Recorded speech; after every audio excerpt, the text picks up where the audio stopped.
Large Hadron Colliders, then transmitted information to the next universe at the fastest speed. By the time the message made a round trip back to us, we would know what is going to happen in the future, since we can send messages to the past of the next universe based on this time difference.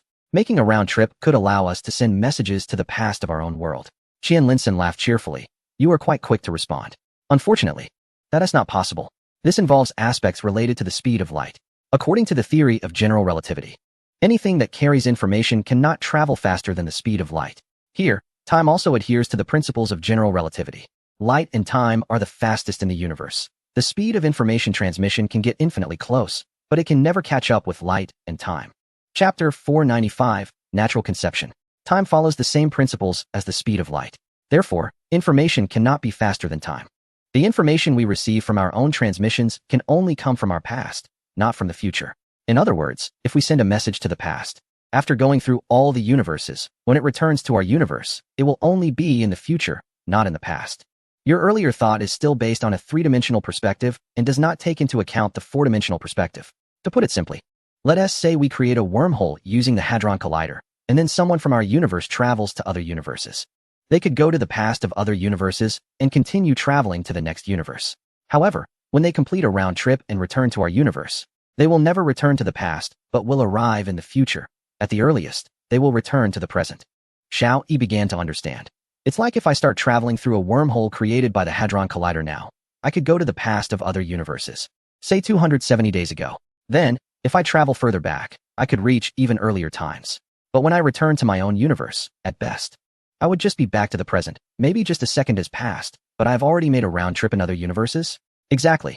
According to this theory, the information about the Starry Sky Armored Beast outbreak is the last one sent out by the previous universe, which then made a round trip to our universe. Therefore, the information we transmit to the past will always be after the outbreak of the Starry Sky Armored Beast. Qianlinson said. A friendly reminder. The above content is quite intense. Simply put, we can never travel back to our own past. We can only travel to the past of other universes. Understanding it this way is sufficient. Thus, we cannot change history, but we can change the future. After Qianlinson finished speaking, he turned to nod at Yi Wanqing. You can speak openly, don't be hesitant. Xiao Yi finally realized the issue. He understood that Yi Wanqing and Qianlinson were setting a trap for him. The two of them had a scheme. Yi Wanqing said, the phenomenon of quantum entanglement is not something everyone possesses, and data-preserving quantum entanglement is even rarer. As far as we know, it seems like you are the only one. Xiao Yi is also aware of this. The Hadron Group has conducted many studies and consumed a large amount of energy, but the results have been very limited, especially those who were rescued later. They were brought in for experiments, but still couldn't establish effective connections. We initially determined that the phenomenon of quantum entanglement is related to genetic factors. However, research on genes is too complex and won't yield results in a short time. Yet, we cannot afford to delay the rescue of other universes. Yi Wanqing began to hesitate in her speech. Just say it directly. Xiao Yi keenly sensed that there was something more in her words. Yi Wanqing finally said, our Hadron Collider has been improved, and it can now transmit information about a human embryo. To ensure the success rate, our expert group unanimously decided to transmit an embryo that might possess the phenomenon of quantum entanglement. Xiao Yi pointed at himself in disbelief. Are you planning to transmit my embryo? Yi Wanqing nodded. You want to clone me? Xiao Yi asked in surprise. Yi Wanqing shook her head. Cloning technology is still immature, especially the cloning technology for human embryos, which is even less developed. We cannot take that risk.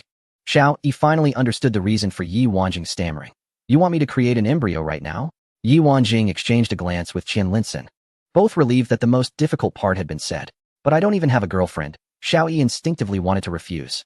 And then he thought of a possibility. Artificial insemination? Yi Wanqing and Qianlinson exchanged a strange look again. Xiao Yi realized that it was not that simple. It wasn't just about donating something. Yi Wanqing said, our opportunities are limited, and time is also pressing. To improve the survival rate of the human embryo and ensure the quality of the genes, we have to use natural conception methods. Xiao Yi was left speechless. This is forcing me to act indecently. What does natural conception mean if not that? Chapter 496. The happy sacrifice. Natural conception is the most effective method of carefully selecting the strongest and best seed from millions. That's what we need, Yi Wanqing stated. Xiao Yi scratched his head in confusion, but this isn't right.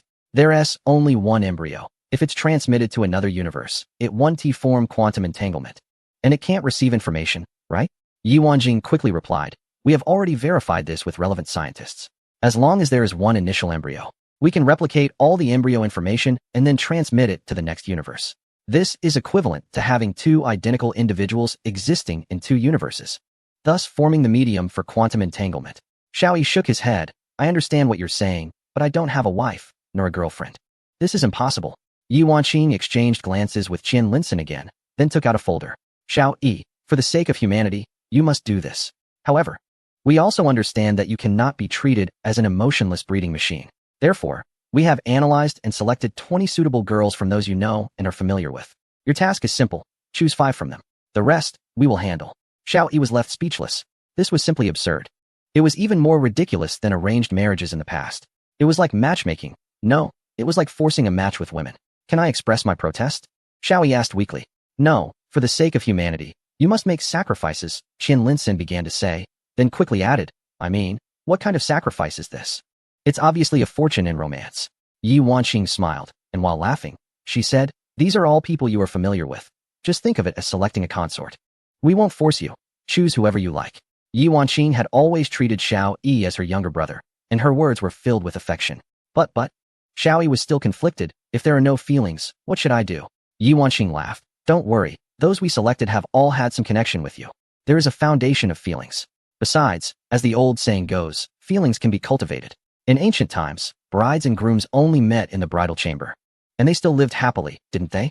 Xiaoyi wiped the sweat from his forehead. But what if I choose, and the girl doesn't agree? Yi Wanqing replied. We will have a mutual selection process. You choose first, and once you've made your selections, we will help communicate with them. As long as they agree, we can proceed. Xiaoyi was still troubled. I can't let the girls down. At the very least, they deserve a wedding, right? 5 girls. Am I supposed to be divided into 5 parts? Qian Linson chuckled. You don't need to worry about that. We VE calculated the gender ratio within the Steel City walls. Due to various reasons, including overseas immigration and the war, many young males have been lost. Among the eligible males and females, the current ratio is 1 to 2.3. To quickly restore human prosperity and promote reproduction. Didn't we just announce a call for large family systems? Xiaoyi knew about this. He had personally issued the order just yesterday to promote reproduction. He had enacted a decree allowing for temporary polygamous marriages of 3 or 4 people within 10 years. This was an extraordinary measure for extraordinary times, aimed at increasing births and quickly restoring the human population. He hadn't expected that this system would also entrap him. Moreover, this system had been proposed by a team of experts, presented to him for approval by Qian Linson and Liu Bowen. He now seriously suspected that Qian Linson and Liu Bowen had colluded to set him up. Here, this is the list of 20 people. Yi Wanqing shoved the document into Xiaoyi's hands. As he looked at the 20 youthful and beautiful girls on the list, he suddenly felt a ridiculous sensation, as if he were an emperor selecting concubines. Xiaoyi, you should also set an example and serve as a model representative for population reproduction. Yi Wanqing forcefully handed the pen back to Xiaoyi and said with a hint of annoyance, hurry up and choose. Seeing Xiaoyi still hesitating, Yi Wanqing revealed her trump card. You don't have to worry about your child feeling lonely in another universe. We've selected many candidates and will carefully transmit some embryo information over. Among them are the embryos of Yang Buwei and me. Chapter 497. Drawing lots, Xiaoyi instinctively asked. Who else? Your old partners, Zhao Taizhu and Yang Shuiying, Gao Daqiang's second child, Jin Jishuan and Li Buan, Gu Linxing, Xiao Darren, Shen Lin, and the descendants of Zhang Xiaolong, Yi Wanqing replied. Zhang Xiaolong. How old is he? Xiaoyi was speechless. It was such a time. Yet they were still concerned about these things. Don't you know? In ancient times, men could marry and have children at 16, Yi Wanqing said. Xiaoyi let out a heavy sigh. He knew he couldn't avoid this. For both public and private reasons, he had to take this step. His gaze shifted to the documents. The first page featured his most familiar assistant, Nie Sihua. In the photo, Nie Sihua was smiling brightly, which made Xiaoyi confront his feelings for the first time. What stage were his feelings for Nie Sihua really at? He raised his head and asked, do I know 20 girls? I don't feel like it. Yi Wanqing chuckled. Just flip through and you'll know. These girls are all familiar to you. You've had close contact with them.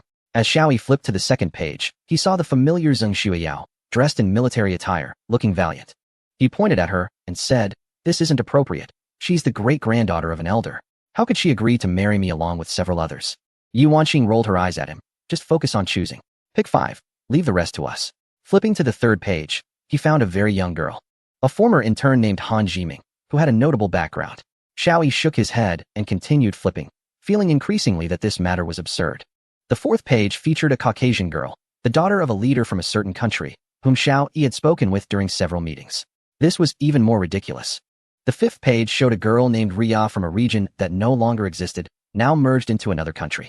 Her identity was now that of a citizen of this new nation. She had a good image and had served as a hostess a few times, having interacted with Xiao Yi, and somehow made it onto this list. Are you planning to include girls of all skin colors? Xiao Yi asked with a wry smile. Yes, including a princess from a certain African nation, the one you danced with, Yi Wanqing said, watching Xiao Yi select. Her lips curling into a delighted smile, as if she were helping her brother prepare for a wedding. After going through all the lists, Xiao Yi looked at the last girl on the page and asked, are you sure they are all willing? Marrying the commander-in-chief is a dream for all girls. So don't worry, Yi Wanqing replied with a smile. However, Xiao Yi thought to himself that it wasn't necessarily true, at least, the last girl wouldn't agree. He closed the document and said, I can't choose 5. I can only select 3 at most. But to be clear, it must be with the girl's consent. No coercion allowed. This was also a tactic used by Xiao Yi. If the last girl refused, there would only be 2 left. All right. Yi Wanqing happily put away the document. Xiao Yi immediately felt he had been set up. Wait, did you not think I would choose 5 from the beginning? Was 3 your original target? Yi Wanqing smiled. This was learned from financial expert Sikong Bei. Initially, we planned to have you choose 3. But Sikong Bei said that if we said that, you would definitely only choose 2, or even just 1. He suggested we present you with 5 options. So you would at least select 3. He called this the anchoring effect. And indeed, it worked very well. Xiao Yi felt a headache coming on. This Sikong Bei had actually applied financial concepts to himself. It was utterly infuriating. Moreover, it was clear that everyone else was aware of this matter. While he was left in the dark, Xiao Yi, time is precious. I will go seek their opinions immediately. If they agree, we can hold the wedding tomorrow. Yi Wanqing said. As she was about to leave, she suddenly turned around and asked, I find your first 2 choices unremarkable. But why did you choose her as your third? Xiao Yi shook his head. I don't know. Anyway, I should speak to them personally. As a man, I need to take on this responsibility. Nie Sihua paced anxiously in the room. She knew Yi Wanqing's plan and was aware of what Xiao Yi was doing. Chapter 498, 2 selections. Although she felt that Xiao Yi would definitely choose her, she still felt a bit uneasy. When Xiao Yi entered the office, he took off his hat and placed it on the coat rack. When Nie Sihua brought in the water, she accidentally spilled a little on the table. Xiao Yi immediately caught on. You know, don't you? Nie Sihua was startled but nodded. Xiao Yi stood up, walked in front of Nie Sihua, and lifted her chin. You know I will choose you, right? Nie Sihua's heart raced. Did you choose me? Xiao Yi nodded. It's unfair to you. As an exceptional girl, you should have the chance to choose a man who loves only you. Nie Sihua shook her head slightly. As long as you have me in your heart, I can accept others. Xiao Yi gently embraced Nie Sihua. In the past, I neglected your feelings. In the face of humanity's crisis, I couldn't afford to be distracted by my own emotions. At that time, my heart was only focused on the fate of all humanity. But just now, I seriously examined my heart and can confirm that I have you in my heart. Nie Sihua rested her head on Xiao Yi's chest, feeling ecstatic. There was a knock at the door, and Nie Sihua quickly pushed Xiao Yi away, tidied her hair, and opened the door. Standing outside was the vice commander of the female mech team, Zhang Shuiyao. She glanced at Nie Sihua's flushed face and huffed. Looks like you two have already made a lifelong commitment. Nie Sihua's face turned even redder, and she hurriedly escaped outside, closing the door behind her. Zhang Shuiyao lifted her beautiful eyes, staring at Xiao Yi with a hint of bitterness in her tone. You chose her? Xiao Yi walked in front of Zhang Shuiyao, gazing at her with gentle eyes.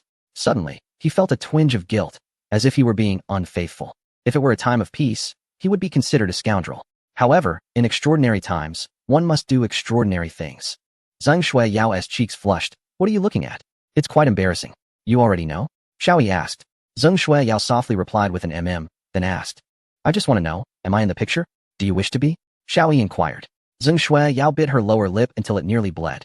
Then fiercely punched Xiao Yi. You clearly know the answer. Why do you have to force me to say it? Xiao Yi grasped her fist and asked in a low voice. So, do you wish to be? Zhang Shuiyao's face turned crimson. She lowered her head and said, I know you just want to test my character. You want me to yield in front of you. Fine, since I've already lost in front of you. I'll say it, I hope. She could not finish her sentence. In a luxurious villa in Chudu, everywhere was adorned with lights and decorations, with red lanterns hanging high. Tomorrow, a special wedding would be held here. This would be the first multi-person wedding since the outbreak of the cosmic beast crisis. Due to a skewed population ratio, especially with a sharp decline in young men, many young lives had been lost in the tough battles. The ratio of suitable young men to women had dropped to 1, 2, 3. To encourage childbirth and quickly restore the population, the human commander issued a policy allowing multi-person marriages. However, this policy sparked widespread controversy. Experts insisted on its necessity, arguing that without adjusting the marriage system, there would be a surge in extramarital affairs and conflicts among existing couples. Many young women were unable to marry, prompting older men to potentially divorce their wives to marry younger ones, which could lead to social unrest. Furthermore, older men's willingness and ability to have children were not comparable to younger men. From the experts' perspective, this policy was suitable for ensuring better population growth. However, modern marriage concepts were deeply entrenched, and public opinion on this policy was contentious. To quell the controversy, the expert group decided that the human commander, Xiao Yi, should set an example by holding a multi-person wedding. With his status and prestige, he could swiftly calm the dissent and steer society back on track. Moreover, Xiao Yi was tasked with saving other universes, which gave even more weight to the justification for the policy, silencing opposition. The policy would only be in effect for 10 years, after which everything would return to normal. This urgency encouraged young people with intentions to marry and have children. Additionally, the expert group rolled out a series of pro-natalist policies to further incentivize childbirth. The post-war reconstruction work will discard all worldly constraints. Moreover, it seems that the time when polygamous marriages were abolished in the Great Zhou Kingdom was not long. Xiao Yi sat alone in his study. Outside, people were bustling with activity, but he seemed to have nothing to do. There was a knock on the door. Xiao Yi knew that the person he was waiting for had arrived. Chapter 499. The New Global Landscape. He opened the door, and a girl with a graceful figure walked in. She had a cold mask on the right side of her face, but her left side revealed a flower-like beauty. It was Zhong Xianzu. Xiao Yi stood up and walked in front of Zhong Xianzu, looking down at her. She was a few centimeters shorter than him, but she stubbornly raised her head to look into his eyes, clearly aware of the reason for her visit. I like your stubbornness, Xiao Yi smiled first, speaking in a relaxed tone. To get to the point, do you find my choice strange? Zhong Xianzu remained silent. Xiao Yi continued, if you disagree, you can refuse. Zhong Xianzu glanced at him with her beautiful eyes and said in a slightly affectionate tone, did I ever say I disagreed?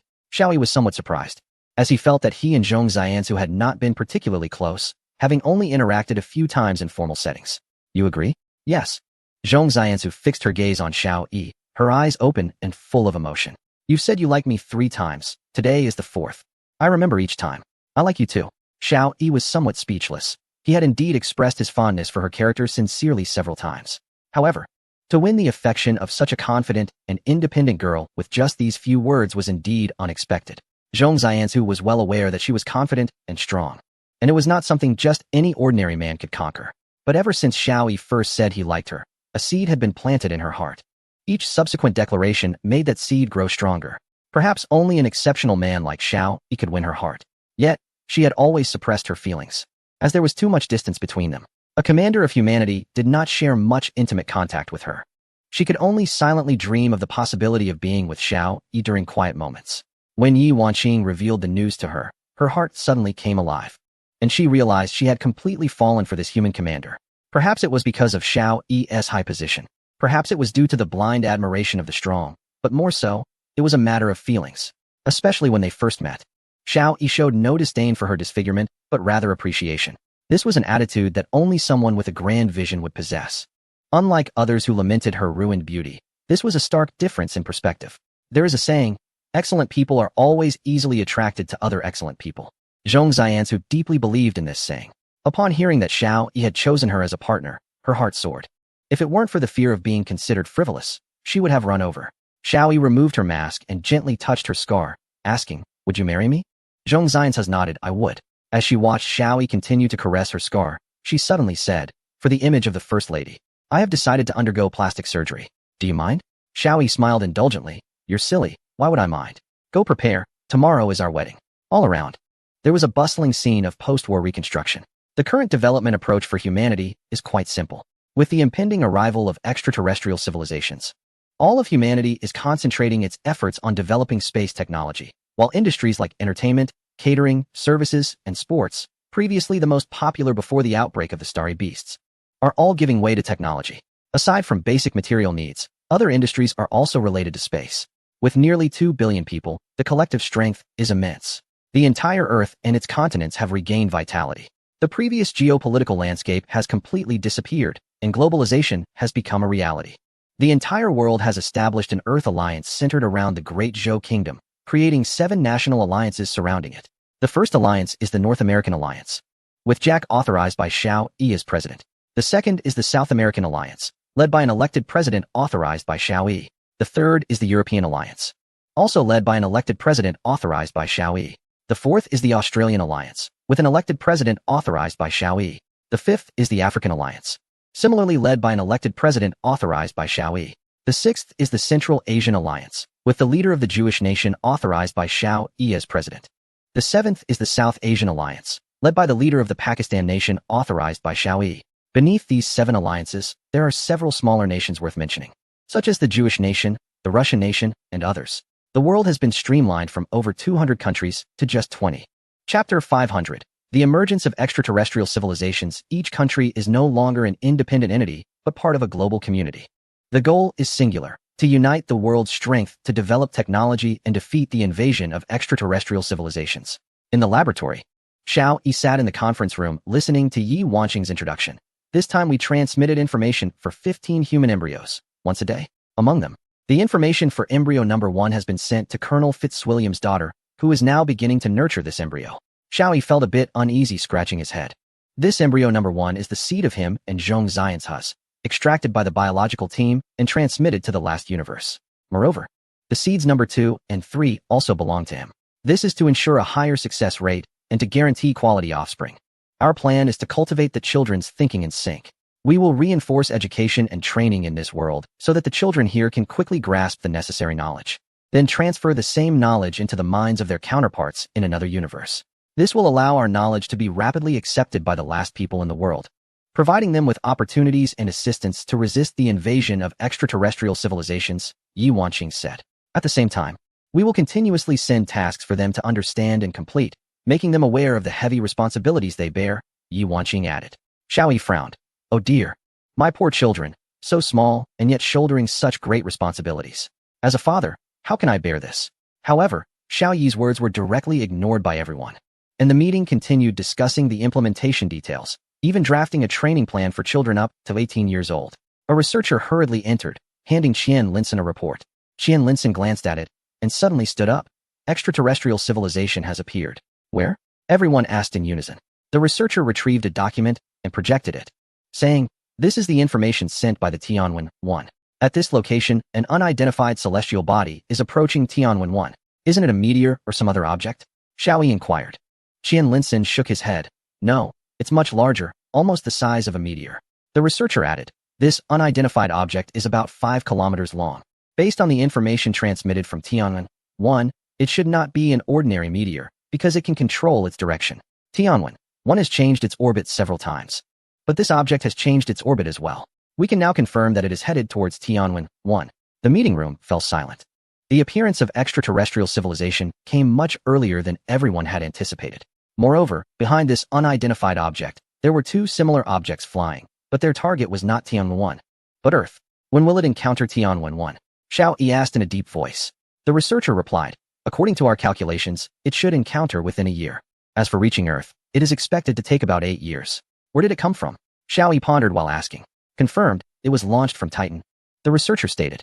Qian Linson slapped the table. Indeed, it's from Titan. This news added a tense atmosphere to the originally relaxed meeting. Xiao Yi's expression gradually became serious. Is there any possibility for our later launched Saturn probes to avoid this unidentified object? Qian Linson said. We have anticipated the current situation. The probes launched later will adopt different methods and orbits. This unidentified object cannot eliminate all our probes. Xiao Yi breathed a sigh of relief. We must observe Titan closely. We know nothing about it. Only by knowing ourselves and our enemy can we defeat them. Professor Qian, your task is daunting. Qian Linson confidently replied, no problem. Among this batch of probes, 2 are using the latest propulsion technology, which is dozens of times faster than Tianwen 1. This technology is being used in space travel for the first time. Once we have more data, we can apply it to our space battleships.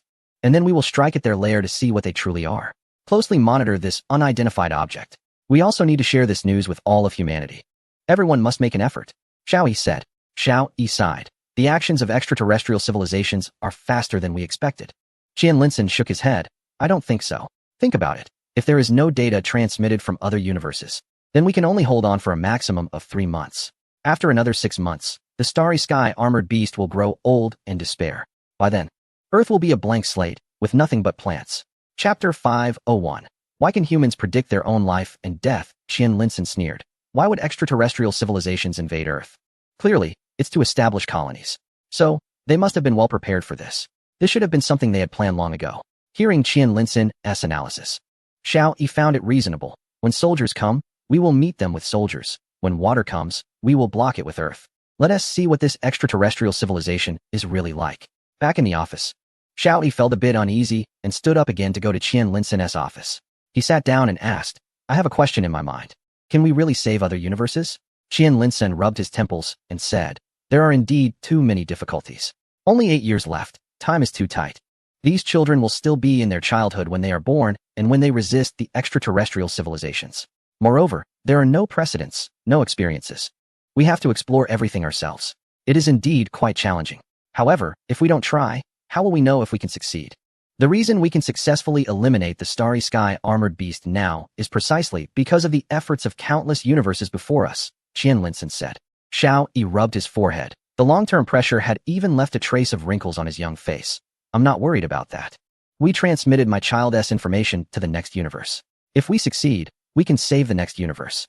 But Xiao Yi closed his eyes and said, however, with countless parallel universes, if we can save the next universe, how can we save more universes?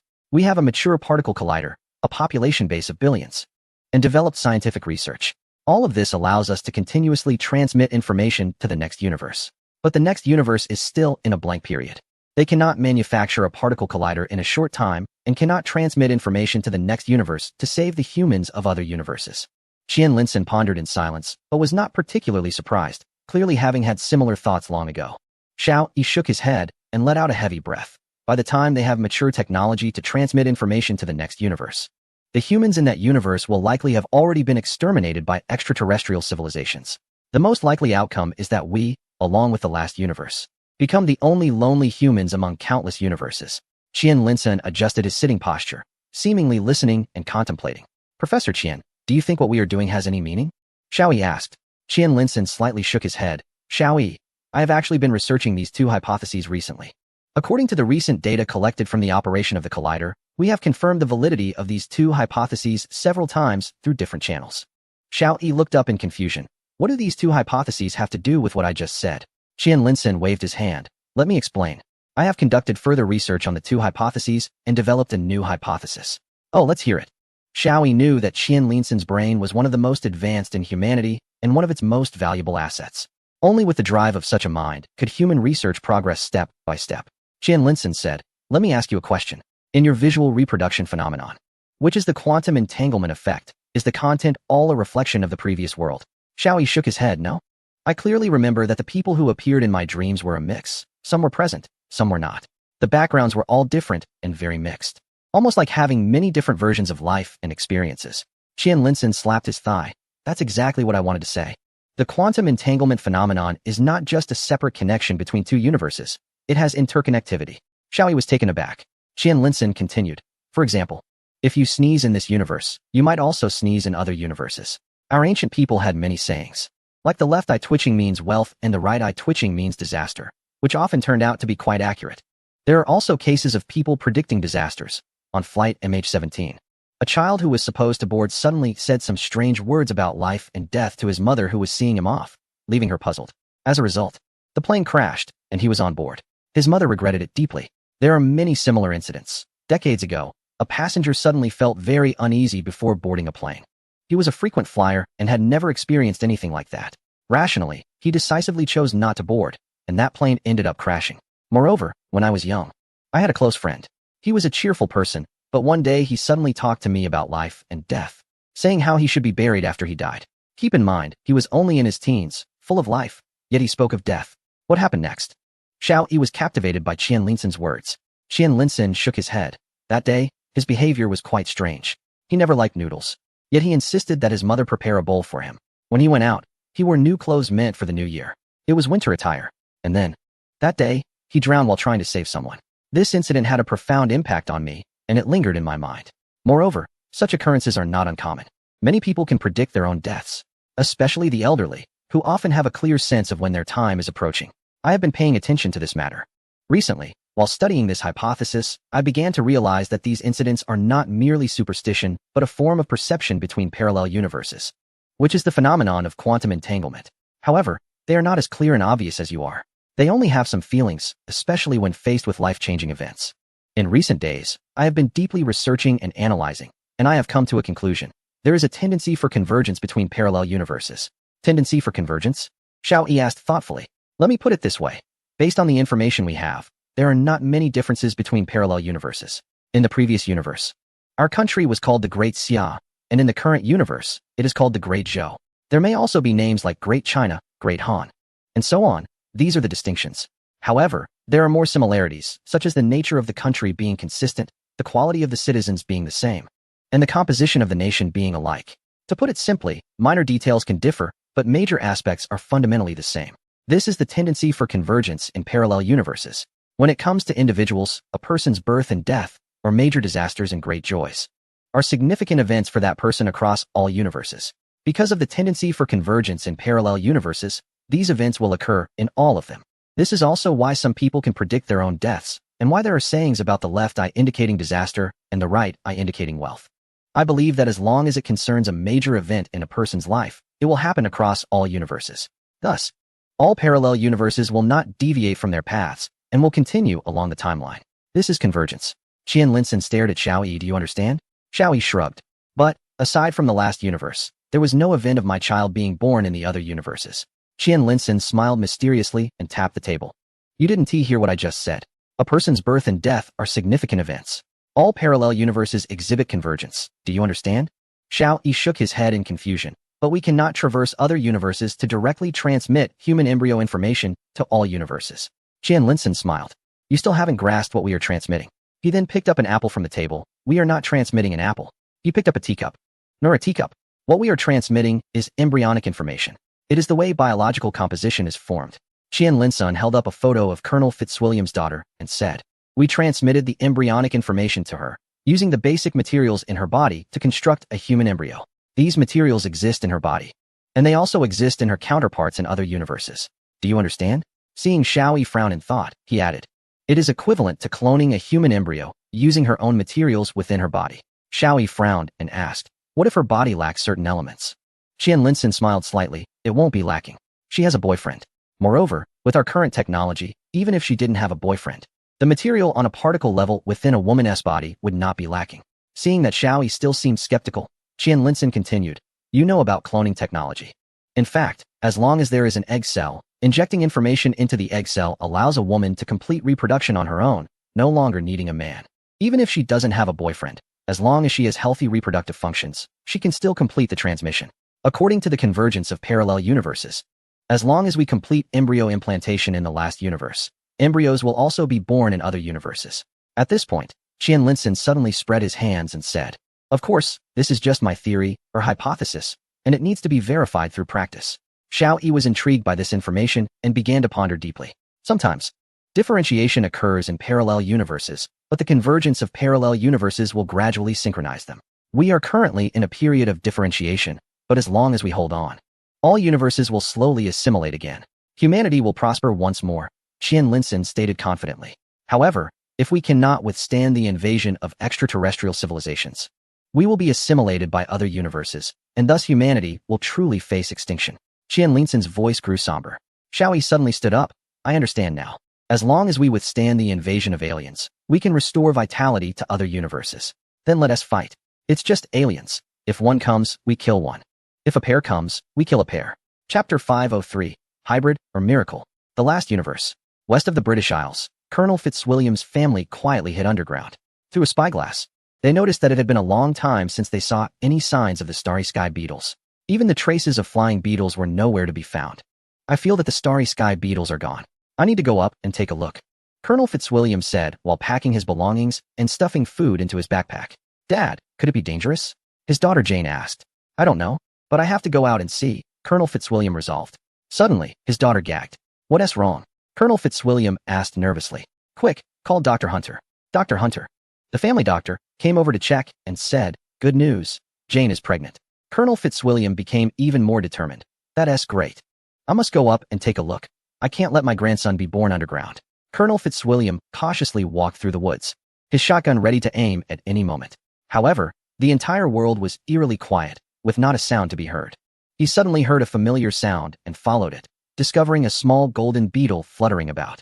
It was clearly a larva that had hatched from the eggs left behind by the starry sky beetles. A strange smell wafted to his nose, and Colonel Fitzwilliam followed it. Seeing a large shell lying motionless on the ground from a distance, his mood instantly turned tense. He crouched down, hiding behind a rock, and observed the shell. Yet, half an hour passed, and the shell remained still. Gathering his courage, Colonel Fitzwilliam approached and poked the starry sky beetle with his gun, but it still did not move. Clearly, the starry sky beetle was dead. He searched the entire small island and found several other starry sky beetles, including a few flying beetles, all of which were dead. Colonel Fitzwilliam couldn't help but kneel down and pray to the heavens before hurrying back to their hiding cave. The starry armored beasts invading Earth were dead. They could finally come out. Colonel Fitzwilliam was so excited he was almost dancing. A few months later, at the newly built farm, Old Hunter was holding a child in his arms, looking skeptical. "Let me see the baby. Is it a boy or a girl?" Colonel Fitzwilliam heard the sound of a baby's crying from outside and, unable to contain his joy, asked anxiously. This was the first baby born after their return to the surface.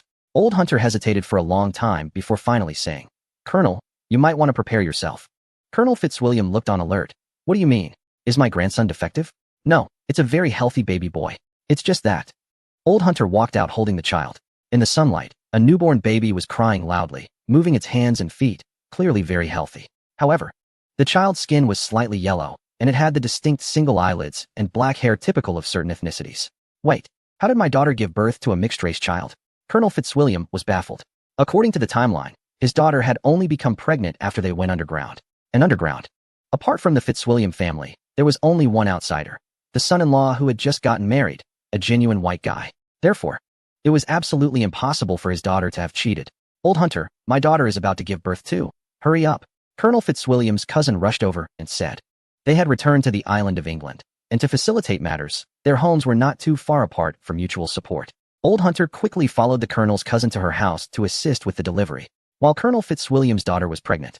All the eligible women in the family also became pregnant, even a girl who had always been single, to find out the biological father of the children. The family conducted a screening, but no one admitted to being responsible. In the end, they decided to wait until the babies were born to see who they resembled the most before making a decision. The most frustrated among them was the single girl, who had no idea how she became pregnant. She had considered the option of terminating the pregnancy, but given the current situation, having a child was a precious thing. So, she too decided to carry the baby to term. Chapter 504. The Divine Child. Around noon, Old Hunter hurried over, holding a child in his arms. "Colonel, this is really strange. Look at this." Old Hunter handed the baby over for him to see. Colonel Fitzwilliam glanced at the child. It was a girl, but she also had a completely different skin color and a head full of black hair. Clearly, she also had the bloodline of a certain ethnicity. "It seems this is a miracle," Colonel Fitzwilliam said nervously, indicating it had nothing to do with the men. Old Hunter looked skeptical. "Are you suggesting that it's like a divine being?" In Western teachings, a divine being is born from a holy woman, without a man. The holy woman becomes pregnant and gives birth to the divine. However, there is only one God, and here there are two. Moreover, if my estimation is correct, the others should be the same. They are all yellow-skinned babies. Old Hunter shook his head in disbelief. After all, they were all conceived around the same time. The night fell. The room was brightly lit. The men who had gone out on an expedition had returned, and they all gathered in the living room. Looking at the row of 4 babies lying in the crib, 3 boys and 1 girl, all with the same black hair, black eyes, and yellow skin. As fathers, they couldn't fathom how they could have given birth to a yellow-skinned child. Let us not overthink this. I suspect the underground environment has caused genetic changes, which might have affected the children, Old Hunter said. Colonel Fitzwilliam stood up and said, "These are extraordinary times. Everyone should not have any reservations. These are your children. As there are only a few of us left in the entire country, or even the world, we must cherish every life and treat them well. Now, let us report on the results of your expedition today." The son-in-law stood up and said, "Today I found a car, and it is in perfect condition. I drove it all the way to the southern coast. I didn't see a single living person on the way, but I did see some small fish and shrimp in the sea, as well as some insects. I came across some starry sky beetles on the road, but they were all dead. I visited a radio station. Some of the equipment was damaged, but unfortunately, I couldn't fix it. However, I brought back some new radios. Maybe we can receive messages from other survivors." Another young man added. 5 years later, Xiaoyi looked through the window at Zhong Qian's husband, who was scolding a small child. The child had his head down, clutching the hem of his clothes tightly, tears in his eyes, occasionally glancing at the door to see if his father would come to rescue him from his predicament. "Xiao Zhong, you bear the fate of humanity on your shoulders. You cannot be playful. Always remember to study, study.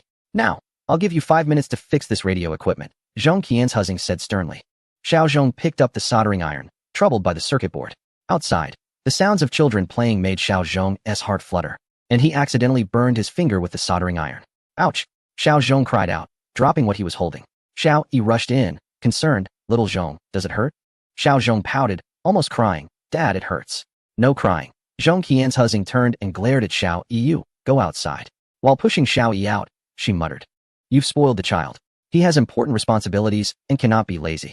Zhong Qianzhuzing pushed Xiao Yi out and then focused on Xiao Zhong. Hurry up and fix it. Xiao Zhong looked at the blister on his hand. Seeing his mother's stern gaze, he had no choice but to pick up the soldering iron and continue. A few minutes later, he flipped the switch, and a buzzing sound came from the speaker. He spoke into the microphone, and finally, his voice came through the speaker. Mom, I fixed it. Xiao Zhong suddenly forgot his pain and excitedly said, another world. Colonel Fitzwilliam pushed the door open and walked in with a glass of milk. Ethan, come. Drink the milk. A child who looked exactly like Xiao Zhong was holding a soldering iron in one hand and waving at Colonel Fitzwilliam with the other. Grandpa, my name is Xiao Zhong, not Ethan. To emphasize his pronunciation, he clearly articulated in Mandarin, Shi Eao Xiao, Ji Wu Wang Zhong, Xiao Zhong. Fitzwilliam shook his head, completely baffled by his grandson, who was simply a genius. No one taught him a foreign language, yet he spoke fluent Mandarin. No one here could fix radios. But he was trying to repair a radio transmitter all on his own. However, no one believed he could do it. After all, he was only 5 years old. Chapter 505. Approaching alien craft. Alas, we received a message from Mexico again today, but we can't reply. It's driving me mad. No one here can fly a plane. Colonel Fitzwilliam said as he placed the milk beside Xiao Zhong. Suddenly, Xiao Zhong picked up the soldering iron and began to solder. He completed a component, then turned on the switch, adjusted the frequency, and spoke into the microphone. I am Xiao Zhong. I am Xiao Zhong. Can you hear me? Can you hear me? Fitzwilliam shook his head. Little Ethan had been tinkering like this for 2 months, and he had no idea where the child's interest came from. After all, he was only 5, still unsteady on his feet, yet he loved to mess with electronic components. Suddenly, Xiao Zhong's voice came through the radio, startling Colonel Fitzwilliam so much that he almost dropped the milk. Wow, you actually got it working? Fitzwilliam put down the milk and hugged little Xiao Zhong tightly. How did you do that? Xiao Zhong replied, I dreamed about it. In my dream, I fixed the device this way. Fitzwilliam murmured. Could it be that you are truly sent by God? 2 years passed. In the conference room of the command center, Yi Wanqing was introducing the Gemini project. The so-called Gemini project involved cultivating human embryos and seeds to be transmitted to the last universe. This plan was very lengthy. Based on the current information, we have drawn several conclusions. First, we received feedback from the first embryo, confirming that the message we transmitted to the last universe was successfully received, Yi Wanqing stated. Due to age limitations, we transmit only a small amount of data each time, and combined with the natural phenomena generated by quantum entanglement, the first embryo received more content that could not be achieved through information transmission. Xiao Yi secretly shook his head. He knew how hard his eldest son had worked.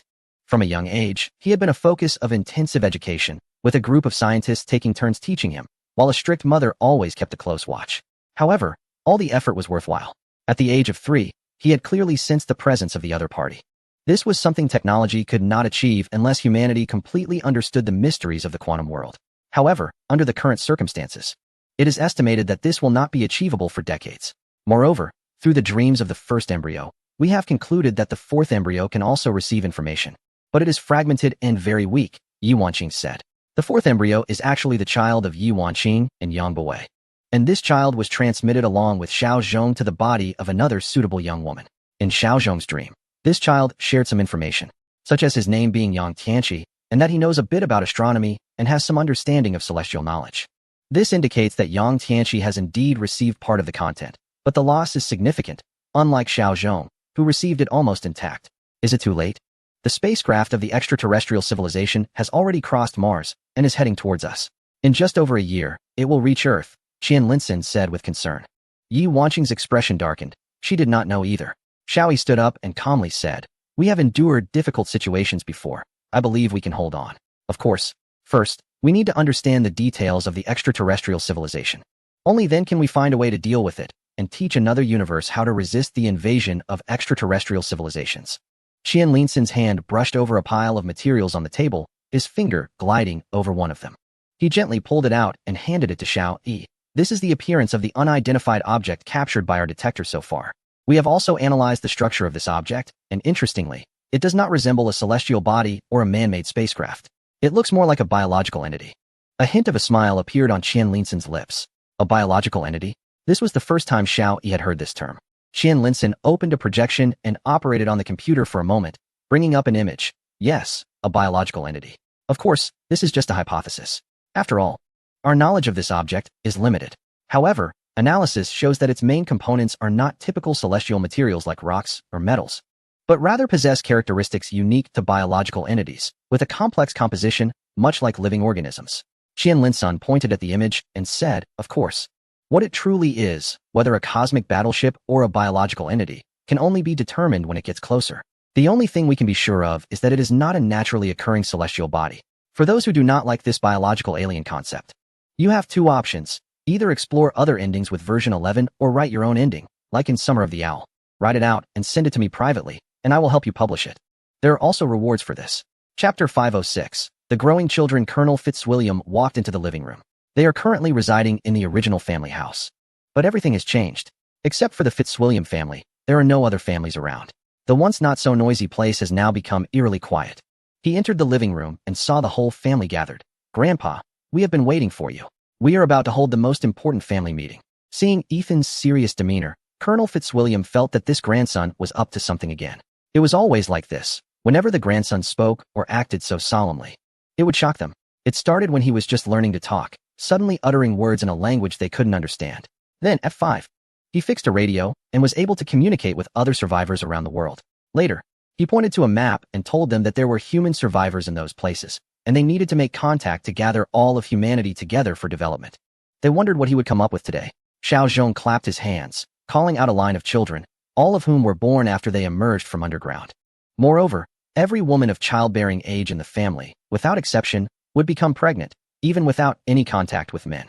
Initially, they were confused, but later they simply ignored it, considering it a miracle, as if a higher power wanted them to restore human prosperity.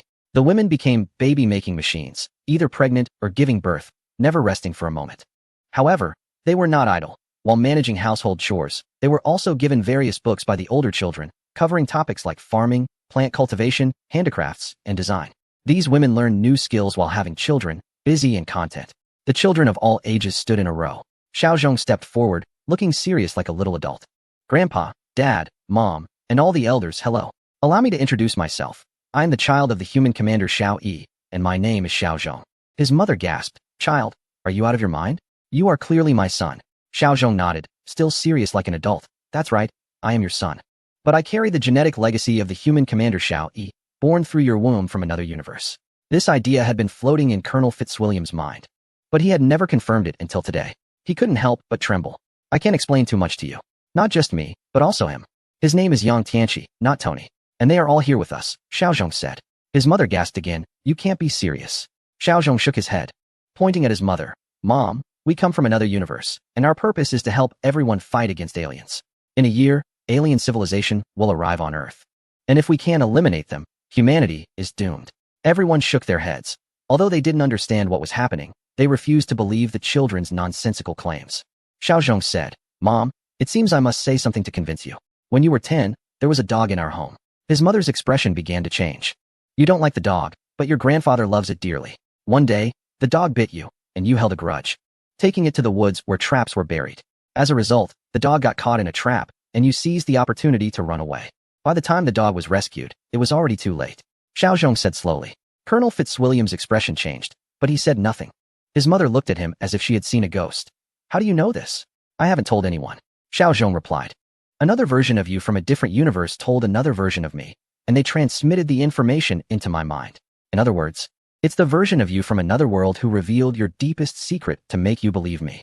Chapter 507. The cause of the volcanic eruption. Seeing his mother still troubled, he continued, When you were 15, you had another secret. Should I reveal it?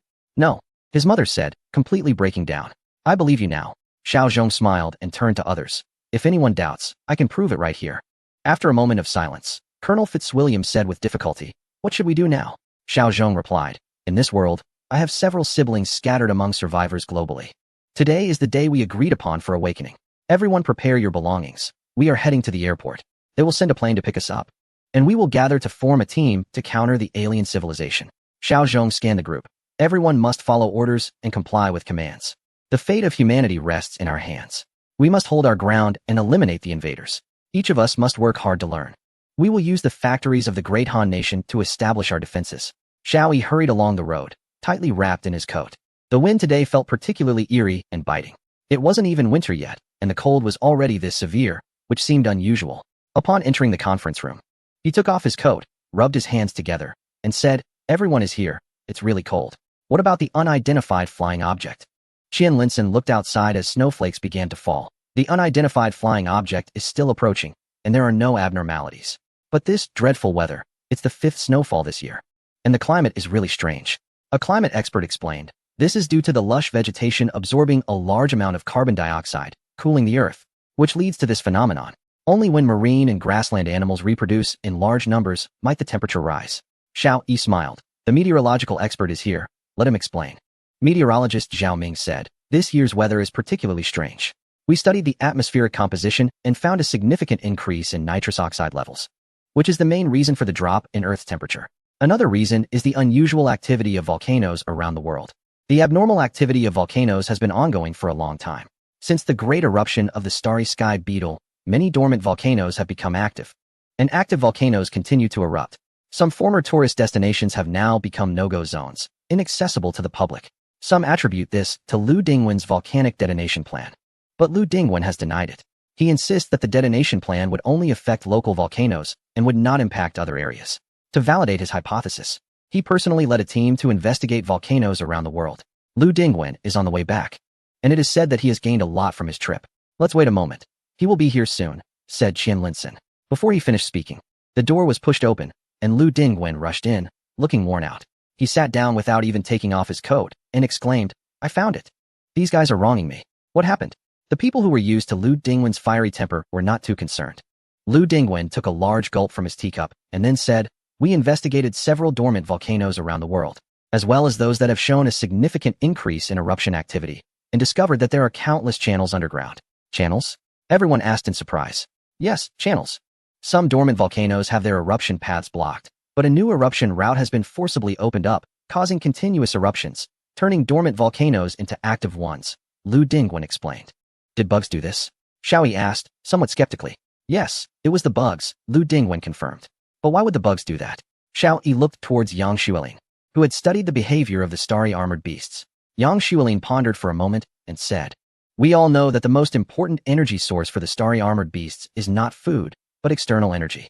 Their bodies have a battery-like system that can store energy for their power. The heat from volcanoes is one of the ways to obtain energy. That doesn't make sense. Lu Dingwen waved his hand. Volcanoes do have energy, but it's difficult to obtain, and the energy gained is not as good as other sources. Besides, if such a large number of starry armored beasts focused on burrowing underground, the surface would have been riddled with holes long ago. Lu Dingwen spoke directly, never caring about others' feelings. Yang Xuelin shook his head, indicating that he too could not determine the purpose of the starry armored beasts digging through the volcanoes. Has the Yellowstone supervolcano erupted? Xiao Yi suddenly asked. Chapter 508, Global Cooling. He remembered that with the scale of the Yellowstone volcano, a large eruption would bring a deadly crisis to the Earth. Volcanic ash would cover the entire world, blocking sunlight and triggering another ice age. This would be lethal for Earth's creatures, plants, and humans. Lu Dingwen waved his hand. That won't happen. If it really were to be opened up, it would actually be safer. Seeing that everyone was confused, Lu Dingwen explained, the Yellowstone volcano contains a large amount of silica, which can solidify explosive gases. Once these gases accumulate to a critical level, an eruption will occur. If the starry armored beasts were to open up this channel, it would allow the explosive gases to dissipate, making it safer instead. Xiao Yi suddenly thought of a question. He looked at Wang Lin and asked, how is the research on the corpses of the starry armored beasts going? Wang Lin said, last year, due to the slow progress in studying the corpses of the starry sky armored beasts, we disbanded the research team and instead increased the incinerators. Gradually, we are digesting these corpses through incineration. Wang Lin shook his head. However, this consumes a lot of resources, both manpower and material.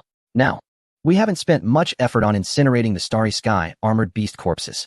Fortunately, we have a lot of open space to store them. We have deployed transport teams to dump these corpses, which cannot be processed immediately, in the desert and Gobi, letting them weather away slowly. Xiao Yi suddenly sniffed. Do you smell something? What kind of smell? The smell of the starry sky armored beast corpses, Xiaoyi said. Wang Lin shook his head. Impossible. There are no starry sky armored beast corpses nearby now. Even if there were, they would be the ones buried deeply 6 years ago. Deep burial? Xiaoyi asked in surprise. Yes, deep burial, Wang Lin replied. At that time, there were too many starry sky armored beast corpses affecting production and work. So we excavated a huge pit in the nearby wasteland to bury these corpses. Wang Lin shook his head. I estimate they won't decompose for 100 years. Xiaoyi frowned. Find a team to excavate some starry sky armored beast corpses and see if their smell has intensified. I've had a feeling that the smell has become stronger this year. I feel the same way. Sometimes when I walk down the road, I suddenly catch a faint smell, but it's still detectable, Yi Wanqing said. All right, I'll arrange it immediately, Wang Lin said. 3 days later, a phone call summoned Xiao Yi to the Biological Research Group's laboratory. Wang Lin hurriedly greeted Xiao Yi and Qian Linson as they arrived, saying, We brought back a few starry sky armored beast corpses. Director Xiao was right. These corpses definitely have a stronger smell. Why has it intensified? Xiao Yi asked as they walked. It should be because the starry sky armored beasts are starting to decompose, Wang Lin said, somewhat uncertain. After all these years, there has been little progress in studying the starry sky armored beasts. Even the methods for handling their corpses are scarce and not suitable for large-scale use. Decomposed? Xiao Yi was somewhat surprised despite being mentally prepared. After all, the handling of starry sky armored beast corpses has always been a headache for people. Wang Lin led Xiao Yi and Qian Linson into the laboratory, which was filled with a pungent smell. Xiao Yi recognized it as the smell of the starry sky armored beasts, now intensified. Look here, and here, there are signs of melting. Wang Lin pointed to the center area of the starry sky armored beast's abdomen, which is where its internal organs are located and, logically, the part that decomposes most easily. A researcher rushed over with a report, saying, The results are out. It is indeed decomposing. A large amount of ammonia, sulfur dioxide, methane, and other gases have been released, along with a rich presence of free iron ions, calcium ions, and other trace elements. Wang Lin flipped through the report and suddenly clapped his hands. I understand. Understand what? Xiao Yi and Qian Linson asked, and Wang Lin said, I understand the reason for the temperature drop now. There are 3 main factors contributing to this. First, the massive ash from volcanic eruptions has entered the atmosphere, blocking a significant amount of sunlight. The second factor is the decomposition of the carcasses of the celestial armor beasts, which has produced a large number of iron ions and other substances. Under the influence of rainwater, these substances have entered the ocean, leading to a significant proliferation of marine microorganisms and plants. At the same time, on land, the plants have thrived without being consumed by animals. Chapter 509. Lagrange Point. Qian Linson and Xiao Yi nodded in agreement. Since the beginning of this year, various strange phenomena have emerged, particularly in the ocean. After the disappearance of animals, a vast number of marine plants and microorganisms have taken over, making the seawater somewhat unsightly.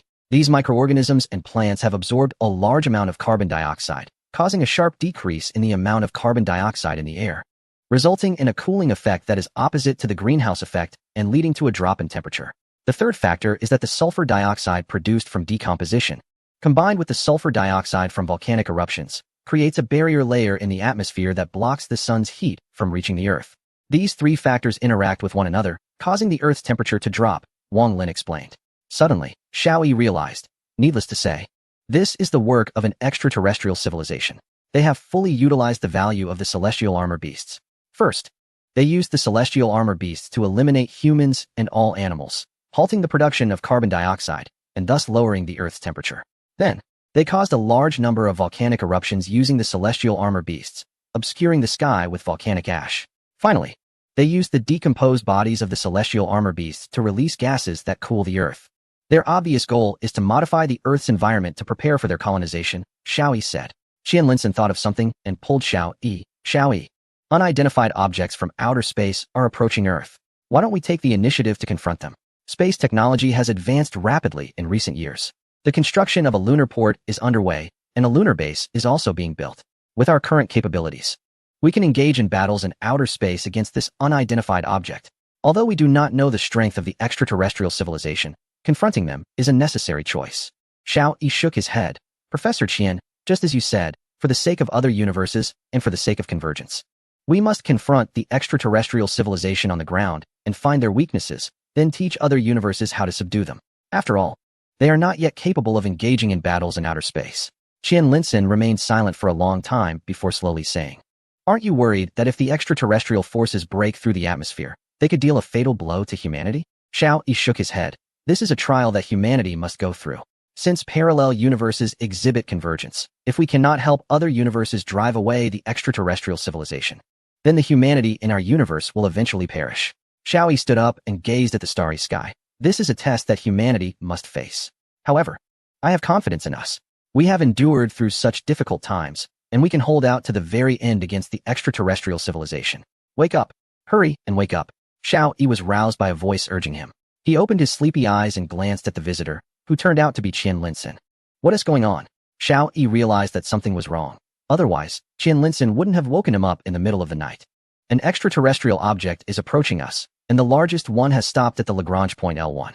The other two are continuing their journey towards Earth, and they are now less than 1,000,000 kilometers away, Qian Linsen said hurriedly as he walked. Xiao Yi quickly put on his clothes and rushed downstairs into the waiting vehicle. Lagrange point, L1 position, a distance of 1.6 million kilometers from Earth? Xiao Yi asked suspiciously. Qian Linsen nodded and climbed into the car. It seems that the extraterrestrial civilization is at least not inferior to humans in terms of computational power. Xiao Yi didn't say much, but was contemplating the motives of the extraterrestrial civilization. The Lagrange point is a term that combines astronomy and mathematics.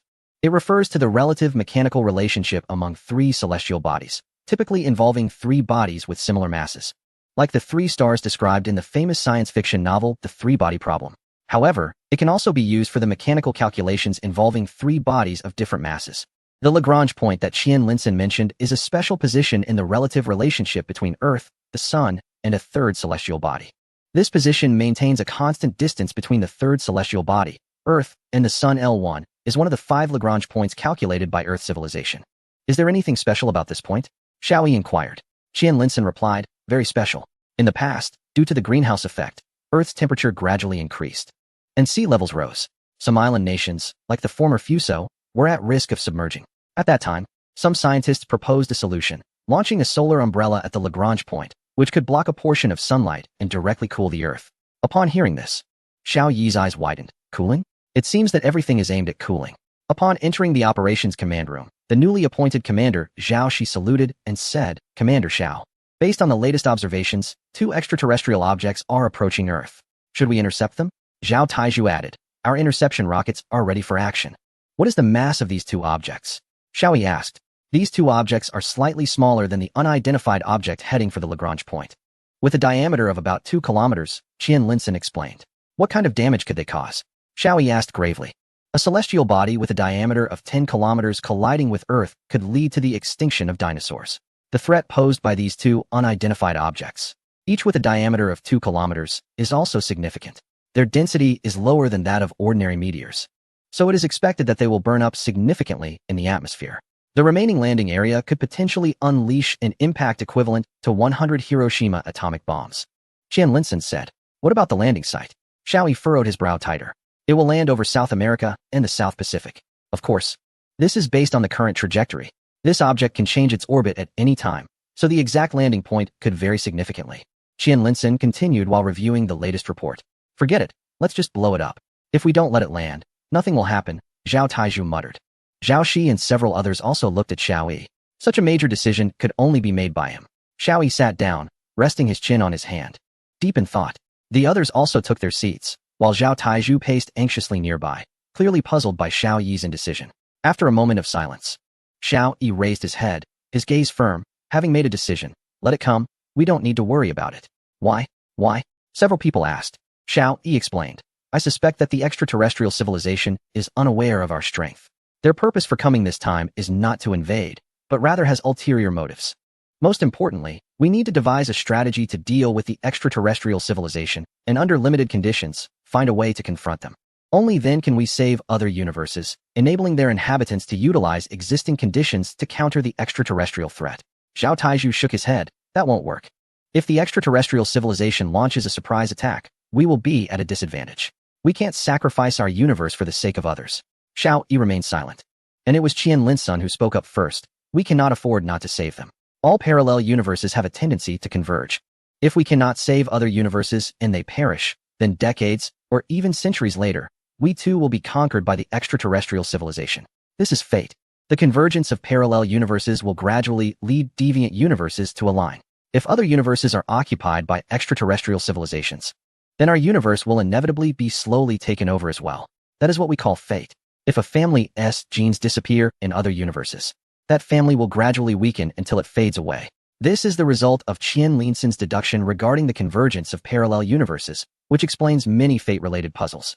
Some people unexpectedly become wealthy through lotteries or similar means, but often quickly squander their fortunes.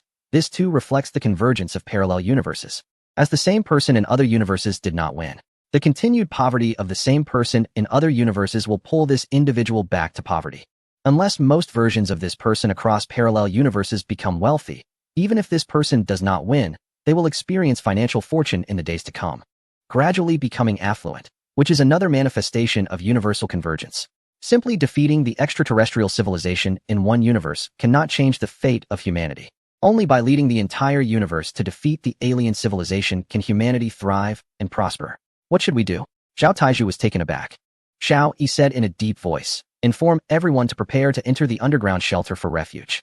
We will observe the situation as it develops. Chapter 511. Alien Organism Falls Report. The unidentified object at the Lagrange point has now expanded, increasing in area to a full 10 square kilometers, and it is still growing. Someone came in to report. Qian Linson took out paper and pen to start calculating. Zhao Taizhu said, no more waiting, let us act. Xiao Yi shook his head. Analyze this. If you were the alien civilization, would you suddenly send troops over? Zhao Shi shook her head. No. The first one sent should be scouts. Xiao Yi nodded. I think these 3 unidentified objects are the scouts of the alien civilization. They want to probe our strength. We currently have 2 response plans. The first, as Zhao Taizhu suggested, is to retaliate with full force and intercept these threats in space. This could lead to 2 outcomes. One is that the alien civilization learns of our strength and dares not approach. The second is that we reveal our capabilities, prompting the alien civilization to develop targeted strategies, accumulate power, and launch a second wave of attack. In the first scenario, other alien civilizations from different universes would continue their assault, and we would remain unaware of the alien civilization's true nature, making it impossible to assist other universes. This would be detrimental to them. In the second scenario, once the alien civilization has accumulated enough strength to retaliate against us, our universe could be obliterated. So, neither option is suitable. The other response plan is to remain still and observe the situation. This would lead to only one outcome. The alien civilization would think we are too weak to pose a threat, and they would send a large army to follow. The likelihood of this outcome is high. They would not develop targeted strategies or accumulate strength, but would directly organize their existing troops to attack. Xiao Yi smiled at Zhao Taizhu. Which one do you prefer? Zhao Taizhu slapped his forehead. Deception is part of war, and knowing both ourselves and our enemy ensures victory in every battle. If they are completely unaware of us, our chances increase. I understand now. Xiao Yi nodded. If we don't strike, they 1T grasp our true strength, and they 1T develop targeted strategies. When we eventually confront each other, neither side will understand the other, making victory uncertain. Moreover, since we are fighting on our home turf, we can make targeted adjustments based on their strength, while they, having traveled a long distance, will find it difficult to adapt. Therefore, the best response is to observe the situation. At the same time, we can assist other universes by finding ways to utilize existing conditions to deal with the alien civilization, Xiao Yi said. I've calculated it. Qian Linson suddenly interjected. This object may block 1% of sunlight, which could lower the Earth's average temperature by 1 degree. Xiao Yi shook his head slightly. Coupled with volcanic eruptions, the decay of starry sky creatures, and various other factors, it might not just be 1 degree. Qian Linson said with some concern, if the temperature drops by 5 degrees, humanity can still hold on for several decades with preparation. But if it drops more, the Earth will become a frozen planet, especially the polar regions, which will turn into a place with temperatures below -100 degrees. The habitable range for humans will shrink to the equatorial region. Xiao Yi slammed the table and said, Professor Qian, you need to quickly organize a research team to study how humanity can prepare to fight back in such a situation. We must ensure that other beings in the universe can achieve this. Otherwise, it would be meaningless. Understood, Qian Linson replied seriously. Report. 2 objects have entered the atmosphere and are starting to burn. The predicted landing site is in the South Pacific and South America. Report. The 2 objects are burning intensely and have exploded twice, breaking into hundreds of fragments. Report.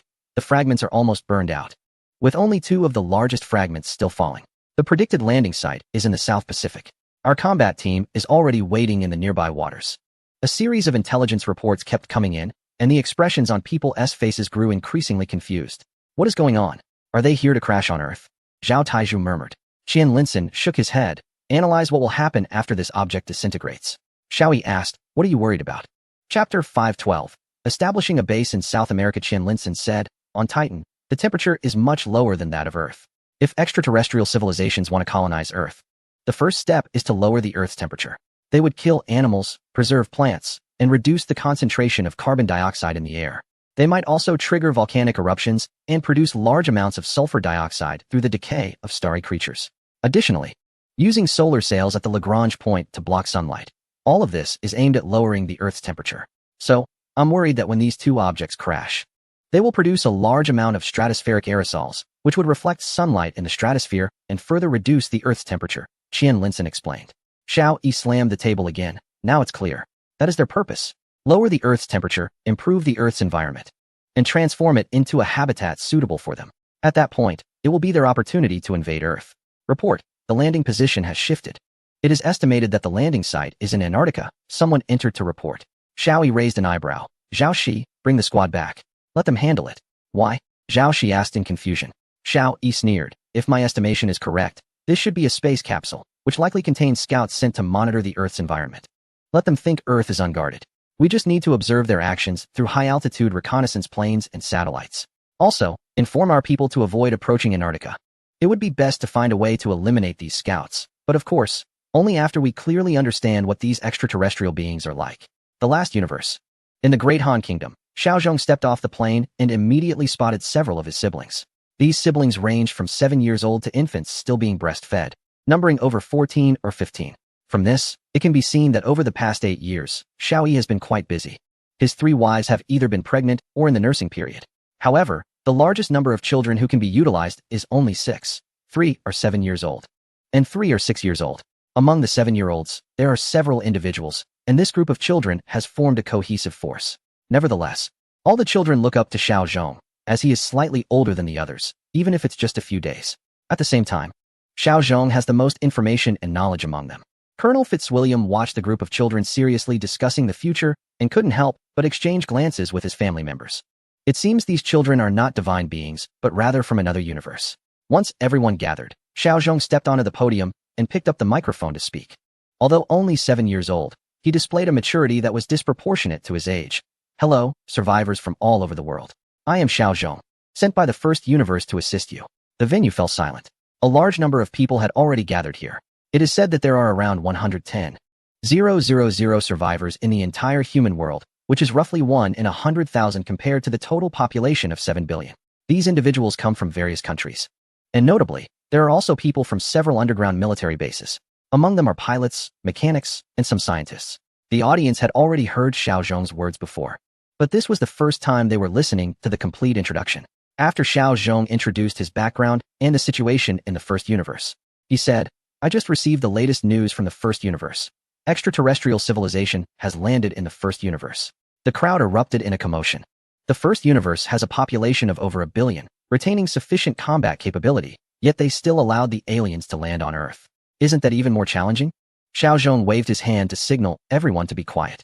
His voice, though youthful, was firm. "Everyone, do not panic. With the valuable experience from the first universe, we will surely drive the extraterrestrials off Earth. Now, we must choose a place to settle down. According to the information in my mind, the aliens will lower the temperature on Earth, and we need to relocate to a warmer place to rebuild our homes. The best location chosen by the people of the first universe is South America. We will migrate there as a whole. In 270 days, the aliens will land on Earth. We must prepare sufficient food and defense works before they arrive, while also vigorously advancing our technology." Chapter 513. Capturing extraterrestrials with the support of humanity from the first universe. We are certain to resist the alien invasion. At the same time, we will assimilate the latest technology from the first universe, allowing everyone to focus on learning to establish defense works and protect our homeland. Groups of people began to relocate, their destination being South America. Meanwhile, in Geneva, Europe, a group of scientists stayed behind with the task of repairing the damaged Large Hadron Collider, as it is the last remaining collider in the universe. In the Yangtze River Delta and Pearl River Delta of the Han Empire, there were also people remaining. Important core technology parks in various countries have personnel stationed there. Such scenes are also happening in other universes. In each universe, adults are preparing for the impending counterattack under the guidance of children. At the command center, ultra-high-definition images from observation satellites are being displayed on a large screen. On the ground, there are 3 silvery figures. These are extraterrestrial beings that have fallen to Earth. They are not small, standing about 1 meter tall and measuring 2 to 3 meters in length. Their bodies are covered with a thick, unattractive shield, making them appear clumsy in movement. They are currently using a device resembling a powered hoverboard as a means of transportation, gliding across the ice surface. Due to the shield, their true appearance cannot be seen, but it is known that they should be swimming underwater on Titan. They are about 1,000 kilometers from the ocean, which will take them several hours to reach. The staff is nervously conducting data analysis and providing timely reports. They must not let them enter the ocean, Qian Linson stated. Although we do not know much about Titan and much of the information we have is incorrect, one thing is certain. Titan is covered in methane oceans, and they likely live in those oceans. Therefore, they may dive underwater. At that point, we won't be able to track them. Xiaoyi looked at Zhao Shi and asked, "Have we received their signals?" "We intercepted some signals, but we cannot decipher them," Zhao Shi replied. Xiaoyi was not surprised. If it were so easy to decode another civilization's signals, that would be fanciful thinking. Since they can receive signals, they can certainly block them. He ordered, "Notify them to immediately block all their signals, and the task force is to set out to the Antarctic to capture this group of extraterrestrials."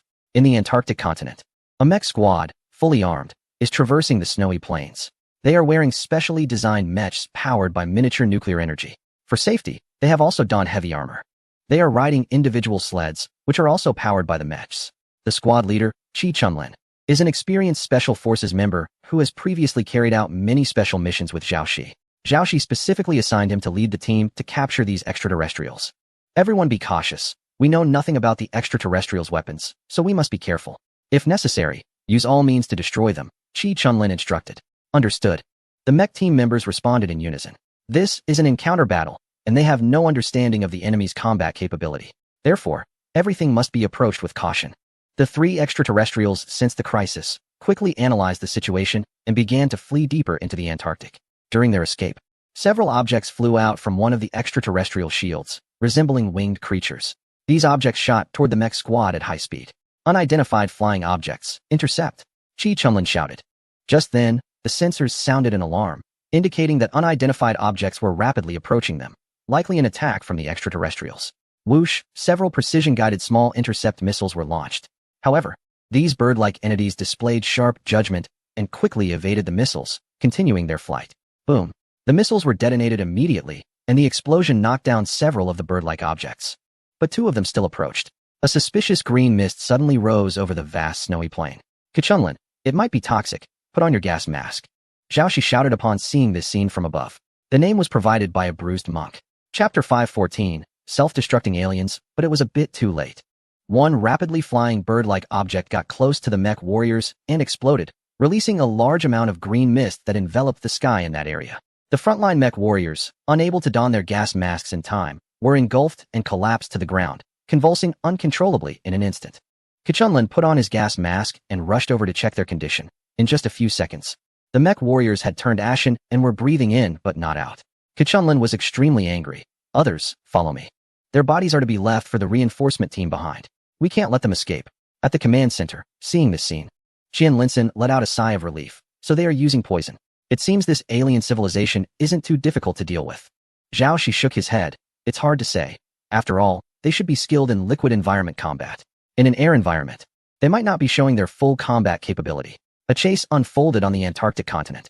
The ice vehicles of both sides had similar speeds. And after pursuing for a while, Zhao Shi still couldn't close the distance. "Kachunlin, continue to pursue. We have dispatched 3 other teams to encircle them." Zhao Shi coordinated on-site from the command center. "Received. We must capture these 3 entities," Kachunlin gritted his teeth and replied. On the vast snowy plain, the mech warriors formed an encirclement, closing in on the 3 strange creatures. Suddenly, one of the creatures began to stand upright and then started to burrow down, clearly trying to dig through the ice layer to dive into the water below. It seems these entities don't have detection equipment. Otherwise, they wouldn't be digging down. Zhao Shi sneered. This is the Antarctic continent. Below is permafrost, not the ocean. One of the aliens opened its shield again, and dozens of bird-like objects flew out in all directions. "Be careful," Zhao Shi reminded. The mech squad warriors put on their gas masks and activated oxygen supplies. The bird-like objects moved at high speed, approaching the mech warriors and exploding one after another, creating a cloud of smoke over the pristine white ground. However, this time everyone was prepared and faced no obstruction. The alien that was digging down was also quick and had already burrowed beneath the ice. The other 2 followed suit. leaving only a round hole on the snowy plain. They did not dive into the water, but chose to advance beneath the ice. Qianlinson said with some surprise. This is a bit troublesome. Our detection equipment is not easy to find their traces beneath the ice. Following their trajectory to track them could be quite dangerous. Zhao Shi picked up the microphone and reminded the mecha warriors, attention, these aliens have burrowed under the ice. All mecha squads stop advancing and surround the area. Use small seismic bombs to force them out from the ground. The seismic bomb is a low-yield nuclear device that can be detonated deep underground, causing earthquakes and tsunamis. However, the small seismic bombs they are using are not nuclear, but rather high-explosive bombs that, when detonated under the ice, will create intense vibrations beneath the surface. These were specially designed to eliminate the starry armored beasts hidden underground. They didn't expect them to come in handy here as well. Boom, boom, boom. After several consecutive detonations of the seismic bombs, 3 objects were thrown up from beneath the ice, lying motionless on the snow, clearly suffering significant damage from the blasts. Let us unveil the true nature of these things, Qi Chunlin said excitedly. The ice layer was severely damaged, and the entire ground became uneven, hindering the movements of the mecha warriors. On the ground, one alien moved slightly. A thick shield opened a button on its body and pressed it. Then, this alien moved in front of another and pressed the button again. Xiao Yi's expression tightened as he shouted, Zhao Shi, order them to stop advancing and retreat immediately. Zhao Shi understood. This alien was obviously attempting to commit suicide in some manner. Although they didn't know how, it was clearly not a good time to approach. If there was an explosion, rushing in now would lead to mutual destruction. However, the anticipated explosion did not occur. Instead, the shields were somewhat damaged, and some liquid started to flow down. Qi Chunlin, send a robot to check what's happening, Zhao Shi instructed. A humanoid mecha detached from the group and headed toward the center area. Upon reaching the 3 shields, the humanoid mecha extended its mechanical arm and opened one of the shields. As the shield opened, a pool of green liquid flowed out, staining a large area of the surrounding ground green. Chapter 5:15, a different development path through the camera of the humanoid mecha. They saw that the inside of the shield was empty, just a hollow shield. Melted. Several of them exchanged glances in surprise. They hadn't anticipated such an outcome. The 3 aliens did not self-destruct, but rather chose to dissolve themselves. Qianlinson nodded thoughtfully. I think I have an idea about what's going on. Inform them to stay put. I will arrange for scientists to go on-site to collect samples for study. What is going on? Xiao Yi asked, and the others also looked at Qianlinson. He slowly replied, this is just a hypothesis of mine, but it should be roughly correct. That object lingering at the Lagrange point doesn't seem to be a mechanical product, but rather resembles a form of life. The weapons they just used are not conventional weapons, but rather something resembling self-destructing flying creatures. This includes their shields and self-destruction methods, which are all biological in nature. This indicates that the extraterrestrial civilization differs fundamentally from our earthly civilization, Qianlinson said. Xiao Yi, curious, asked, I have heard many speculations about the classification of civilizations. Some say that earthly civilization belongs to a certain level of civilization. However, it seems like what you're saying is not quite the same. Qianlinson nodded, yes? It's not the same. That speculation is about the levels of civilization, while I am talking about the types of civilization. Our level of civilization is measured by technological advancement. The mechs, weapons, aircraft, cannons, ships, and so forth that we create are all based on scientific research. However, the civilization on Titan may not be following this path. They might be pursuing a different route, which is genetic civilization, enhancing their civilization level through genetic modification. He pointed to the object hovering at the Lagrange point on the screen and said, this object, based on our existing data, resembles a living organism. A highly advanced being that can absorb energy in the universe and continuously adjust its state. Stabilizing at the Lagrange point is a complex engineering challenge. Current human technology cannot maintain a spacecraft's stability at the Lagrange point for extended periods because it requires a significant amount of power for adjustments. To maintain stability there for a long time, a substantial propulsion system is needed, but a spacecraft can only carry a limited amount of power. With our current technology, we can only keep a spacecraft at that point for a short time. If this object is indeed a living being, it perfectly solves the problem. This organism only needs to continuously absorb solar energy to adjust itself and remain stable at the Lagrange point. This extraterrestrial civilization is taking a different path than ours. They are following the genetic modification route, while we are on the technological development path. Only such a civilization can create beings like the starry armored beasts to invade Earth. Qianlinson stated. Xiao Yi sighed in relief. If that is the case, we have a good chance of winning, and we can help other humans in the universe to win as well. However, Qianlinson shook his head. We shouldn't be too optimistic. Our understanding of genetic modification is still very limited, whereas they are quite the opposite. Our knowledge of our own humanity is quite superficial. We have little understanding of how diseases arise or how our bodily functions operate. We know almost nothing. But look at the starry armored beasts they modified. They are nearly perfect. If not for their lower intelligence, we humans would hardly be a match for them. He shook his head again. The only advantage is that we are too far apart.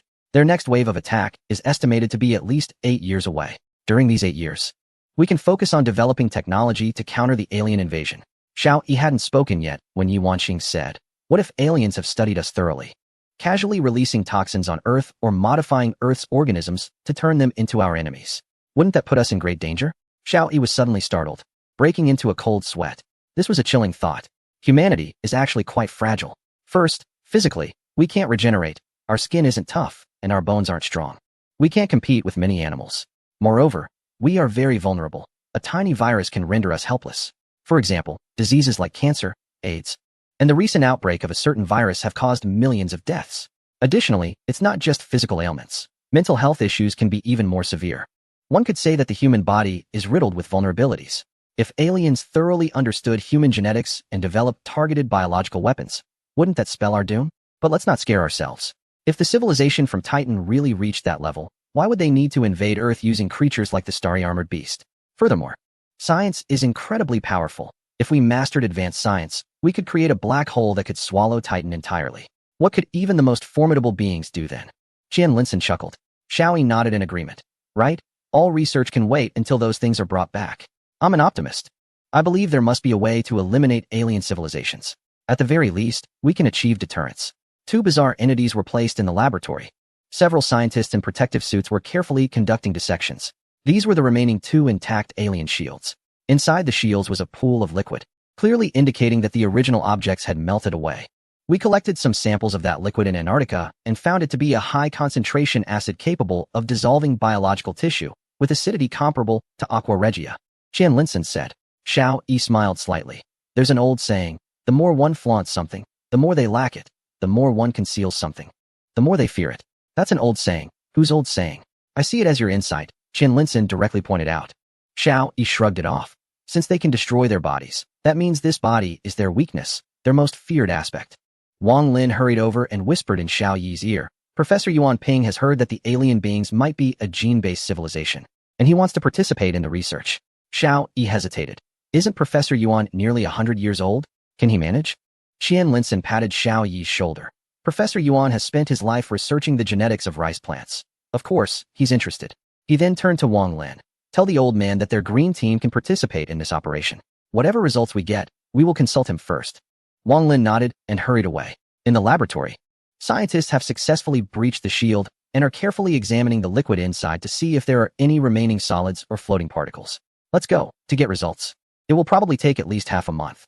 During this time, we need to develop some targeted weapons, Qian Linson said. Sunlight filtered through the leaves, casting dappled spots of light. Outside, a group of children was playing and chasing each other. Xiao Yi held a book in one hand, sipping tea while glancing at the pages. His gaze occasionally drifted between the book and the children outside, but his mind was elsewhere. Those children outside were all his. And to increase the birth rate, the expert team had gone to great lengths, forcibly intervening in his life to ensure he engaged in orderly breeding.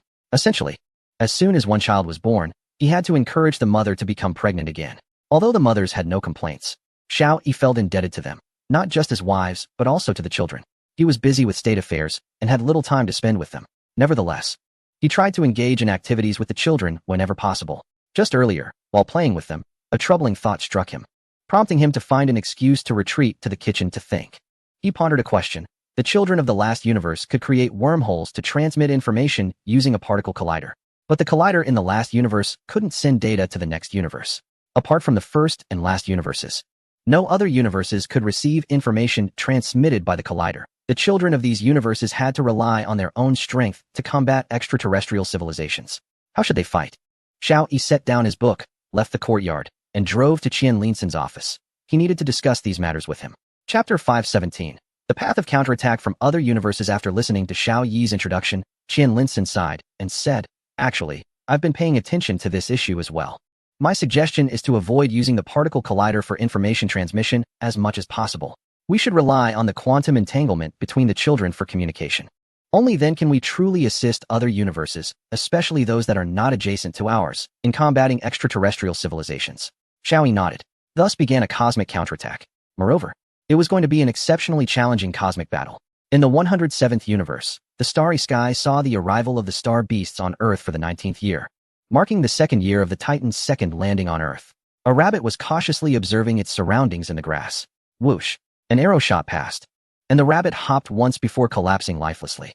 An 18-year-old youth sprang from the woods, picked up the rabbit's carcass, and briskly ran deeper into the forest. This was a campsite with a dozen or so young people his age. Bro, what did you catch? A girl of a similar age asked. A wild rabbit. Xiaolong raised the wild rabbit in his hand and smiled as he spoke. 19 years ago, an alien species sent starry armored beasts to invade Earth, devouring almost all the animals on the planet.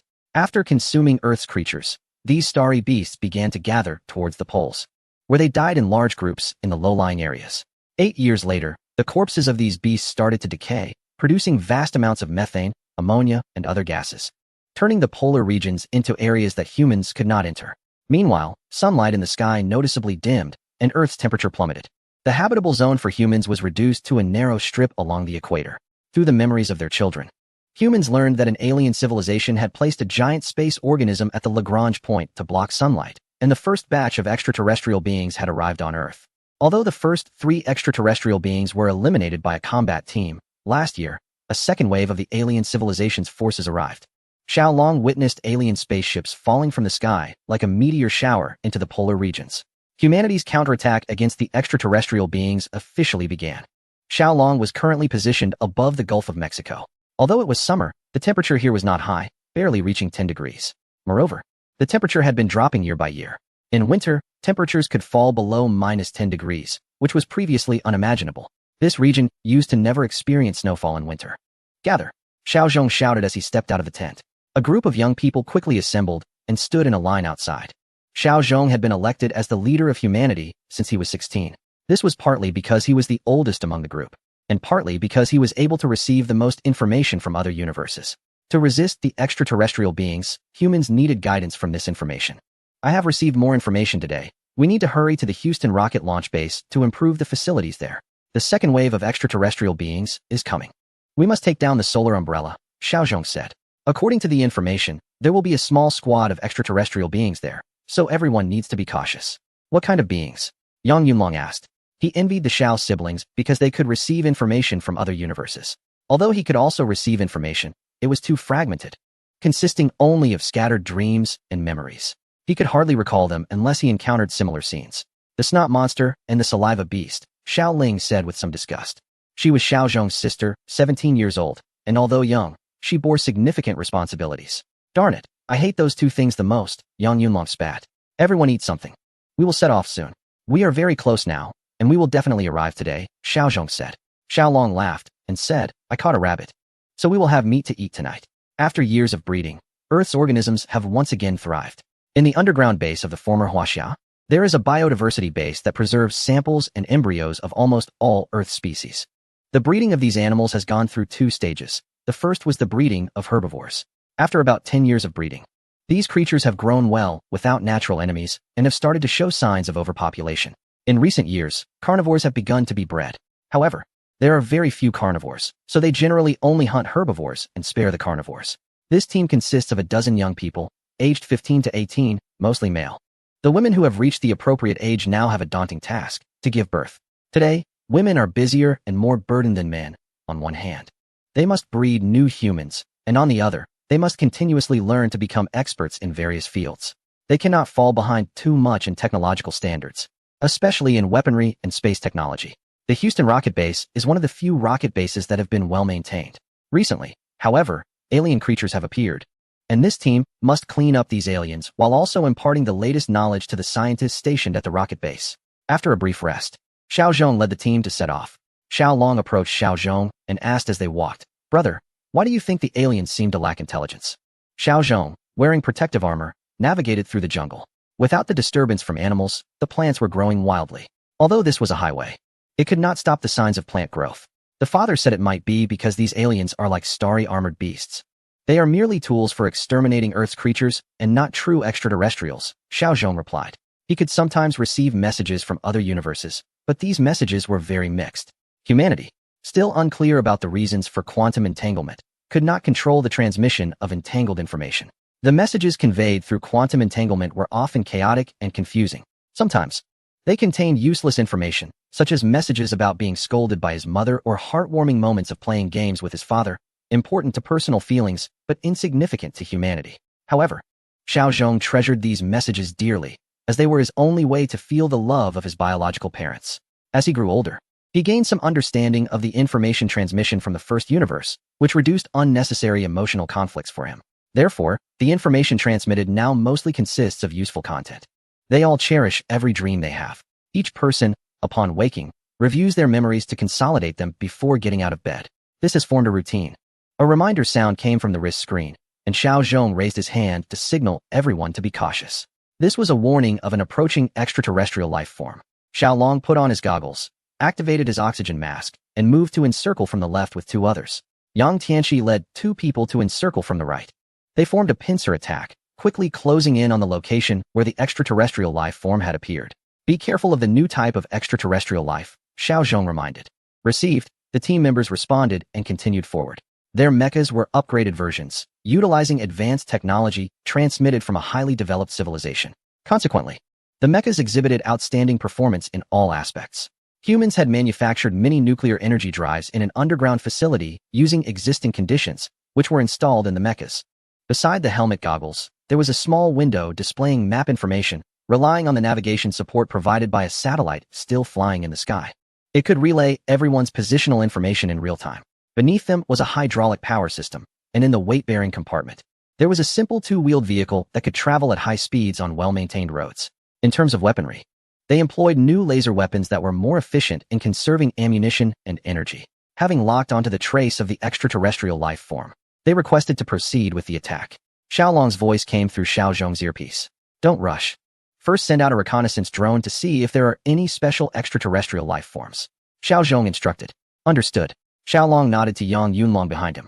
Yang Yunlong took a small box from the weight-bearing compartment, opened it, unfolded the wings, and pressed a button. A small, silent drone took off, swiftly flying toward the locked-on extraterrestrial life form. The shared visuals were simultaneously transmitted to the small screens on everyone's goggles. Ahead appeared a small extraterrestrial creature, about a meter tall, on all fours, with a snake-like head capable of rotating 360 degrees.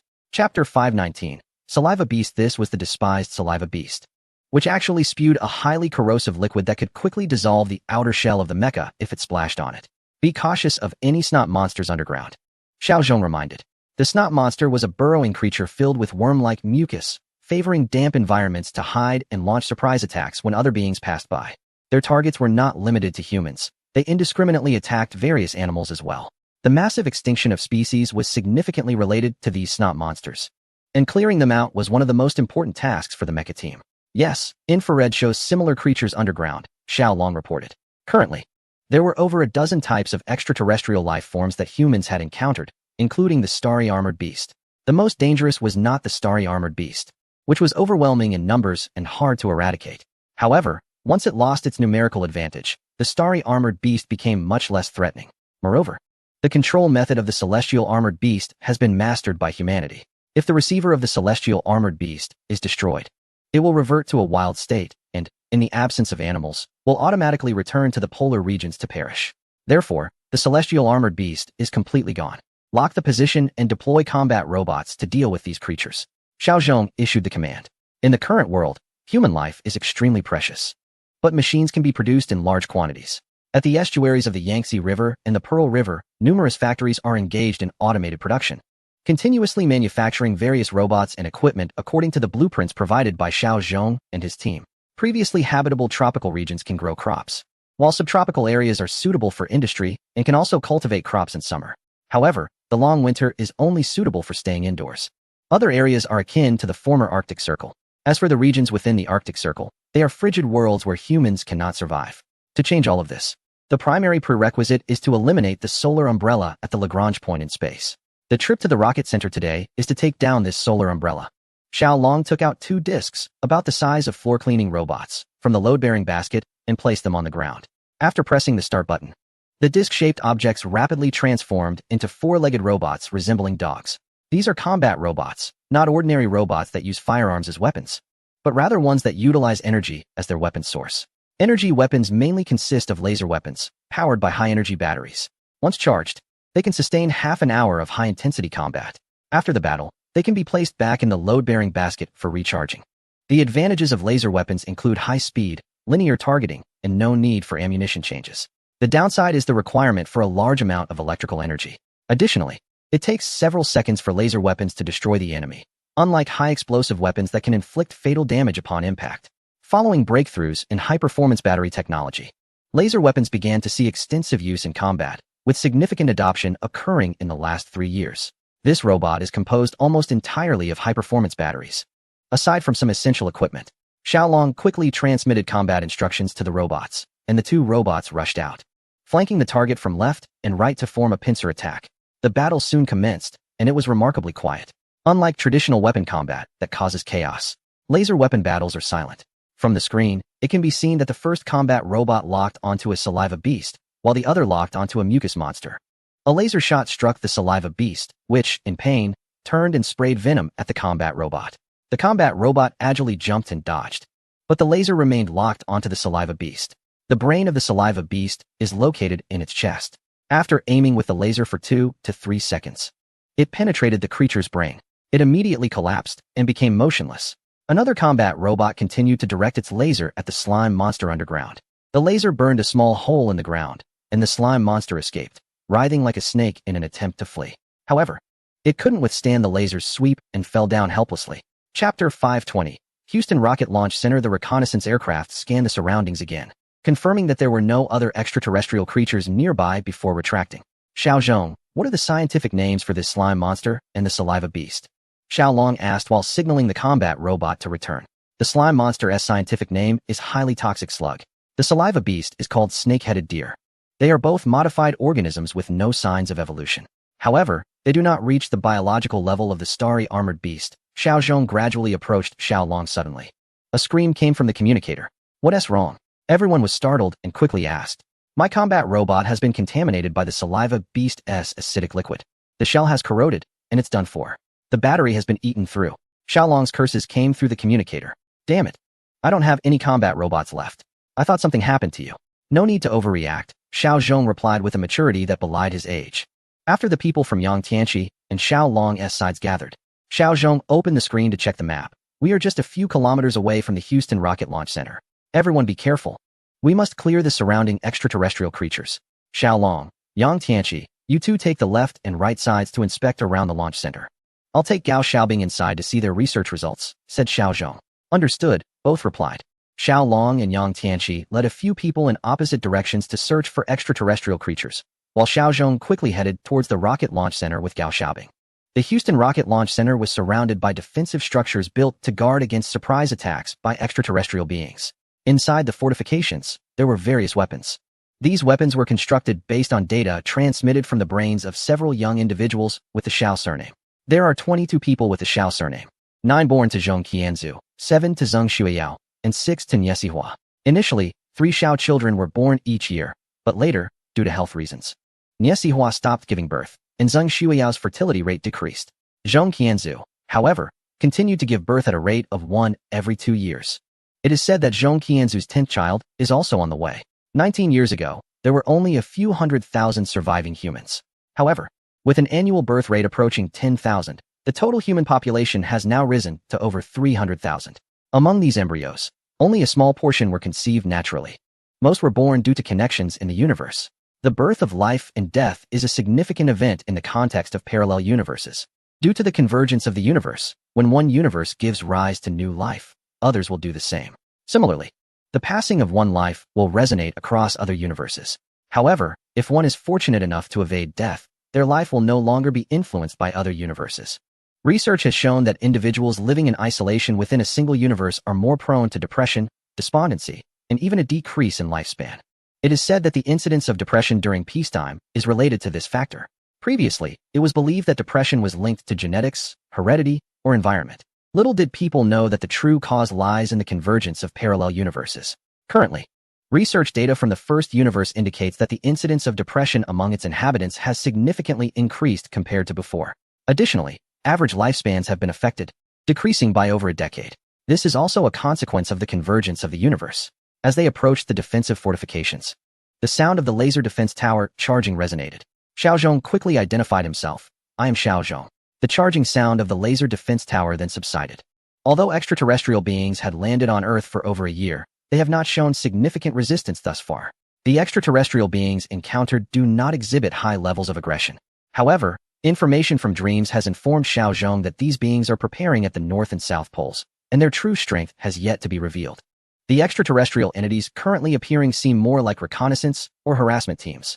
Information in his mind urged Xiao Zhong to head towards the North and South Poles to destroy the bases being constructed by the extraterrestrial civilization, which poses the real threat.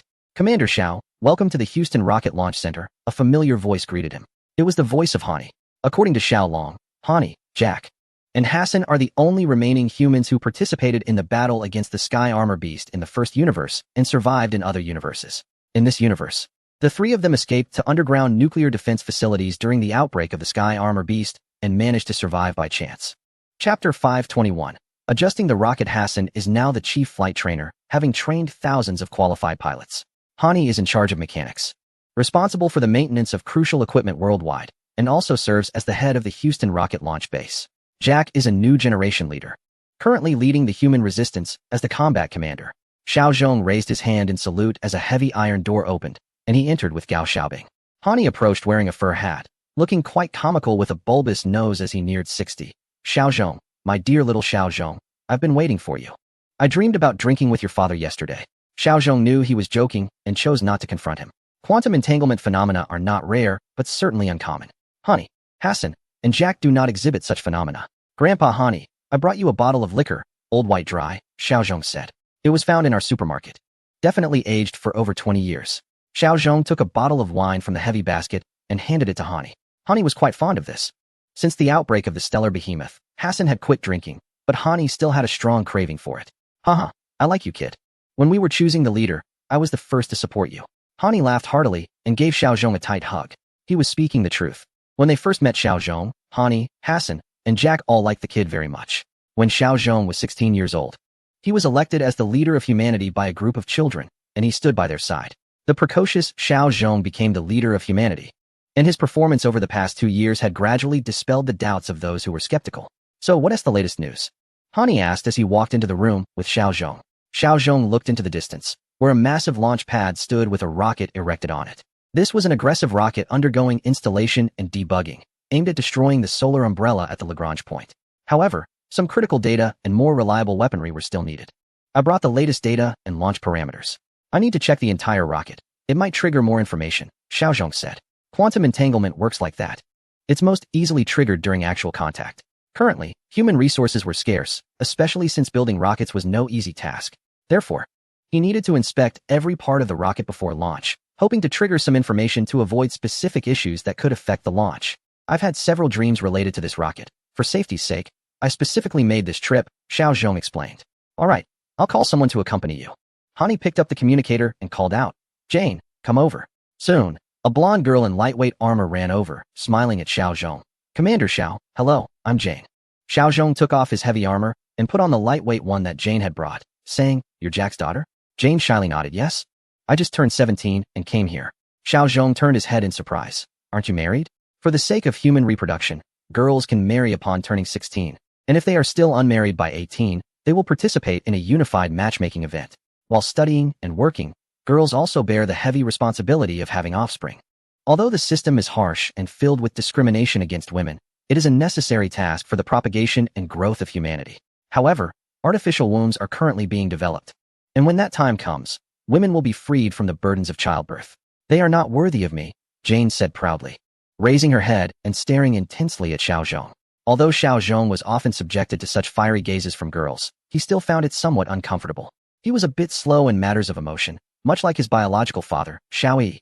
Oh, I hope you can find a suitable partner, Xiao Zhong replied casually, starting to adjust the lightweight mech. Just like adjusting a car seat, a mech that is worn for the first time requires careful tuning to feel comfortable. It should be ready soon. Jian's words carried a hint of flirtation. Nowadays, girls are so bold. With the pressure to marry by the age of 18, they are compelled to take the initiative in finding the best partner. Xiao Zhong automatically filtered out Jian's flirtation, picked up his luggage frame, placed it in the mech's rear cargo compartment, and then walked towards the rocket launch pad. Chapter 522. Encountering an attack. Human life now heavily relies on mechs. Lightweight mechs are suitable for work, with better precision and stability than humans. They also have superior load-bearing capabilities.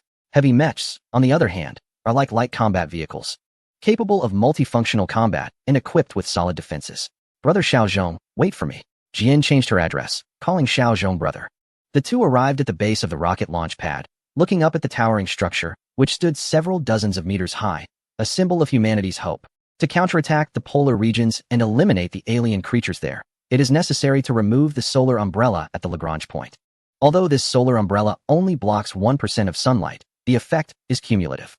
The Earth's temperature has been decreasing year by year, from an initial average drop of 1 degree to a general decrease of over 10 degrees now, which is the best evidence. The factors contributing to Earth's cooling are now reversing. Volcanic ash has begun to settle underground with the rain, and the concentration of carbon dioxide in the air is rising due to the significant reproduction of humans and animals. In the oceans, with the proliferation of marine animals and phytoplankton, marine plants are rapidly decreasing. Only the cooling effect caused by the solar umbrella continues and accumulates. To warm the Earth, the solar umbrella must be cleared away. Xiaozhong glanced at the thermometer. It was summer, yet the temperature here was only around 20 degrees. Even at noon, it would not exceed 26 or 7 degrees. During peacetime, temperatures here would surpass 30 degrees. Taking the elevator from the rocket launch pad to the highest point, Xiaozhong stepped out and stood on the scaffolding, gazing into the distance. Surrounding him was a sea of lush greenery. It was the best season of the year. The dense trees layered upon one another, stretching endlessly. A breeze swept by, creating rippling waves of green, while the distant ocean blended seamlessly with the sky. White clouds drifting lazily. Looking at such a beautiful world, Xiaozhong vowed to protect the Earth's beauty and to thwart the invasion of alien civilizations. It's so beautiful. Every time I stand at the highest point, I can't help but feel grand. Jian followed him, placing the toolbox on the scaffolding. Xiaozhong took out a detector, connected it to the rocket's data interface, and began checking the data while correcting the newly received signals. Watching Xiaozhong work intently, Jian's eyes sparkled, revealing her admiration. Although it was her first time having close contact with Xiaozhong, she felt that she knew him very well. Xiaozhong could be considered a polymath. He was not only a natural scientist, but also an expert in mechanics, architecture, and even humanities. In terms of combat, he was among the top experts in humanity.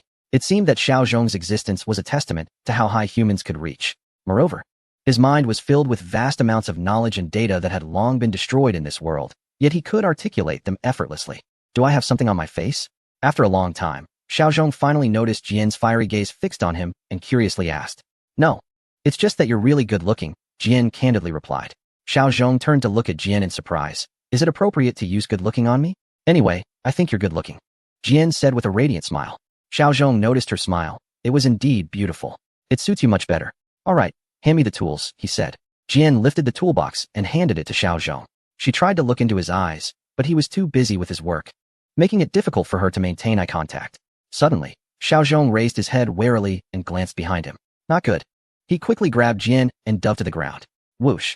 A fast-moving object zipped past, grazing Xiaozhong's head. Boom! Several holes were smashed into the launch pad by an unknown object. If it weren't for Xiaozhong's earlier alertness, it would have been disastrous. What was that? Jian asked in fear. Xiaozhong pulled Jian up and rushed down the stairs with her. Warning, alien beings are attacking. All units on alert. As they ran, Xiaozhong inquired about any abnormalities to Xiaolong and Yang Tianqi. Xiaolong, Yang Tianqi, have you detected anything unusual? Whoosh, whoosh. More sounds echoed as the rocket's body was struck above them. I haven't detected anything. Everything seems normal, Xiaolong replied, puzzled. What happened? I didn't find anything either. Yang Tianqi added. Xiaozhong looked up. Something was still attacking the rocket. In an instant, memories in his mind were activated, and some data became clear. New type of alien life forms attacking. Xiaolong, Yang Tianqi, come back immediately, drop everything, and head to the defense fortifications. Chapter 523. Defending against alien beings. Xiaozhong shouted to the personnel at the rocket launch center. Charge the laser towers. Alien beings are attacking. Lock onto targets with radar and engage in aggressive defense. Hurry. Henny dashed to the radar screen and saw that after scanning, 2 unidentified life forms had already entered the rocket launch center and were attacking the rocket. Fortunately, these unidentified creatures were relatively small, and their attacking power was not significant. Damn it. Why can't I see where these creatures are? Henny looked up at the surveillance, but found nothing. Attacking the areas shown on the radar was futile. These creatures were invisible.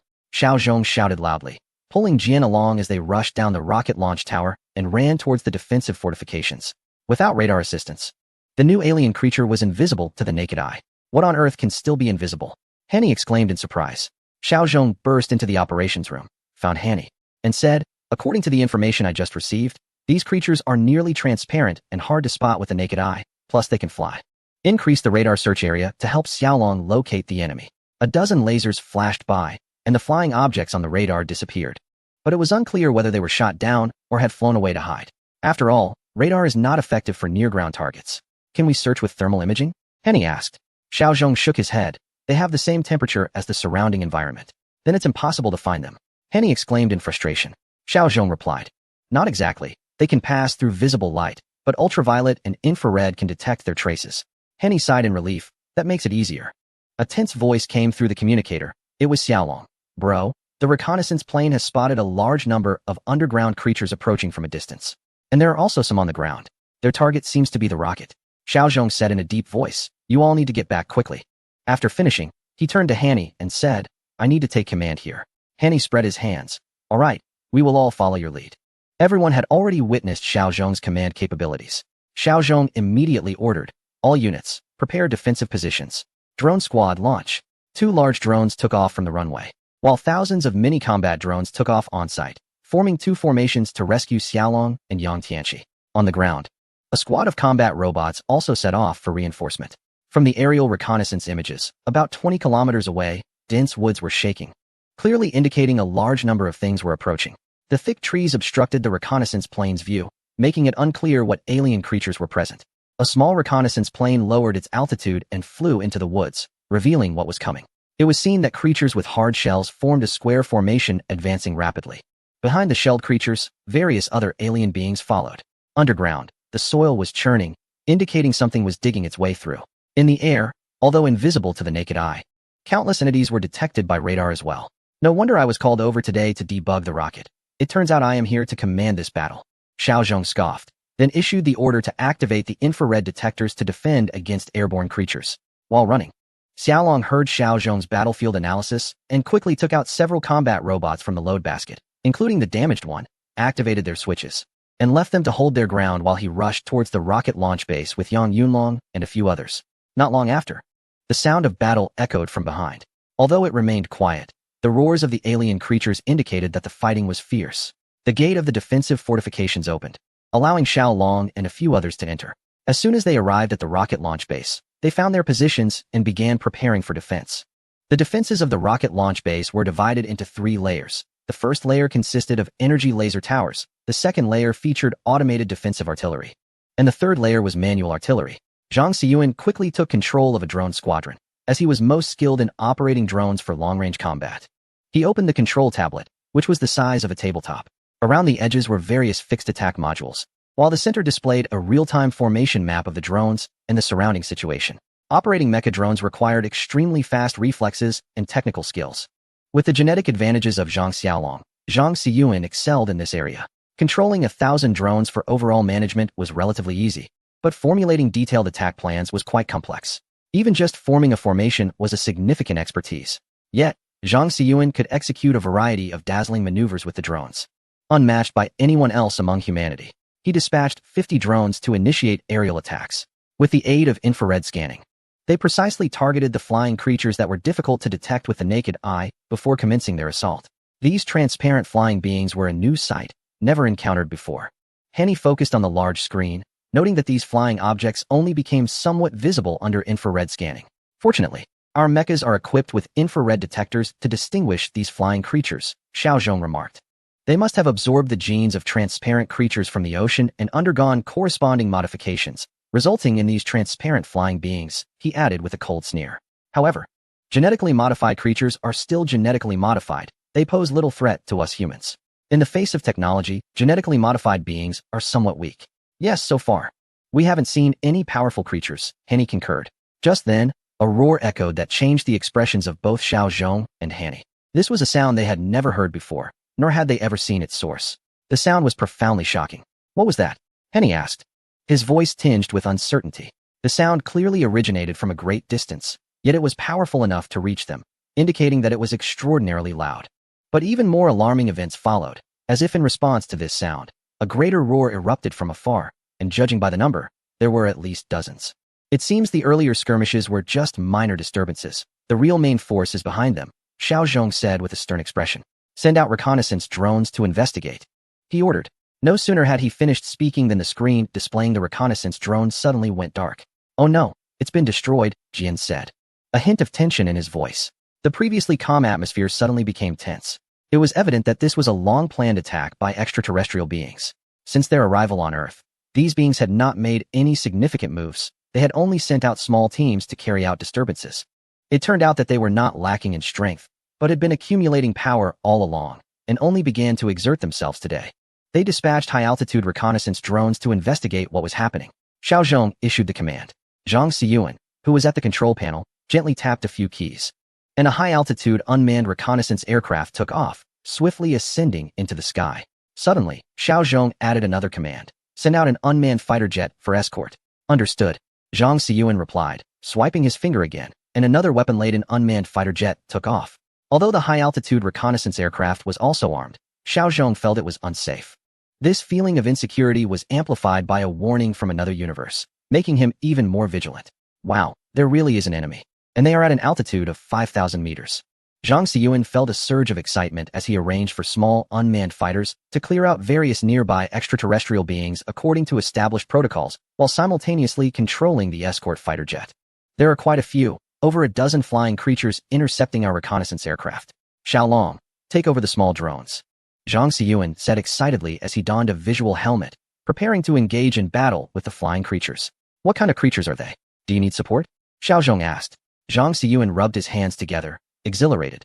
They are a type of flying creature similar to winged beetles that I've never seen before. However, judging by their speed and flight patterns, I can handle them alone. With the visual helmet and control stick, it's like fighting in a simulation chamber. Zhang Xiyuan skillfully maneuvered the fighter jet, quickly closing in on the extraterrestrial beings flying high above. The large screen switched to the view from the high-altitude reconnaissance aircraft. The reconnaissance aircraft was flying in the back, while Zhang Xiyuan's fighter jet had already surged ahead. In the sky ahead, several small dots appeared. These were the flying creatures. They are winged beasts, extremely agile with weak defenses, but their front claws are sharp enough to easily tear through steel, Xiao Zhong exclaimed, spouting out a string of information. Beside him, Jian immediately began to record it. As Xiao Zhong's temporary aide, it was essential for him to be ready to document key information at all times, as Xiao Zhong often shared crucial insights spontaneously. Got it. Winged beasts, since their defenses are weak, let's see my firepower cover them. Zhang Xiyuan pressed the launch button, and a barrage of bullets flew out. However, the targeted winged beast suddenly ascended vertically at a 90-degree angle, evading the bullets. Wow, they really are agile. But still, they can't escape from my grasp, Zhang Xiyuan declared as he opened fire again, this time blocking the winged beast's escape route. On the screen, the wings of the winged beast were pierced with several holes, causing it to lose power and plummet from the sky. Haha, bring one, I'll take one. Bring a pair, I'll take a pair. Once Zhang Xiyuan enters combat mode, he becomes a relentless chatterbox, babbling away while wreaking havoc. The high-altitude reconnaissance aircraft, under his cover, sweeps across the sky, beginning its ground reconnaissance. Xiao Zhong switches the view to the downward perspective from the reconnaissance aircraft. And it seems Zhang Xiyuan should have no problem dealing with those flying beasts. The key is to figure out what exactly is on the ground. What could possibly emit such a tremendous roar? After passing through a layer of clouds, lush green trees emerge below. Among the greenery, some brown objects are mixed in. Xiao Zhong's expression becomes serious as he zooms in again, revealing these brown objects. It turns out to be a group of dinosaur-like creatures, but they have 6 legs, with 2 front legs that resemble weapons, much like the starry armored beasts. They appear even larger and more formidable than the armored beasts, and they have a long, high tail. There are actually over 100 of them. In the first universe, Xiaoyi watches the footage coming from the Antarctic continent, remaining silent. At the edge of the Antarctic continent, giant creatures measuring 4 to 5 meters in height have appeared. There aren't many of these creatures, just a few. But the shock they bring to Xiaoyi is immense. Indeed, these creatures have grown by consuming the decaying corpses of the starry armored beasts. However, due to the scarcity of corpses, their numbers are low. Wang Lin holds a document and says, these creatures pose little threat to our universe. Xiaoyi shakes his head, but they are extremely threatening to other universes. Wang Lin falls silent. According to information feedback from other universes, the starry armored beasts migrated to the poles after exterminating humanity, only to perish there. Their corpses are slowly decomposing, and the various chemical components released are altering the Earth's climate and the environment at the poles. This second wave of extraterrestrial creatures will have plenty of food to consume, enabling them to form a massive force to sweep across the Earth. Shall we? Don't worry too much. Qian Linson walks over and says, I've talked to philosopher Yang Xuelin and some sociologists. We believe that another outbreak of the starry armored beasts is unlikely. Oh, why? Xiao Yi turns around, curious to look at Qian Linson. Qian Linson's hair has turned white, and his spirit is not as vigorous as before, yet he remains wise. We all know that the purpose of extraterrestrial civilizations is to transform the Earth. They are attempting to create a climate environment similar to that on Titan. This requires a vast amount of energy, and the corpses of the starry armored beasts serve as this fundamental energy source. Therefore, these creatures will not appear in large numbers. Qian Linson sighs at this point. However, although their numbers will not be too high, it will still be quite challenging for other universes that have sparse populations and insufficient foundational strength. Xiao Yi relaxes his expression. Right? How did I not think of that? If that is the case, I have confidence in them. Qian Linson sat down and rubbed his temples, saying, I've been feeling a bit out of sorts lately. Xiao Yi, have you considered that we should fight back? Chapter 526. The Voyager spaceship. Xiao Yi's expression shifted. Fight back? Qian Linson replied, I know you want to lead all the parallel universes in a counterattack. However, given the current situation, we can't be of much help.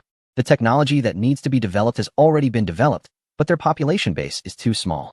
Continuing to respond passively like this, no one knows when it will end, and by then, our assistance will be minimal. Xiao Yi's expression changed. Are you suggesting, Mr. Qian? Qian Linson sighed. We still haven't uncovered the details of the extraterrestrial civilization. If we could find their weaknesses, perhaps we could address the crisis at its roots. For over a decade, humanity on Earth has focused its technological advancements on space and weaponry, but after so many years, it seems we've hit a bottleneck. This is a consequence of uneven technological development. That's why Qian Linson said their assistance to other universes is limited. Everything must be fought by the people in those other universes. However, if we could find a way to eliminate the Titan civilization at its source, it would be much simpler. Mr. Qian, this time I plan to convene a global brainstorming conference, gathering elite talents from around the world for a brainstorming session. We can incorporate your ideas and discuss them together, Xiao Yi said. Qian Linson nodded. We should also check on the progress of our spaceship and see if we can uncover the secrets of Titan. Yuanqing approached and said, Our first spacecraft has already reached near Saturn, and the Titan lander has separated. This time, we used a dual quantum encryption method for signal transmission, which even if the Titan civilization has a super brain, they won't be able to crack. We should be able to uncover the secrets of Titan this time. Also, I hope our Hope ship can perform well. Yuanqing's eyes sparkled. Her words immediately led to contemplation among Xiao Yi, Qian Linson, and the others, with each person's eyes flickering. The Hope ship is not just a probe, it is a bomb. To be precise, it is a nuclear fusion bomb. Rather than intending to inflict serious damage on Titan, it would be more accurate to say it serves as a deterrent. A nuclear fusion bomb, also known as a hydrogen bomb, is not very heavy and is mainly symbolic. Whether or not it will be deployed depends on the analysis of the situation by the command center. Due to the uncertainty surrounding Titan's structure and secrets, everything must be adaptable. If this hydrogen bomb can inflict substantial damage on Titan, then humanity on Earth will spare no effort to transport massive nuclear bombs into the sky, delivering them to Titan for bombardment, aiming to wipe out the Titan civilization altogether. However, everything remains uncertain. If the hydrogen bomb poses no threat on Titan, all of this would be in vain. This hope-filled fusion bomb is carried by the first long-range spacecraft, aimed at waiting for the right moment to warn the Titan civilization. It is meant to showcase the strength of humanity. Moreover, the long-range spacecraft has a special plan, which, if successful, would provide an effective means for humanity to deal with the Titan civilization. This entity is called the Scorpion Beast, which has a scorpion-like tail at its rear, serving as its special attack method. Xiao Zhong began to narrate again. Jian took notes diligently, recording all of Xiao Zhong's words. The Scorpion Beast might be a predecessor to the Starry Armored Beast, which was likely developed based on the Scorpion Beast. It possesses greater attack power and agility compared to the Starry Armored Beast. Its drawback is that its shell is thinner than that of the Starry Armored Beast, and it cannot split. It grows by consuming the remains of the Starry Armored Beast after being laid by the mother worm. The mother worm's reproduction rate is limited, so it won't create a massive swarm like the Starry Armored Beast. Xiao Zhong slightly closed his eyes, recounting the information in his mind bit by bit. Henny felt both astonished and delighted. He was surprised by the Scorpion Beast's formidable attack power and pleased that it wouldn't form a swarm, which would leave humanity helpless and prevent them from experiencing another wave of such creatures. Alongside the Scorpion Beast often comes a giant armored beast, which generally serves as a meat shield. They are slow and usually reach the front lines before the battle begins. Xiao Zhong continued. There is also a type of burrowing beast underground, measuring 2 to 3 meters in size, which can dig at a speed of up to 20 kilometers per hour. We must be especially cautious. After finishing his explanation, Xiao Zhong slowly opened his eyes. Seeing that Xiao Zhong had finished, Henny quickly asked, Xiao Zhong, can we hold out? The first conclusion will be released the day after tomorrow. If you're tired from following the book, you can take a look at the first conclusion. Different conclusions lead to different paths, which may satisfy some readers' regrets. Unknowingly, the Spring Festival is approaching. So I wish everyone a happy Spring Festival in advance. Chapter 527. Types of Battle Robots. Xiao Zhong looked up at the rocket launch pad behind him and said solemnly, We must hold on. I have sent a distress signal to headquarters, and the bombers will arrive in 1 hour. We must hold the line until then. Henny took a deep breath and said, But our underground defenses are not good. Is low-frequency wave defense effective? The underground defenses of the rocket launch base also included low-frequency wave emitters, constructed to mimic the low-frequency waves produced during the slow operation of a particle collider. However, they had never been used in actual combat. I don't know. There is no data on this. Perhaps we need to explore it ourselves. Xiao Zhong instructed to establish underground surveillance to detect the movements of these burrowing beasts in advance. After saying all this, Xiao Zhong turned to Zhang Xiyuan and said, Have the reconnaissance aircraft fly a bit higher. Your fighter jets return and prepare the unmanned bombers for a round of bombing. Understood. Although Zhang Xiyuan did not fully satisfy his desires, he still obediently maneuvered the aircraft back. After taking down 13 flying beasts, only 4 or 5 remain. Which is a pity, Zhang Xiyuan said while controlling the situation.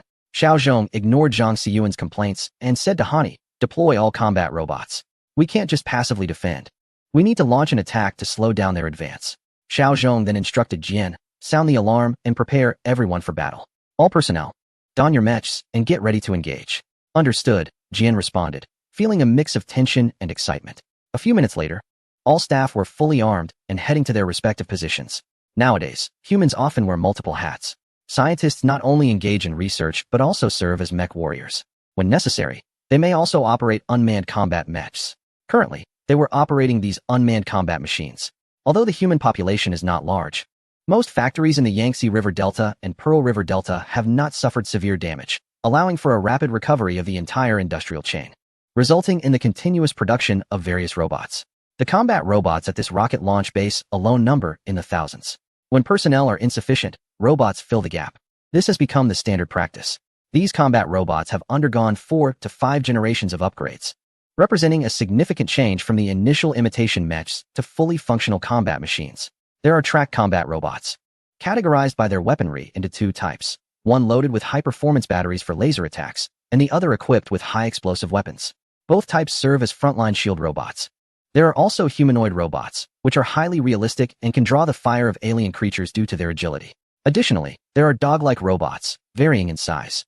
Smaller ones resemble the disc-shaped robot carried by Xiao Long, easily portable and rechargeable. Larger models are robust, comparable to cattle, capable of sustained combat for extended periods. Powered by miniature nuclear energy, each type of robot possesses autonomous combat capabilities and, in certain aspects, can outperform humans in combat, such as precision, sensitivity, and reaction time.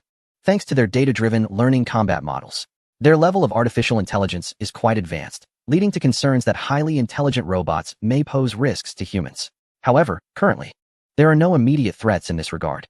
Nevertheless, robots still lag behind humans in judgment, especially in assessing situations and choosing the most suitable combat strategies.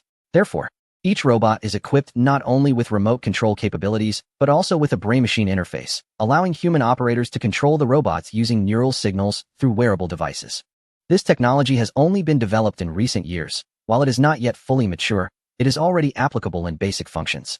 Of course, in battles like this, remote operation is still more reliable. 1,000 combat robots were rapidly deployed into the fight.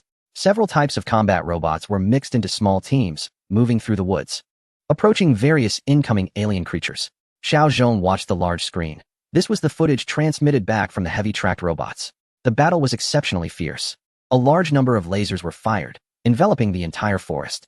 The alien creatures kept jumping and dodging, rushing towards the robot teams at incredible speed. Chapter 528. Support from bombers. As a running giant armored beast approached the robots, its brain was pierced by a laser. However, as it fell, it crashed heavily onto one of the tracked robots. The heavy armor, immense impact, and massive weight knocked the robot down and damaged its reception equipment. The sound of the robot's motors immediately stopped. The tail of the scorpion beast was very agile, and it was extremely sensitive to lasers. As soon as the laser illuminated it, it would instinctively dodge, making it difficult for the laser to lock on for an attack. At this moment, high explosive weapons began to take effect. Boom. The tracked robots started firing shells at the alien creatures ahead. The scorpion beast hid behind the giant armored beast, advancing under heavy fire. The battle was exceptionally intense. Suddenly, the image on the large screen flickered, showing a chaotic array of lines, and then the image disappeared, leaving only static. What happened? Hanny was astonished. This was an unprecedented phenomenon. The sound of external shelling paused for a moment, and the soldiers controlling the robots felt as if they had lost their targets. Xiao Zhong quickly switched the view to the high-altitude reconnaissance aircraft. On the ground, nearly 1,000 combat robots had stopped fighting, some leaning awkwardly, scattered in disarray. It seemed the bugs had a new secret weapon.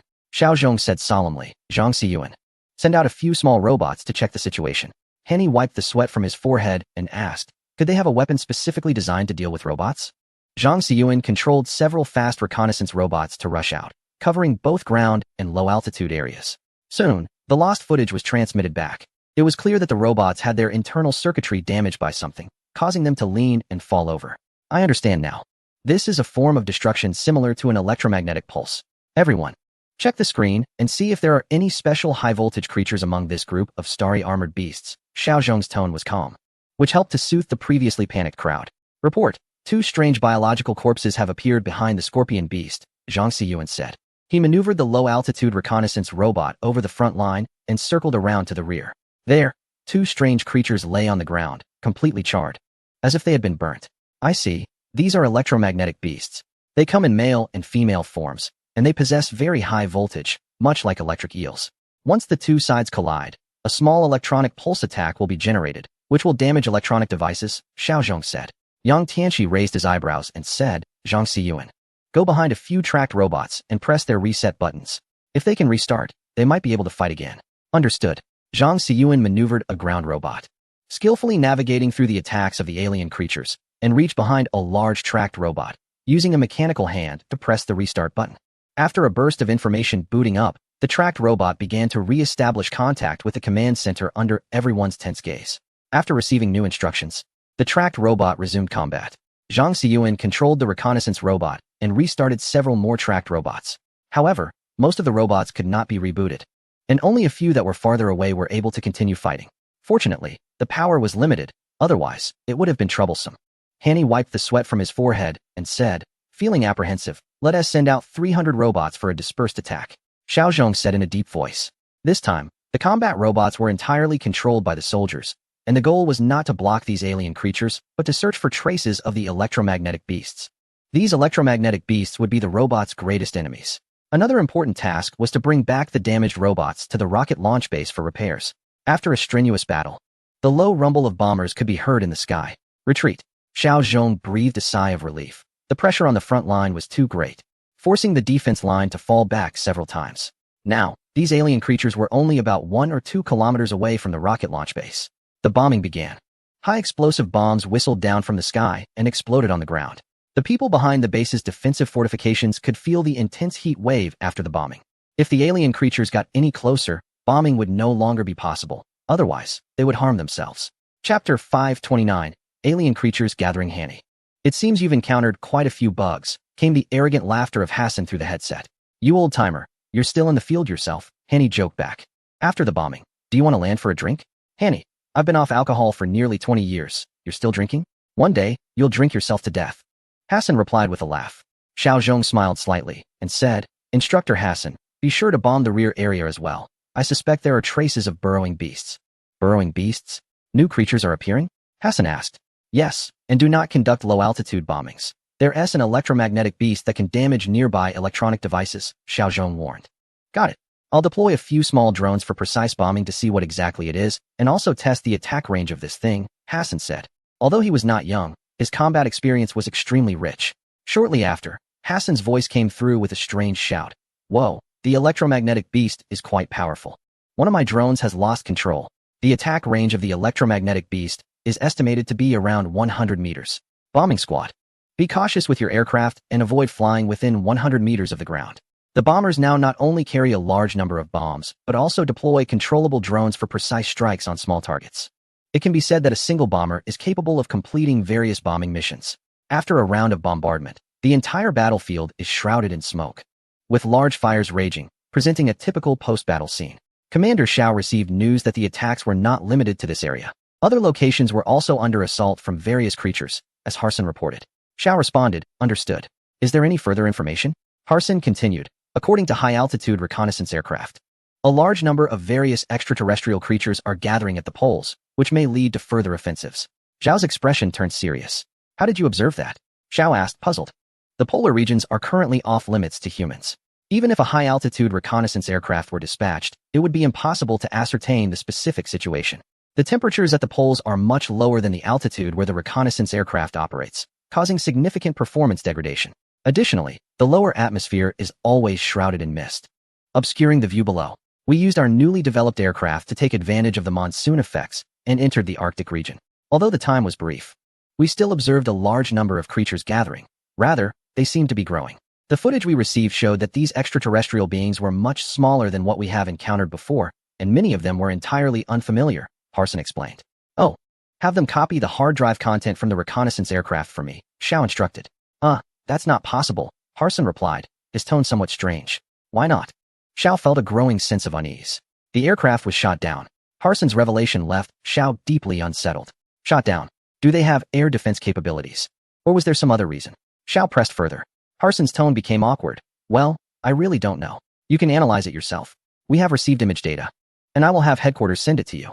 The Human Command headquarters is located in the northern part of South America. This area is near the equator, which used to never experience autumn or winter, but now the equator has winter and even snowfall. Xiao and his team traveled from headquarters, crossing the Panama Canal to reach the Houston Rocket Launch Center directly from South America. The decision to travel overland was primarily for safety reasons.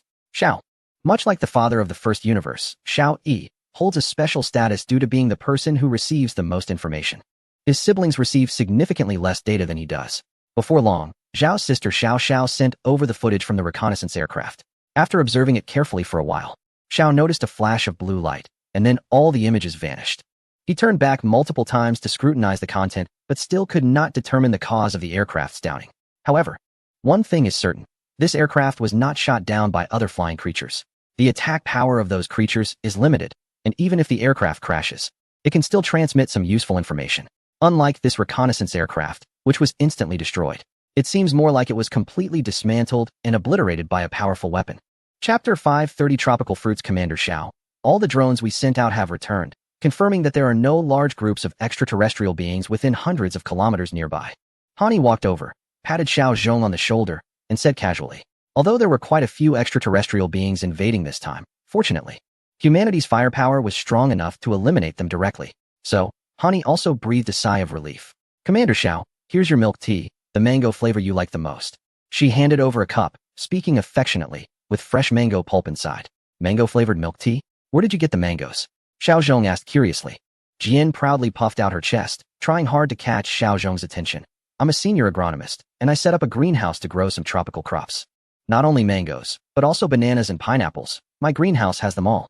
Before Xiao Zhong could take a sip, he saw Hani sneakily pouring some into her own cup. But Jian quickly noticed, snatched it away, shot Hani a glare, and handed it back to Xiao Zhong. Hani mumbled, "I've heard you have a tropical orchard, but as the leader of this base, I've never had a taste of it." "This is prepared for Xiao Zhong," Jian said without any modesty. Girls in this era are quite direct in their feelings. If they like someone, they will boldly express it and actively pursue that person.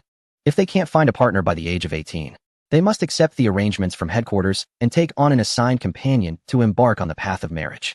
In contrast, there are no age restrictions for men. Some boys can still be single well into their 20s. However, under the intense pursuit of girls, it is indeed quite difficult to remain single, unless the boy is truly lacking and has no girls pursuing him. Xiao Zhong took a sip of the milk tea, savoring the subtle mango fragrance, and his mood brightened considerably. "Thank you," Xiao Zhong said softly. Jian's face flushed slightly. "No need to thank me. If you like it, I can make it for you for a lifetime." The implication of this statement was too obvious, and Xiao Zhong almost choked. Hani chuckled. "Jian, did you study agronomy just to win over Xiao Zhong?" Xiao Zhong was choked again. Jian shot Hani a glare, turned around, and walked away. In this era, Jian was already considered a young woman, and she had developed well, walking with grace. As she left, a few guards whistled at her playfully, but she ignored them. Not far behind, Jonathan watched everything with a cold gaze, crumpling a document in his hand. Colonel Jonathan, this document. A staff member who handed him the materials asked in confusion. What's all this nonsense? Rewrite it. Jonathan pushed the staff aside and walked into his office. Xiao Zhong had no idea that someone had unconsciously regarded him as an enemy. In the evening, Hani stood up from his chair, stretched his back, and rubbed his forehead. He looked at Xiao Zhong, who had maintained the same posture for several hours without showing any signs of fatigue. Youth is indeed a blessing. Hani, while rubbing his waist, walked over to Xiao Zhong and patted his shoulder. Let's go. The bell has been ringing for a while. The bell Hani referred to was the one signaling mealtime at the cafeteria. Almost everywhere followed a cafeteria system. Of course, to maintain outdoor survival skills.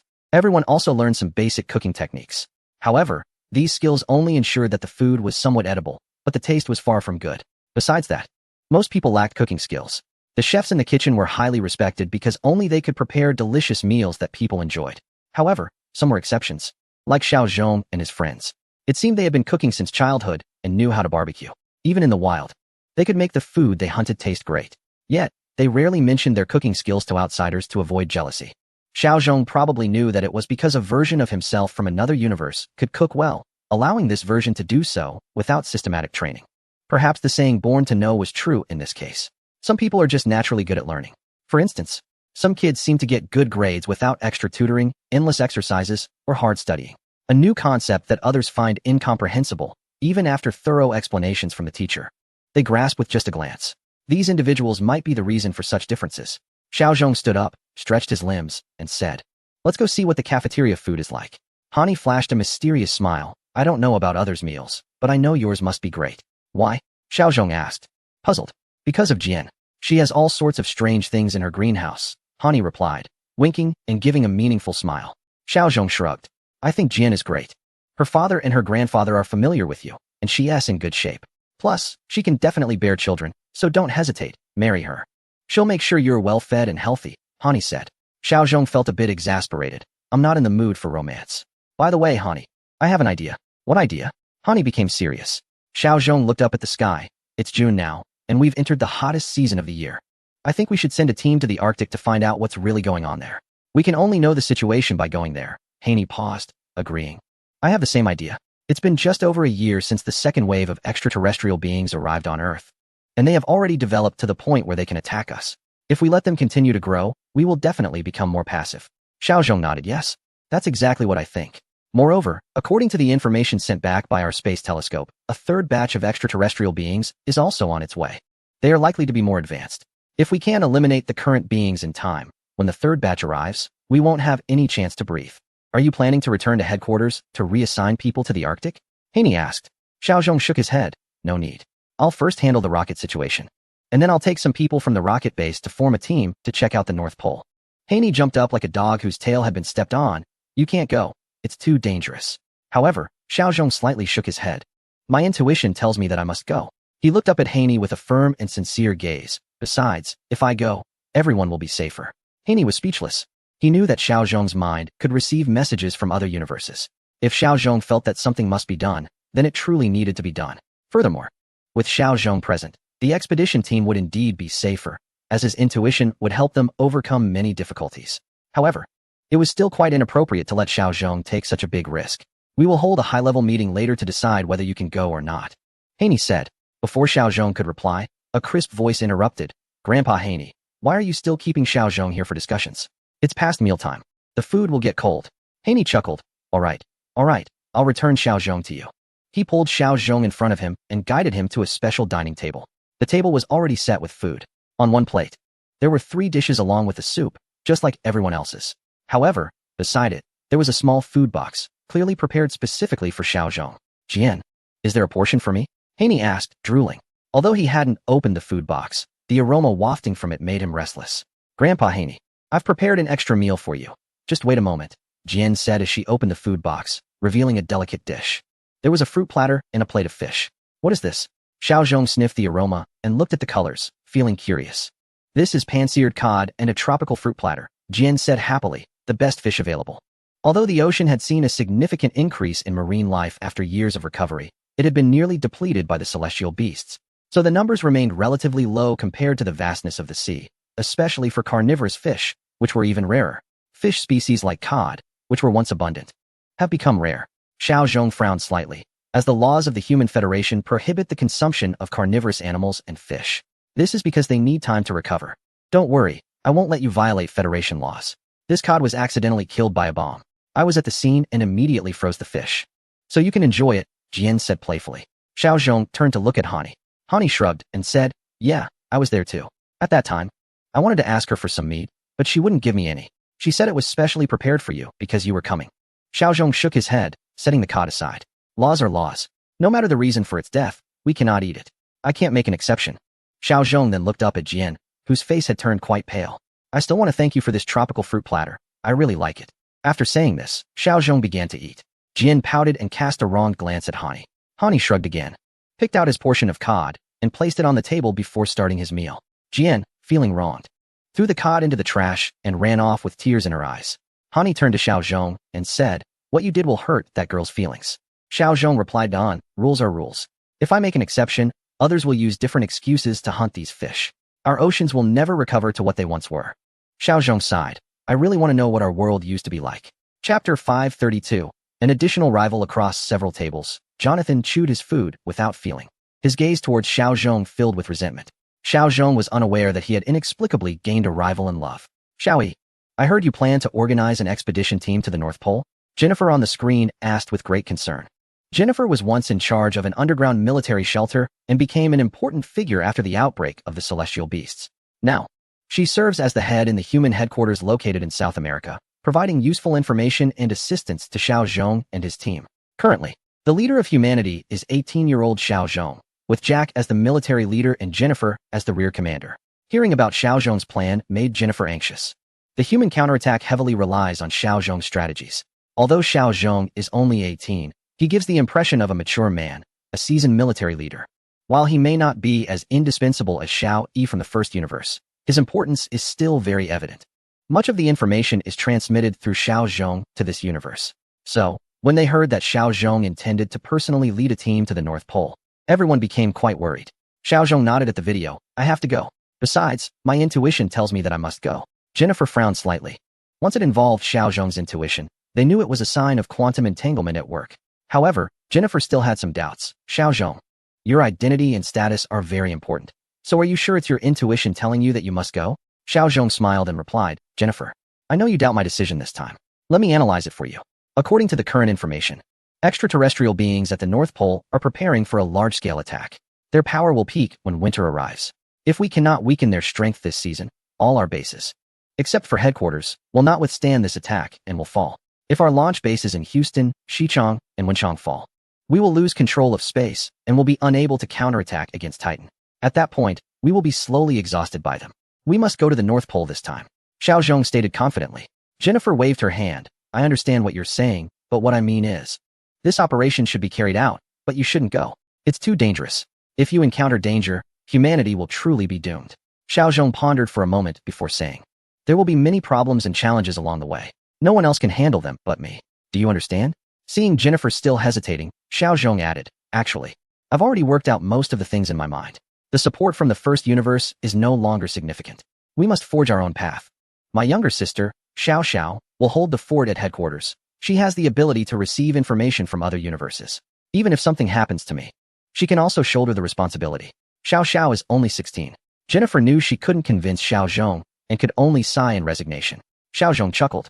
I was also only 16 when I became the leader of humanity. All right, it's decided then. My primary task now is to complete the rocket launch and eliminate the solar umbrella at the Lagrange point. After closing the video, Xiao Zhong donned his lightweight armor and called Jian, and they ascended the rocket launch pad once more. The massive rocket still stood tall, but there were some damages on its body. These were caused by the transparent flying beasts earlier. Xiao Zhong needed to assess the damage, repair the rocket, and complete this launch. This rocket carries the hope of humanity. Xiao Zhong carefully inspected the rocket's body, noting over a dozen damages. In peacetime, these damages would be enough to scrap the rocket, cancel the launch mission, and build a new one. But humanity is currently weak. This rocket was built with the accumulated efforts of humanity over several years. Any damage would delay the launch by another year or two. Therefore, Xiao Zhong had to repair the rocket well. He marked the damaged areas on the rocket and then descended from the launch pad. Hanny had already gathered the working group and was waiting. Xiao Zhong sat down and said, there are more than 10 areas of damage in total. most of which are shell damage. We only need to replace the shell and ensure the protective layer is intact, and it shouldn't be a big problem. However, there is one area that is severely damaged, which might delay our plans. Which area? Someone asked. Xiaozhong opened a projection, and a close-up image of the damaged section of the rocket body appeared on the screen. This is the third-stage power control system. This is the damaged part. Chapter 533. Forming the team, Hannibal wiped the sweat from his forehead and exclaimed, "Wow, this is a critical part. If the first or second stage power systems were damaged, it wouldn't be a big deal since we have backups that can be replaced directly. But if the third stage power system is damaged, replacing it would essentially mean replacing the entire upper half, which would take several months." Xiaozhong shook his head. Time is of the essence. If we miss this window of opportunity, the success rate of the launch will be significantly reduced. Therefore, my suggestion is to carry out repair work directly on the original rocket body. Repair? A group of people looked surprised. Repairing would mean a significant decrease in the rocket's launch success rate. I've calculated that the first and second stage rockets are the most critical. The third stage rocket's thrust is only to help the rocket reach a fixed position, without the interference of gravity and atmospheric pressure. The chances of issues with the third stage rocket's thrust are quite low. Moreover, to be safe, we can install an auxiliary power system on the third stage rocket. This will ensure everything goes smoothly. Xiaozhong handed a document to Hannibal, saying, "This is the general plan I came up with. You all need to verify it immediately. And if there are no issues, start implementing the plan." Received. Hannibal took the document and carefully passed it to the chief expert. Xiaozhong continued, "Next, we will discuss the most important topic, which is selecting a team to go to the Arctic." Hannibal glanced at Xiaozhong and asked, "Commander Xiao, are you sure you want to go personally?" "Yes, but has headquarters approved it?" Hannibal inquired. "They have approved it. We need to select candidates now and report to headquarters. Additionally, headquarters has sent a few people to assist me," Xiaozhong replied, "to ensure the success of this mission and Xiaozhong's safety. Headquarters dispatched 2 top experts to assist him. One is named Zhao Yiyang, and the other is Zhang Sikong. One is the child of Zhao Shi, and the other is the eldest son of Zhang Xiaolong. They are among the most outstanding mech warriors in humanity. I volunteer." Jian raised her hand. "You?" Xiaozhong looked at Jian in surprise. Jian proudly straightened her chest and said, "I am a nutritionist, an agronomist, and also a senior chef. Most importantly, my mech combat skills are excellent. It's too dangerous, you can't go." Xiaozhong firmly rejected her. Jian was taken aback and quickly reached out to pinch Hannibal. Hannibal winced in pain before saying, "Commander Xiao, Jian should go. You will be away for a long time. And it's essential to have a nutritionist along to ensure everyone's health. Moreover, Jian is a botanist with extensive knowledge of northern plants, and her culinary skills are truly excellent. I'm sure you already know that. With Jian following you, I can finally relax," Hanny said. Upon hearing this, Jian smiled happily at Hanny. Xiaozhong nodded slightly. Everything else could be set aside, but the journey would take a long time. If they only ate canned food, everyone would likely go crazy. Having a skilled cook among the mech warriors would definitely lift everyone's spirits. We, the battle team, applied to participate. Jonathan, who had been silent, suddenly spoke up. The vice captain, Hong San, was taken aback, as Jonathan had never expressed a desire to undertake this mission before. But seeing the gloomy look in Jonathan's eyes, he quickly raised his hand and said, yes, our entire escort team is willing to follow Commander Xiao on this operation." Henny nodded yes. Jonathan's escort team is very strong in combat. With you all accompanying us, I feel much more at ease. Xiaozhong was not familiar with Jonathan, but since Hanny recognized the strength of Jonathan's team, he naturally would not oppose. "All right, it's settled then. Once the rocket launch preparations are complete, we will set off." Xiaozhong's plan was clear. After the rocket was launched, they would strike the sunshade at the Lagrange point, thereby starting to warm the Earth. They would take the opportunity to head north, conduct a thorough reconnaissance of the Arctic, and ascertain the strength of the alien civilization. If possible, they would carry out precise strikes on the Arctic. In fact, they had already dispatched bombers to bomb the Arctic region. Chapter 534. Division of Humanity. However, due to obstructed visibility, they were completely uncertain about the bombing's effectiveness. The Arctic region is vast, and without precise strikes, bombing it would be as difficult as searching for a needle in a haystack. Although the situation in the Arctic was unclear, Xiaozhong still had some confidence. The Titan civilization was not much more advanced than Earth civilization. Otherwise, Earth civilization would have been wiped out long ago. There is a theory that the Titan civilization has reached a bottleneck, their genetic modifications having hit a limit, preventing any groundbreaking breakthroughs. Thus, they launched an attack on humanity, aiming to acquire some technological advancements to aid their genetic breakthroughs. This theory emerged from brainstorming sessions among the philosophical minds of the first universe and is not widely accepted. However, Xiaozhong found it somewhat plausible. Xiaozhong reviewed some materials and realized that Earth's technological civilization was also in a bottleneck period. It is often said that peaceful times are the age of scientific explosions, but in reality, Newton's laws of physics from centuries ago still hold sway. Figures like Newton and Einstein, who changed the course of human science, are no longer seen today. In the last 100 years, research theories have remained within the frameworks established by these two great minds. Especially in the field of space exploration, progress has been slow. The only object to have left the solar system is the Voyager 1 probe, launched half a century ago, and it had long lost contact with Earth. Not to mention venturing out of the galaxy, humanity knows almost nothing about the depths of the universe. Otherwise, they wouldn't have been caught off guard by a sudden attack from a certain civilization, which nearly led to human extinction. Moreover, humanity has very little understanding of parallel universes and multidimensional spaces. However, compared to that civilization, humanity is much stronger in this regard.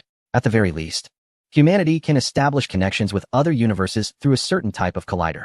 In contrast, that civilization is completely ignorant of parallel universes. Otherwise, they would have eradicated humanity long ago. In a sense, both that civilization and Earth's civilization are at a bottleneck. So the gap in strength between the two sides should not be too large. This is also the reason why Xiao Zhong dares to explore the polar regions. And it is the key to humanity's hope of victory. After leaving the headquarters of the rocket launch base, Hong Sen quickly caught up with Jonathan. Captain, we're not familiar with Commander Xiao and his team.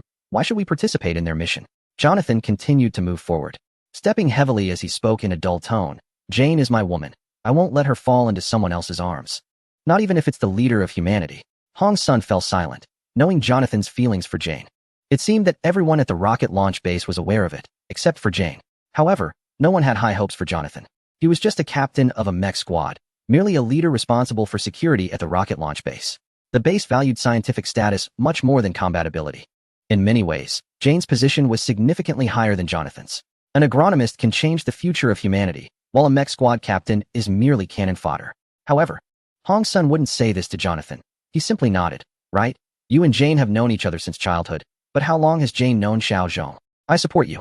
Jonathan did not respond to Hong Sen's support. He pointed ahead, call the troops back, and prepare well. This polar expedition should be very challenging. Hong Sen shouted into the communicator, attention all teams, assemble back at the camp. Soon, a team of several hundred began to gather in the training area. With most of the soldiers in their 30s and the oldest being around 40. This team was mainly composed of survivors. While the new generation of young warriors born after the outbreak of the Starry Beasts were mostly engaged in technological professions and had no dedicated soldiers. This reflects the current state of humanity.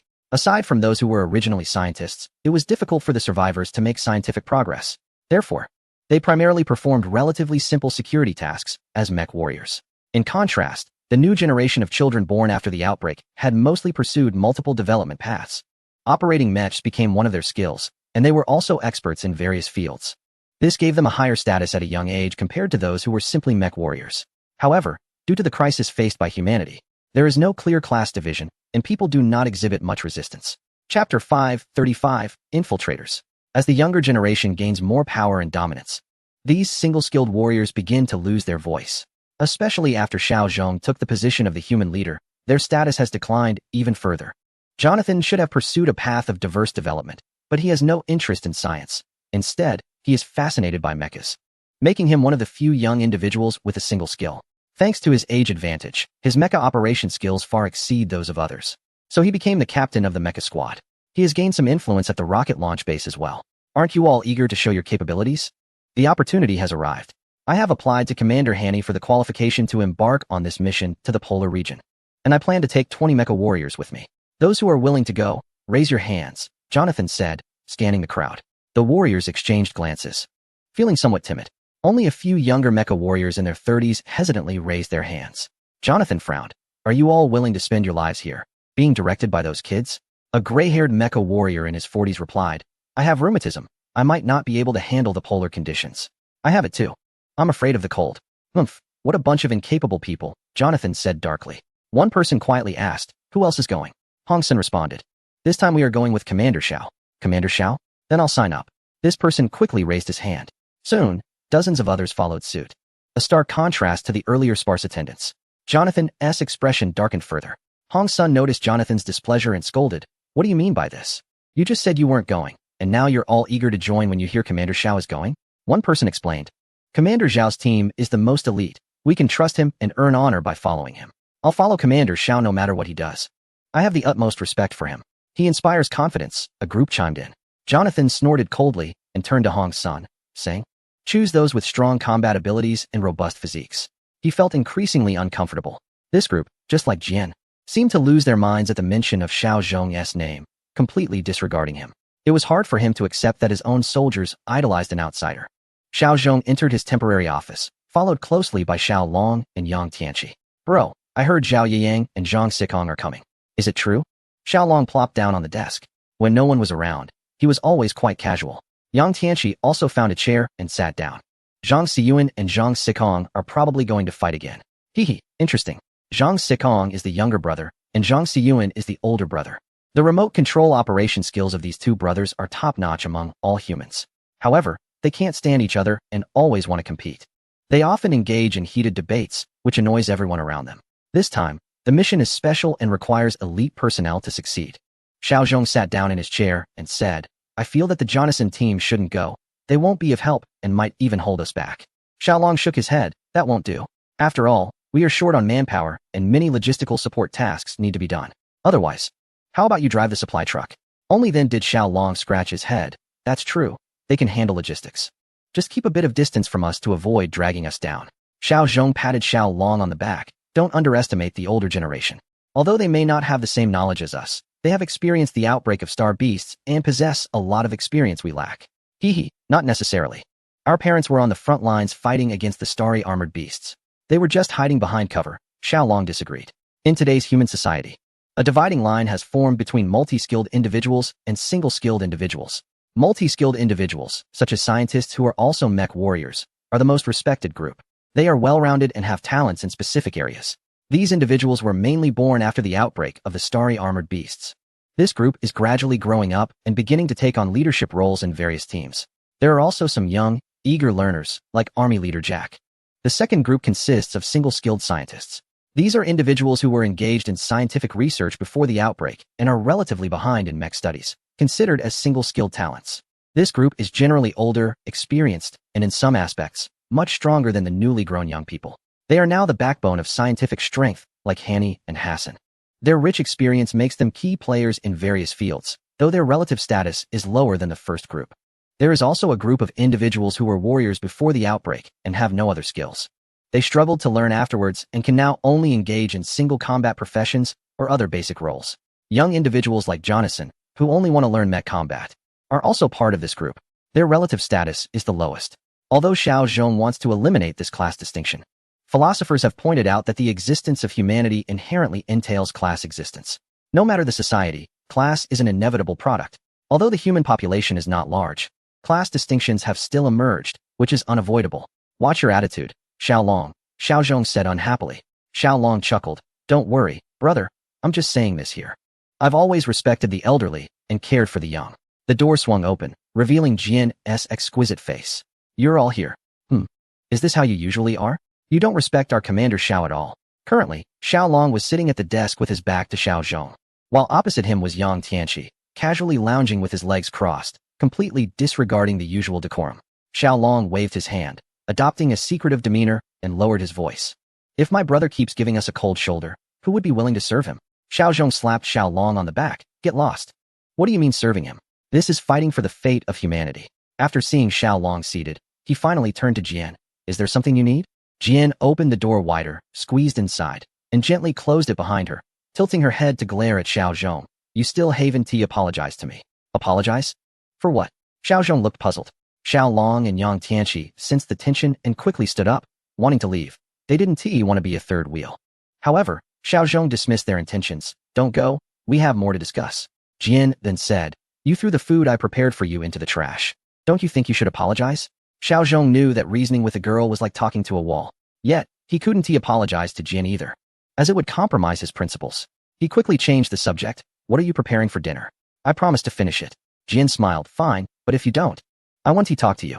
Once you're on the road, you'll only have dry rations. With that, she breezed out, leaving a trail of fragrance behind. Yang Tianqi grinned. Xiao Long, I think Jian wants to be your sister-in-law. Xiao Long looked up at the sky. Sure. Having a sister-in-law who can cook would be a great joy in life. Get lost, Xiao Zhong scolded. Let us get serious.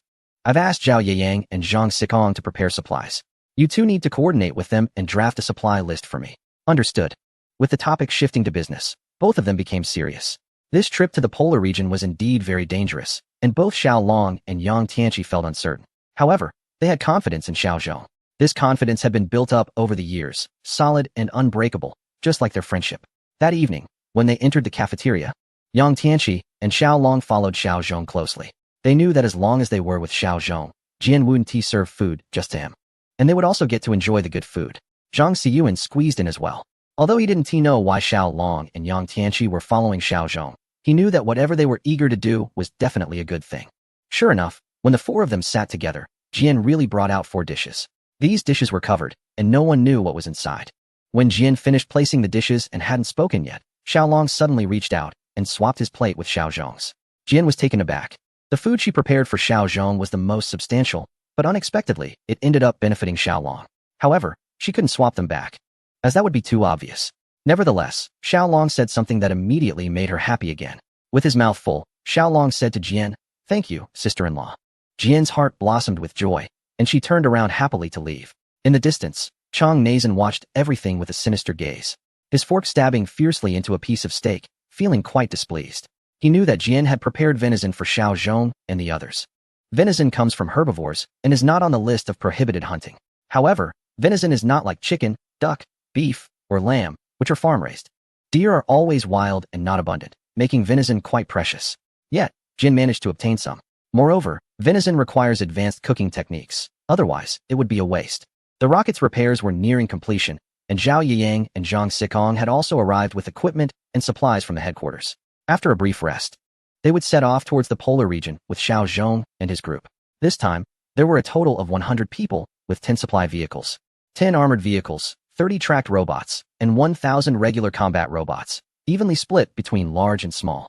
There was 1 supply truck, and each person had 2 sets of combat mechs. Xiao Long was giving a brief report to Xiao Zhong. The combat supplies they prepared this time were almost comparable to the entire defense capability of the rocket base. However, even so, Jennifer still felt it was insufficient. She wished she could bring all the weapons from headquarters for Xiao Zhong and his team. General Jennifer also provided us with some mech jet flyers, which can disengage from ground tracking at any time and escape dozens of kilometers in an instant, Xiao Long added. Yes, the preparations are very detailed. Once the rocket successfully launches, we will set off, Xiao Zhong said. Xiao Long turned to look at the rocket launch pad, where final checks were being conducted. This rocket, along with others prepared for simultaneous launches, bore a significant responsibility to shoot down the biological sunshade that obscured 1% of the sunlight. Humanity has now realized that the Titan civilization does not follow the same path as human civilization. The Titan civilization follows a route of genetic modification and biological evolution. They develop by continuously strengthening their bodies and modifying their genes. In contrast, humanity relies on the power of technology for development. One follows a technological development path, while the other follows a biological development path. The differences between the two civilizations are enormous. Moreover, based on current experiences, humanity can conclude that the extraterrestrial beings they have encountered so far are not the true rulers of the Titan civilization. This is because these beings do not possess intelligence on par with humans. From the information available, it can be inferred that the intelligence of the Titans is certainly not inferior to that of humans.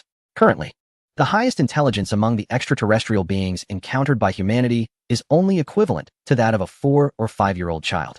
These beings are likely just biological weapons controlled by an alien civilization.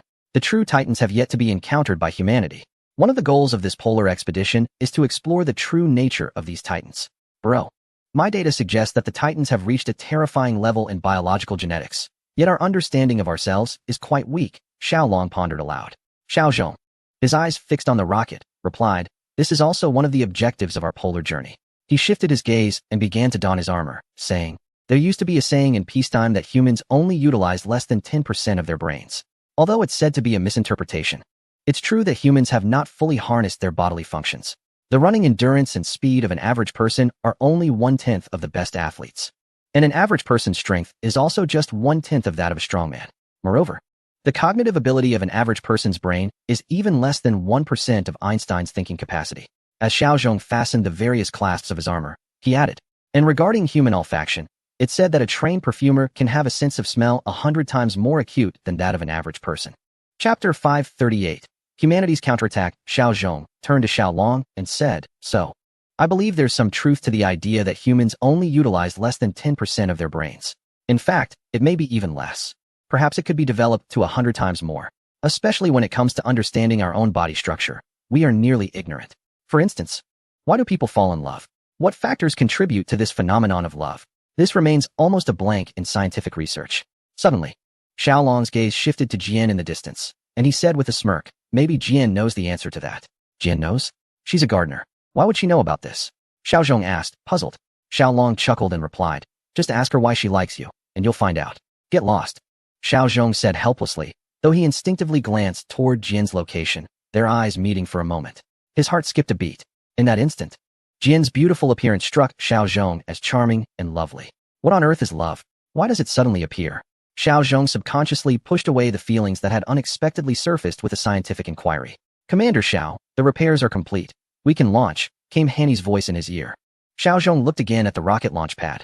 The maintenance personnel had already evacuated, and only a tall rocket stood ready for launch. The sky was a brilliant blue, and the surrounding leaves were perfectly still, a great day for a rocket launch. Xiaozhong took a deep breath. This was humanity's first step in counterattack, and it was the most crucial step, to agree to launch. Hanny's voice turned serious. Received. Xiaozhong switched on the communicator and addressed the entire team. Attention, everyone. Prepare to depart. The team members, who were on standby in various locations, began their final checks.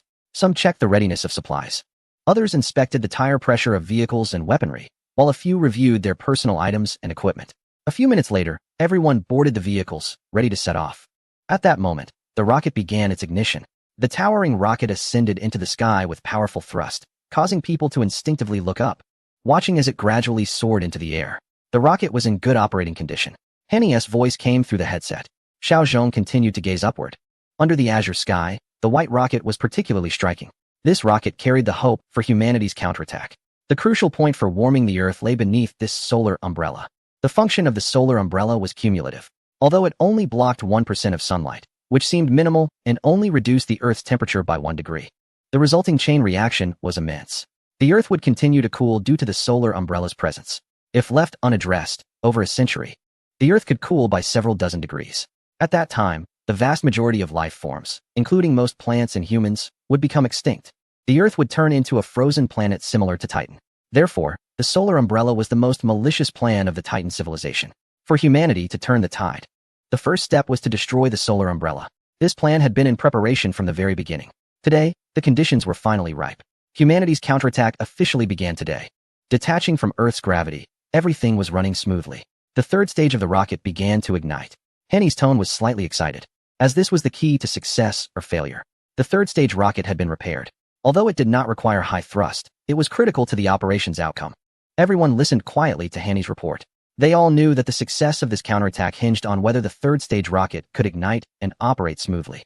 Xiaozhong pressed the switch for his goggles, transforming them into sunglasses. He turned to face the sun. Although the solar umbrella was invisible to the naked eye, and the change in sunlight was hardly perceptible, Xiaozhong knew that the insidious solar umbrella was right there. Ignition successful, flight posture good. Everything was proceeding smoothly. Henny's voice was slightly excited. Clearly, reaching this point indicated that the rocket launch was basically successful, barring any unexpected events. Xiaozhong exhaled heavily and shouted, "Let us go." Chapter 539. A different world. The sound of the vehicle engine started up. The entire team was enveloped by the sound of the vehicle's ignition. Department's report, Xiaozhong said. Team 1 ready. Team 2 ready. Team 3 ready. Guard team ready. With Jonathan's report, it signified that all departments were fully prepared. Xiaozhong issued the command, set off. 20 vehicles started simultaneously and slowly drove out of the rocket launch base. People at various positions in the base extended their hands, waving at the convoy. This convoy carried the hopes of the people. Everyone sent their best wishes to each member of the team. Henny's voice came through. Safe travels, we are with you. Xiaozhong leaned out of the car window, returning the salute to everyone who waved, and said, we are with you too. The vehicles traveled along the desolate highway. This was once the national border of a certain country, and the highway was well constructed. Although some areas had suffered damage, overall it was functioning well. At least, so far. Everything was going smoothly. Henny's voice echoed in his ears. The rocket's posture is functioning well. It is estimated that in 8 hours, it will launch attacks in succession with other rockets. Xiaozhong felt relieved. The mission of the third stage rocket had been completed. The final outcome would be revealed in 8 hours. How's the road condition? Xiaozhong asked.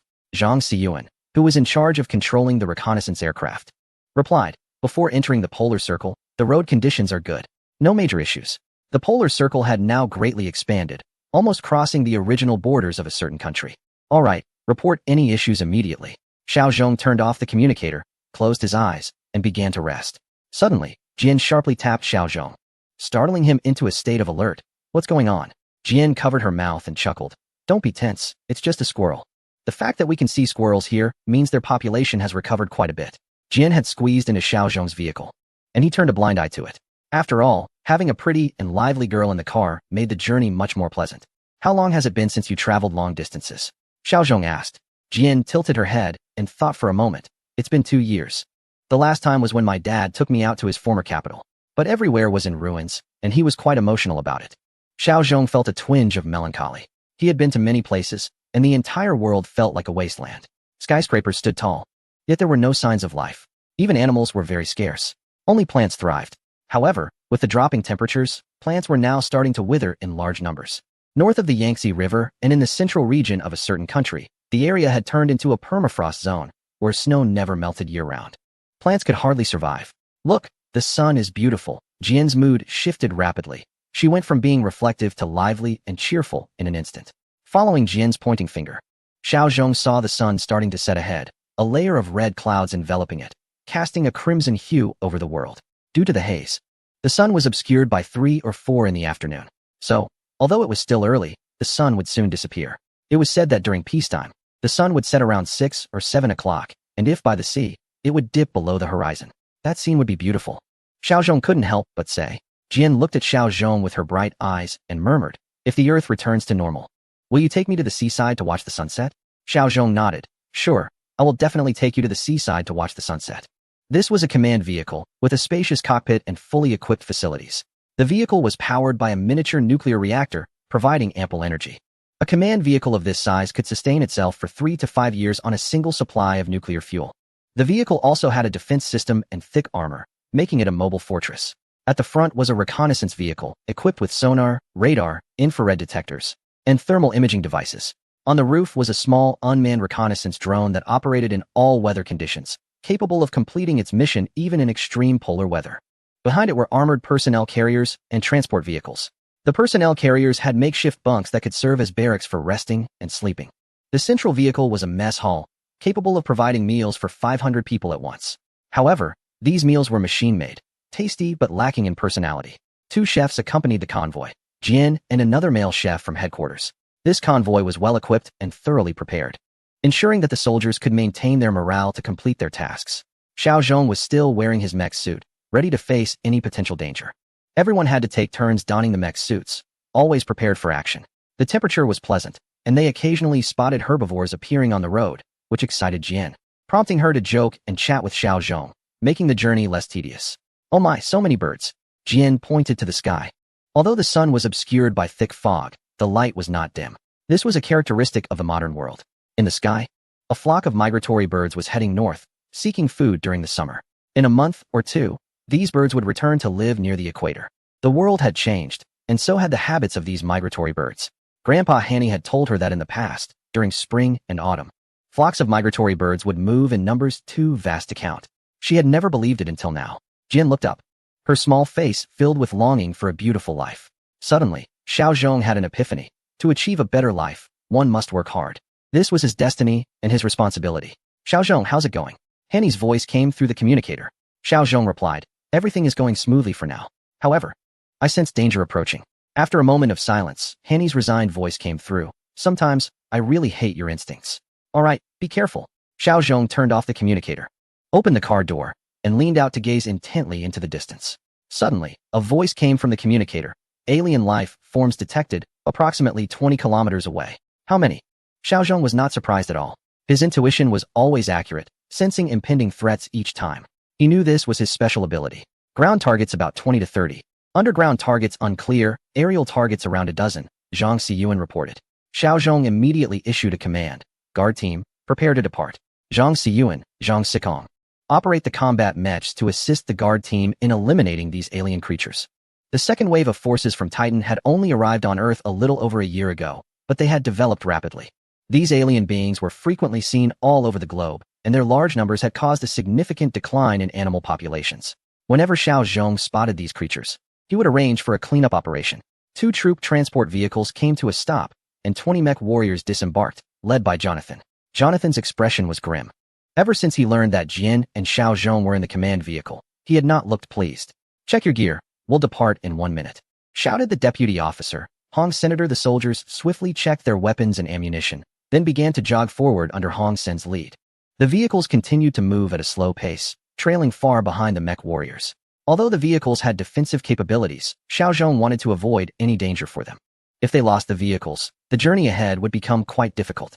Therefore, in any combat situation, the mech warriors and combat robots would always take the front line. Xiao Zhong kept a close watch on the battle situation from the command vehicle. The duration of the battle was not long. After losing 2 combat robots, the alien creatures fled, leaving behind only a dozen corpses. Jonathan ordered the bodies to be burned and then returned to the transport vehicle with the combat squad. "A bunch of useless fools. I don't understand what these commanders are doing. They should have led the main force to attack the poles and wipe out all the aliens instead of conducting reconnaissance like a bunch of cowards," Jonathan muttered. He was a radical, always clamoring for an offensive against the poles to eliminate all alien life forms. However, his opinions were often ignored. Today's battle results had him grumbling again. "Captain, keep it down," Hong Sen quickly said. "Be careful they hear you. They're important figures, and we can't afford to offend them."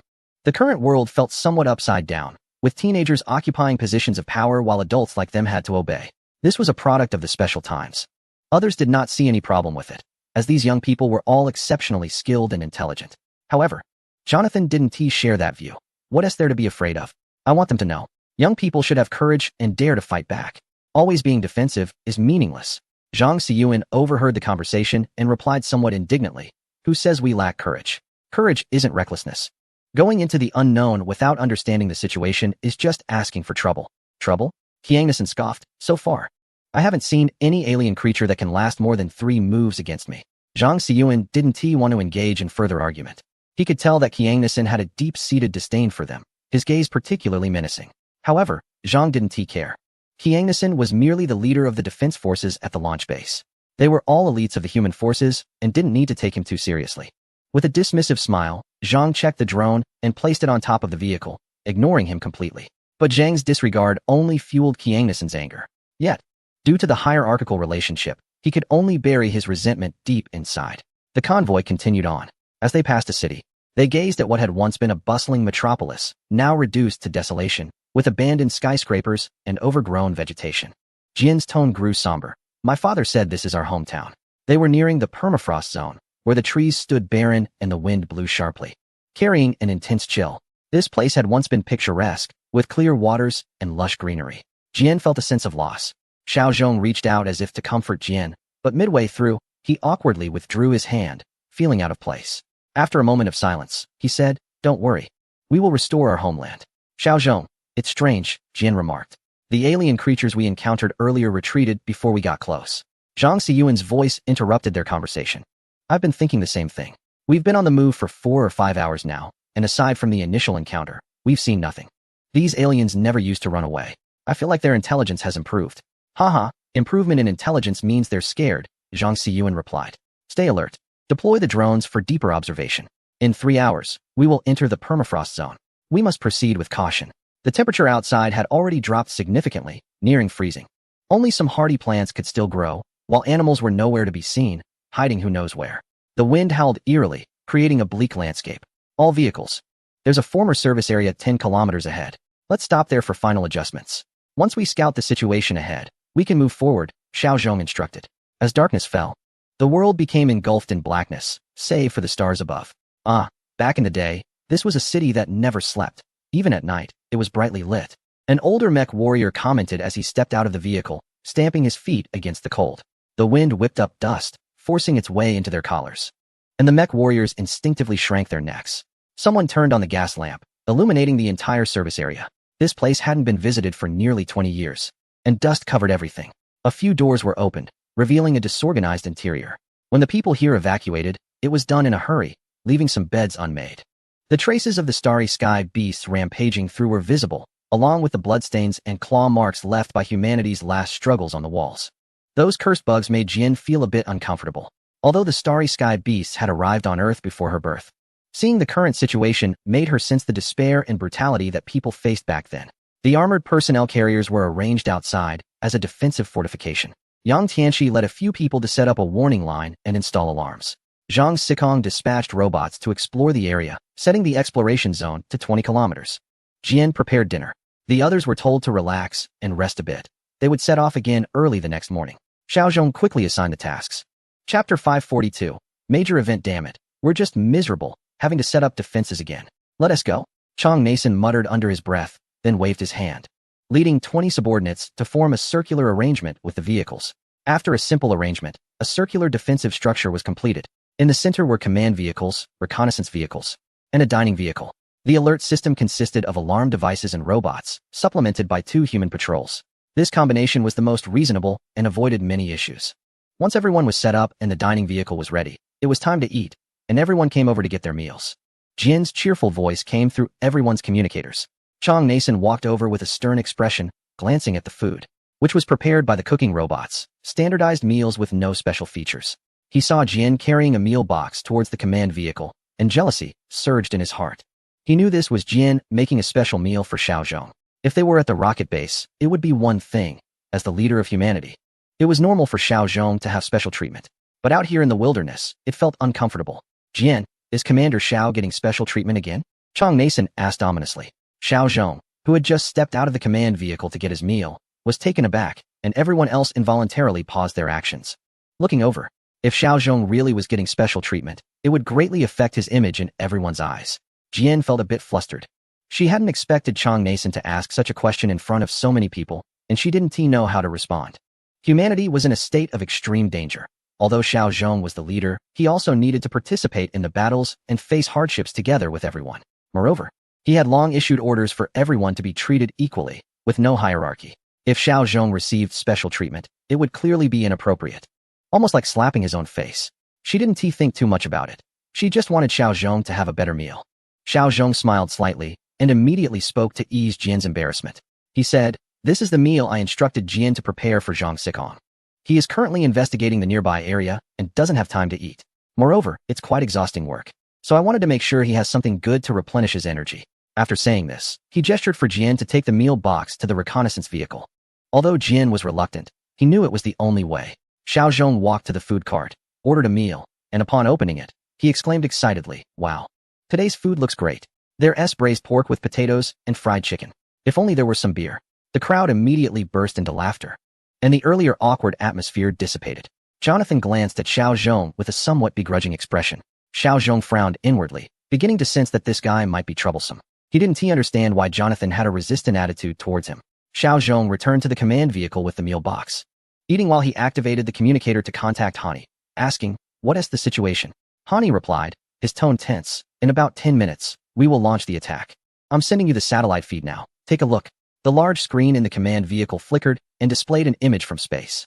In the dark sky, 3 flying devices were approaching the solar umbrella at the Lagrange point. Hearing this, others crowded into the command vehicle, eating from their meal boxes while waiting quietly. The vehicle was packed with dozens of people, but no one spoke. Only the sound of chewing could be heard.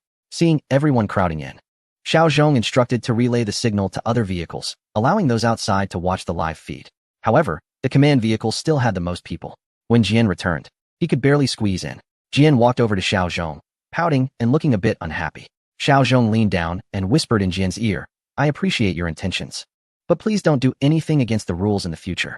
I'm sure you wouldn't want me to break the rules either, right?" Jian perked up at this, saying, "Humph, next time I'll be more discreet." Xiaozhong shook his head, "Don't do foolish things. If you do something inappropriate, I want to accept it." Jian pouted, feeling wronged, and nodded, "I understand. It's starting. The crowd began to stir. This was a significant event for humanity.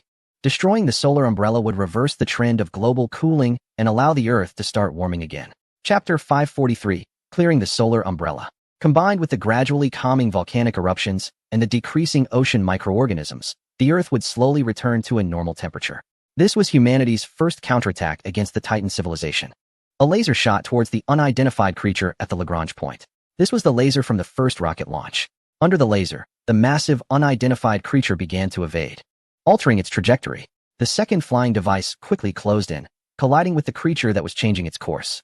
The second device was a nuclear fusion bomb.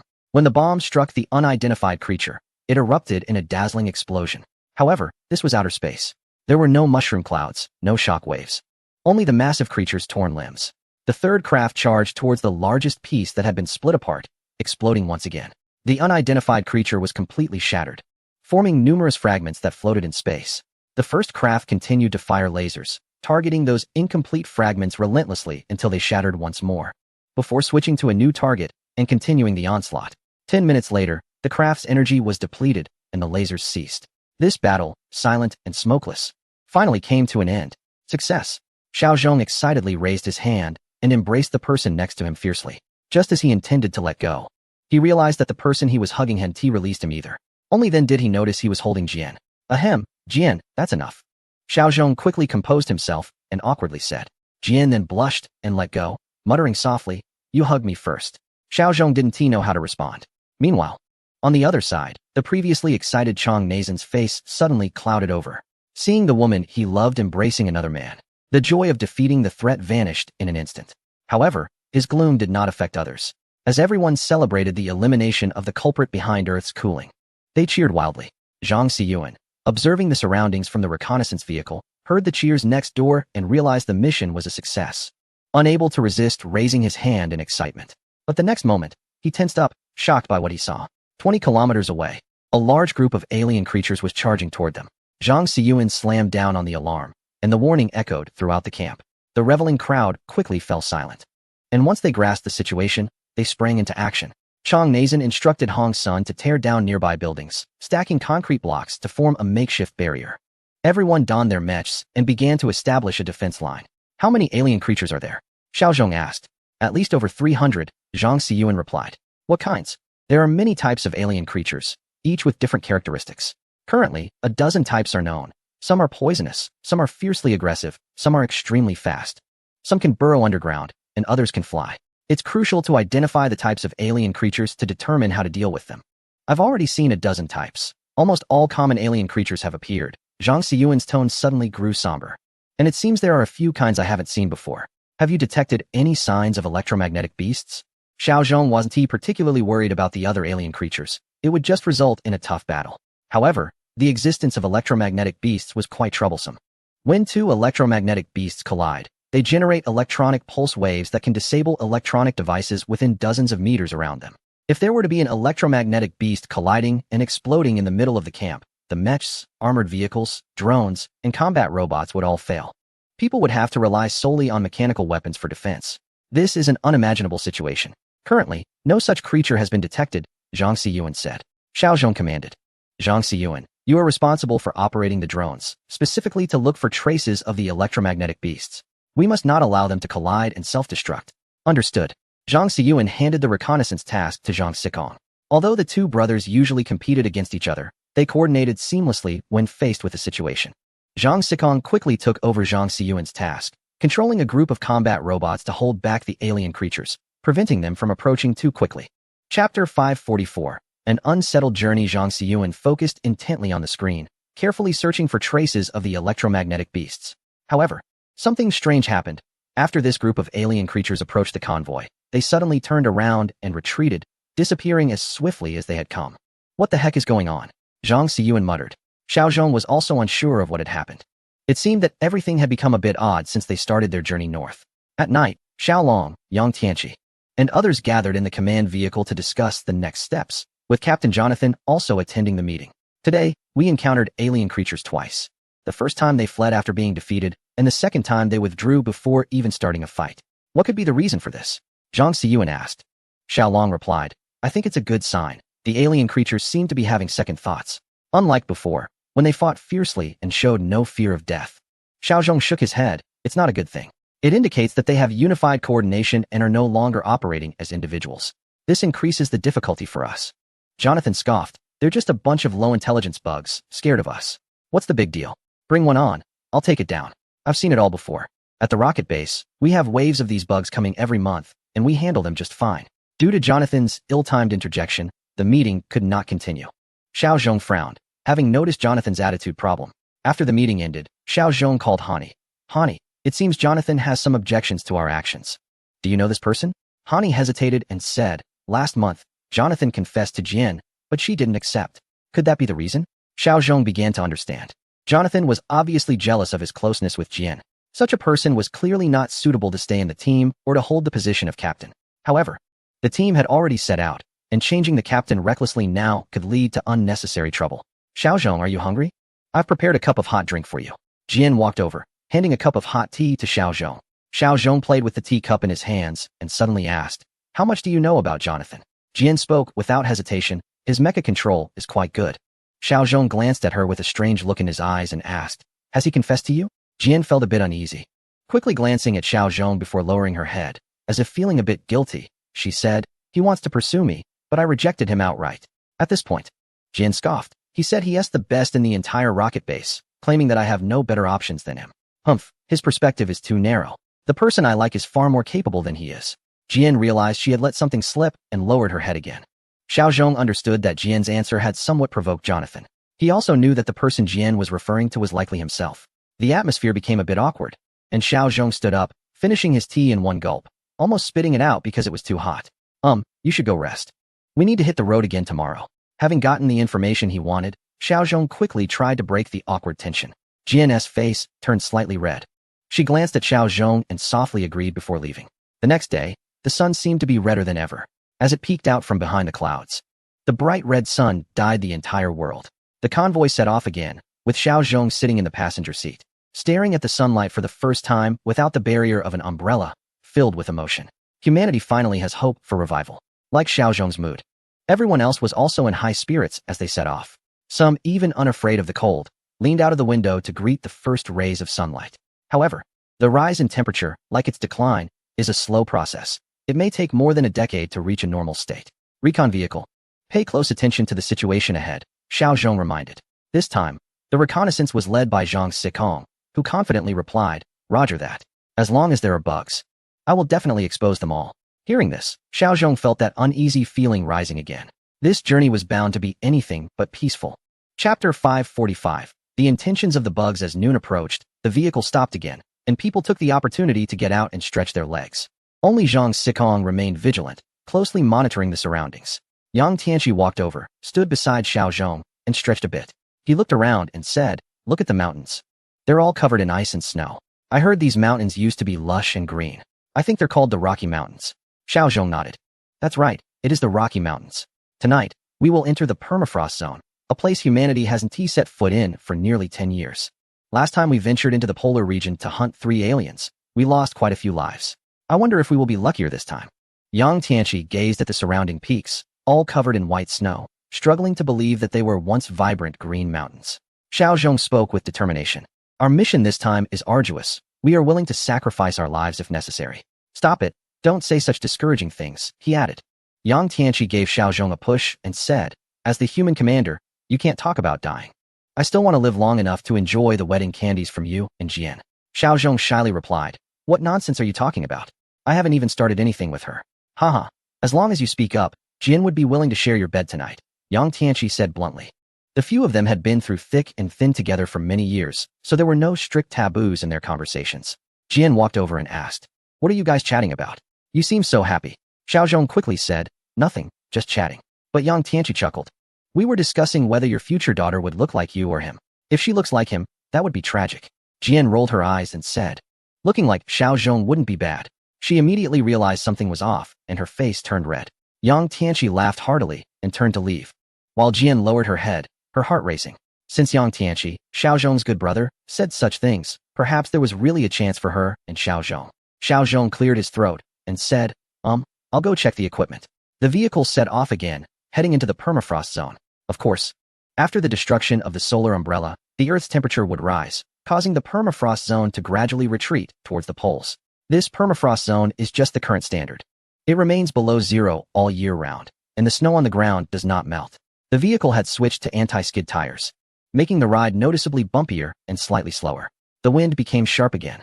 Without the shelter of trees, the wind could sweep down freely, enveloping the world in snow and sand. From this point on, there was no distinction between ocean and land. It was an endless world of ice and snow.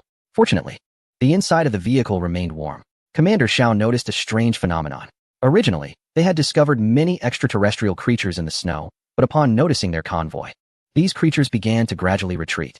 After the shift change, Zhang Xiyuan reported, in the command vehicle, core members Xiao Zhong, Yang Tianqi, Zhao Yiyang, Xiao Ling, Xiao Long, and Gao Xiaobing were present. Each of them had some related information in their minds, transmitted from other universes. Some were clear, some vague, and some were just a thought. Therefore, they often held meetings to discuss, which helped trigger these memories and better acquire these precious pieces of information. How strange, what are these extraterrestrial beings up to? Zhao Yiyang said, his mind sharp and full of ideas. Xiao Ling, a straightforward girl, said, these bugs are acting very differently than before. Why don't we take the initiative and see what their intentions are? Yes, I like this suggestion. If we're going to fight, let's fight. Hiding all the time is pointless. Gao Xiaobing, who had a straightforward personality and was willing to take responsibility, agreed with Xiao Ling's opinion, as he liked her. We can't be reckless. Xiao Long shook his head. This is unprecedented. The traces of these extraterrestrial beings this time are quite suspicious. As if there is some sort of pattern, which is completely different from before. We must be cautious, right, brother? Xiao Long, being the closest to Xiao Zhong, understands his thoughts the best. However, this time he was mistaken, as Xiao Zhong said. I agree with Xiao Ling's idea. Let's take the initiative to strike. Chapter 546, Drone Crash, cause unknown. Xiao Long felt somewhat frustrated. Brother, this is clearly a conspiracy. If we just go out to fight, isn't that very dangerous? Xiao Zhong smiled slightly. Exactly, I also suspect these extraterrestrial beings have a scheme, which is why we need to strike. Regardless of their plans. We can test the waters and also disrupt their schemes by taking action. Gao Xiaobing stood up and said, leave it to me. I'll take a few people to strike. Xiao Zhong nodded, and Gao Xiaobing opened the car door, preparing to gather his team to head out. Xiao Zhong suddenly stopped him and said, take 10 guards with you. Gao Xiaobing was taken aback. Why bring them along? They are not familiar with us, and we don't know each other well. Xiao Zhong patted Gao Xiaobing's shoulder. Precisely because we're not familiar, we need to enhance our understanding and cooperation. Go ahead. The car door swung open completely, and a cold wind blew in, mixed with snowflakes, causing everyone to shiver involuntarily. The vehicle did not stop, continuing to move forward, and Gao Xiaobing did not wait for it to halt. He jumped out of the car, jogged a few steps, and turned to run towards his team. Xiao Zhong activated the communicator and said, Captain Jonathan, arrange for 10 people to follow Captain Gao Xiaobing's orders and conduct a surprise attack. Jonathan turned off the communicator. His expression dark as he said, listen up, Commander Xiao wants us to cooperate with Captain Gao Xiaobing's actions. Damn, in this weather. We actually have to go out. I really don't know what these higher-ups are thinking. The soldiers, however, did not share his thoughts. They held deep respect for Xiao Zhong and his team.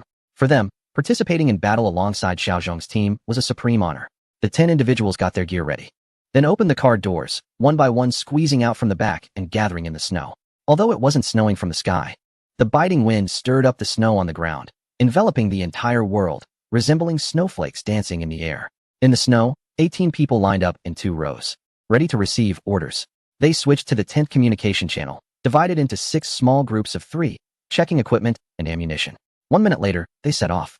Gao Xiaobing loudly issued commands. A minute later, every 3 people shared a snowmobile, forming 3 groups on each side, heading forward. They quickly surpassed the vehicle convoy, piercing into the icy expanse like 2 sharp swords. About 10 kilometers ahead, there are approximately 30 to 40 extraterrestrial beings gathered. They are now changing direction, preparing to retreat deeper into the polar region. Your mission is to eliminate this group of beings, Xiao Zhong commanded. A few minutes later, it seemed these beings had noticed Gao Xiaobing and his team arriving and began to turn around to retreat. However, their actions were somewhat slow, and Gao Xiaobing quickly intercepted the group of alien creatures. He jumped off the sled, raised his left arm, and began shooting at a running giant armored beast. The laser accurately locked onto the chest of the beast, and a few seconds later, it pierced a hole the size of a fist. The running giant armored beast collapsed with a loud crash, kicking up a cloud of dust. The other mech warriors also found their opponents and began to engage in combat. However, these alien creatures did not change direction. They continued to charge ahead.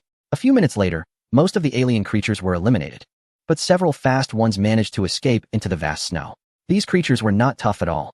Jonathan spat on the ground, then gathered his soldiers to regroup and take the sled to chase the convoy. Well done, Zhang Xiyuan, who was observing the battle, commented.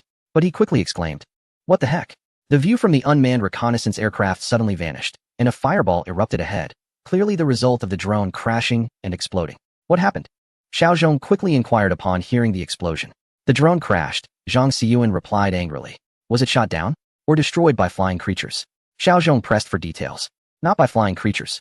I've been keeping an eye on the surroundings and haven't seen any signs of them, Zhang Xiyuan stated. Xiao Zhong pondered for a moment. Send out a backup drone, and also request support from headquarters for another drone. Understood, Zhang Xiyuan replied. He deployed the backup drone and continued monitoring the situation ahead, especially focusing on the ground to see what had caused the drone to crash. However, he found nothing. 3 days later, the convoy had reached the vicinity of the former Arctic Circle. Throughout the journey, they encountered no strange phenomena. The dispatch teams had eliminated many alien creatures. But these creatures were always reluctant to fight and continued to retreat. It's getting late. Let us stop here. We will rest tonight, Xiao Zhong commanded. Chapter 547. I want to go with you. Why are we stopping here? Xiaolong asked, puzzled. It's still a while until dark. Others also approached, looking at Xiao Zhong with curiosity about this question. It was only around 2 in the afternoon, far from nightfall. Xiao Zhong stepped on the ice and snow beneath him, saying, from here on, there is no land ahead, only ocean. I feel something is off about this operation, so we need to be cautious. We will establish a rear base here. Oh, I see. Xiaolong always trusted Xiao Zhong's orders and began to organize the camp. In the command vehicle, Xiao Zhong gathered all the team leaders and said, we will build the rear base here, which will be managed by Xiaolong. Xiaolong replied disappointedly, Brother Xiao, why not let someone else handle it, like Jonathan? I can help you. Jonathan said quietly, are you saying I'm no longer useful? Xiaolong knew that Jonathan had some opinions about Xiao Zhong and Jian, so he wanted to keep Jonathan around to avoid any setbacks. However, Jonathan's words left him at a loss for a reply. No, that's not what I meant. I just feel that I work well with Xiao Zhong, Xiaolong explained. But Xiao Zhong waved his hand and said, enough, let's follow my arrangement. Xiaolong, you stay with 10 members of the guard. The logistics personnel will also remain here. Jian immediately frowned, clearly unhappy. She was part of the logistics team, and if that were the case, she wouldn't be able to be with Xiao Zhong. Commander Xiao Zhong, you should stay behind. You are the commander and the hope of humanity. You can't take risks, Jian said. Yeah, Xiao Zhong, you stay here, we'll handle things up front. Xiaolong added. Others chimed in agreement. Xiao Zhong slowly raised his hand to stop the discussion. Once everyone quieted down, he said seriously, I must go on this mission. I feel it is my destiny. There may be many unexpected situations, and I need to be there to adapt. But you can give orders from the back, Xiaolong replied. And others nodded in agreement. Xiao Zhong once again halted their comments. On-site command and back-end command are two different concepts. Don't worry, I have many things left to accomplish. There are still plenty of ideas in my mind waiting to be realized. I want to die. Yang Tianqi suddenly interjected, do you have wedding scenes in your mind? Laughter erupted among the others, their eyes instinctively darting towards Jian. Jian's face turned red, and she nervously looked at Xiao Zhong, wanting to know how he would respond. Only Jonathan's gaze was cold, his teeth grinding. Xiao Zhong waved his hand, let's get back to business. He turned to Xiaolong, Xiaolong, your task is heavy. I need you to build a solid base here, as strong as possible. At the same time, integrate the aerial advantages of headquarters to ensure absolute safety here. Sensing the seriousness in Xiao Zhong's tone, Xiaolong replied solemnly, rest assured, I will turn this place into an impenetrable fortress.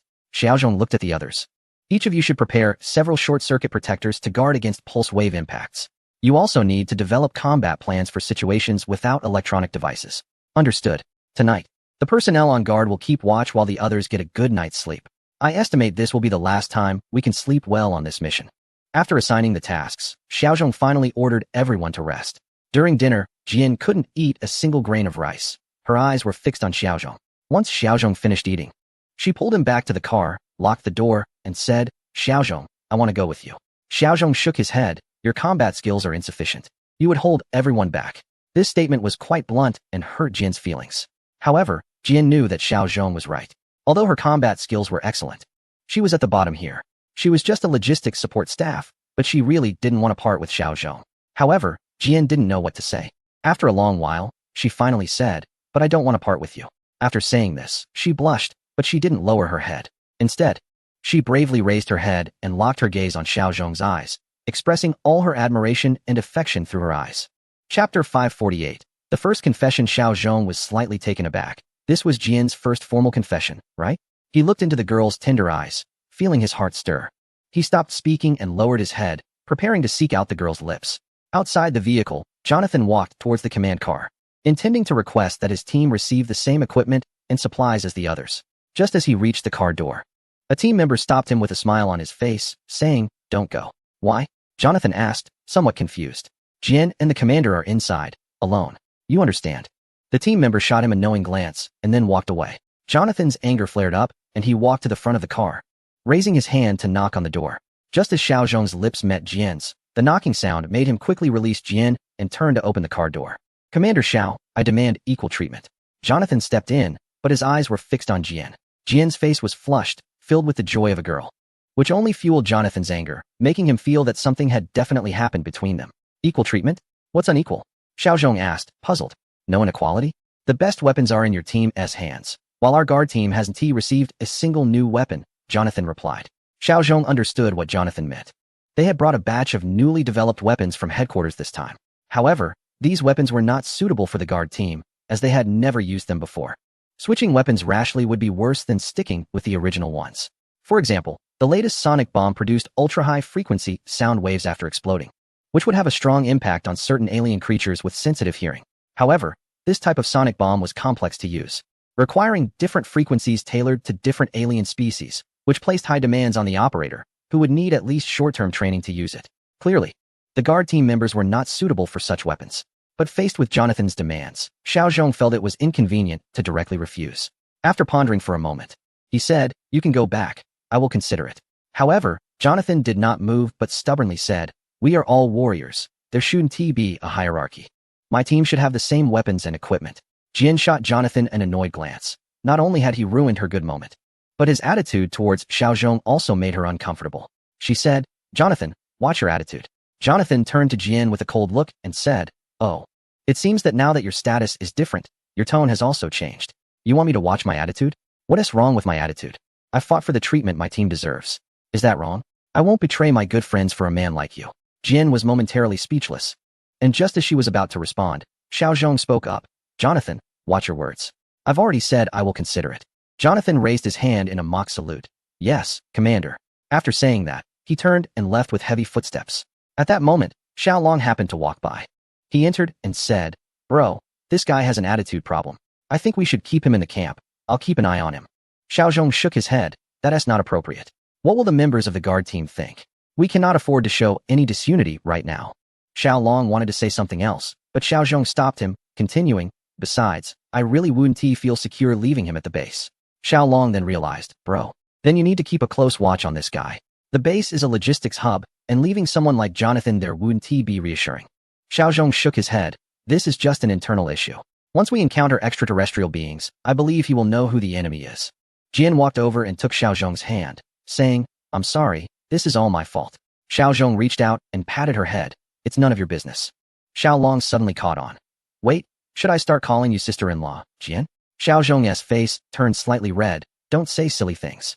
As a pale sun rose, Xiaozhong and the others were ready to set out. They brought 10 vehicles, leaving another 10 at the base. There were small teams of mech warriors on sleds scouting ahead on both sides. The temperature had dropped to around -70 to 80 degrees.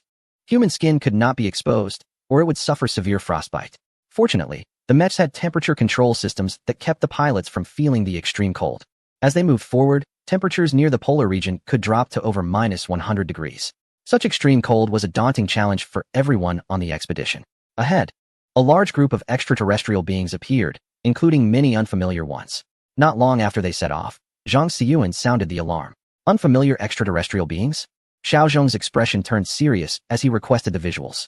The reconnaissance aircraft flew unsteadily due to high winds, causing the images to shake severely. Zhang Xiyuan spoke while transmitting the visuals to the command vehicle. Amidst a white mist, various extraterrestrial beings were vaguely gathering. They varied in size and had peculiar shapes. Some of the extraterrestrial beings looked familiar, but many were of strange shapes never seen before.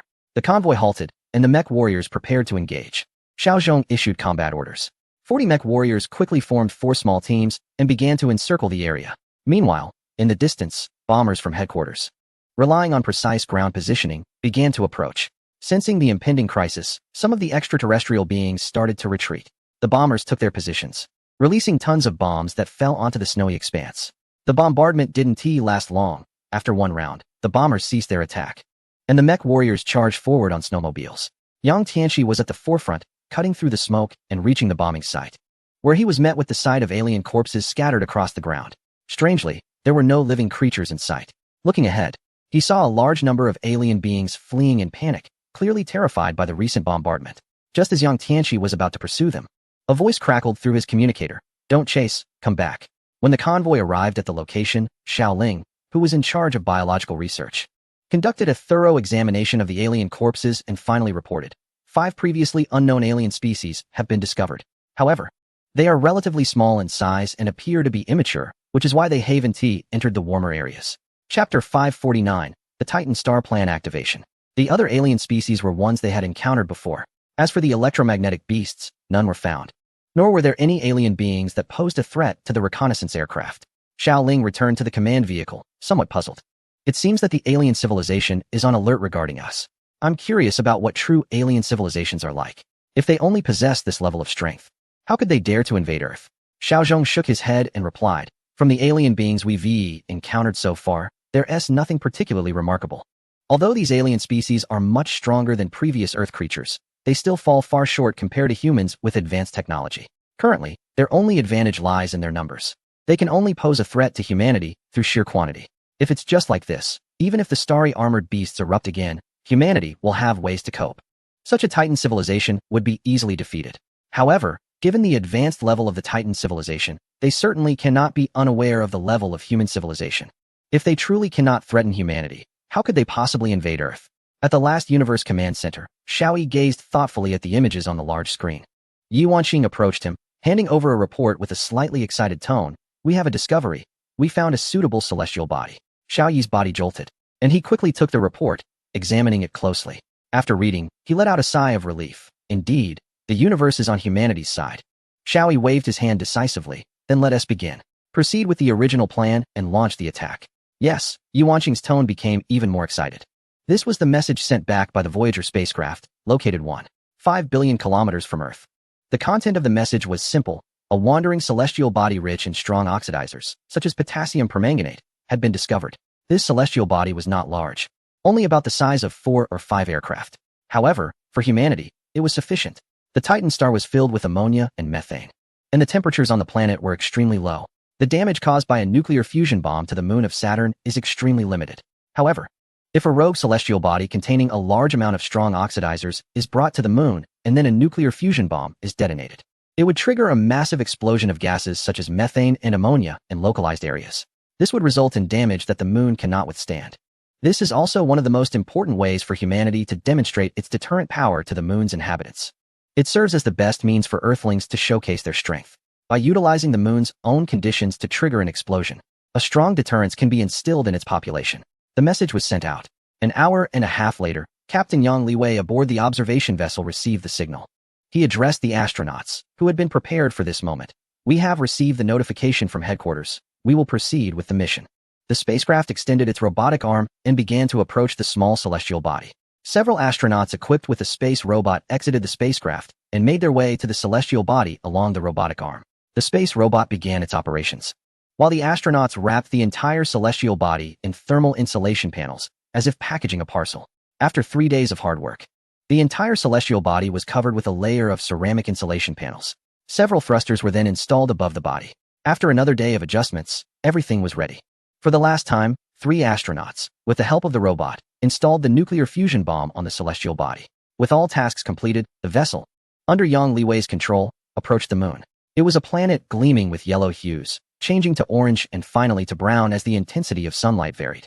Viewed from space, it appeared as beautiful as Earth. However, due to the pain this planet had caused, Yang Liwei and the crew felt no beauty, only anger. Yang Liwei pressed the broadcast button, and a message composed of various languages was transmitted. The content was simple. To the civilization of the moon, Earth civilization will be forced to declare war.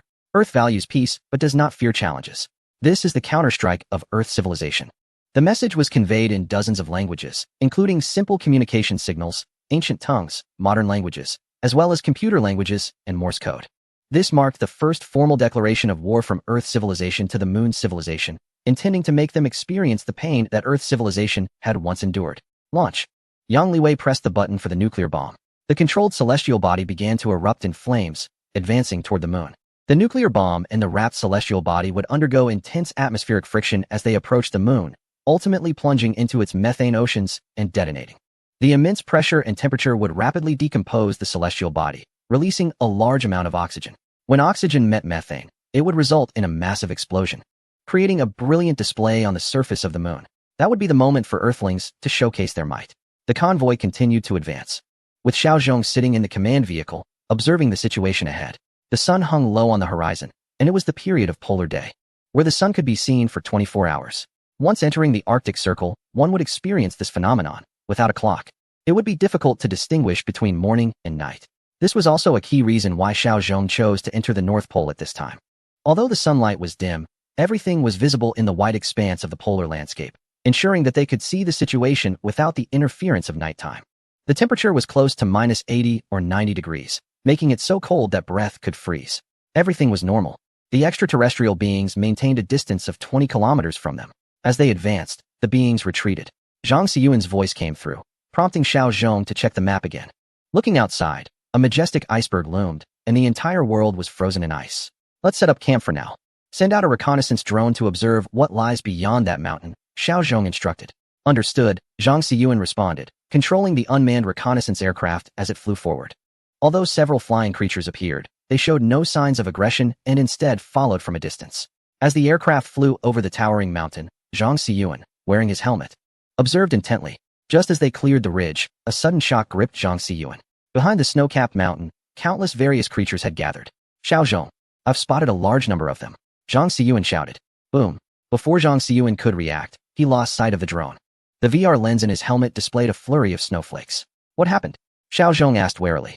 The drone was shot down again, Zhang Xiyuan cursed. Damn it. I got distracted by the creatures behind the mountain, and then the drone was ambushed. What shot down the drone? Xiao Zhong frowned.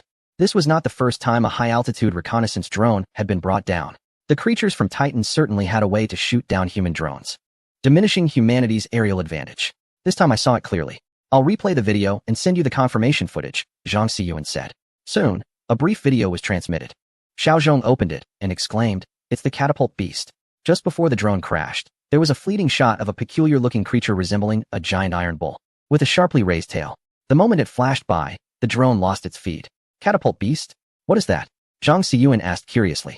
Xiao Zhong closed his eyes, carefully recalling the information in his memory, and then said, the catapult beast has well-developed muscles in its abdomen, capable of launching a membrane containing strong acidic liquid to a height of 1 to 2,000 meters. Its powerful impact can instantly shatter an aircraft's body, and the strong acid can corrode electronic components in the blink of an eye, causing damage. Wow, there's actually such a terrifying bug, Zhang Xiyuan shouted. You've already destroyed 3 of my reconnaissance aircraft. Watch your altitude. Keep it above 2,000 meters, Xiao Zhong replied. That's not possible. The ground fog is too thick. If we go above 2,000 meters, we won't be able to see what's happening below, Zhang Xiyuan responded. By the way, there are a large number of extraterrestrial beings gathering behind the snow mountain, likely over 10,000. What should we do? Zhang Xiyuan recalled seeing the situation behind the snow mountain at the last moment, speaking with some trepidation. Xiao Zhong pondered for a moment and then gave the order.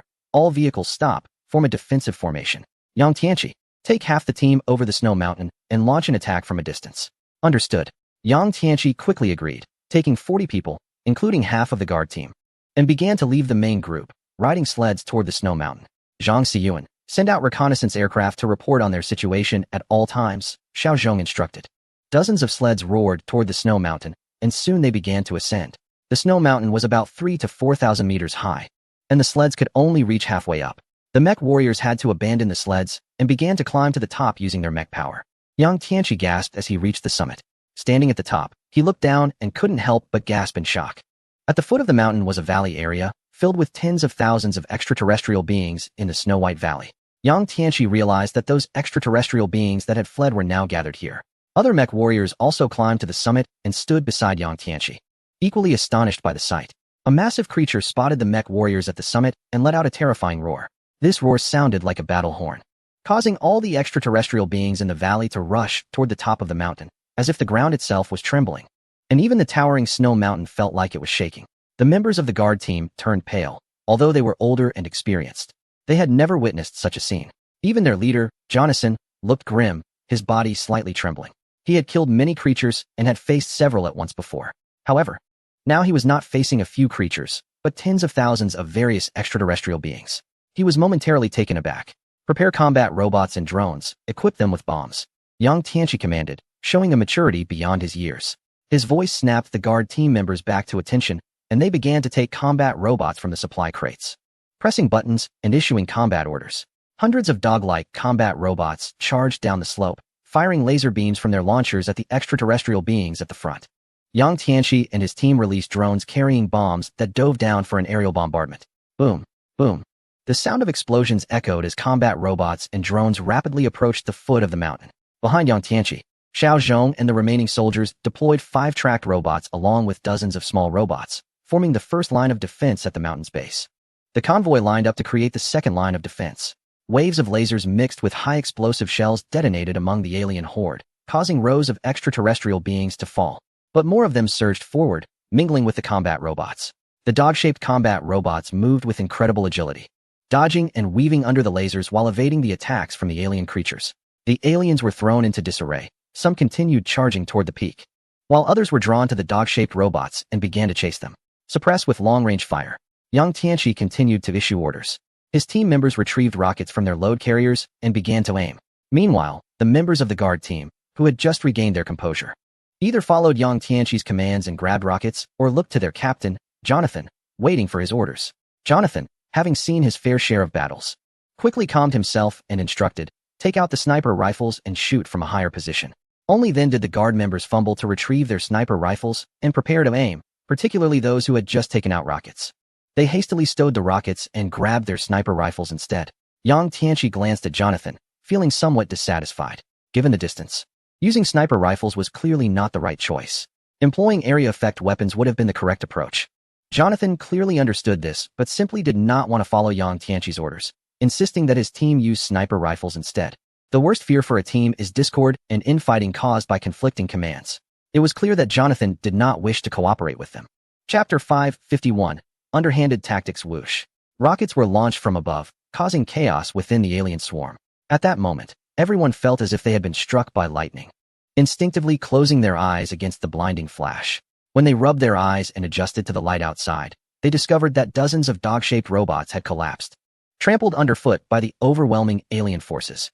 The remaining few dog-shaped robots swayed unsteadily, their lasers losing accuracy, clearly damaged in their circuitry. Nearly half of the drones were also incapacitated, and those that remained at a distance were having difficulty responding. Damn it, it's the electromagnetic beasts. Those damn bugs, someone cursed. Retract the drones. Suppress with firepower, set explosives, and prepare to retreat. Yang Tianqi decisively issued the command.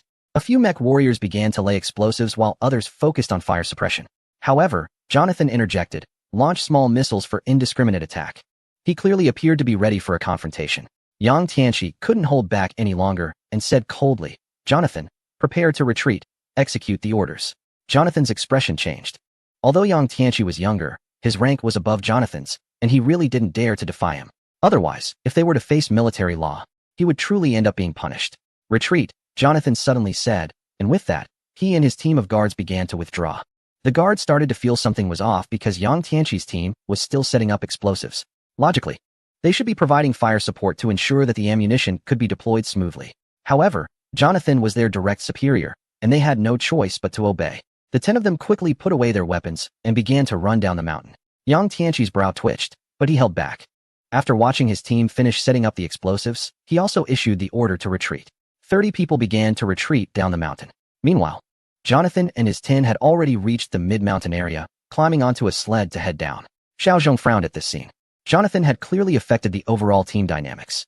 Such a person needed to be dealt with, otherwise, who knew what trouble he might cause next? As Yang Tianqi's group retreated to the mid-mountain area, they mounted sleds in groups of 3 to begin their withdrawal. Yang Tianqi got on a sled, but just as he was about to leave, he noticed a hole in it, seemingly damaged by another sled. And it wasn't just one sled that was broken. When the sled tried to start, it made a metallic scraping sound, but the vehicle wouldn't budge, clearly rendered inoperable. An explosion echoed from the peak, accompanied by the screams of alien creatures nearing death. However, these cries did not deter the remaining aliens, as a large number continued to climb over the peak and rush down at high speed. They quickly approached the lagging members of Yang Tianqi's group. Yang Tianqi cursed and shouted, "Retreat, run back." Xiao Zhong noticed the danger and said, "Deploy drones for cover, protect Yang Tianqi, and ensure their safe return." Zhang Xiyuan piloted 20 drones to take off and flew over, unleashing a barrage of fire on the aliens in front, relieving some pressure from Yang Tianqi's team. Yang Tianqi and his group took out their snowboards from the heavy load baskets and quickly slid down the mountain, finally shaking off the pursuit of the aliens. A defensive line made up of 5 tracked robots and dozens of combat robots opened fire, unleashing heavy artillery that covered the foot of the mountain. The aliens that had just rushed over fell one after another upon entering this area. A large number of aliens continued to fall, but even more were approaching. Electromagnetic beasts detected, Zhang Xiyuan shouted. They're getting closer to our defense line at the mid-mountain position. Can we take them out? Xiao Zhong asked.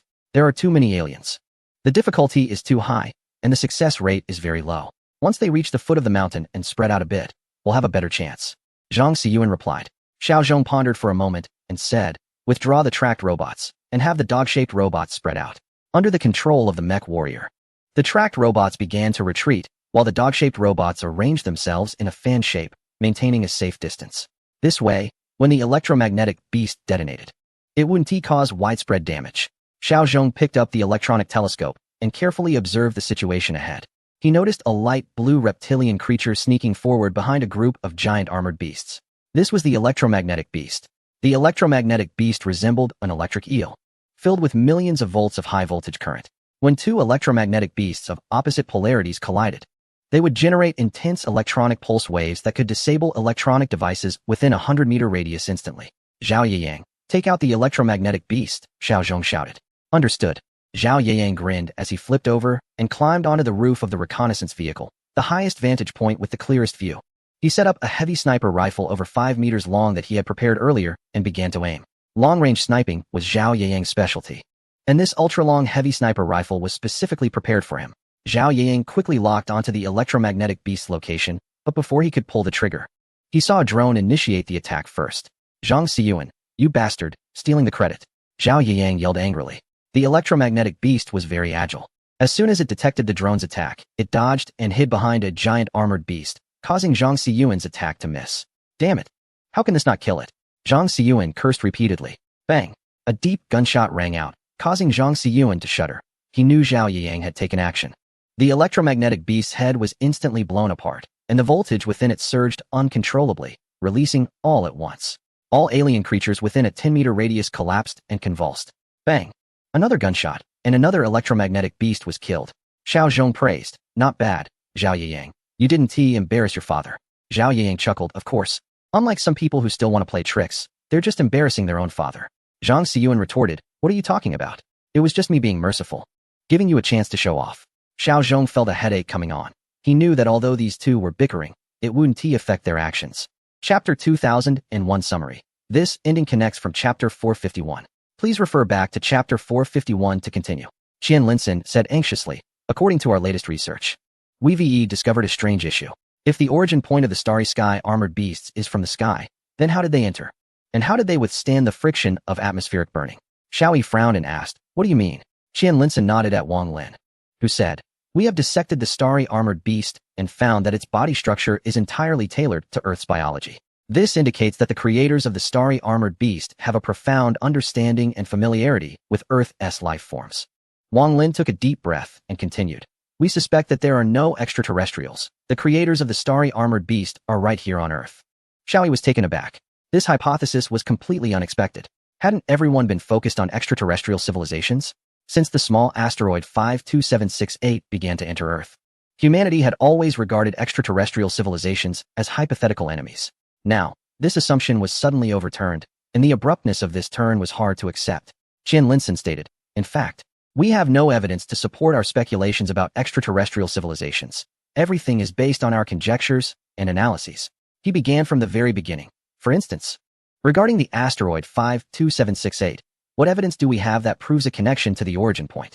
If your information comes from other parallel universes, then the question arises, how did these other universes determine that the asteroid 52768 was the route for the starry armored beast's invasion of Earth? What about the signals controlling the starry armored beast? Xiao Yi asked. Qian Linson replied, that's what we want to discuss.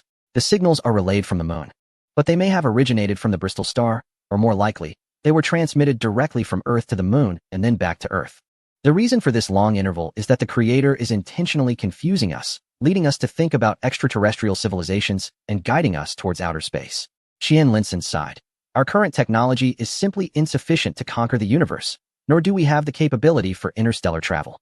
Therefore, extraterrestrial civilizations will remain our hypothetical enemies.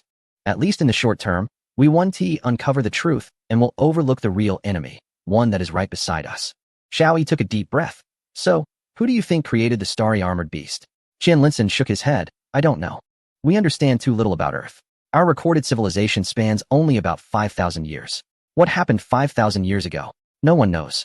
We have no knowledge of civilizations like the Maya or Babylon. Perhaps, in a certain sense, the idea of extraterrestrial civilizations is accurate because this hidden civilization might be a remnant of extraterrestrial origins. Qian Linson continued. I still can't believe that the starry armored beast does not come from an extraterrestrial civilization, Xiaoyi countered. Qian Linson said, we have decrypted a large amount of aviation data from certain countries. There are no traces of extraterrestrial civilizations on Venus or Mars. Even if there are extraterrestrial life forms, they would be primitive. Otherwise, we would have discovered them long ago. According to our analysis, the so-called extraterrestrial civilization is only slightly more advanced than us, which is why they utilize the starry armored beast to eradicate humanity. Following this reasoning, extraterrestrial civilizations cannot hide their presence. If they were on Mars or Venus, we would have found them long ago. As for Titan and Enceladus, a joint exploration was conducted by various countries. The Huygens probe landed on Titan, while the Cassini spacecraft observed Saturn and its moons for over a decade. According to the data transmitted back, there are no traces of any civilization on Titan. Additionally, Titan lacks a magnetic field. Our research indicates that without a magnetic field, Titan cannot support the sustained development of life. Even if life once existed on Titan, it would have been eradicated long ago due to strong solar radiation. The same goes for Enceladus. Cassini made no less than 4 close passes to study it, and if there were life on Enceladus, it would likely be simple organisms. Regarding Europa, there may be an ocean beneath its icy surface, potentially harboring marine life. However, if a civilization truly exists on Europa, overcoming the ice barrier would be far more difficult than our own challenges in breaking through the atmosphere. If they have developed the technology to breach the ice, allowing them to enter space, they would also possess the capability to colonize Earth without needing to rely on any external entities to achieve their goals. This seems pointless. Thus, we speculate that even if there is extraterrestrial civilization on Europa, they would not create entities to harm Earth's civilization. Qian Linson stated, after several days of discussion among hundreds of experts, we have reached a conclusion. To find the true culprit behind this, we should not look to space, but rather turn our attention back to Earth. Xiao Yi remained silent. Qian Linson continued, have you noticed that even without signal-receiving devices, there still exists a weak connection between these entities? There is a slow movement among them. Though it is gradual, it is ongoing. This suggests that they are still being controlled by someone. However, we have not received any regular signals from extraterrestrial sources. It is impossible for extraterrestrial civilizations to control these entities without leaving traces. The only possibility is that there exists a means on Earth to transmit information to them. Where is the enemy? Xiao Yi asked suspiciously. Wang Lin replied, let us boldly speculate. These entities have a characteristic of eradicating all animals. Yet they do not harm plants at all. Isn't that strange? Aside from during battles, they only cause minimal damage to plants. Overall, the harm inflicted on plants is negligible. Wang Lin said excitedly. On the contrary, they seem to benefit plants. According to observations from our high-altitude reconnaissance aircraft, Earth's vegetation has thrived in the absence of animals. Strangely, some botanists have discovered that certain plants, which relied on animals for pollination, have now changed and can self-pollinate. Wang Lin stated, one must understand that this should not be possible. Even if mutations occur, they would take a long time to change reproductive methods. Yet, this change has happened within just a month, which is quite eerie. Wang Lin continued, are you sure? Xiao Yi felt a shock in his heart. If Wang Lin's statement is true, then everything appears quite strange. The creator of the celestial armored beasts should be on Earth. And they can also control plants to change their reproduction methods. This is a discovery made by botanists. Qian Linson explained that the process of this discovery was peculiar. During a routine inspection of South America, our reconnaissance aircraft found a plant that relies on insects for pollination had actually borne fruit. It's important to note that this plant hadn't flowered before the invasion of the celestial armored beasts, which had already consumed all the insects and animals in South America. Qian Linson stated, logically, these plants shouldn't bear fruit. Even if pollination happened by chance, it would only result in a small number of fruits. However, the footage returned by the reconnaissance aircraft showed a large number of fruits. This indicates that the plant changed its pollination method, using wind or other means for pollination. At this moment, a person stood up and said, I am Kong Shun, the botanist who discovered this phenomenon. I would like to apply to the commander for an on-site investigation behind the celestial armored beasts to confirm whether there are other similar plants that have changed their pollination method. Xiao Yi nodded and turned to Nie Sihua, saying, make arrangements, send a helicopter for the investigation. Deploy elite troops to ensure the safety of the experts. After speaking, Xiao Yi turned to Kong Shun and asked, the area we can investigate shouldn't be too far. Do you have a suitable location? Kong Shun replied. It doesn't need to be far, just in the land of Siam. It's a tropical area with a variety of plant species. And several plants are currently in bloom, which have always relied on bees, butterflies, and other insects for pollination. This time, I want to conduct a close-range field investigation to confirm my findings.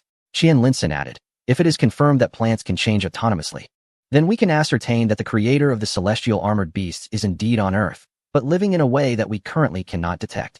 Xiao Yi murmured. In a way we cannot detect? Invisible? Ghostly? Burrowing? Under the sea? Or deep within the crust? Qian Linson shrugged. Currently, we cannot know. Xiao Yi stood up and said, For now, our primary task is to defeat the celestial armored beasts. If we cannot defeat them, even if we find the creator, it would be meaningless. Several helicopters hovered in the air, with no signs of flying armored beasts nearby, making it suitable for investigation. Ropes descended from the helicopters, and several mechanized soldiers landed. This team was led by Hua Chun. His task was to protect the botanists as they conducted their research. Although Hua Chun felt puzzled by the botanist's choice to venture deep into the rear at this time, it did not hinder their research. Meanwhile, the command center was also closely monitoring the research situation.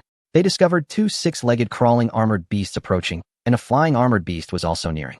Besides that, nothing else was found, reported the mechanized soldier responsible for aerial reconnaissance. Hua Chun waved his hand, signaling Qiu Chun and Li Bing to intercept the 2 crawling armored beasts, while a drone took off swiftly to intercept the flying armored beast. The number of celestial armored beasts in the rear is not large in this vast area. There are only 3 present. Soon, reports from Qiu Chun and Li Bing came through the headset. Target cleared. Hua Chun looked up at the sky in the distance, where a flying armored beast was shaking its body as it fell from the air. Safe to land, Hua Chun said to the helicopter pilot. The helicopter descended in a spiral, and botanist Kong Shun, along with several other botanists, disembarked and entered the forest. It was midwinter in the northern region, but there was no sign of cold in Siam, which is why they chose to conduct their research here.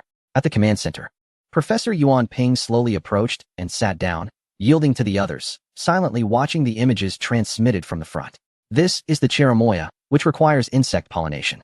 These cherimoyas have already borne fruit, and based on the timeline, there have been no insects present here before fruiting. This is the first major discovery. Within just a few minutes, the scientists had made their first finding. It was evident that this place had once been a plantation in Siam, filled with various plants. Seeing Kong Shun's explanation on the big screen, Xiao Yi asked, Do cherimoyas rely solely on insect pollination? A nearby botanist explained, to increase yield, plantations also perform artificial pollination on cherimoyas.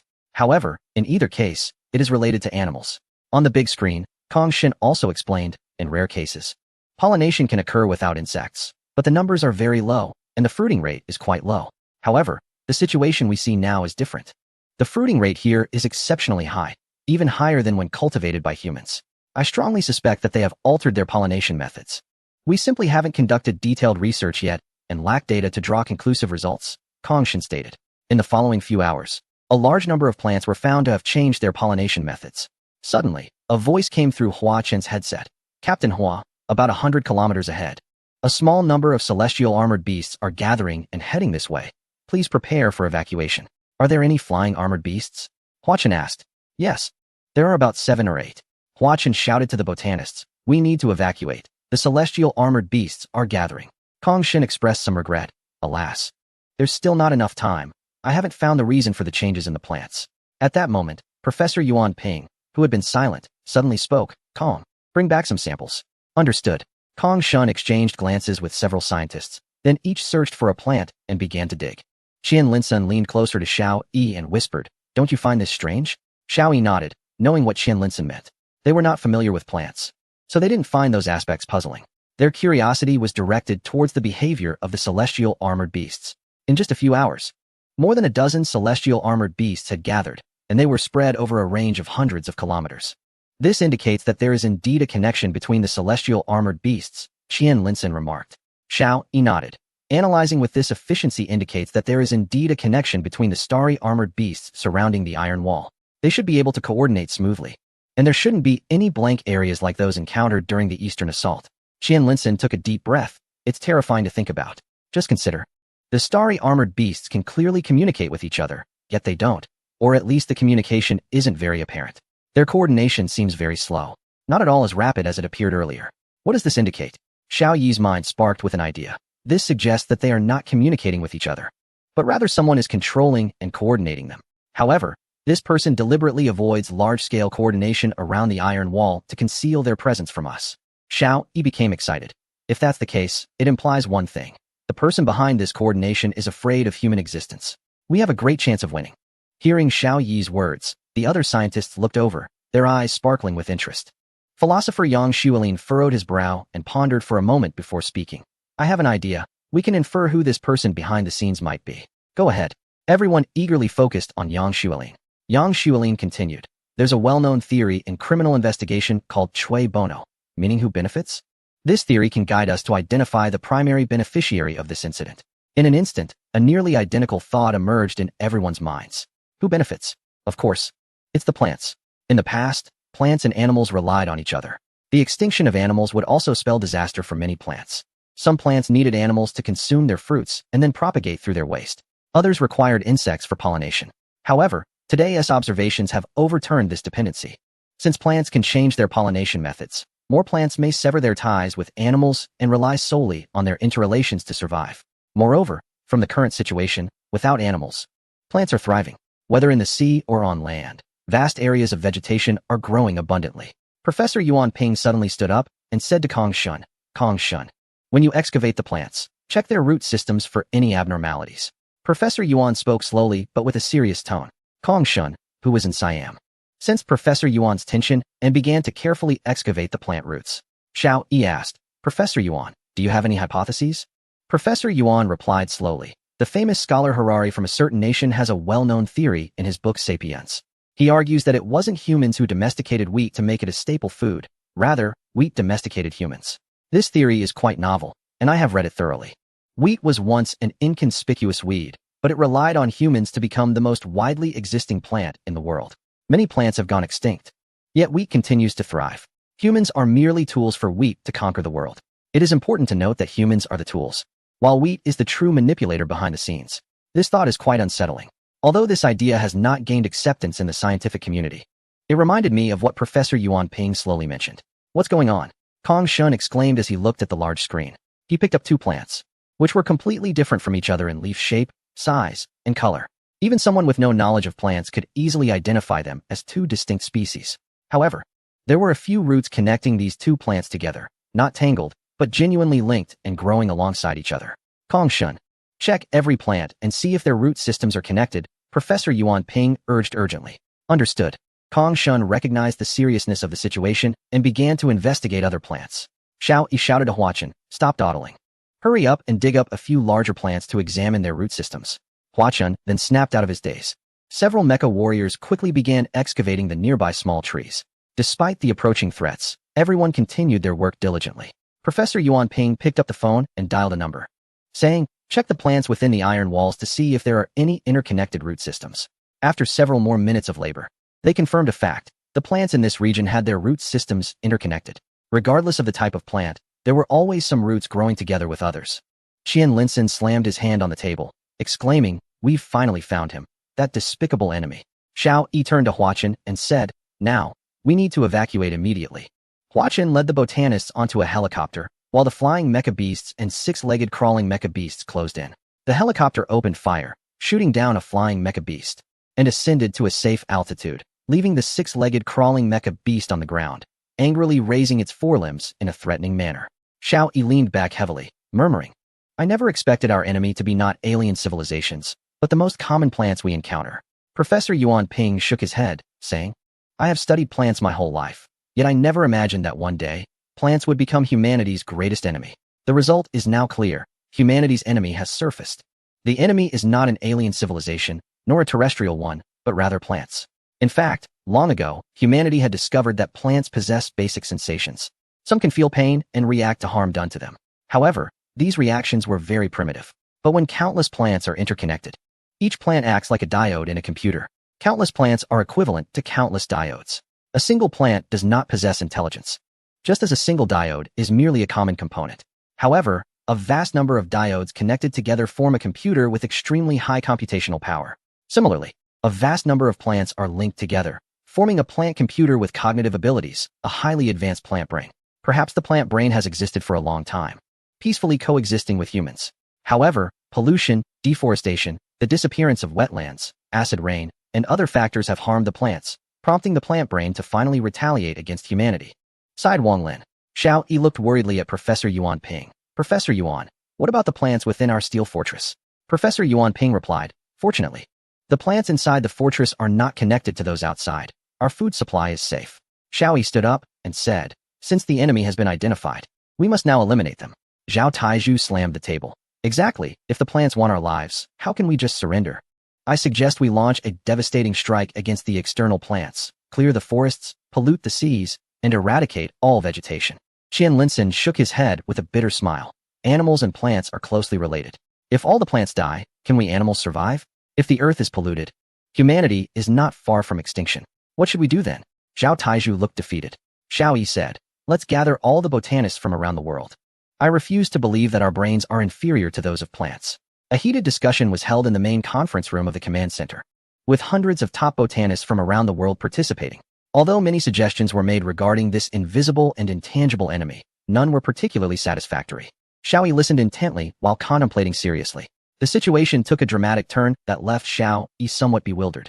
The hypothetical enemy had once been an alien civilization, but suddenly, overnight, the enemy emerged, not as extraterrestrial beings, but as plants, the friends of animals on Earth. The plants had orchestrated this war to eradicate Earth's living beings. Earth's flora attempted to establish a fully interconnected plant world. They relied on numerous plant units to create a processor comparable to a supercomputer, capable of producing annihilators like the starry sky armor beast, aiming to eliminate all animal life on Earth. I believe we have reached a basic consensus. Every plant is an information processing unit, and when all the plants on Earth are linked together, they form a core processor capable of handling incredibly complex and vast amounts of information, much like a computer, Wang Lin stated as he stood up to express his opinion. Thus, this enemy lacks a concrete body and specific targets. Eliminating such an enemy seems nearly impossible. Wang Lin then shifted his tone. However, we can weaken its information processing capabilities. By severing several key connections, we can isolate the plants across the globe. Wang Lin picked up a piece of paper filled with numerous dots. Just like this paper, each dot represents a processing unit. The sheer number of these dots connected together is indeed frightening, with computational power surpassing that of humans, which is why it can create terrifying creatures like the starry sky armor beast. However, Wang Lin stretched out his hand and tore the paper in half, saying that if we cut off their connection points, its computational ability would be greatly reduced. Wang Lin's proposal sparked everyone's interest, and someone asked, how do we cut off the connection?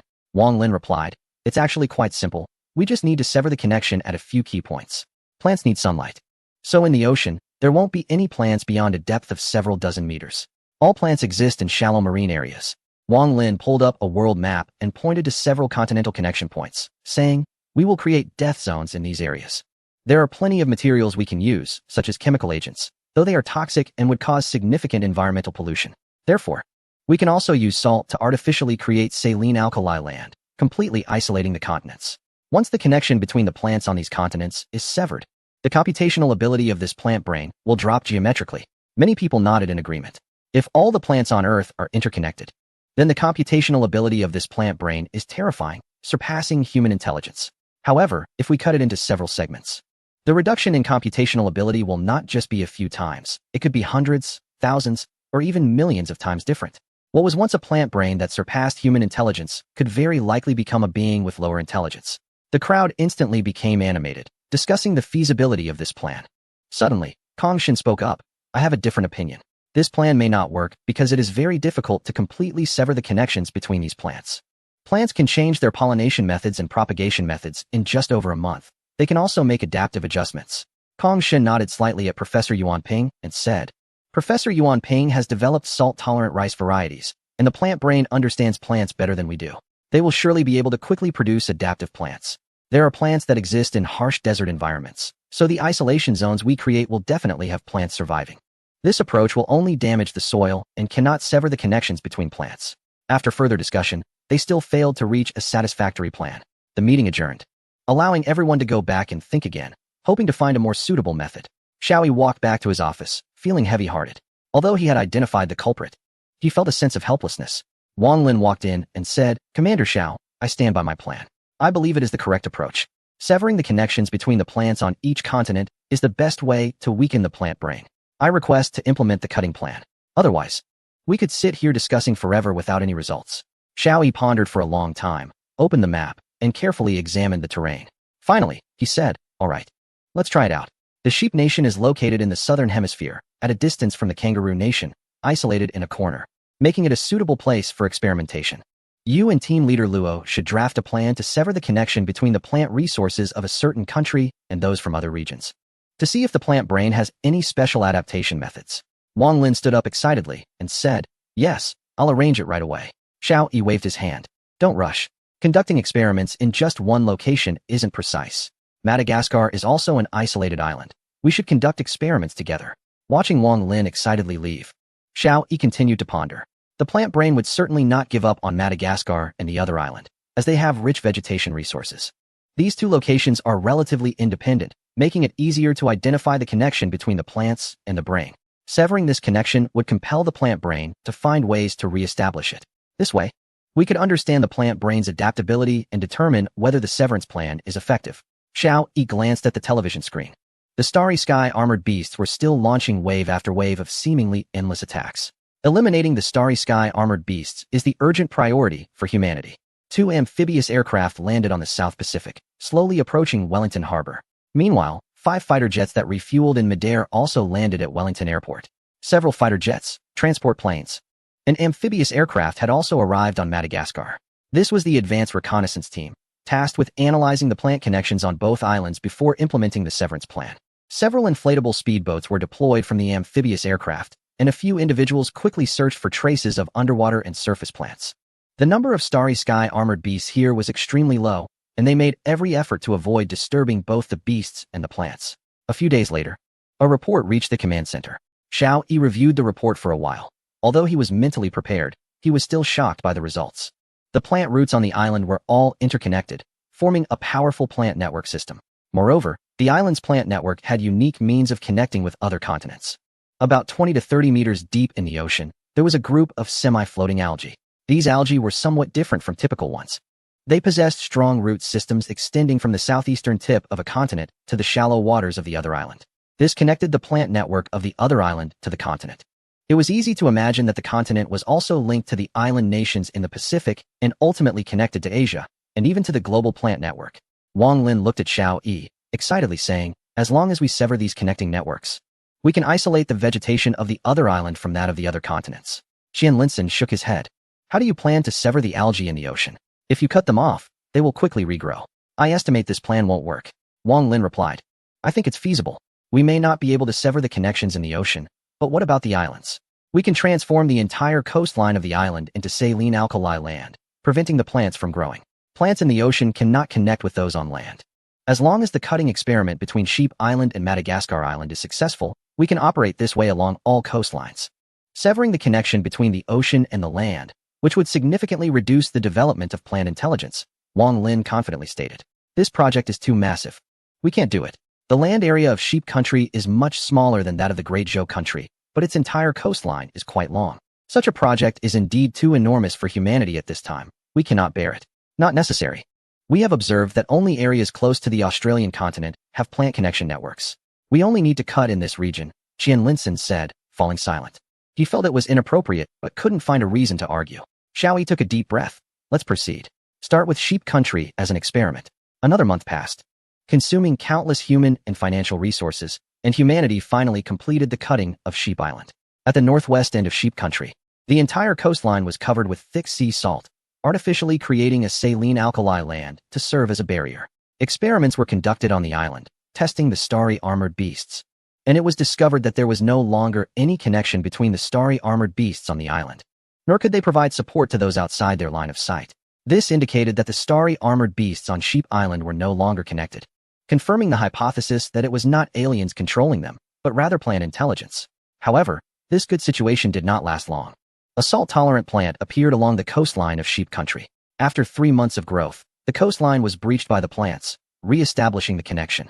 Simultaneously, the starry armored beasts on the island regained their connection, and more of them came from afar to attack humanity.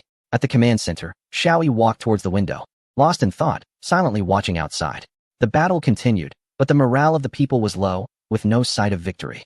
Relying solely on 2 hunting grounds to seize the corpses of the starry armored beasts had little impact on them. Moreover, The starry armored beasts knew that the eastern and northern lines were unsuitable for attacks, so they no longer migrated here in large numbers. The prolonged war would continue indefinitely. Some scientists projected, based on current consumption, that humanity would need at least 150 years to eliminate the starry armored beasts, while many of humanity's resources would only last for 50 years. If suitable methods were not found, humanity would inevitably face extinction. What was most frustrating was that, even after identifying the enemy, there was no way to act. Humanity could not destroy the plants on Earth. It was only now that people realized that while the apparent rulers of the planet seemed to be animals and humans, in reality, without plants, all animals would perish. Conversely, without animals, plants could thrive even better. Who the true master is clear. It can be said that plants have taken control of humanity and the world. This is the most frustrating aspect. The mecha warriors, unable to see a glimmer of victory, are gradually becoming despondent. If this continues, it will greatly affect morale. Xiaoyi has thought of many ways to boost morale, such as frequently releasing motivational videos and organizing various competitions, as well as enriching the entertainment life of the mecha warriors, among other things. However, if the war persists for 10 or 20 years, all efforts will be in vain. Only by eliminating the celestial armored beasts can they confront the plant brains. Xiaoyi shook his head and called out to Nizihua, "I'm going out." "Where to?" Nizihua quickly followed. Xiaoyi replied as he walked, "I'm going to check the biological laboratory. Perhaps I can find some inspiration there." Chapter 2002 Summary, Part 2. After going downstairs, Xiaoyi walked towards a tall building across the street. This was the biological research building completed 3 months ago. Xiaoyi knew that the hope for human victory did not lie on the battlefield, but in the laboratory. If they could not find a way to deal with the corpses of the celestial armored beasts, identify their weaknesses, or develop means to combat the plant brains, the war would continue indefinitely, leading to humanity's eventual extinction. Therefore, constructing a high-standard biological research building was essential. This building housed hundreds of laboratories, each conducting various experiments. It carried the hopes of humanity. Upon entering the laboratory, Xiaoyi was hit by an unpleasant odor emanating from the celestial armored beast corpses. He walked slowly from one room to another, witnessing scenes that were not visually comforting. The first room was conducting anatomical research on the celestial armored beast corpses. The second room was experimenting with various dissolving agents capable of breaking down the beast corpses. The third room was studying the damage inflicted by weapons on the celestial armored beasts, with constant explosions echoing from within. The next room was focused on researching the movement skills of the celestial armored beasts, aiming to uncover their weaknesses for better combat strategies. As he reached the innermost room, Xiaoyi unexpectedly saw the philosopher Yang Xuelin. "Professor Yang, what are you doing here?" Xiaoyi asked curiously. Philosopher Yang Xuelin approached with a smile, saying, "Commander Xiaoyi, I invite you to observe our experiments." "Experiments? Do you have research projects as well?" Xiaoyi inquired with interest. Yang Xuelin nodded. In order to find a way to combat the celestial armored beasts, various studies related to them are underway. It surprised Xiaoyi that, as a philosopher, Yang Xuelin was also conducting experimental research on the celestial armored beasts. Typically, research on these beasts focused on biological aspects, structure, weaponry, and corpse disposal, with little to no research conducted in other areas. 3 months ago, I applied for my research project on the behavioral study of celestial armored beasts.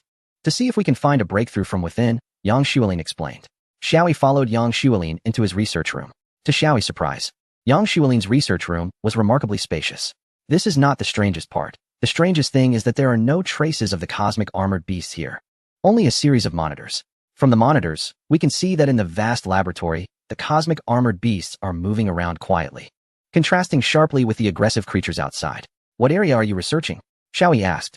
Yang Xuelin smiled slightly. "Do you remember a best-selling sci-fi novel?" "Yes.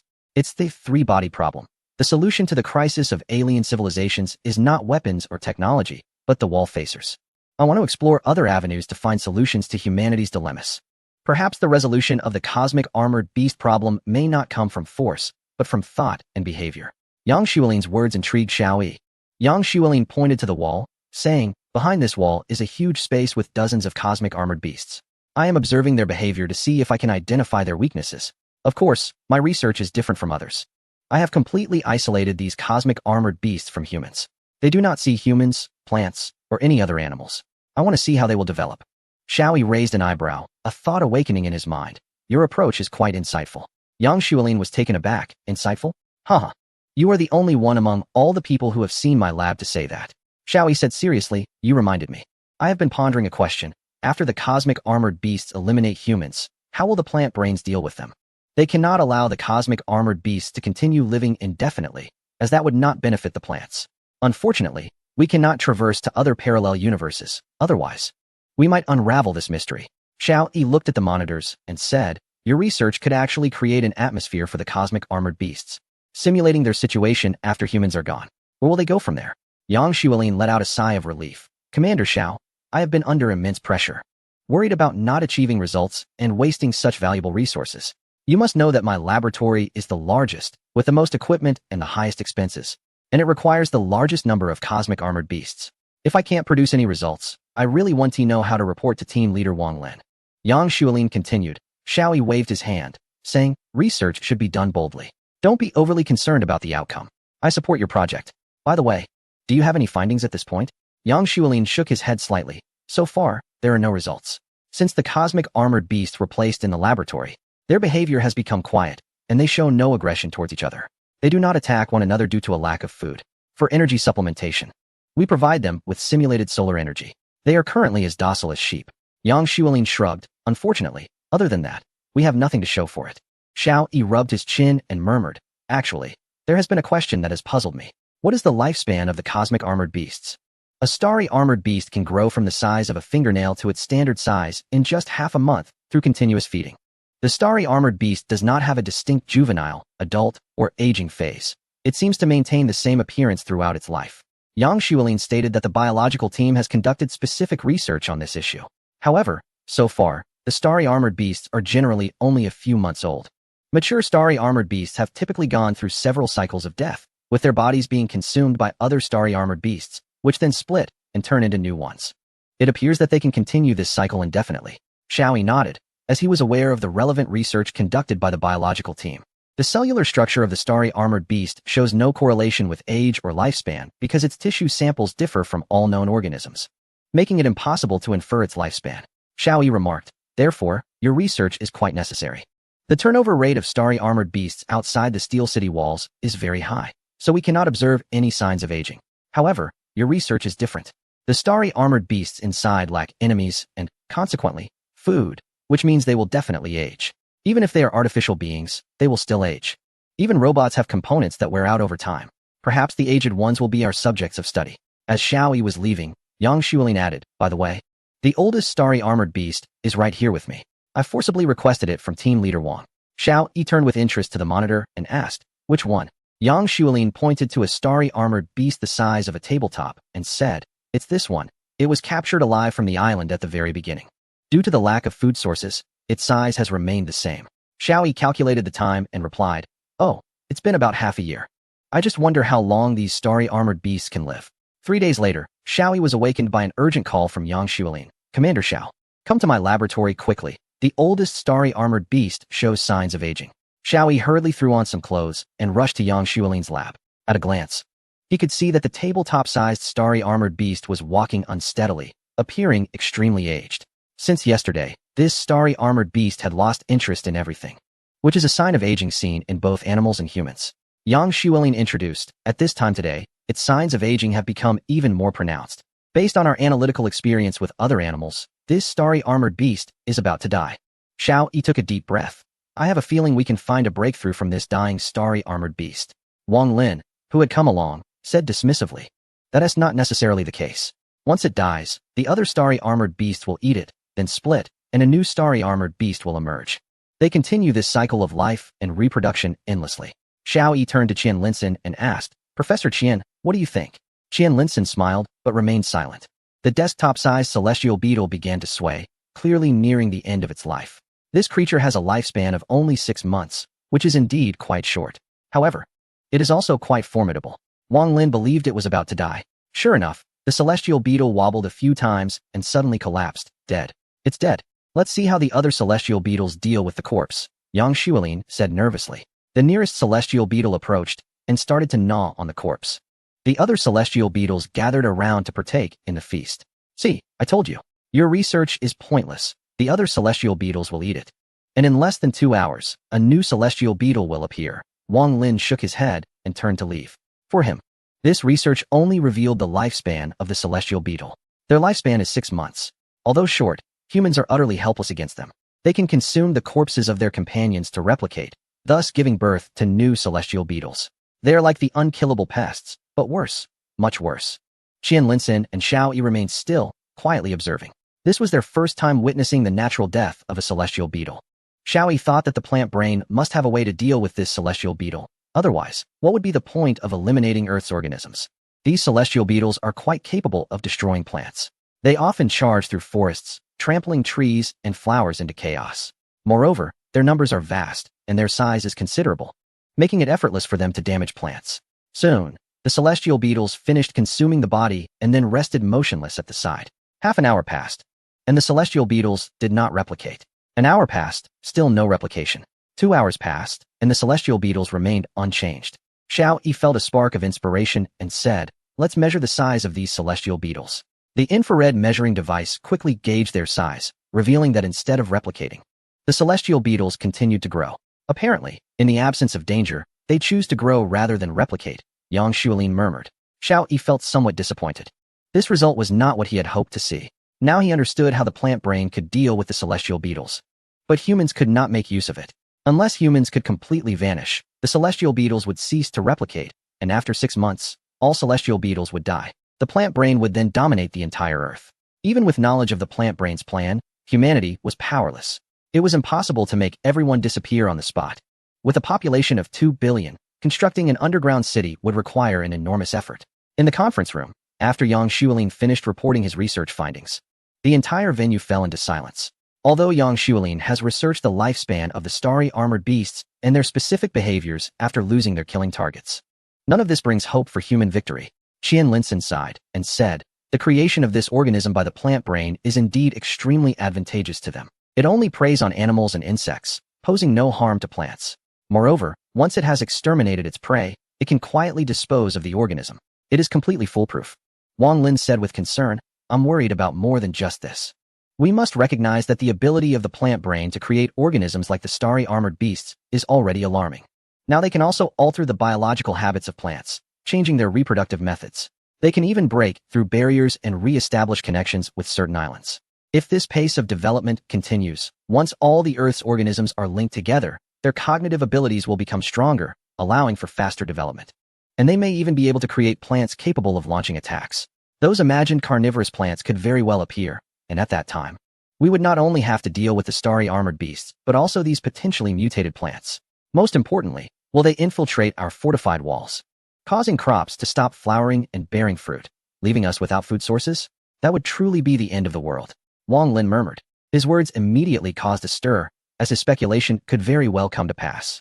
The ability of the plant brain to produce organisms like the starry armored beasts indicates that it has a profound understanding of genetic modification. "Why do you think the plant brain would attack humans?" Professor Yuan Ping asked slowly. "Environmental pollution, deforestation, excessive carbon emissions, and so on could all be factors," someone answered. Xiao Yi frowned and said, "I believe that to find a way to eliminate the starry armored beasts and the plant brain, we first need to clarify a few issues." Everyone turned to Xiao Yi, as they had always respected his judgment. First, when did the plant brain begin to emerge? This question sparked deep contemplation among the group. Second, as Professor Yuan Ping just posed, why does it attack animals, especially humans? Third, what are its weaknesses, or what does it fear? Qian Linsen slapped the table and said, "Exactly, as long as we clarify these questions, solutions will emerge." Professor Yuan Ping slowly added, "Regarding the first question, I have an idea. The origin of the plant brain must start from a certain type of plant. Because, at least during the time I am aware of, there has been no phenomenon of root connectivity occurring between different plants. Therefore, I have a hypothesis. The plant brain must have an enlightenment phase. And this phase can only occur among interconnected plants of the same species, rather than in plants like rice or wheat." A botanist added, "I know a bit about plants with interconnected roots, such as bamboo on the mountains and lotus roots underwater, along with many similar plant species." Professor Yuan Ping nodded and said, "Yes, but to create a plant brain, a sufficient quantity is necessary. It's clear that a small-scale plant like lotus root cannot achieve this. The most likely candidate is bamboo." The botanists present nodded silently. Bamboo has a wide distribution and a massive population. If each bamboo is considered a unit and linked together, it could indeed form a plant brain, leading to autonomous thinking. The understanding of genes by a plant brain would certainly be deeper than that of humans, allowing it to produce advanced organisms like the starry sky armor beast. We know very little about nature. while the plant brain's understanding of it is evidently far beyond ours. I am known as the father of rice because I have led the cultivation of many excellent rice varieties. However, compared to the plant brain, my achievements are insignificant. Professor Yuan Ping suddenly looked worried and said, "What concerns me most is not how to eliminate the starry sky armor beast, but what the plant brain will do once we do eliminate it." Xiao Yi broke into a cold sweat as he thought of a possibility. If humans really eliminate the starry sky armor beast, the plant brain would certainly not let it go easily. It would likely launch more aggressive, intense, and malicious attacks on humans, such as producing toxic fruits, modifying certain aggressive plant genes, or turning plants like pitcher plants and Venus flytraps into aggressive species. It might also change the way plants breathe, ceasing oxygen production, leading to suffocation of animals. Alternatively, it could release harmful gases or particulates that could poison humans unknowingly. Moreover, one could imagine that the demise of the starry sky armor beast would prompt an even fiercer subsequent attack. All of this is highly possible. The conference room fell silent. As everyone seemed to realize this issue, Zhao Taiju suddenly slammed the table and said, "What's there to be afraid of? I'll just burn these plants. No matter how powerful they are, they can't grow in the desert. As long as we keep cutting down plants and disrupting their connections, they won't be able to gain strength." Kongshin shook his head and replied, "You don't understand plants at all. Even if we set the earth ablaze and wiped out all animals, the plants would still survive after a period of dormancy and could thrive again. Compared to plants, animals are far too fragile. Perhaps only microorganisms can outlive them." Xiao Yi suddenly raised an eyebrow as the discussion sparked an idea in him. He stood up and said, "Earlier, Professor Yuan mentioned the first issue. The plant brain might be formed from a certain type of plant, such as bamboo. Now, the second question I raised was about why plants would attack animals, especially humans. It seems that we have an answer for this, which is environmental pollution. Let us consider that a possibility. Now, we need to analyze the third question. What are its weaknesses, or what does it fear?" Someone replied, "Of course, it fears pollution. Otherwise, why would it attack humans?" Xiao Yi nodded. "That's right, it's afraid of pollution." "So why is it afraid of pollution?" "Because pollution can cause widespread death of plants," said botanist Kong Shun. Xiao Yi nodded in approval at Kong Shun. "Yes, pollution can indeed cause widespread death of plants. I've been doubting that the plant brain should not have emerged recently. Otherwise, it wouldn't have developed so quickly. I checked some information and found that 40 years ago, there was a pollution incident that caused bamboo to bloom en masse and then die. I speculate that the plant brain must have existed long ago, but there was no cross-species existence. However, the pollution event 40 years ago hindered the plant brain and made it harbor hostility towards animals. As bamboo began to flourish again later, the plant brain started to connect across species. The more plants it connected with, the more developed its brain became. Once it attained higher intelligence, it began to plan attacks on animals. It might have drawn inspiration from some animal or something else to create high-level beings like the starry sky armored beast, which are controllable creatures used as its enforcers to eradicate all animals." Xiao Yi's eyes lit up. "So, it has something to fear, which is the change in its living environment." Everyone looked at Xiao Yi, unsure of what he meant. Only Qian Linsen, who understood Xiao Yi best, furrowed his brows slightly, vaguely guessing Xiao Yi's thoughts. Xiao Yi scanned the crowd and said, "I have a way to deal with this plant brain." "What method?" everyone asked in unison. Xiao Yi replied, "Whatever it fears, we will give it that." Kong Shin quickly shook his head. "No, creating a lot of pollution is harmful to plants, but even more harmful to humans." Xiao Yi said, "You misunderstood. What it fears the most is not pollution, but the change in its living environment." Xiao Yi picked up the phone and said, "Team Leader Luo, the military team is ready to hold a meeting and start a battle against the plants." 3 days later, thousands of bombers and transport planes took off, heading to dense forests around the world. In countries like the Lion Kingdom, Madagascar, the Sheep Kingdom, the Rising Sun Nation, and the Kangaroo Nation, huge fires erupted within a day. It seemed the whole world was set ablaze. A few days later, even within the steel walls of the Great Zhou Kingdom, the smell of smoke could be detected. The air quality became extremely poor. An elderly man walked into Xiao Yi's office, carefully observing him. Xiao Yi smiled slightly, helped the old man sit down, and said, "Don't look at me like that. I'm not crazy. I want to drag the earth down with me." "Then what do you mean?" the old man asked as he sat down. Xiao Yi looked outside, noticing that passers-by couldn't help but glance over, clearly worried that Xiao Yi had been driven mad by the plant brain, leading him to come up with such a self-destructive and harmful approach. Burning vegetation harms not only plants, but also causes greater damage to humans and animals. The decline in air quality is one piece of evidence. Xiao Yi said, "I am not self-destructing. I am fighting for a chance to communicate with the plant brain." "Communicate?" the old man asked, puzzled. Xiao Yi nodded slightly and said, "I believe you already know that our enemy is not an extraterrestrial civilization, but rather a plant brain. We cannot eliminate the plant brain because animals cannot survive without plants. However, plants can live independently of animals. This is the biggest problem. Xiaoyi glanced at the gray sky and continued, by burning large areas of plants. I aim to tell the plant brain that we have a way to perish together with it. The elder understood. This is also a tactic. The saying to avoid harming the mouse, one must consider the consequences applies here. The elder stood up and said, you are right in what you are doing. However, I must criticize you for not sharing this idea with your expert team. At the very least, they have the right to know. Xiaoyi was taken aback. The reason he hadn't disclosed his true intentions to others was that he himself lacked complete confidence. Therefore, he wanted to bear the blame for damaging nature alone. However, he forgot that he was not fighting alone. He had a team of experts behind him. In the conference room, Xiaoyi stood up and looked around at everyone, saying, I think it's necessary to explain my thoughts to everyone. He turned on the big screen, which displayed countless scenes of forest fires, and then said, the purpose of creating so many forest fires is singular, to communicate directly with the plant brain. The experts looked up in surprise at Xiaoyi. He continued, the only way to make the plant brain stop its attacks on humanity is not to kill the plant brain, because that is impossible, but to communicate with it. To let it know that we are aware of its existence and that we have ways to harm it, even to perish together. Pointing to the raging fires, Xiaoyi stated, I believe the plant brain is currently suffering. Military strategy says that to negotiate with an enemy, one must first inflict pain, thus gaining the right to negotiate. By setting these fires, I am fighting for humanity's right to negotiate.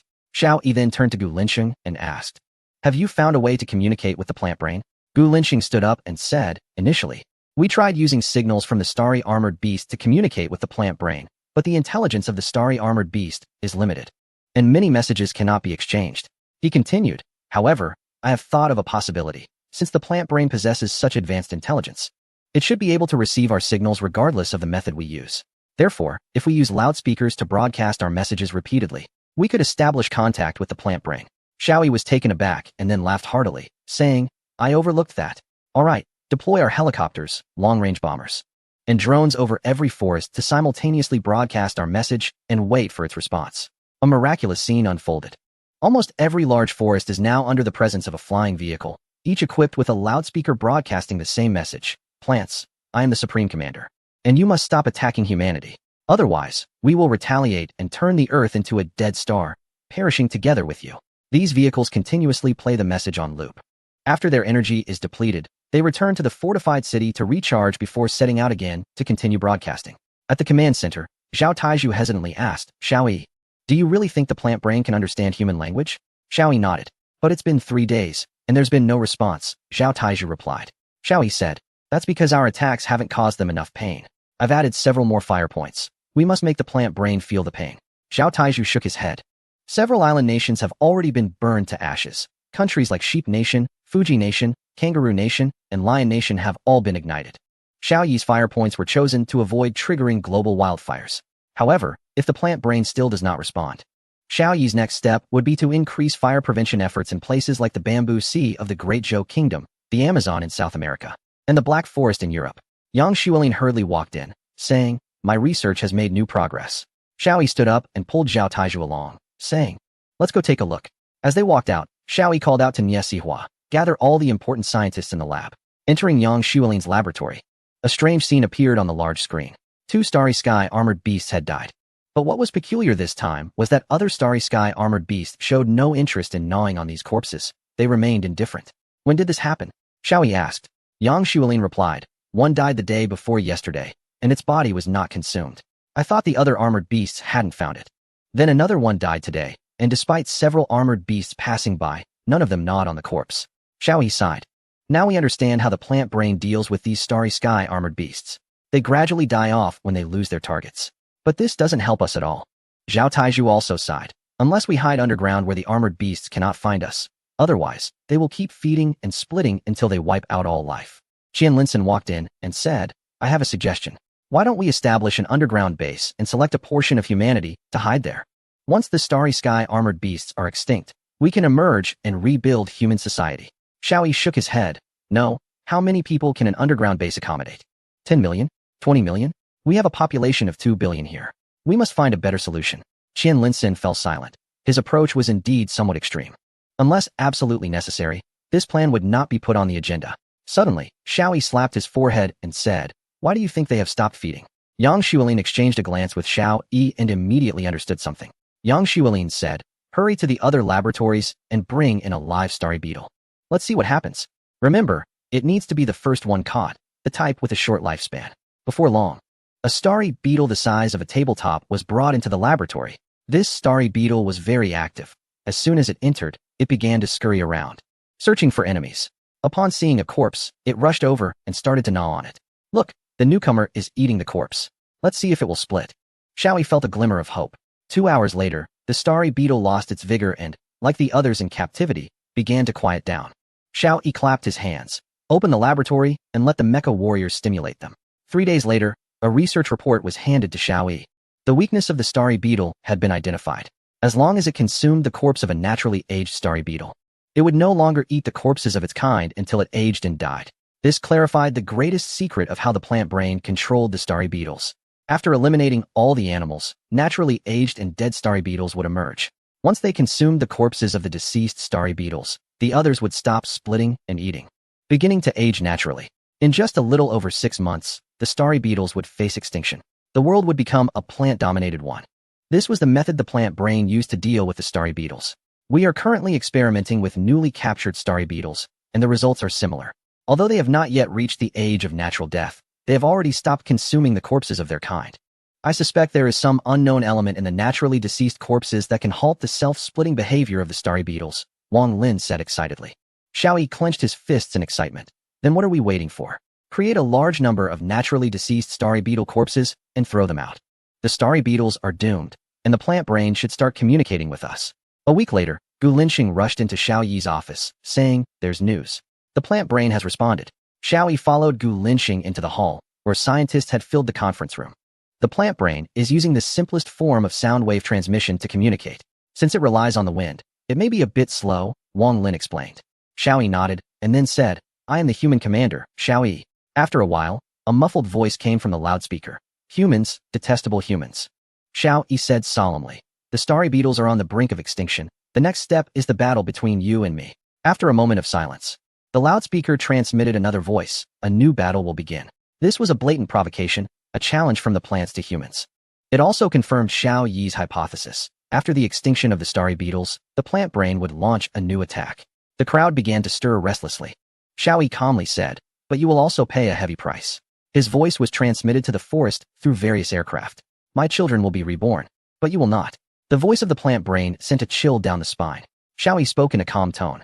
"I can responsibly tell you that if humanity perishes, the Earth will certainly become a dead planet. No plant will survive."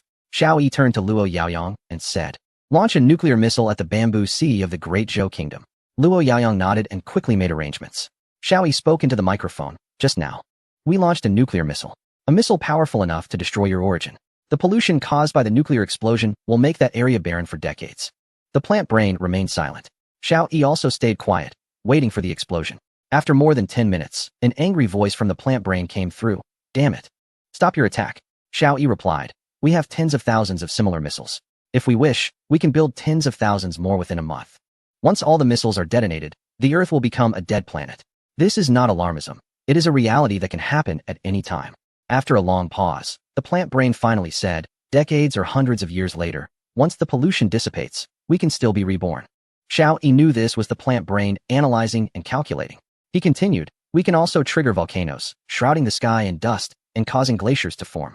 We can deplete the ozone layer, allowing ultraviolet rays to penetrate the Earth unhindered, killing all life. We have many means at our disposal. If you eliminate humanity, you will also perish." After another long calculation, the plant brain asked, "What do you want to say?" Xiao Yi breathed a sigh of relief. Finally, the plant brain seemed open to negotiation. Animals and plants can actually coexist peacefully, just as we have for so long, helping each other and relying on one another. Xiao Yi extended an olive branch. "Humph, the existence of humanity has severely threatened the survival of my children. Your endless reproduction and pollution have caused irreparable damage to the Earth," the plant brain said. "I know we have polluted the atmosphere and damaged vegetation, but all of this is controllable. Our previous society was filled with hostility and vicious competition, arms races, space races, and so on. But now, I am the commander-in-chief of humanity, and I will change this world, establishing a rational, peaceful, and friendly society. Not just for plants, but for animals and for humanity itself. We will change our attitudes. This is my promise to you." as well as to all people and all living beings. Xiaoyi spoke slowly. I hope to sign a pact with you. To return everything to the peaceful coexistence of the past. Plants and animals living in harmony, relying on each other. After another long silence, the plant brain's voice came through. I will give you 10 years. Let us see the results of your change. With that, the plant brain fell silent. The conference room erupted in cheers. The war was finally over. Although it had only lasted 10 years, as long as everyone could coexist peacefully with nature, peace would be permanent. A year later, the global landscape was redefined. Some unnecessary nations were dissolved, such as certain East Asian countries. The world was divided into one core nation and 7 vassal states. The Great Zhou nation in Asia, a certain North American nation, the European Union, a northern nation, a South Asian country, a nation in Africa, a nation in Australia, and a South American country. In addition, there were several unique affiliated countries, a nation associated with a particular ethnic group, a Middle Eastern nation, a Southeast Asian country, and a city-state, among others. All national leaders were personally appointed by a central commander, and all hostile groups were disbanded. The threat of a central entity representing nature no longer loomed. But everyone knew that this entity still existed and could retaliate against humanity's misdeeds at any moment. Humanity remained fragile. Everything had to change from the roots. Protecting the Earth meant protecting humanity itself. Standing atop a high peak, a figure silently observed the masses below. They understood that this was not the end. The existence of this potential adversary was a significant threat to humanity. However, it was precisely because of this entity's presence that people realized the Earth should return to its rightful state. Lush mountains, clear waters, blue skies, white clouds, and vibrant flora were what nature should embody. This potential enemy was also a guardian of environmental protection. Humanity would strive to coexist harmoniously with nature. Time to go back. The child needs feeding, a gentle female voice said. Under the sunset, a man and a woman began their descent from the peak. The air was fresh, flowers fragrant, and birds chirping. Everything was in its best form. This was a brief conclusion.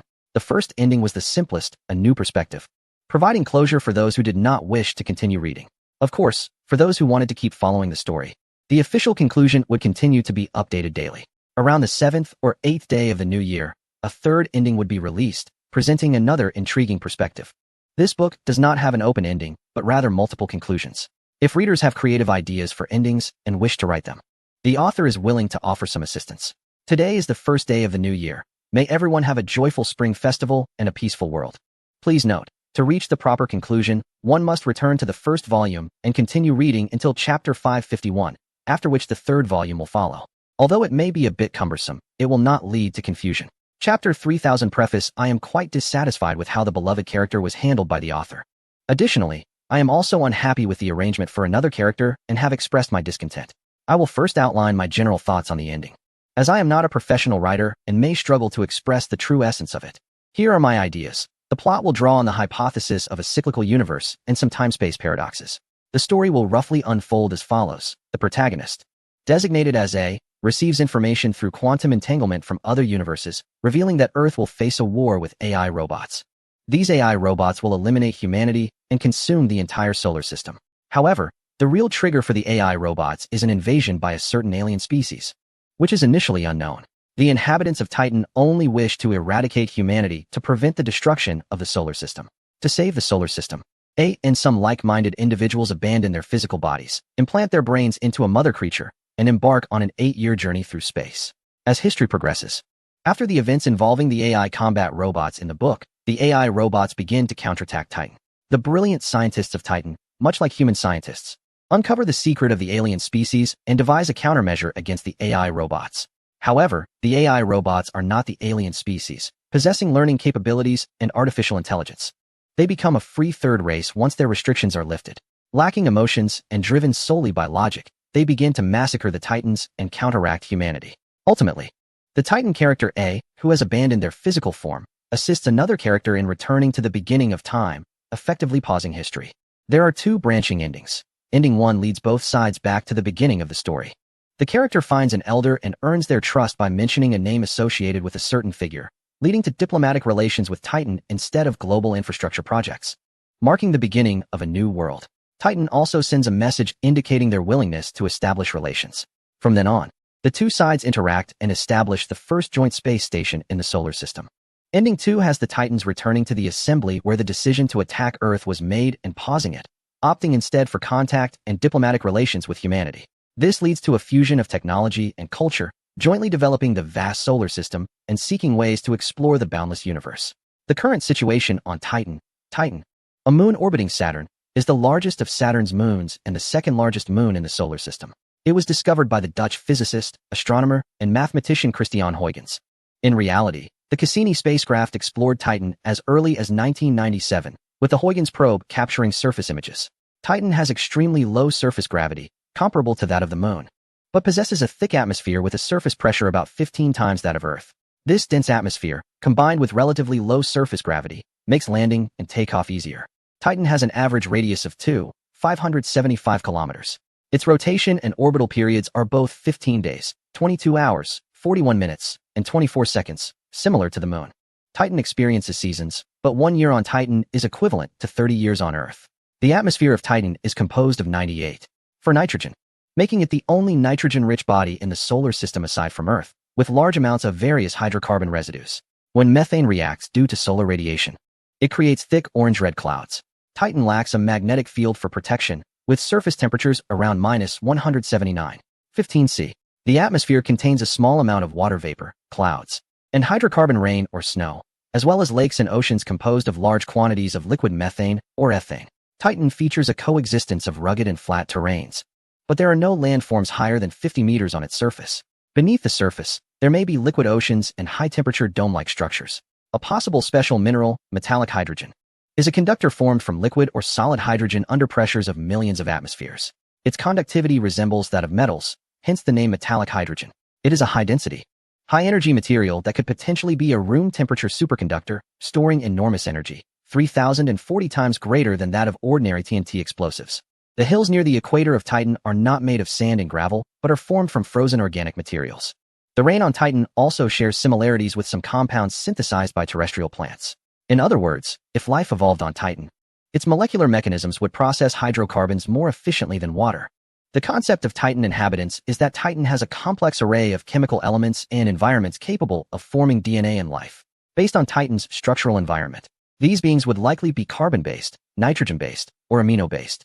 The likelihood of carbon and nitrogen-based life is the highest. However, nitrogen-based life would be analogous to individuals suffering from brittle bone disease in comparison to us. Nevertheless, given Titan's gravitational environment, this is still a possibility. Therefore, I believe Titan inhabitants could be similar to us, having fragile bones and muscles, or resembling soft-bodied creatures like octopuses or slugs, or even beings with soft skeletal structures. The technology of the Titan beings should be comparable to that of humanity in the 2050s to 2060s, akin to the technological gap between new civilizations. Their level of civilization is not inferior to ours. They may have achieved global unification and stable governance for at least 50 years ahead of us. While their smelting technology may be less advanced, their biotechnology exceeds ours. Their biotechnology is not simply insectoid, but involves biological implants and bioaugmentations. I think the history of human science, aside from boiling water, revolves around the continual conversion of energy. Thus, I envision that Titan beings also follow this scientific paradigm. But their energy conversion methods in low-temperature environments are more biological, much like how plants in nature absorb light. Regarding AI robots, many artistic works mention the potential backlash of AI against humanity, such as in the Terminator films. In reality, I can observe the maturation and future prospects of AI robots through short sci-fi films produced by Boston Robotics. Robots will inevitably become our tools, an unstoppable force in the march of history. While we enjoy the conveniences brought by these technologies, we must also remain vigilant about the potential risks they pose. In the narrative, all astronomical calendars and related phenomena are referenced based on Earth for easier comprehension. Note, this book is highly professional and serious, even going so far as to create a language for the Titan inhabitants. A thumbs up for Summer of the Owl. Of course, it may be a bit too professional, which could make it hard to fully understand. But that's okay. The important thing is to enjoy it. Chapter 3001. The Crimson Mother Star Alisla is the name of this planet with a crimson sky. They were born, grew, and eventually passed away under the sun's afterglow on this planet. They are the Alizu, the Titanian name for themselves, who were born and raised here, and finally rest here. Zun Coyote stood on the observation deck, gazing at the enormous planet adorned with a pure white ring that hung in the crimson sky. He couldn't get enough of that magnificent celestial body. Your Majesty, the match is about to begin. Bia will definitely win the championship this year, said the attendant, Siakalamin, respectfully. I just can't get enough of it, Zun Coyote replied, taking one last look at the massive planet. Once revered as the sacred star from which they are said to have originated, The team from the Ike United province is indeed a strong opponent. The king said as he took the briefing from the attendant to examine the lineups of both teams. Our royal team's strength will shine through if our teammates are strong enough. The attendant followed the king into the elevator, descending deeper beneath the ice. Dad, hurry up. The match is starting soon. The first princess, Ayazun Piers, rushed to the elevator door, grabbing Zunkolis's hand and leading him toward the entrance of the arena, accompanied by several younger siblings. Aya, mind your appearance. The queen, Piers and Kalan, hurried after them, followed by a group of female attendants. As the royal family entered, the entire arena erupted in cheers, with people waving their forearms, creating a resonating roar that echoed through the air. Zunkaioli stood on the podium, waving his four hands back at the crowd in a gesture of goodwill. Once the enthusiasm of the crowd had slightly subsided, the announcer introduced the two teams, and with the king's call of the match begins. The athletes quickly moved their 6 appendages to chase after the floating ball on the field. While the royal family enjoyed the joyful moment with the public, a middle-aged man in a sharp black uniform leaned in to whisper something in the king's ear. The king discreetly glanced at his family, and then stood up to leave the arena with the man in black. It seems the children will complain about him again. He thought to himself. The children, feeling disappointed at their father's departure during such a happy moment, shouted at the opposing team. Though it was unclear whether they were cursing the team itself, only the queen looked on with concern as the old king left. The light blue dome of the conference hall was carved from a single block of blue ice and has a history of over 500 years. Since global unification 100 years ago, this ancient hall has become the political center of the world. Your Majesty, the space agency has discovered that a probe has been launched from the blue planet, reported the Minister of Space, Idian Exalav, to the king. This isn't the first launch, is it? Why the panic? The old king asked. Your Majesty, the last time the blue planet launched a probe, they used the slingshot effect to explore Jupiter. This time, their launch plan is almost identical to the last one. They will first launch towards Venus, then use Venus's gravity to accelerate back to the blue planet, and finally utilize the slingshot effect to send the probe towards us. According to our calculations, their probe will exceed a speed of 30 kilometers per second. However, it won't be heading towards Jupiter, but rather our own Titan, reported the Minister of Space. Your Majesty, if this spacecraft is indeed targeting our planet, my security advisors unanimously recommend that we activate emergency protocols, carefully monitor, and even capture the spacecraft. This would allow us to learn more about the life forms on that planet, Prime Minister Politaikadin Moller said solemnly to the king. Although they were the ruling party, the royalists within the Monitoring Bureau were the largest inspection body, which made their responses more respectful and serious. Your Majesty, I believe there is no need for concern. After all, we have only discovered one life-bearing planet in the vast universe, and it is such a close neighbor. Why not take this opportunity to establish diplomatic relations? Remember, many years ago we received an unknown wide-range signal from that planet. They should be a friendly group, said Opposition Minister Vila Yalak. No, Vila, you are too optimistic. That is an unknown civilization, completely different from ours, and we have no understanding of them. Reckless contact could end up like what happened 300 years ago when the Northern Dynasty foolishly engaged with the Anshea people. Once the beast-like Anshea barbarians realized the Northern Dynasty's weakness, they invaded like a tidal wave, Prime Minister Politaika rebutted. When will the spacecraft arrive at our planet? The old king asked the head of the space agency. My lord, we estimate it will be around 8 years, but the exact timing will depend on its acceleration speed, replied the head of the space agency, Yitting. Well, then let's activate the emergency plan and deploy interference devices. Prepare for all contingencies, the king commanded. We must be cautious in the face of the unknown. In 1997, on October 15th at 1643 Beijing time, major news outlets around the world were reporting the launch of the Cassini spacecraft. Chapter 3002, Vnli's Anso Wa, a reminder. The BGM for this chapter is 7 Nation Army. I suggest we destroy them immediately. A cold voice came from outside as the door to the Dome Hall meeting room was gently opened by a guard. A group of politicians furrowed their brows, knowing their most troublesome person had arrived. That nauseating woman, the prophet Vnli's Anso Wa, who transcended the mundane world. Just like her name, she was a freak with violet blood. She had a slender and well-proportioned figure, exuding a strange and unnatural aura despite her poised and energetic demeanor. Behind her were several young male and female priests of varying ages. The prophetess has been a mysterious court profession in Alarizu that has never ceased from ancient times to the present. With the development of modern science, people increasingly perceive prophets as enigmatic and controversial figures. Some believe that the future visions they claim to see are mere fabrications. Yet they must take seriously the strange events recorded in history. To this day, no one can clearly define whether the prophets are merely appeasing politicians, wise sages, or a group of ambiguous charlatans. When can a prophet participate in politics? Prime Minister Palatica angrily glared at the uninvited guest who stood out among the crowd of politicians with blue skin. Of course, it is during times of great crisis. The purple prophetess fixed her 4 pairs of golden eyes on Prime Minister Palatica's gray ones, the strange golden light flowing as her gaze moved. Please watch your words, prophetess. The parliamentary hall is not a place for your ramblings. Although Vera did not like Palatica, in the face of this mysterious purple prophetess, the politicians surprisingly chose to unite. The 12th heir of the Saxon dynasty, the king of a great era, the ruler of all Alarizu, His Majesty Zuncolis. The purple prophetess Vnliz Ansawa's 8 eyes shifted from the faces of the bewildered politicians to the old king Zuncolis seated upon the throne. I implore you to prepare your forces to destroy that blue abyss. Old King Zuncolis, examining the dignified yet unusually eerie purple figure, spoke with some displeasure. Respectable purple prophetess, the supreme law grants you the privilege of counsel, but I hope you can provide me with a reason for such an extreme decision. Just now, I witnessed the destruction of the world. A terrifying immortal monster was born from the blue planet, killing its masters and flocking to Alessra. Fiery flames will ignite the entire surface, and the azure dome will keep collapsing. Enough. Shut up. Liar. Guards, drag this rambling madwoman out. A number of cabinet members furiously shouted at the babbling prophetess, attempting to interrupt her malicious curse. However, the purple prophetess paid no heed and continued, at that time. Children will have no tomorrow, hope will perish, and all beings will turn to nothingness, lost in the universe. In the entire solar system, there will be no other races but them. Guards rushed in from all sides, surrounding the purple prophetess. Her apprentices drew translucent blue daggers, facing the guards, while the guards' batons morphed into grotesque long-range weapons with fearsome nozzles. This is an oracle. Danger is imminent, just 23 years from now, by Earth standards. Your Majesty, I request the removal of the prophet's privileges and the expulsion of this abominable figure from the hall. Respectable purple prophetess, times have changed, the king coldly replied. My cabinet ministers have already made predictions, and I trust that my cabinet members will respond correctly to this emergency. Please return to your temple. I understand that your Majesty may find it hard to believe, especially when surrounded by a group of arrogant and foolish politicians who have blinded your eyes. But I implore you to think twice. The purple prophet bows down, presenting the utmost respect to the king. So bring forth the data. This is not the ignorant ancient times. You must believe in science.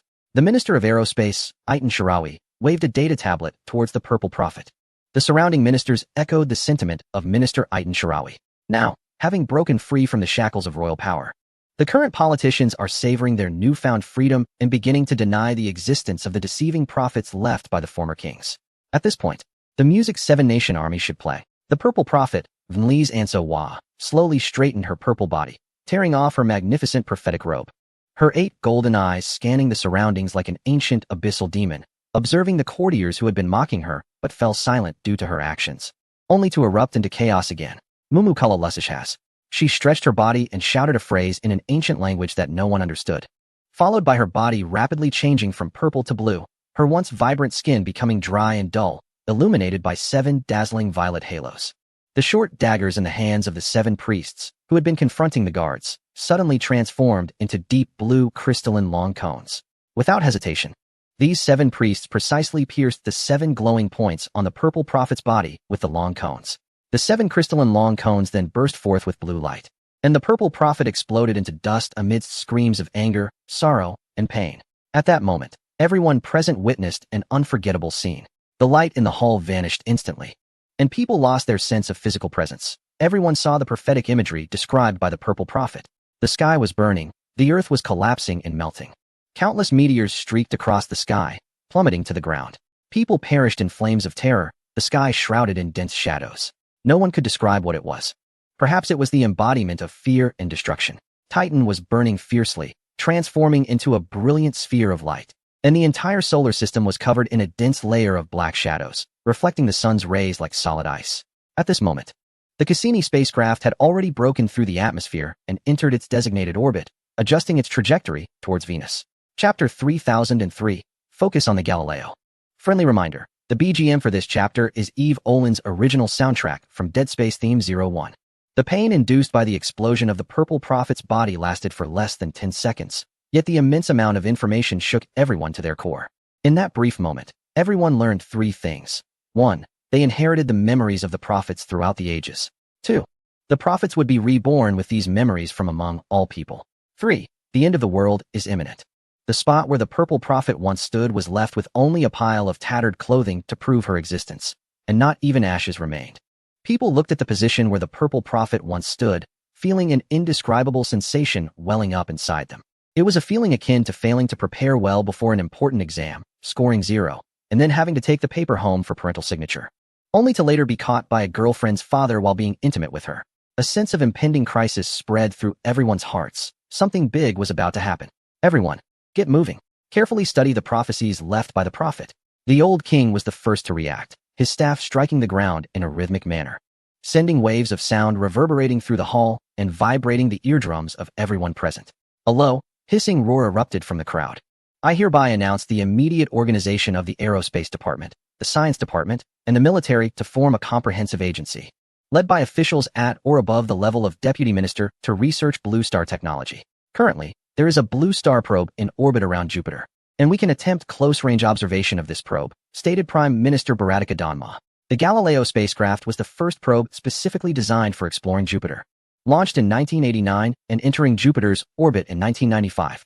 Equipped with 17 specialized scientific instruments, including cameras, infrared spectrometers, magnetometers, and cloud detectors, Galileo was tasked with gathering data on Jupiter's atmosphere, temperature, and magnetic field, utilizing nuclear power. Galileo consisted of 2 parts, an orbiter and a probe. The orbiter circled Jupiter, while the probe descended into its atmosphere. Most scientific instruments were housed in the orbiter, which conducted the majority of the exploration missions. The probe primarily focused on atmospheric measurements, with over 2/3 of its weight dedicated to a heat shield designed to withstand Jupiter's harsh atmospheric conditions. When Galileo was launched towards Jupiter, it did not attract much public attention. Although Earth had long been observed as a potentially life-bearing planet, its distance and extreme climate led to a consensus that its development value was low, and no one could accurately describe the life forms that might exist there. As a result, people's focus was more on closer celestial bodies like Saturn and its moons, as well as the nearby moons of Jupiter. Earth was merely viewed as a hypothetical adversary in a time of peace and prosperity. A massive astronomical telescope, resembling a giant eye made up of 12 million compound eyes with a diameter of nearly 100 meters, opened wide, its powerful tentacles connected to a pulsating biological mainframe. All astronomers within the 5 square meters of the mainframe instantly gained the telescope's vision, instinctively looking in the direction the giant eye was focused on. The telescope was zeroing in on the Jupiter probe. In the depths of space, it continuously searched for the Galileo probe. After persistent efforts by researchers, they finally locked onto the Galileo probe, which was orbiting Jupiter. In the vision of the magical eye, a multitude of various colored spacecraft were continuously launching familiar and unfamiliar beams towards Jupiter. They were scanning the planet. How did they manage to travel such a long distance? Some young researchers were discussing among themselves. My girlfriend from the Karen Observatory mentioned that it would take over 10 years for the second moon they were observing to arrive here. Is that true? How do their spacecraft sustain life? That's what we need to figure out. The other party represents a civilization completely different from ours. They do not rely on biomass to power their probes into space. I suspect that the core part emitting a faint green glow is their energy source. We need to keep observing and find a way to understand their working principles, gathering as much useful intelligence as possible without being detected. The old professor patted the shoulders of the young people around him. Don't worry, Professor, they reassured him. The young individuals were always full of energy, while only the old professor felt deep concerns. He was a hawkish scientist who remained vigilant and hostile towards extraterrestrial civilizations. He had spotted this probe long before it headed towards Jupiter and had repeatedly submitted reports on its significance to superiors, warning them to be cautious of life forms from the blue planet. However, those politicians had never taken his findings seriously. Today, however, the higher-ups suddenly ordered him to lead the observation and study of this probe, indicating that something was happening. Unfortunately, his rank was too low to know more details. Chapter 3004. A glimpse across time and space with a soft murmur, Aya Zunpais awoke from a hazy dream. Surrounding her was darkness. They had now entered a long night that would last for 15 days. Looking around, the princess gently vibrated her eardrums, and the colorful soft fungus carpet in her bedroom gradually lit up with a faint blue glow. It was a carpet made of luminescent fungi, which absorbed acrylonitrile, C3H3N, or hydrocarbons from the air, being clean, environmentally friendly, and harmless. The princess rubbed her slightly dazed face. What has been happening these days? I keep dreaming. The maid who usually attends to her seemed to be missing. The princess got up, dressed, and opened the door to her bedroom. She felt something was different outside. It was dark all around. She slowly walked forward, and the fungal carpet continued to emit a gentle glow, illuminating a clear pathway. As she moved ahead, The princess eventually arrived at a large open area covered with green vegetation. A group of children appeared around her, laughing, running, and playing. At that moment, she was filled with joy brought by their cheerful voices. In the distant darkness, four pairs of golden eyes quietly watched her, observing her as she played with the children. The princess seemed to sense something and turned her gaze toward the direction of those golden eyes. She felt she saw something, yet it also seemed she saw nothing. When she turned back, all the children had vanished in an instant, and before she could react, a rapid feeling of falling engulfed her. Aya Zunpai suddenly opened her eyes and sat up. It turned out that everything was just a dream. A dream where the line between illusion and reality was blurred. Did you have a nightmare? The door to the room was gently pushed open by a lady-in-waiting, and the lights inside gradually turned on, brightening the room. Yes, it was a strange dream. What kind of dream?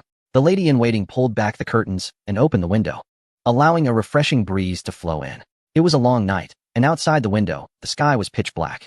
The city lights replaced the sun, illuminating the surrounding world, dispelling the darkness and the chill in people's hearts. Is it morning already? Aya looked at the busy lady-in-waiting with a confused expression. She disliked the feeling of the long, dark, and cold night. She preferred to bask in the crimson sunlight. Whenever the long days came and the sunlight filled the earth, it would shine through the dome, making the whole world appear a brilliant blue, while the colors on the surface became even more vibrant. Titans could see about 32 colors and imagine even more. Humans, on the other hand, rely on the three primary colors, red, yellow, and blue, to picture other colors. It was a dazzling world of colors that we could hardly imagine. It was already afternoon, and today was a day of slumber. The lady-in-waiting gently said to Aya, I think your teacher hasn't woken up yet. I heard that his royal team lost the match yesterday, which made him quite upset. He probably drank quite a bit. Oh, they lost. Aya rubbed her hair on her head, tousling it into a mess, and then let it fall freely. Why? It was clearly Captain Bia. Hee. Your Highness fell asleep quite early yesterday. You missed out on a lot, the lady-in-waiting chuckled. Because the princess fell asleep early, she had to accompany her back to the palace. What happened afterwards? The princess asked. The lady-in-waiting pondered, touching her chin as she recalled. I heard the little princes discussing that the veteran Bia was being marked by an unknown young player from the opposing team and was being limited by him. It seems that a terrifying new star has emerged from the team of the Yak Union province. Sighing, Aya pulled the blanket over her head and lay back down. Bia was her favorite star. When she was younger, she had thought about marrying him when she grew up, but now that she was grown, he was aging and not as capable. Indeed, once men age, they become less useful. Aya rolled around in her blanket. His Majesty the King is a reliable and elegant gentleman, the lady-in-waiting chuckled softly. How annoying. How could I fall asleep so early yesterday? In previous years, I could stay up the latest. How frustrating. Those little brats are definitely going to laugh at me. How annoying. How annoying. The lady-in-waiting looked at the wriggling blanket with helplessness. Your Highness, I think instead of worrying about that, it would be better to think about quickly washing up and preparing for dinner later. If you're late, His Majesty will nag you, the lady-in-waiting advised. Sigh. I don't want to eat at all, Aya said from the shadow of the blanket, looking at the lady-in-waiting. The lady-in-waiting's hand, which was reaching for the clothes, paused for a moment. A glimmer of golden light reflected in her pupils. She naturally placed the princess's clothes on the nearby cabinet, gracefully performed an elegant noble gesture, and left Aya's room. Chapter 3005. Yang Hui Kwang. Unforeseen Disasters Friendly Reminder. The background music for this chapter is Eve Games soundtrack, The Dark Side of the Moon. After months of collaborative research among various global institutions, the Titanians finally understood the general structure and working principles of the Galileo spacecraft. However, as their research deepened, more concerns and confusions arose. In addition to ground observations, scientists launched numerous small reconnaissance spores towards the Galileo. These spores attached themselves to the surface of the Galileo and continuously infiltrated through the gaps in its shell. Although many parts were unable to penetrate, the spore parent body ultimately presented everyone with a bizarre and exquisite flying device.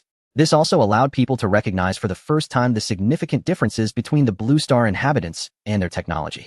The manufacturing technology of Blue Star spacecraft is extremely complex, consisting of various mixtures including pure metals, compounds, organic and inorganic substances.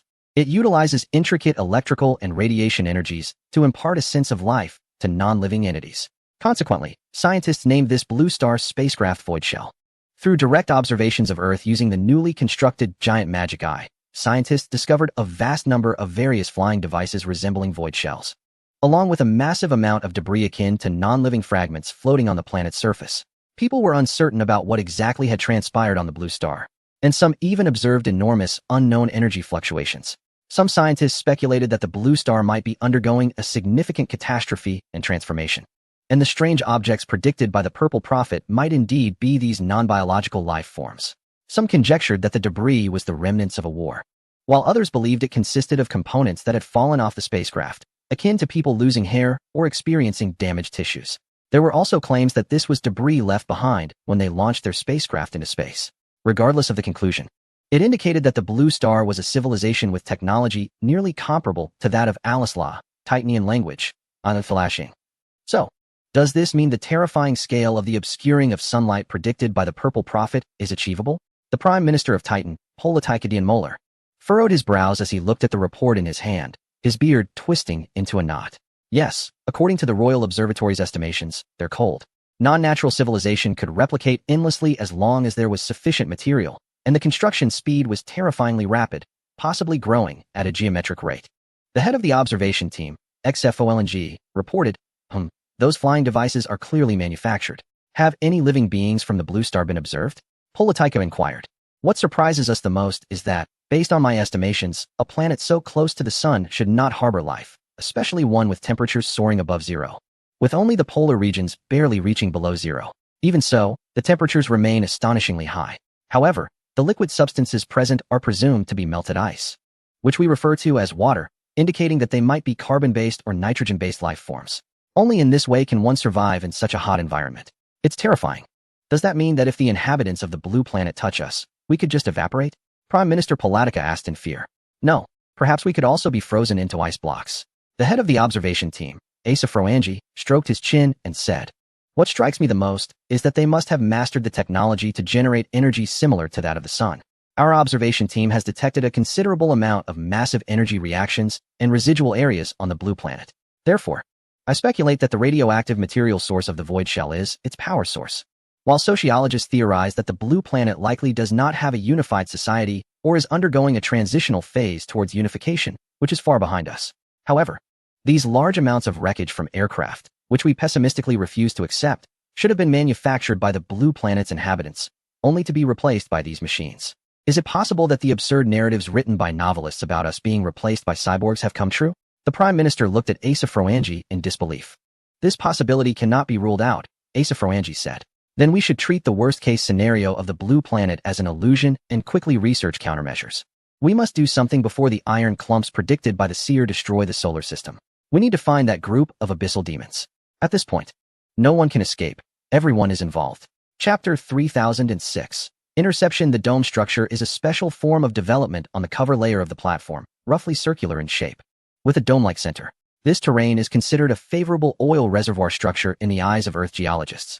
However, in the eyes of Titan geologists and the Coastal Defense Legion, it symbolizes hell and danger.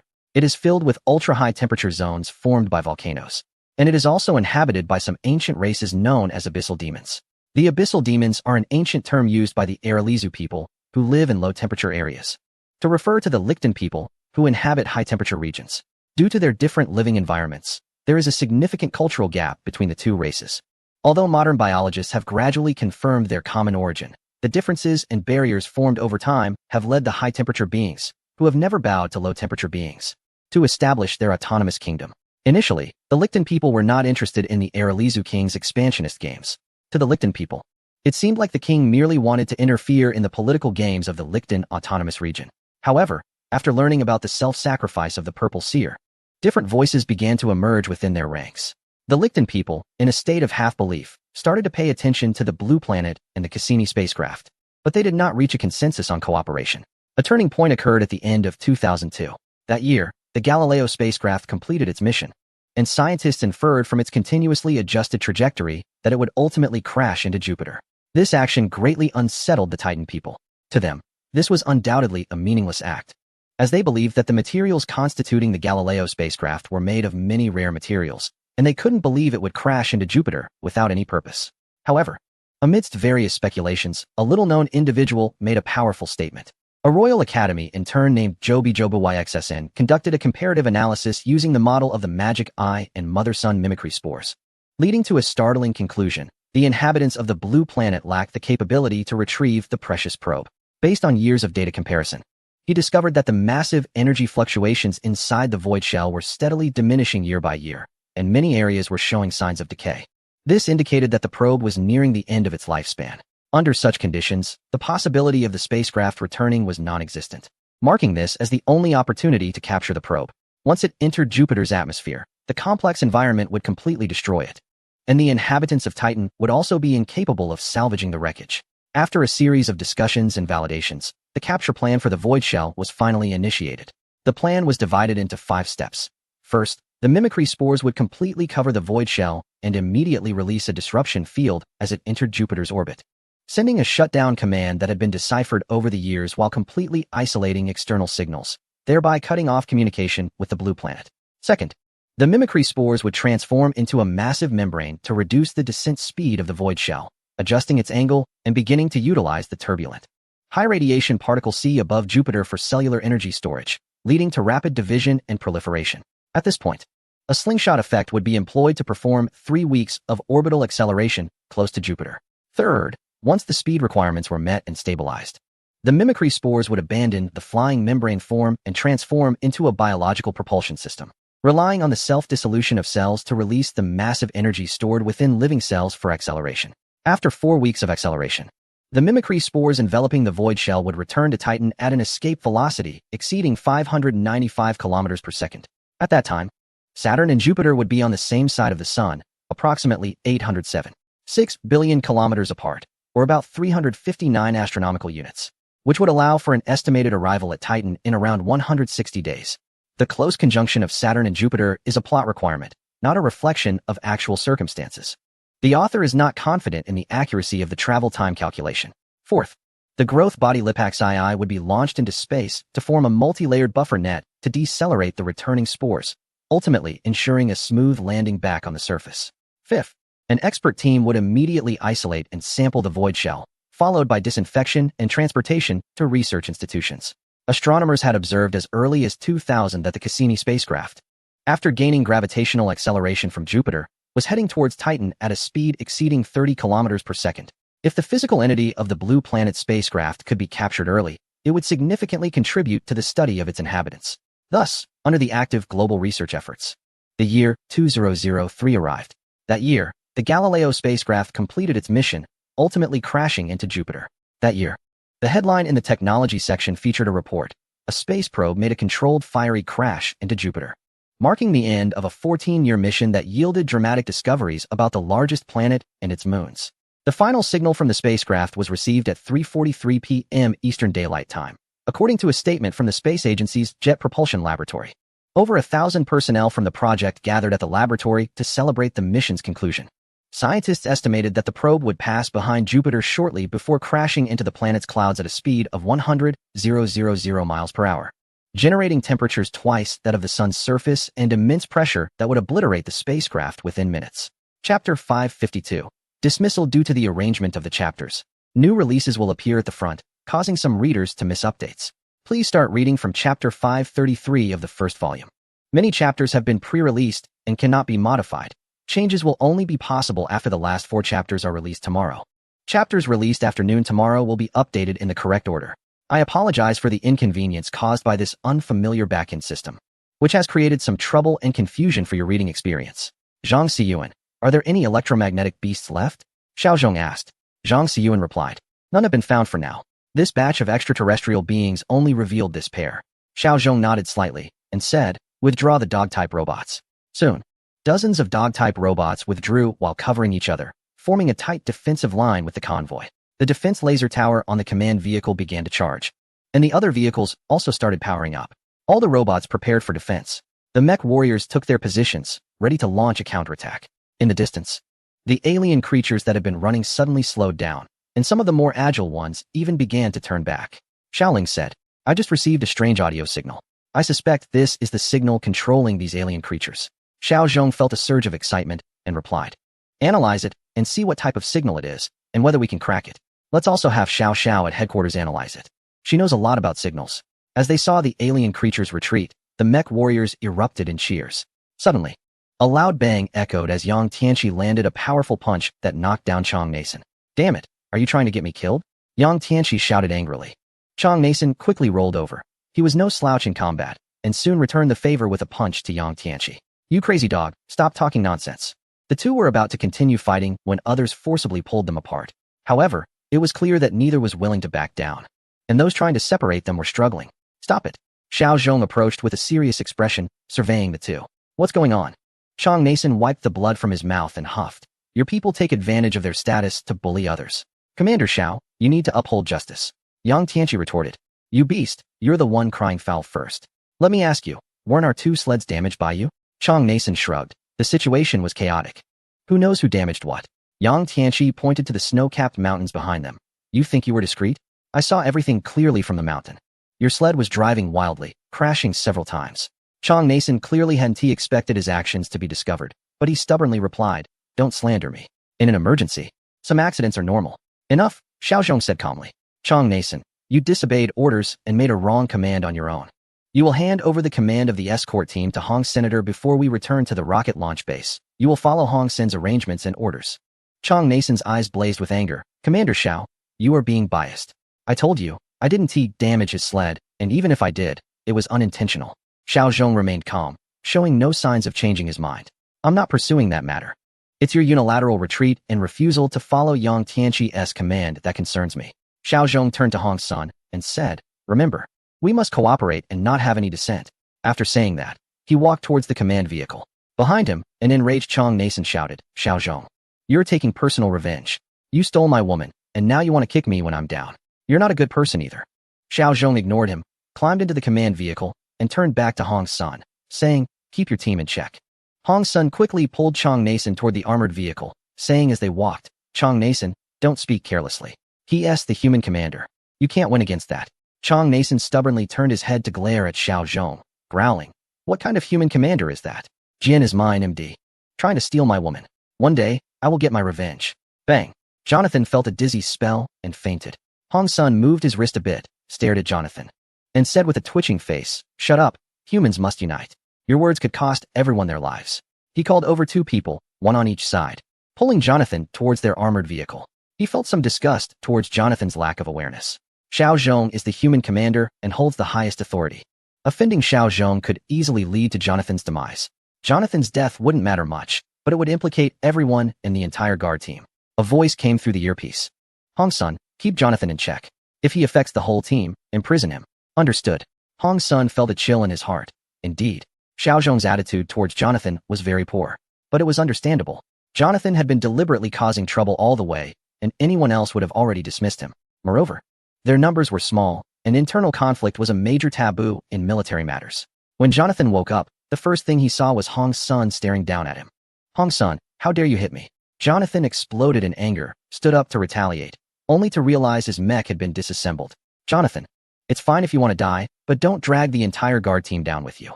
Hong Sen half-squatted, his gaze somewhat fierce, which Jonathan had never seen before. We are in the bug's den now.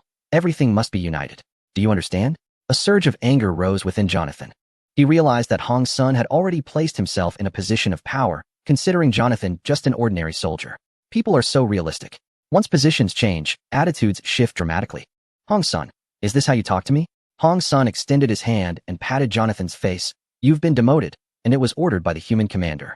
You'll never get a chance to rise again. You need to recognize your situation. Otherwise, I'll have no choice but to lock you up. Hong Sen patted the sealed room in the armored vehicle and said, this confinement room has never been used. I don't want to use it on you. After all, we were brothers once. After saying that, Hong Sen stood up, stretched a bit, and shouted to the other guard members, what are you all standing around for? Check your gear and replenish ammunition immediately. The guard members lowered their heads in silence and began checking their equipment and replenishing ammunition, while also taking out backup combat robots to put in the load-bearing frames. Only a few people cast sympathetic glances at Jonathan. Jonathan clenched his jaw tightly, his eyes seemingly ready to spit fire. But he wasn't a fool. He quickly recognized the current situation. If he continued like this, not to mention Xiao Zhong, even Hong Sen would ensure his downfall. Chapter 553. What do the Titans look like?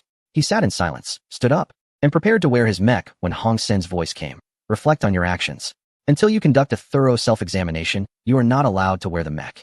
Jonathan stood up in silence and silently walked back to his bunk, climbing onto it without a word. Bang, bang, bang. Hong Sen approached, knocking on the bunk. His eyes fixed on Jonathan. Jonathan looked at Hong Sen in confusion, and Hong's son gestured with his lips. This is the captain's designated bunk. You go over there. He was referring to the bunk closest to the restroom, a spot typically occupied by the lowest-ranking members of the guard. A twitch ran across Jonathan's face. But he quickly understood his situation. His power was merely a result of his position. Once he lost that position, he lost everything.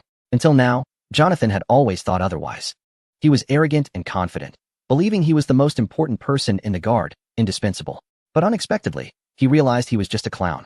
A single word from Xiao stripped him of his position, and his status vanished in an instant. What he had prided himself on turned out to be so unreliable, so easily taken away. The woman he liked became someone else's, and his captaincy was now held by another. Even his bunk had become someone else's. He felt powerless to resist.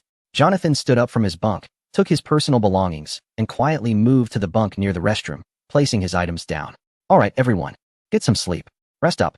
There will definitely be battles to fight later. Let's show them our guard is not to be underestimated, Hong Sen shouted. Yes. A group of people responded with a loud cheer. Two guard members who were usually closest to Jonathan, often helping him don his armor, hurried over to Hong's son, ready to help him take off his armor. Hong's son waved his hand, turning his gaze to Jonathan. You, Jonathan, when you were captain, I helped you take off your armor many times. Now it's your turn to help me. Hurry up. Jonathan looked at Hong's son in disbelief.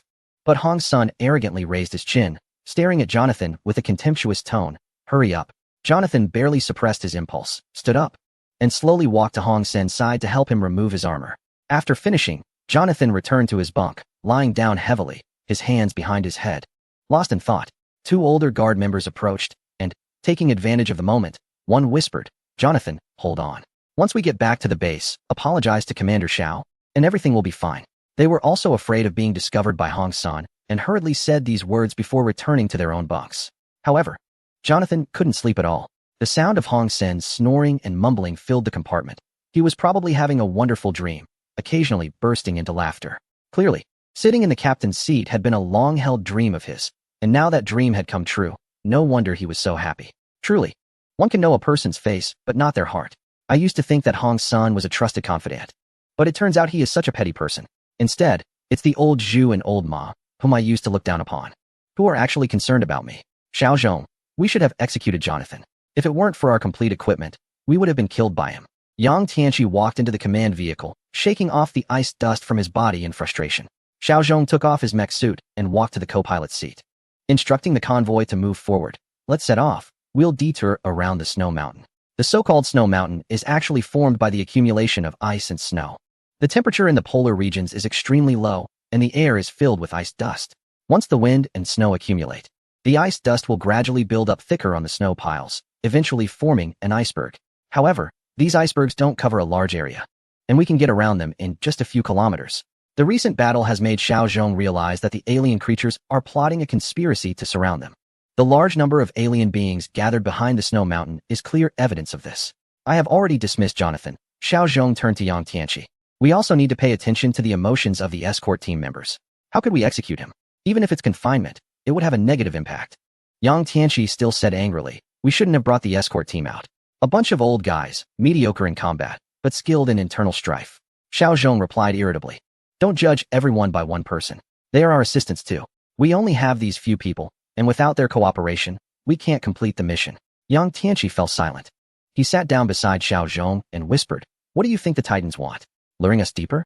Xiao Zhong pondered for a moment. Given their strength, they should be able to confront us head-on. But they keep retreating, and I suspect they're trying to lure us in. Xiaoling curiously asked. Since we suspect they are luring us, why do we still advance?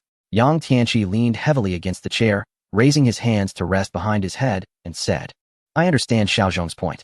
If you don't enter the tiger's den, how can you catch the tiger cub? If we don't go in, how will we know what the Titans are up to? Xiaoling looked up from the electronic screen, slightly nervous. Brother, the air quality indicators are problematic. Methane levels have clearly increased. They're over 100 times higher than in other areas. Xiao Zhong raised his head. Do we need to wear gas masks? Not yet. But if the concentration exceeds that of oxygen, it could lead to methane poisoning, Xiaoling replied. After the death of starry sky beasts, a large amount of methane and ammonia is produced, and the density of methane is even higher at the poles. Xiao Zhong looked ahead. Keep monitoring the methane levels. If there's any danger, remind us to put on oxygen masks.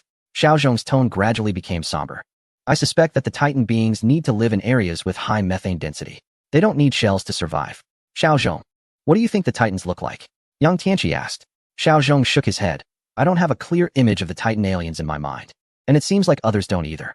I suspect that even in the first universe, they wouldn't know what the Titan aliens look like. Chapter 554, Murder Conspiracy. However, based on the shape of their shields, I estimate that they must live underwater year-round, which means they should have streamlined bodies like fish, Xiaozhong said. According to the first team that ventured deep into the Antarctic, the initial batch of Titan aliens had shields that were not very tall, but quite long, indicating that they do not walk upright like humans, but rather move like fish, using their bodies to generate propulsion. This suggests that their bodies are streamlined like fish, allowing them to move at extremely high speeds underwater, while on land, they appear less agile. Brother, why haven't we seen any corpses of the starry armored beasts along the way? Xiaoling asked. Based on previous information, a large number of starry armored beast corpses had accumulated in the polar regions, and their bodies were gradually decaying. But it took a long time for them to completely decompose. The extremely low temperatures in the polar regions further slowed down the decay process. This is also one of the reasons we are venturing deep into the poles, Xiaozhong replied. Zhang Xizong's voice came through. Commander Xiao, about 10 kilometers ahead. There is a deep hole. Xiaozhong immediately issued a command. Stop the vehicle. Yang Yunlong, take a few people to check the situation. Yang Yunlong, who had already donned his armor, agreed and took a few people in a sled toward the front. Soon, Yang Yunlong's voice came back. We have reached the area of the deep hole. The methane concentration here exceeds 20, and the oxygen level is extremely low. We are having difficulty breathing. Have you put on oxygen masks? Xiaozhong asked. Yes, otherwise we wouldn't be able to breathe. The temperature here is even colder than other places, around -100 degrees. This deep hole is quite deep, and we can't see what's below. We also dare not use incendiary devices for illumination, fearing it might cause a methane explosion, Yang Yunlong continued. Xiaoling turned to look at Xiaozhong and said, Brother, we brought new type of lighting that won't trigger methane combustion. Xiaozhong nodded and connected to Hong Sen's communicator. Hong Sun, arrange for a few people to bring the new lighting to support Yang Yunlong. Understood.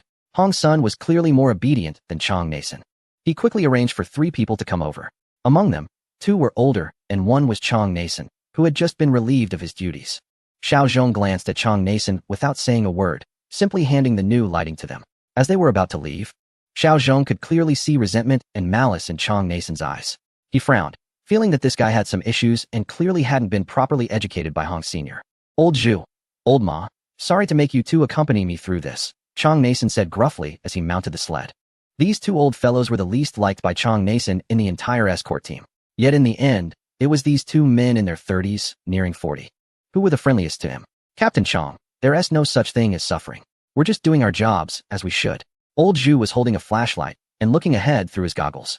Ice dust was everywhere, and the wind would blow the dust around, seeping into the gaps of the mecha connections, making him feel uncomfortable.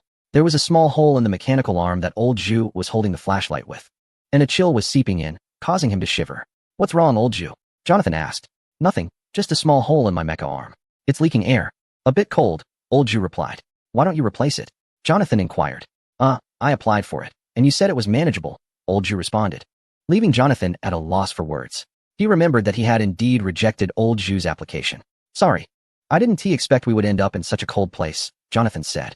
However, he felt uncomfortable inside because he sensed that Old Zhu seemed to resent him, deliberately reminding him of his mistake. It's fine, just bear with it, Old Zhu said. In the ice dust, he spotted a figure standing in the distance. It was Yang Yunlong. Yang Yunlong resembled his brother Yang Tianqi and was indeed his younger sibling. The sight of Yang Yunlong reminded Jonathan of Yang Tianqi, making him feel even more uneasy. He glanced at Old Zhu and Old Ma sitting behind him, and an idea came to him. He quietly reached out and cut the brake line of the sled with a knife, then forcefully stepped on the brake. After a moment, he deliberately shouted in panic. Oh no, the brakes are broken, watch out ahead. Yang Yunlong was standing with his back to them, and a couple of meters in front of him was a bottomless ice pit. Upon hearing the shout from behind, Yang Yunlong turned to look, immediately spotting Jonathan's hostile face. The sled came rushing at full speed, crashing into Yang Yunlong. At that moment, Jonathan pushed hard with his feet, intending to jump out. His plan was insidious. He aimed to create an accident to send Yang Yunlong, Yang Tianqi's brother, down into the pit. To show his innocence, he dragged Old Zhu and Old Ma down with him. He knew they were there with a new type of flashlight to investigate the bottomless ice pit. If he could knock Yang Yunlong down, he would be finished. Moreover, he could claim it was a sled malfunction, as Old Zhu and Old Ma would also fall in, removing it from being a conflict between them. Regardless, Jonathan had already been stripped of his captaincy, and the worst punishment for his mistake this time would be confinement. As long as he took Yang Yunlong's life, he would feel a great relief. He braced himself on the sled and pushed hard, preparing to jump away. However, unexpectedly, Yang Yunlong suddenly reached out and grabbed Jonathan's arm, pulling him down into the bottomless ice pit together. Ah! Old Zhu and Old Ma screamed as they too fell into the pit along with the sled. All four of them, along with the sled, plunged into the ice pit. Jonathan only now feels regret. He did not expect that Yang Yunlong would react so quickly, grabbing him and pulling him into the freezing hole. They were clearly doomed. Suddenly, there was a loud bang, and a flash of light blinded Jonathan for a moment. He saw a dark figure suddenly shoot upwards, with what seemed like air currents erupting from its body. Oh no, Yang Yunlong has been knocked down. Zhang Sikong shouted. What? Xiao Zhong asked nervously. Just now, the escort team sled crashed into Yang Yunlong, and the people on the sled fell into the ice hole along with him. Someone flew out. Zhang Sikong exclaimed in surprise. Chapter 555. Secrets Beneath the Sea. A mech warrior burst out from the ice hole, propelled by a massive jet of air, stumbling as he landed in the snow outside the hole. It was Yang Yunlong. He had used his jet device to escape the danger. That was close, Zhang Sikong said. Still shaken, Xiao Zhong immediately understood the situation. Damn, this Jonathan really knows no bounds. I shouldn't have let him off. It was rare for Xiao Zhong to curse. It was his own fault for not finishing off Jonathan, which had led to this mess and almost cost him a brother's life. They had grown up together, and even without blood ties, they were like brothers. Today, his moment of negligence nearly resulted in a brother's death. Fortunately, before setting off, they had all equipped their mechs with the latest jet devices. Otherwise, it would have been too late for regrets. Yang Yunlong, how are you? Xiao Zhong asked urgently. Yang Yunlong was panting heavily. I'm fine. This Jonathan clearly has issues. I have the jet device, but unfortunately, his two teammates. Yang Yunlong hesitated for a moment and added, I had a strong sense of danger earlier, so I prepared myself immediately, which is why I escaped. It was truly perilous. Yang Yunlong sidestepped to the edge of the ice hole and looked down, but he couldn't see the bottom or what was happening below. The new type of lighting equipment they had brought along had also fallen in, making it impossible to detect the situation down there. Thank goodness you're okay. Xiao Ling breathed a sigh of relief, realizing that the jet device proved to be very effective and timely. Xiao Zhong pressed the communicator. Hong Sun, Jonathan, and the other two fell into the ice hole.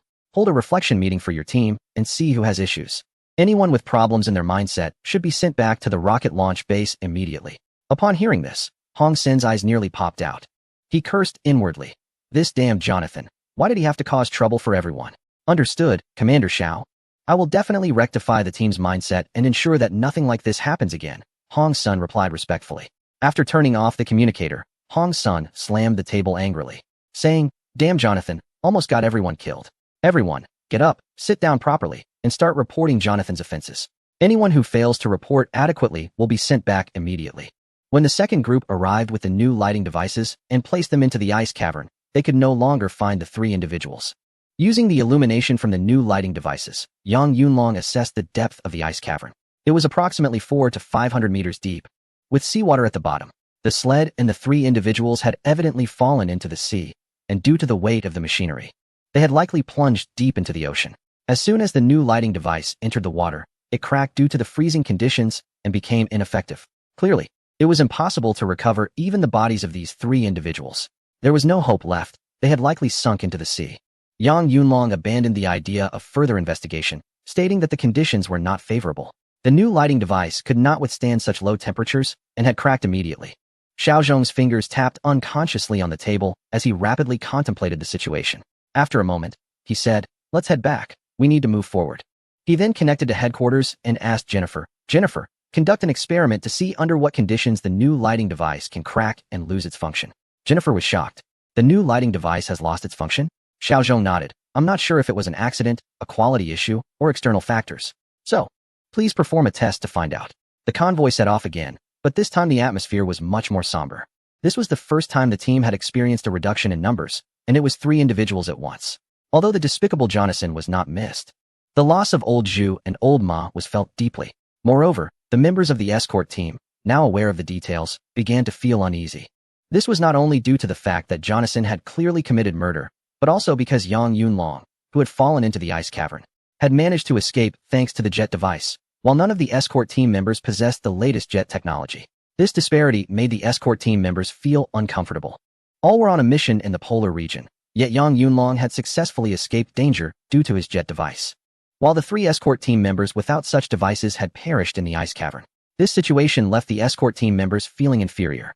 However, Xiao Zhong showed no intention of equipping them with the latest gear. The reason was simple. There were not many of these new devices available.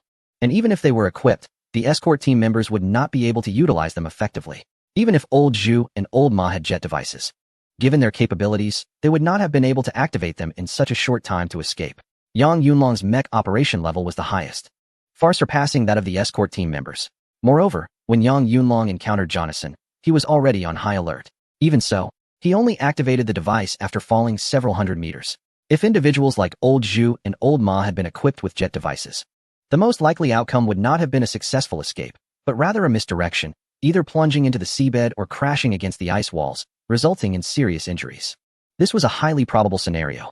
There are some new equipment, and if not operated carefully, it could not only endanger one's own life, but also that of teammates. Therefore, even after a serious incident like the one involving a certain individual, Xiao Zhong had no intention of issuing the latest equipment to them. However, this led to an inevitable division and rift between the guard team and Xiao Zhong's troops, which he could not mediate. If it weren't for the severe shortage of personnel, Xiao Zhong would have considered sending these guard team members back to the rocket launch base directly. Along the way, they discovered several artificial ice pits left by an ancient civilization. Xiao Zhong had a vague feeling that perhaps the secrets he was looking for lay beneath these ice pits. Under the seawater. The seawater was peculiar. Despite the low temperatures, it remained unfrozen. However, once they attempted to collect samples, the seawater would rapidly freeze as soon as it left the ocean. Xiao Zhong also tested the seawater temperature, which was around a few degrees below zero. Everything seemed normal in the water, but once it reached the surface, it quickly froze. Brother, I think the corpse of the starry armored beast should be submerged at the bottom of the sea. Should we dive deeper to take a look? Asked Xiaoling. Xiao Zhong shook his head. On land, humanity might still have a chance against the ancient civilization, but at the bottom of the sea, their technology was too weak to resist. Chapter 556. The resurrected individual. The convoy continued moving forward. When passing through a glacier, they discovered a clue. This was an ice field, surrounded by snow and ice, with hardly any other objects in sight. The entire world was filled with snow, stretching endlessly. Suddenly, Zhang Sikong's voice came through. Report, report. We've found an ice pit, and there are a series of 5 or 6 pits. A large number of alien creatures are stirring around the perimeter. Please advise. Xiao Zhong replied. Relay my orders. Initiate the attack. Rows of drone mechs and unmanned fighters launched forward. A large number of dog-like robots and 10-tracked robots moved out together, beginning to form an attack formation. In front of them, tens of thousands of alien creatures were gathering. These beings were organized and seemed to be plotting something. The movements of these alien creatures were very organized, completely different from their previous chaotic state. They formed a strange formation, with a massive armored beast at the forefront as a shield. Behind it were various types of alien creatures, clearly preparing for a fierce confrontation. Xiao Zhong sensed something was amiss. But facing a formidable enemy, they had no choice but to prepare for battle, ready for combat. A multitude of alien creatures began to surround them from all directions. The massive armored beast started to charge, shaking the ground beneath them. Its enormous body created a strong sense of shock, and its speed was astonishing. It seems that they can better leverage their advantages in the icy and snowy environment. Behind them are various other extraterrestrial beings. Some are fast, some are agile, and others have long-range attack capabilities. The drones flying at the forefront have just begun their attack, but were hit by some projectiles launched by the catapult creatures. Under the assault of these projectiles, the drones disintegrated instantly and fell from the sky. More drones quickly dispersed, forming a loose formation as they approached, and began dropping a large number of bombs onto the ground. Xiao Zhong observed all of this with a serious expression. His greatest concern was the threat posed by the electromagnetic creatures. Under the intimidation of the electromagnetic creatures, all electronic attack weapons dared not advance too far. Suddenly, a rumbling sound echoed through the sky. It was the high-altitude bombers that had been following Xiao Zhong from a distance. They were ready to follow his command at any moment. After receiving Xiao Zhong's precise coordinates, they commenced accurate bombing. After a cloud of smoke cleared, a large number of extraterrestrial beings fell to the ground. However, more extraterrestrial beings gradually closed in, continuing to encircle them. The defense towers of various vehicles began to charge, and beams of laser were fired, forming an impenetrable laser network. Along with the vehicle-mounted defense towers, both tracked robots and dog-like robots also began to fire lasers, enhancing the density of this network. In the face of extraterrestrial beings, humanity still held a significant scientific advantage, exerting absolute suppressive power over them. Even the giant armored creatures could not withstand such a powerful laser network for long, collapsing one after another. Although the number of extraterrestrial beings was large, They could not break through humanity's defensive network. Receiving signals from the Titan beings, these creatures were about to retreat, Xiaoling said. Sure enough, as soon as Xiaoling finished speaking, the massive number of extraterrestrial beings abandoned a field of corpses and turned to flee. Minutes later, these aggressive extraterrestrial beings disappeared from sight. If it weren't for the corpses of the extraterrestrial beings left on the ground, one would almost think that nothing had happened, that it was all an illusion. What do these Titan beings mean by letting the extraterrestrial beings die like this? Yang Tianqi muttered.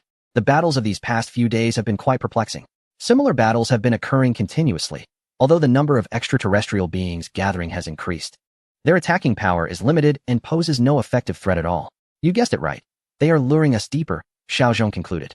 Because, based on the equipment of the extraterrestrial beings, they would not be so easily defeated. Ordinary extraterrestrial beings like giant armored creatures, winged creatures, and burrowing creatures are one thing. But creatures like electromagnetic beings, catapult creatures, and those that can emit toxic gas, when properly utilized, would definitely not easily suffer such defeat. It seems that the extraterrestrial beings are trying to create an illusion, making it seem as if they are weak and vulnerable. Oh, so should we not continue deeper? Yang Tianqi asked. Xiao Zhong issued the order to regroup, and one by one, the robots began their journey back. The others checked the damaged robots on the ground to see if they could be repaired. It didn't matter if they couldn't be fixed, as the aerial transport would continuously airdrop the supplies they needed based on their requests. Therefore, their combat robots always maintained a sufficient number. If we don't continue to delve deeper, how can we uncover what exactly is present here? Xiao Zhong said. Suddenly, Zhang Xiyuan spoke through the communicator, Xiao Zhong. There are traces of extraterrestrial beings behind us. It seems we are surrounded. Yang Tianqi let out a cold laugh. Can they block our advance? Our firepower is enough for us to come and go as we please. They can't possibly hold us back. Xiao Zhong walked back to the command vehicle, saying as he walked, don't be careless. After all, the Titans have yet to show themselves. We know almost nothing about them. Suddenly, a strange sound came from the ice pit where Jonathan had fallen. It was quiet all around, with vast snowy plains surrounding them. Apart from the ice and snow, there was nothing to be seen. The only sound, aside from the wind, was this peculiar noise emanating from the ice pit. It was a strange vibration, reminiscent of the buzzing of bees flapping their wings. Before long, a strange object with wings emerged from the ice pit. Rather than being an aircraft, it looked more like a cocoon with wings. This enormous cocoon-like entity flew out of the ice pit and landed on the ground. Suddenly, a gap opened in the cocoon, and a hand stretched out from within. Then came a head and a body. A person stepped out of the cocoon and stood on the ground. It was none other than Jonathan. His eyes glimmered faintly, and a strange smile appeared at the corners of his mouth. Chapter 557, The Strange Solar Wind. He took a deep breath, looked around, and then crawled back into the cocoon. The cocoon took off again, orienting itself and flying toward the direction of the base. A day later, the cocoon landed again, and Jonathan stepped out. The cocoon took off once more, returning quickly and vanishing into the icy dust. Jonathan adjusted his clothes and then walked toward the base. Xiao Long, who was watching the surveillance footage, suddenly jumped up. He noticed a figure on the monitors set up around the perimeter. This person was walking through the swirling ice dust, which seemed exceedingly strange. In other places, such a situation would be normal. However, this was the polar region, where temperatures dropped to -70 or 80 degrees. A person without armor walking in such extreme conditions could easily face serious trouble, even if wrapped up tightly. Alarm! Someone has appeared. Hurry up and go assist. Xiao Long shouted. The duty mecha warriors rushed over and witnessed a bizarre scene. Jonathan greeted them with a smile, saying, long time no see. The mech warriors were stunned. Wasn't Jonathan supposed to be with the main force in the polar region? How did he end up here? What was going on? Xiao Long asked. Report, it's Jonathan. He has returned, one of the mech warriors said. Xiao Long shook his head, unsure why Jonathan would come back to this base. He pressed the communicator, hoping to contact Xiao Zhong. However, after several attempts, he had to give up. They had lost contact with Xiao Zhong after a solar wind hit the polar region yesterday. They hadn't been able to reach him since. The events that had occurred previously were not reported to Xiao Long, so he was unaware that Xiao Zhong and the others had already presumed Jonathan dead. Jonathan's appearance here clearly indicated something was wrong. Guided by the mech warriors, Jonathan entered a lounge. Jian pushed the door open and handed him a cup of hot tea. She didn't particularly like Jonathan, but she had known him since childhood, and they had gotten along fairly well in the past. She treated Jonathan like a friend. Jonathan, how did you come back? Jian asked anxiously. And how did you manage to walk back in such harsh conditions? Jonathan took a sip of the hot tea, stretched a bit, and revealed a friendly smile. My clothes are very warm, and my mech broke down not long ago. Otherwise, I would have returned much earlier. The door was pushed open again, and Xiao Long appeared outside. He glanced at Jonathan, having no strong feelings about him, neither good nor bad. Your mech broke down? Xiaolong asked. Jonathan nodded. Yes. Luckily it wasn't too far. Otherwise, I wouldn't have made it back to the base. I might have died out there. How did you come back? Xiaolong inquired. The signal was interrupted, and Commander Xiao instructed me to return with the message. They encountered danger up ahead and need support, Jonathan explained. Jin suddenly stood up, grabbing Jonathan's arm and asking urgently what happened. But Xiaolong furrowed his brow. He did not trust Jonathan, and his return seemed unreasonable. If Xiao Zhong was truly in danger, he would never send Jonathan back with a message. He could send anyone, but not Jonathan. Because the reason Xiao Zhong took him along was that he didn't trust Jonathan. We were surrounded by alien creatures up ahead. We are in big trouble. Our communication was also interrupted, which cut us off from contact. So Commander Xiao sent me to the base for help, Jonathan said. Jian grabbed Xiaolong's arm tightly, nervously stating, hurry, arrange the troops. I want to go save Xiao Zhong. Xiaolong nodded and asked Jonathan, did Xiao Zhong have any other messages for us? Jonathan replied, yes, he said to bring more weapons, personnel, and robots. Xiaolong nodded, all right, I understand. You rest for a bit. We'll call you when we're ready. And you can lead us. Jonathan nodded in agreement. Jian still wanted to ask something, but Xiaolong pulled her and walked out. Back in Xiaolong's room, Jian anxiously said, hurry, we need to prepare some weapons and take all the tracked robots and transport vehicles with defense turrets. This time, I must go personally. Xiaolong glanced at Jian and replied, Xiao Zhong won't let you go. Just stay here and wait. Jian shook her head. No, I have to go. Xiaolong said, you have a more important task. Stay here and keep calling Xiao Zhong. As soon as you have any news, let me know. I will lead the team to rescue Xiao Zhong myself. Jian shook her head again. You are the commander of the base. We can't do without you here. Xiaolong patted Jian's shoulder and said, Jian, you stay here. Only with you here can I feel at ease to rescue Xiao Zhong. Do you understand? Jian bit her lip, her fingers rubbing against each other, and after a long while, she said, then you must tell me as soon as you have news, okay? Xiaolong nodded, okay. Half an hour later, Xiaolong, along with 10 others, prepared to set off in a transport vehicle. Just before departure, Xiaolong suddenly said to Jian in a low voice, Jian, remember, after we leave, don't let anyone or anything approach the base. Unless that person is me. And even if it's me, I must tell you the code before you let him in. Do you understand? Xiaolong's tone was unusually serious. Jian nodded, confused. But what is the code? Xiaolong looked around and whispered, the code is the date of the day we met. After saying that, Xiaolong hurriedly left with his team. Xiao Zhong looked up at the sky. Yesterday, a fierce solar storm hit the Earth, disrupting all communication signals. Now that the solar storm had passed, the signals still hadn't recovered, which made Xiao Zhong feel very uneasy. Without signals, it meant they had lost contact with the base and headquarters.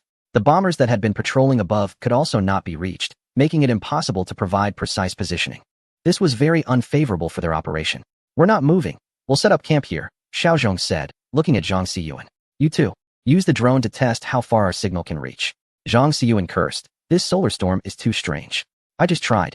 The drone loses contact as soon as it exceeds 1,000 meters. It's really bizarre.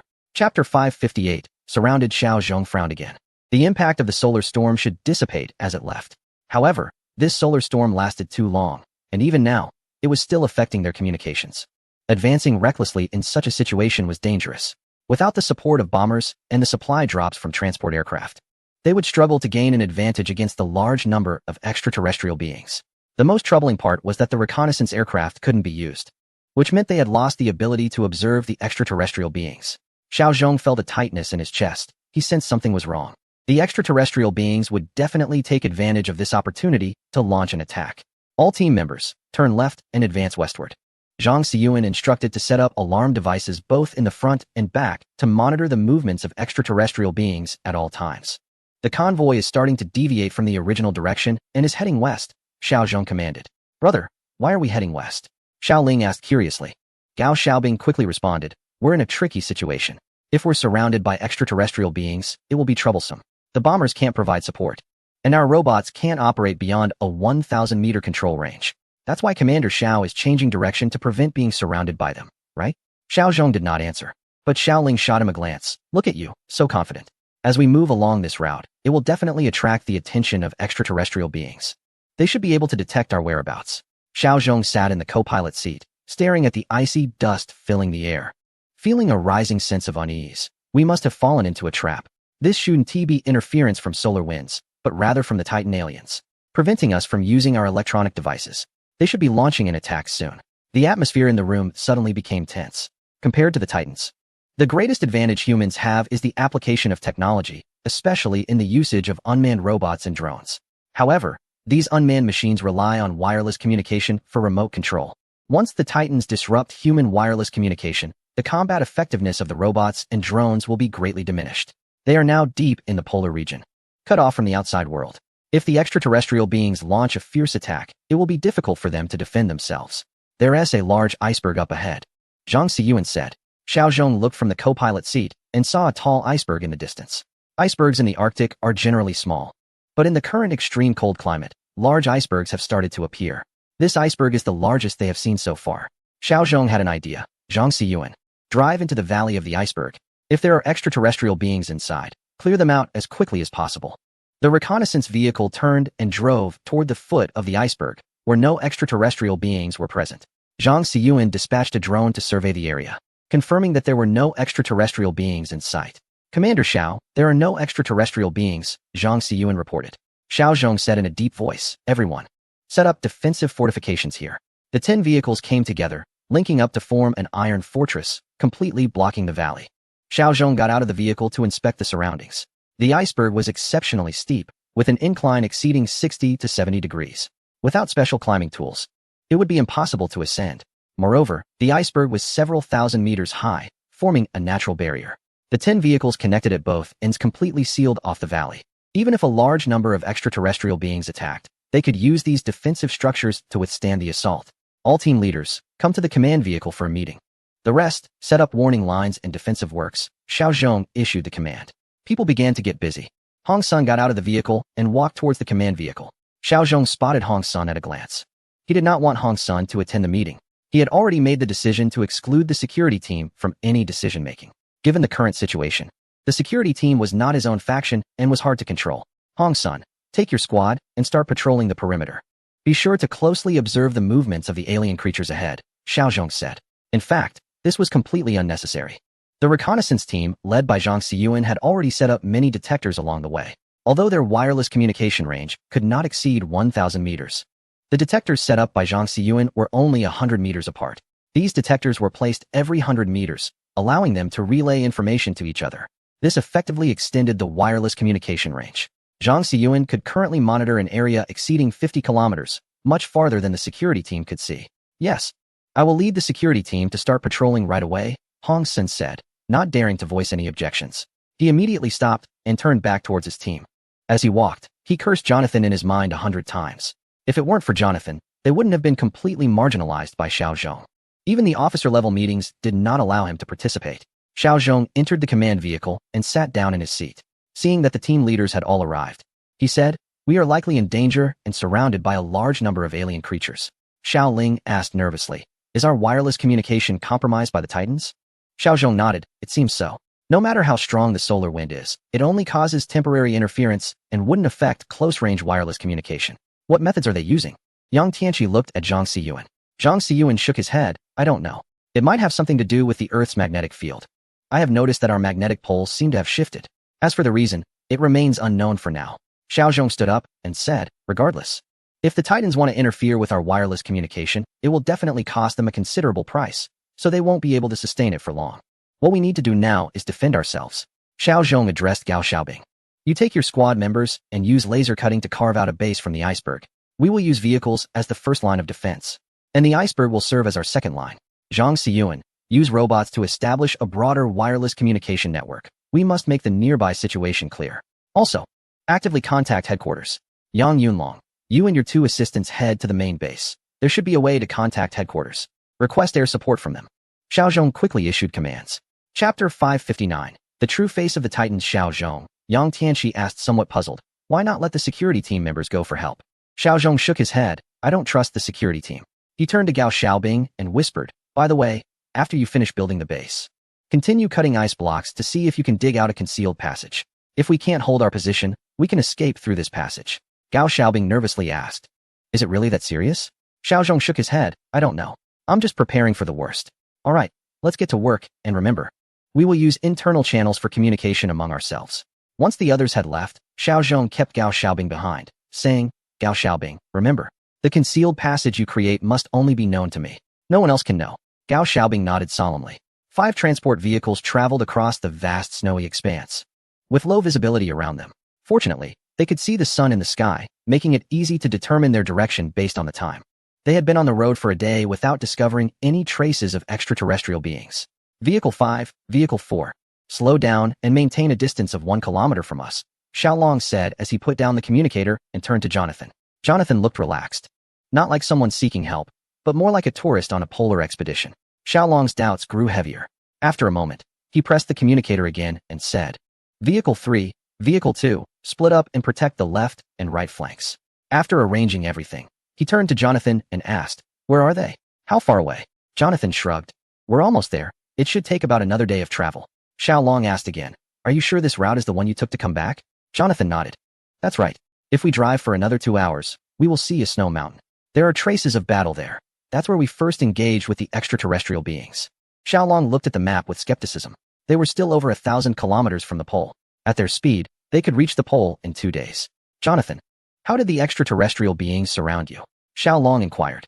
Throughout the journey, Jonathan had mentioned that Xiao Zhong and his team had encountered danger, but had never clarified what kind of danger it was. Suddenly, Jonathan smiled ominously. Xiao Zhong and his team encountered the Titans. Xiaolong was taken aback. Although they had been fighting the Titans for over a decade, they had never known what the Titans looked like. During their first deep expedition to the pole, they had encountered a Titan. But later autopsies revealed that the Titan activated a self-destruct device the moment it was captured, causing strong acid to dissolve its body. Therefore, no one knew what the Titans truly looked like. Even in everyone's memories, there was no image of the Titans. This also implied that other beings in the universe were equally unaware of their appearance. Titans? Huh. One shouldn't really call them humans. They are more like fish. They live in methane-rich oceans on their home planet. They rely on methane and liquid ammonia as their life fluids for energy exchange. Some say they are alkyl life forms, while others say they are amino life forms. Actually, that's not quite accurate. To be precise, they should be referred to as comprehensive life forms, Jonathan casually remarked. They haven't developed technology. Instead, they are taking the route of genetic modification, he continued. Xiaolong frowned. Genetic modification? But their life seems quite fragile. The Earth's environment is clearly not suitable for their existence. That's why they need to modify the Earth to adapt it to their living conditions. Is this kind of genetic modification meaningful? Jonathan paused for a moment, thought for a while, and then said, Well, I wouldn't know about that. This information was all told to me by Xiao Zhong. A couple of days ago, we had a face-to-face encounter with the Titan beings, and Xiao Zhong shared this information with me. Xiaolong wanted to ask more questions, but suddenly Jonathan stood up. Look, there's the snow mountain ahead. Jonathan seemed to want to change the topic, pointing out the glass window. That's the snow mountain. We had a great battle at its foot. Xiaolong turned to look outside. The polar climate conditions were harsh. Even on a sunny day, cold winds swept across the land. Below a few hundred meters, there was ice dust everywhere, obstructing visibility. However, at high altitudes, the view was quite clear. So while the people on the ground had a limited field of vision, they could see the sun clearly and even make out the peaks of the distant snow mountains. Indeed, in the direction Jonathan pointed, a snow mountain appeared, faintly discernible through the ice dust. Let's speed up and go check out the area near the snow mountain closely, Xiaolong said. In the first Universe Command Center, Xiaoyi watched the footage from the sky, his heart racing. The nuclear bomb of the Hope had already detonated, and on the dark yellow Titan, a small but exceptionally bright orange flower was blooming.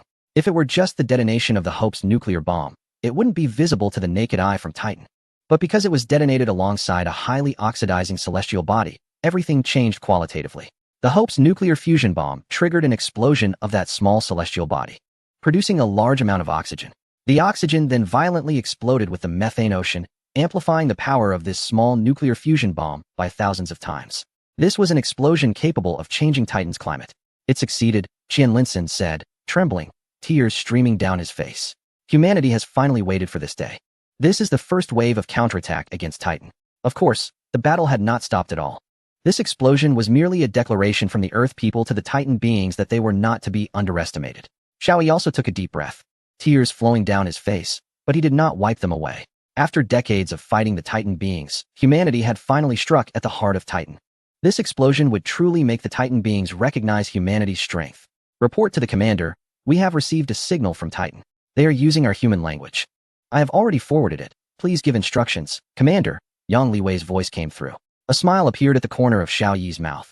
Indeed, only when they have been hurt will these Titans be willing to communicate. Only by showing their strength can the Titans truly acknowledge the capabilities of Earthlings. A voice message soon followed, filled with a strange tone. Chapter 560, The Hope-Bearing Voyager 2 Damned Earth Civilization. Our Titan civilization will send out a large number of teams to destroy you. Await your demise. Hearing this voice, Yuan Qing and Nie Sihua felt a bit tense. Clearly, the Titans were preparing for a relentless confrontation with the Earth civilization. A massive war and challenge were imminent for Earth. However, Qian Linsun and Xiao Yi exchanged glances, both revealing smiles. Why aren't you worried? Yuan Qing asked, puzzled. Nie Sihua also found it strange. From the Titan's words, just now, no hint of friendliness was detectable. Xiao Yi looked at Nie Sihua and Yuan Qing, smiling as he said, the barking dog doesn't bite. Qian Linsun added, the biting dog doesn't bark. Yuan Qing and Nie Sihua looked on, somewhat confused. Xiao Yi then sat down and explained, it's precisely because they sound so fierce that it reveals their insecurity.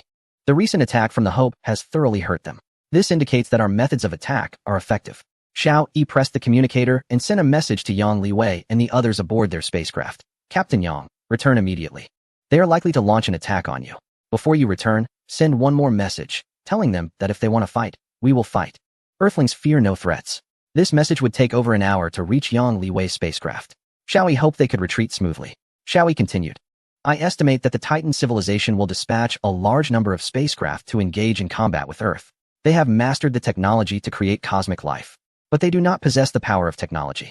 We will use our technological strength to counter their cosmic life technology and see who will emerge as the final victor. Qian Linsun raised his head and said, we need to quickly launch the second nuclear fusion bomb and initiate a second wave of attacks on the Titans. Only then can we compel them to cease their assaults and sit down at the negotiation table. Xiao Yi smiled but said nothing. He picked up the communicator and made another call. Is the victory ready? Zhao Shi's calm voice came through the communicator. The Voyager 2 is prepared, and the nuclear bomb on the Victory is ready. Good launch. Xiao Yi commanded. Yes. Minutes later, a giant rocket soared into the sky once more. This was the Voyager 2, carrying a nuclear bomb with a yield 100 times greater than that of the Hope-S nuclear fusion bomb, heading into space. Xiao Yi picked up the communicator again and pressed a button. Elon, when will the lunar spaceport be completed? Elon's enthusiastic voice responded. The lunar spaceport will definitely be finished by the end of this year. The lunar production base will also be completed simultaneously. The first space battleship will be constructed in 5 years. 8 years later, we will form a space fleet and begin our expedition to Titan. Xiao Yi shook his head. There is no need to launch an expedition to Titan anymore. Your mission is to intercept the Titan team 8 years from now. By then, it will be a fierce battle. You need to quickly develop small combat spacecraft to deal with the Titan team, which is primarily composed of cosmic life forms. Elon was taken aback. Has the attack on Titan already begun? Xiao Yi replied, yes. Finally, Xiao Yi picked up the communicator and connected with his son. Xiao Zhong, lead your own team deep into the polar region and destroy the base constructed by the Titan civilization there. Understood. Xiao Zhong's tone was very excited. Had the day finally come? Did this mean that humanity from other universes could also advance into the polar region? Yes. Therefore, what you do is very important. You need to set an example for other universes, Xiao Yi said. I will definitely not let you down. Xiao Zhong replied excitedly. In the 107th universe, the vehicle approached the snow-capped mountains. Here, the traces of battle had not yet been covered by the snowstorm. The area was desolate, but the corpses of alien creatures were scattered across the barren snowfield. They lay there on the ground. What is that? Xiao Long used binoculars to see the situation on the mountainside. Amidst the icy dust, the faint outlines of 2 sleds were visible. Jonathan's expression changed. Clearly, the experience here had greatly impacted him. Those are our damaged sleds. At that time, we were surrounded and, in a hurry, left behind these 2 sleds. Xiao Long, clad in thick armor, glanced at the distance. It would take another hour or 2 to climb to the mountainside. This made him give up the idea of going to the mountainside. He returned to the vehicle and waved his hand. Everyone, get in the vehicle, we continue forward. At the foot of the iceberg, Xiao Zhong followed Gao Xiaobing into the excavated base, stepping on the thick, icy dust. With the assistance of laser tools, excavating a base of several thousand square meters under the ice didn't take much time. Mech warriors were already busy moving important materials and ammunition from the vehicles into this icy base. The thick iceberg was very solid. It would be difficult for the attacks from alien creatures to damage the base due to the iceberg's protection. Gao Xiaobing gave a signal, and Xiao Zhong turned to the others. Don't just stand around. Move the important supplies inside, and set up defensive fortifications outside. Once he saw everyone disperse, Xiao Zhong continued to follow Gao Xiaobing. In front of what appeared to be a dead-end ice wall, Gao Xiaobing bent down in a strange manner, and his body seemed to merge into the ice layer. He then changed several positions and completely disappeared from the ice layer. Xiao Zhong shook his head in surprise. In construction, Gao Xiaobing was a genius. He cleverly utilized the refraction of the ice layer and visual perspective to create what looked like a complete ice wall, but with a very concealed entrance design. Only by touching it could one discover that these entrances were arranged at an angle. As long as a person advanced at this angle, they could gradually enter and finally reach an excavated ice passage. Gao Xiaobing and Xiao Zhong continued forward, stopping after walking for about a few kilometers. Just a few meters ahead, they would break through the iceberg and reach the other side. Xiao Zhong looked at the crystal palace-like passage and marveled. I really wonder what you were thinking to create such a secret passage. This is great. It's our final retreat. Gao Xiaobing suddenly asked with concern, is it really that dangerous that we need to leave a passage? Xiao Zhong took out a can of food, pulled the self-heating ring, and the can quickly began to warm up. He handed it to Gao Xiaobing and said, I don't know, but I feel uneasy, so it's better to be prepared. Chapter 561. Trapped in trouble. Gao Xiaobing took the can and started eating without waiting for it to heat up. Xiao Zhong opened a can for himself as well, waiting a bit until it warmed up before eating. The two of them ate while walking outside. What do you think the Titans are like? Gao Xiaobing asked while eating. Xiao Zhong shrugged. Who knows? Some say they look like fish, others say like snakes, and some even think they might be in a liquid form, like liquid metal beings. They exited the passage and appeared in the ice cave. Xiao Ling looked at the two of them as if she had seen a ghost. Where did you two come from? Gao Xiaobing smiled mysteriously, but didn't he say anything? Xiao Zhong also remained silent. Xiao Ling walked over to Gao Xiaobing and grabbed his arm. Humph, you two definitely have secrets. Tell me, how did you come out?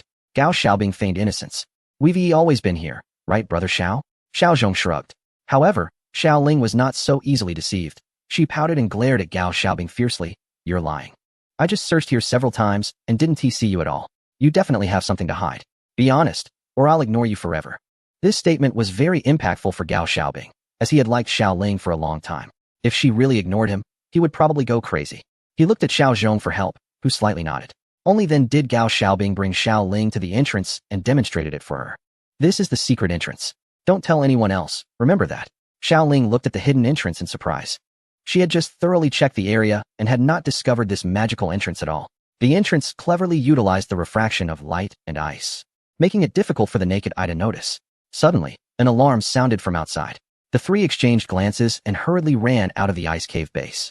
Zhang Xiyuan's voice came through the communicator. 20 kilometers away, alien life forms have appeared. How many? Xiao Zhong asked. Unknown. The moment the alien life form showed up, they disabled our detectors. Zhang Xiyuan exclaimed again. Another one is down.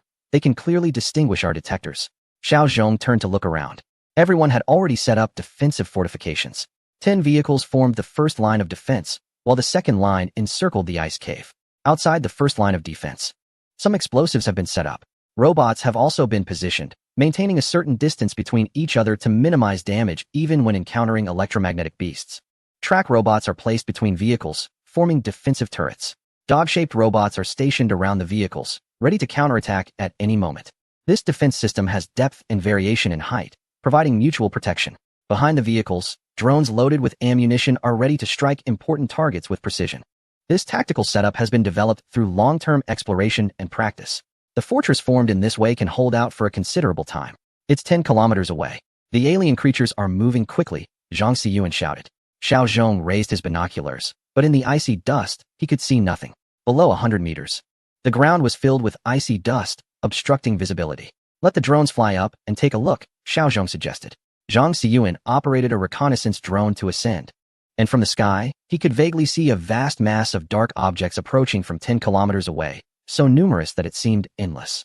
Oh my god, there are at least 50,000 alien creatures. Zhang Xiyuan exclaimed in terror. The mech warriors also stirred uneasily. There were a total of 80 of them.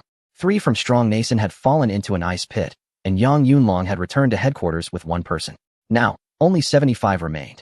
75 against 50,000 was quite an overwhelming disparity. Retrieve the drones, track robots, open fire. Xiao Zhong ordered. 5 high-explosive combat robots began to unleash flames. Once they had support brackets on the ground, they functioned like artillery. Boom. 5 cannon blasts echoed, and the massive projectiles flew out, landing far into the ranks of the approaching alien creatures. At this point, the bombardment could not clearly see the targets, nor was it necessary to do so. As long as the shells weren't wildly off course, they would hit something. Although no one could see what was happening up front, everyone knew these shells must have taken out many alien beings. 5 kilometers away, Zhang Xiyuan reported. Using the vehicles for cover, Xiao Zhong also prepared for firing. They had to withstand the fierce assault of the alien creatures. The ground began to tremble, even though they still couldn't see what was ahead. Everyone knew a large number of alien beings were advancing. 2 kilometers. Zhang Xiyuan shouted again. Xiao Zhong bellowed, long-range weapons, commence fire. Each mech warrior readied their rockets and began to bombard. Ground-based artillery also started firing. Even the initially deployed high-explosive track robots lowered their cannon barrels to bombard the nearby areas. This was a strange battle. Although no enemy had been seen so far, everyone continued to fire vigorously. Everyone is aware that their firepower must have hit those approaching extraterrestrial beings. Finally, these shadowy figures emerged from the icy dust. Leading the charge were the colossal armored beasts, forming a long line as they raced forward with tremendous momentum. The warriors switched to laser weapons, and the dog-like robots lying in ambush outside also began firing their lasers. The laser weapons created a network of firepower, enveloping the entire area. Large numbers of colossal armored beasts were pierced through their bodies by the lasers and collapsed with a thunderous sound. However, many more colossal armored beasts pushed through their fallen comrades and continued to charge forward. Xiao Zhong noticed that the colossal armored beasts were only a kilometer away from the first line of defense, and he shouted, "Fire the explosives." Boom! A massive explosion erupted on the snowy plain, shaking the ground and reminding everyone that they were on the ice surface, with the ocean just hundreds of meters below. They were fighting on the ice. After the bombing, all the colossal armored beasts within a few hundred meters fell to the ground, either dead or injured. In the distance, many more colossal armored beasts charged forward with great force. Dog-like robots, attack! Xiao Zhong commanded while firing rockets. Chapter 562. Intense battle. Zhang Xikong was in charge of operating the dog-like robots and combat robots, while Zhang Xiyuan was responsible for the drones. The 2 brothers, with a mutual understanding, activated their controlled robots and began charging forward. The drones dropped bombs once they reached the edge of the wireless signal and then turned back. The dog-like robots provided cover for the drones' retreat, continuously striking those extraterrestrial beings that attempted to attack the drones with lasers. The alien beings' offensive was clearly being thwarted, and the speed of the colossal armored beasts behind them slowed down, lacking momentum. The firepower from Xiao Zhong's team was quite fierce. Suddenly, Xiao Ling shouted, "That signal has appeared again. It seems very close. However, the content of the signal seems different." Xiao Zhong looked ahead and saw that the running extraterrestrial beings had stopped. But they did not retreat. Instead, they began to regroup. "What's going on?" Yang Tianxi asked in confusion. "No matter what's happening, it's definitely not good." Gao Xiaobing spat and loaded ammunition into his rocket launcher. Xiao Zhong looked over, and in the icy dust, the shadows began to line up neatly. Then, these shadows started to move together. When they finally saw the situation ahead clearly, everyone felt a shock in their hearts. The once chaotic extraterrestrial beings had formed an orderly formation and were jogging closer. Still at the front were the colossal armored beasts, but this time their movements were somewhat strange. They lowered their heads, thrusting the thickest part of their shells forward, forming a pointed shape as they jogged towards the defensive position. They resembled soldiers who had undergone meticulous training, akin to heavily armored cavalry in ancient times, charging in a pointed formation. On their backs were creatures resembling beetles, known as springing beasts. This time, the tail of the catapult beast was not aimed at the sky, but instead it turned around and pointed forward. In the sky, a dark cloud passed by, revealing a swarm of flying winged beasts. Zhang Xiyuan's keen eyes quickly spotted 2 electromagnetic beasts hidden within this group. Behind the giant armored beast, there were densely packed various other alien creatures. The battle erupted once more, turning into a chaotic melee. Xiao Zhong's team was well trained. Even the escort team had experienced many alien attacks, forming small squads to target both the sky and the ground. After a series of strange sounds, enormous embryonic projectiles were launched, crashing towards the vehicles. Xiao Zhong shouted, "Be careful." One projectile flew over a vehicle and headed straight for a mech warrior firing rockets from behind. The mech warrior, terrified, quickly dodged. The projectile landed on the ground and exploded, spraying a large amount of strong acidic liquid, which splattered onto the mech warrior's armor, immediately creating pits on it, causing the warrior to cry out in pain. In a panic, the mech warrior unfastened his armor, revealing several holes in his clothing due to corrosion. A medic rushed over to help him rinse with clean water, but the extremely cold weather made him shiver uncontrollably. Xiao Zhong frowned and ordered everyone, activate the protective shields to avoid corrosion from the acidic liquid. While the mech's protective shield couldn't withstand powerful impacts, it was effective against strong acids. However, the various vehicles lacked shields and were hit by the embryonic projectiles, with strong acid corroding thick plates on the vehicles, creating numerous pits.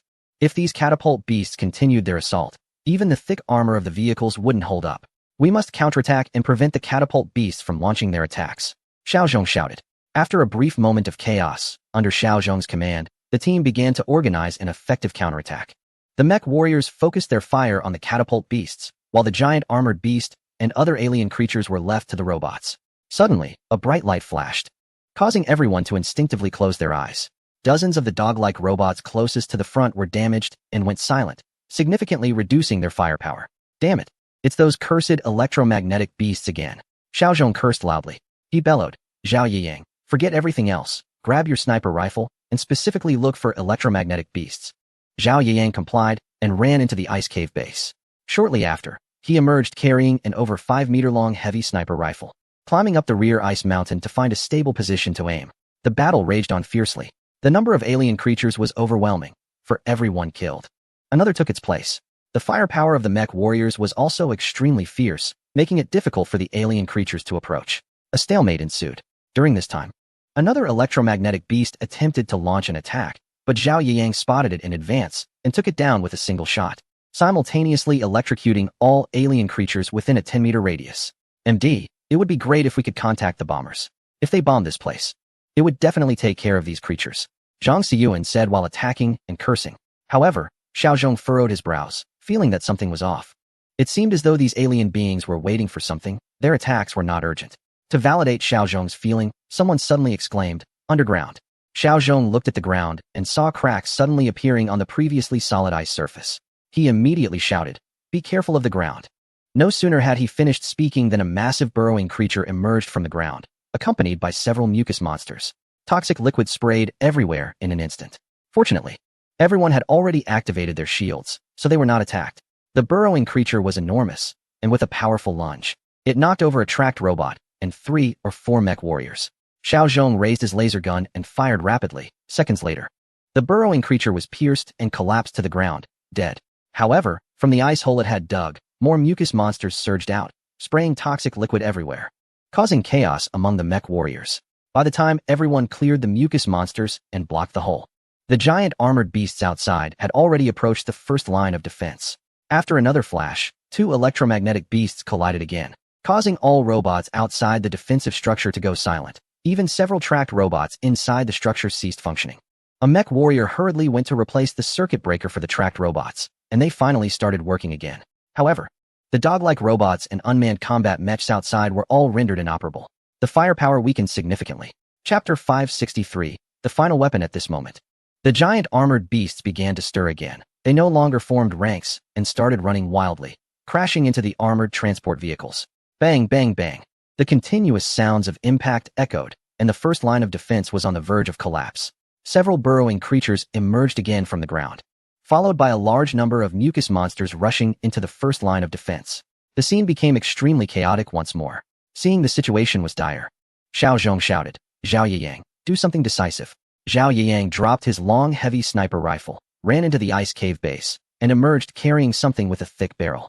He set up the triangular support for the device, then ran back into the base again, coming out with a shell as thick as a person, struggling to load it into the barrel. Whoosh! After a deafening sound, Zhao Yiyang shouted to everyone, cover your ears. Hearing Zhao Yiyang's shout, everyone quickly covered their ears and crouched down. Boom! After a massive explosion, Xiao Zhong released his grip, shook his head to clear the dizziness, and looked outside. What he saw was devastation. The entire ice surface had been blown out into a giant pit over 100 meters deep. Near the pit, the alien beings had been swept away. Those who were not killed in the explosion were left dazed. This is the ultimate weapon they have, a giant cannon. However, due to its extreme danger, they only brought 1 shell, and it was carefully protected. Now, they have finally been forced to use it. Fortunately, it was effective. The alien creatures did not launch another attack. Instead, they slowly retreated. Zhang Xiyuan, arrange for someone to place detectors and see where they have retreated to.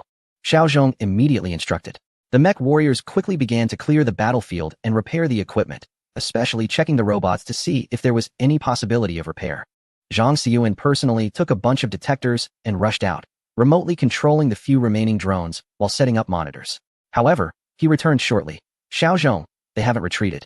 They are just 5 kilometers away from here and could attack again at any moment.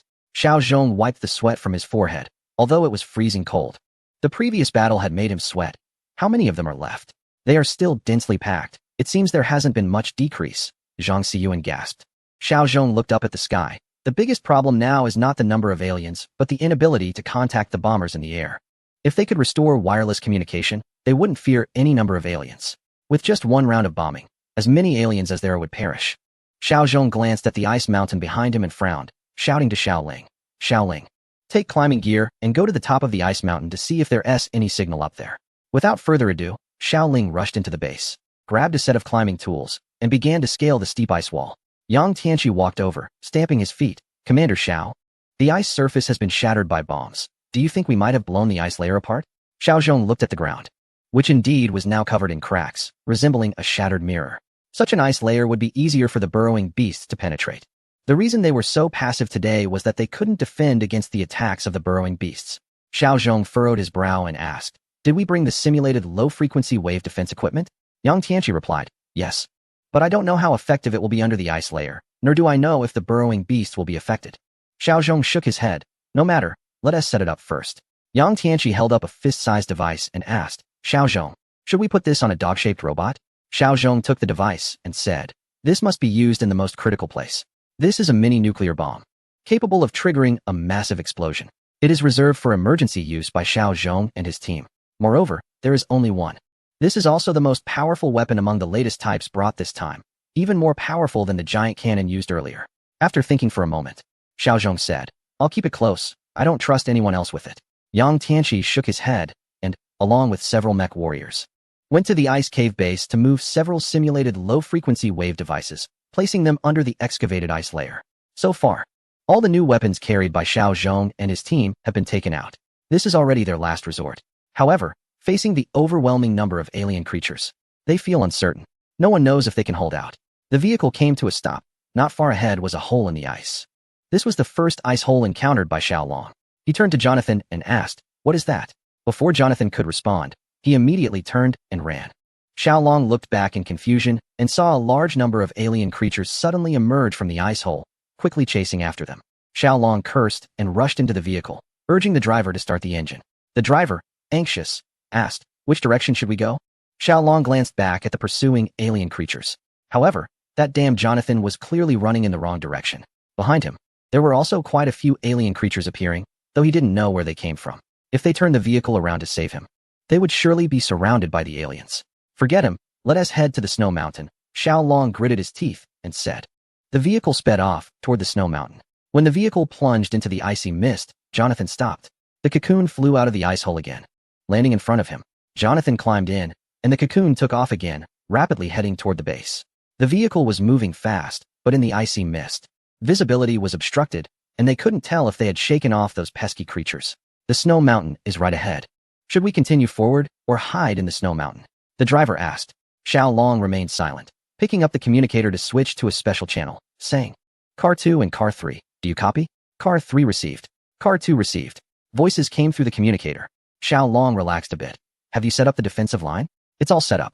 Xiaolong put away the communicator and told the driver. Head to the snow mountain. We will defend there. Before departing, he had already instructed the leaders of the other vehicles. He didn't trust Jonathan and always felt something was off about him, so along the way, he deliberately diverted the vehicles to ensure they established a defensive formation in case of danger, leaving them no time to escape. The vehicle drove into the snow mountain, and Xiaolong got out, anxiously asking, what is the situation? We built a defensive structure based on the terrain. We can hold off thousands of alien creatures for a while, a mech warrior reported. Xiaolong looked at the snow mountain behind him and asked, have you checked what's behind the snow mountain? The mech warrior replied, yes, there's a valley behind. A battle once erupted there. If the defensive structure can't hold, we can cross the snow mountain and retreat from the back. We have reserved a few sleds there. Only then did Xiaolong feel relieved. Where are cars 4 and 5? They are in the rear, equipped and ready to assist. If we encounter danger, they will come to our aid at any moment, the mech warrior said. Chapter 564. I just encountered a god base. Jonathan emerged from the cocoon once again. Making his way back to the base, Jane spotted a figure on the monitor. The staff responsible for surveillance remarked with curiosity. Jane walked over, intrigued, and focused on the screen. Amidst the swirling icy dust, a person was slowly approaching, stumbling and moving with difficulty. Who is it? A sense of unease rose in Jane's heart. It seemed to be Jonathan, the surveillance personnel said. Jane carefully scrutinized the figure, and indeed, the way he walked was very similar to Jonathan. However, it appeared that he was injured and struggling to move. Guards, stop him and see who he is and what he wants. Jane recalled the words Xiao Long had said before leaving. If this person is indeed Jonathan, caution is necessary. Two mech warriors opened the door and approached the figure. But as they got closer, the figure collapsed and lay motionless. Jane, it's Jonathan. But he seems to be injured and currently unconscious. What should we do? The mech warrior asked. Jane hesitated for a moment. Leaving Jonathan outside was not appropriate. Check his wounds. If he is indeed injured, bring him inside. The mech warriors examined Jonathan's mech and reported, he is indeed injured. There are numerous bloodstains around his waist. Bring him in and call the medics to take a look at him. Jane stood up, donned her mech, grabbed her weapon, and opened the door to step outside. The icy dust continued to swirl around. Since the solar wind attack, the icy dust had become even more rampant. Previously, the icy dust would occasionally settle, allowing visibility to return to normal. But now, the dust was constantly in the air, obstructing the view significantly. With her head slightly lowered, she activated the warmth features of her mech and cautiously stepped through the icy powder toward the medical room. As she approached, Jane caught a whiff of a faint metallic odor of blood. Though subtle, it was easily distinguishable in the frigid air. This made Jane frown. It seemed that Jonathan's injuries were severe. She pushed open the door to the medical bay and saw two mech warriors sitting on chairs, seemingly exhausted, lying motionless. On the medical bed lay a person, presumably Jonathan. How is he? Is he severely injured? Jane asked as she closed the door. Suddenly, she halted. Something felt off. She quickly realized that it was the two mech warriors who were acting strangely. Usually, they would stand and salute when they saw her, but now they were completely still. Reacting swiftly, Jane drew her weapon. But it was too late. A gun was pressed against her head. Don't move, Jane. As long as you stay still, I won't have the heart to kill you. Jonathan's voice came through, and his other hand reached out to take Jane's gun away. Take off the mech, he said with a sinister smile. Jane slowly turned her head and saw Jonathan's smirking face. She had seen Jonathan many times, but she had never encountered him in this current state. He seemed a bit deranged and also somewhat restless. The previous Jonathan, although arrogant, at least didn't have the same crazed look in his eyes as he did now. Jonathan, what's wrong? Are you sick? Jian asked slowly. Haha, I'm not sick at all. I'm doing great, better than ever. Jonathan's madness was even more evident in his eyes. I'm 1,000 times stronger than that guy. If you marry me, we can have a child like a superhero, do you understand? Jian felt increasingly tense because Jonathan's words clearly indicated he was not in a normal state. He appeared extremely agitated. What happened to the two of them? Jian asked, slowly unstrapping her mech armor while trying to find a way to redirect Jonathan's attention. Just two ordinary guys, knocked out, Jonathan replied disdainfully. Jian let out a slight sigh of relief. What are you planning to do? Where's Xiao Long? As she spoke, she searched for an opportunity to redon her mech armor. Without it, she had little confidence in dealing with Jonathan. Xiao Long is playing with the bugs, Jonathan said, his eyes leering at Jian's figure as he casually answered. Seeing no opportunity, Jian slowly took off her mech armor. What do you want? She asked. Jonathan didn't reply. He continued to press the gun against her head. Call the remaining 2 guards in. There were still 10 people left in the base, including 4 guards, 1 medic, 1 cook, 2 maintenance engineers, and 1 communications officer. With Jian, that made 10. Although everyone was a mech warrior, the most combat capable were the 4 guards. The others, including Jian, were only excellent, but not top tier. Jian anxiously asked, what do you want? This was her 3rd time asking, but Jonathan still didn't answer. He nudged her head with the gun. You do as you're told. Don't worry, I won't kill them. Jian had no choice but to press the communicator, Dezhong. Xiao Long, come here. Before long, the door was pushed open again, and 2 guards walked in. Bang, bang. 2 loud thuds rang out as the guards were knocked unconscious and fell to the ground. Jian was startled. Jonathan's speed was frightening, and his strength was immense. Both guards were equipped with mech armor, and their helmets provided good protection. Yet, despite this, they were still knocked out by Jonathan and lay on the ground, unconscious. Moreover, Jonathan wasn't wearing any armor.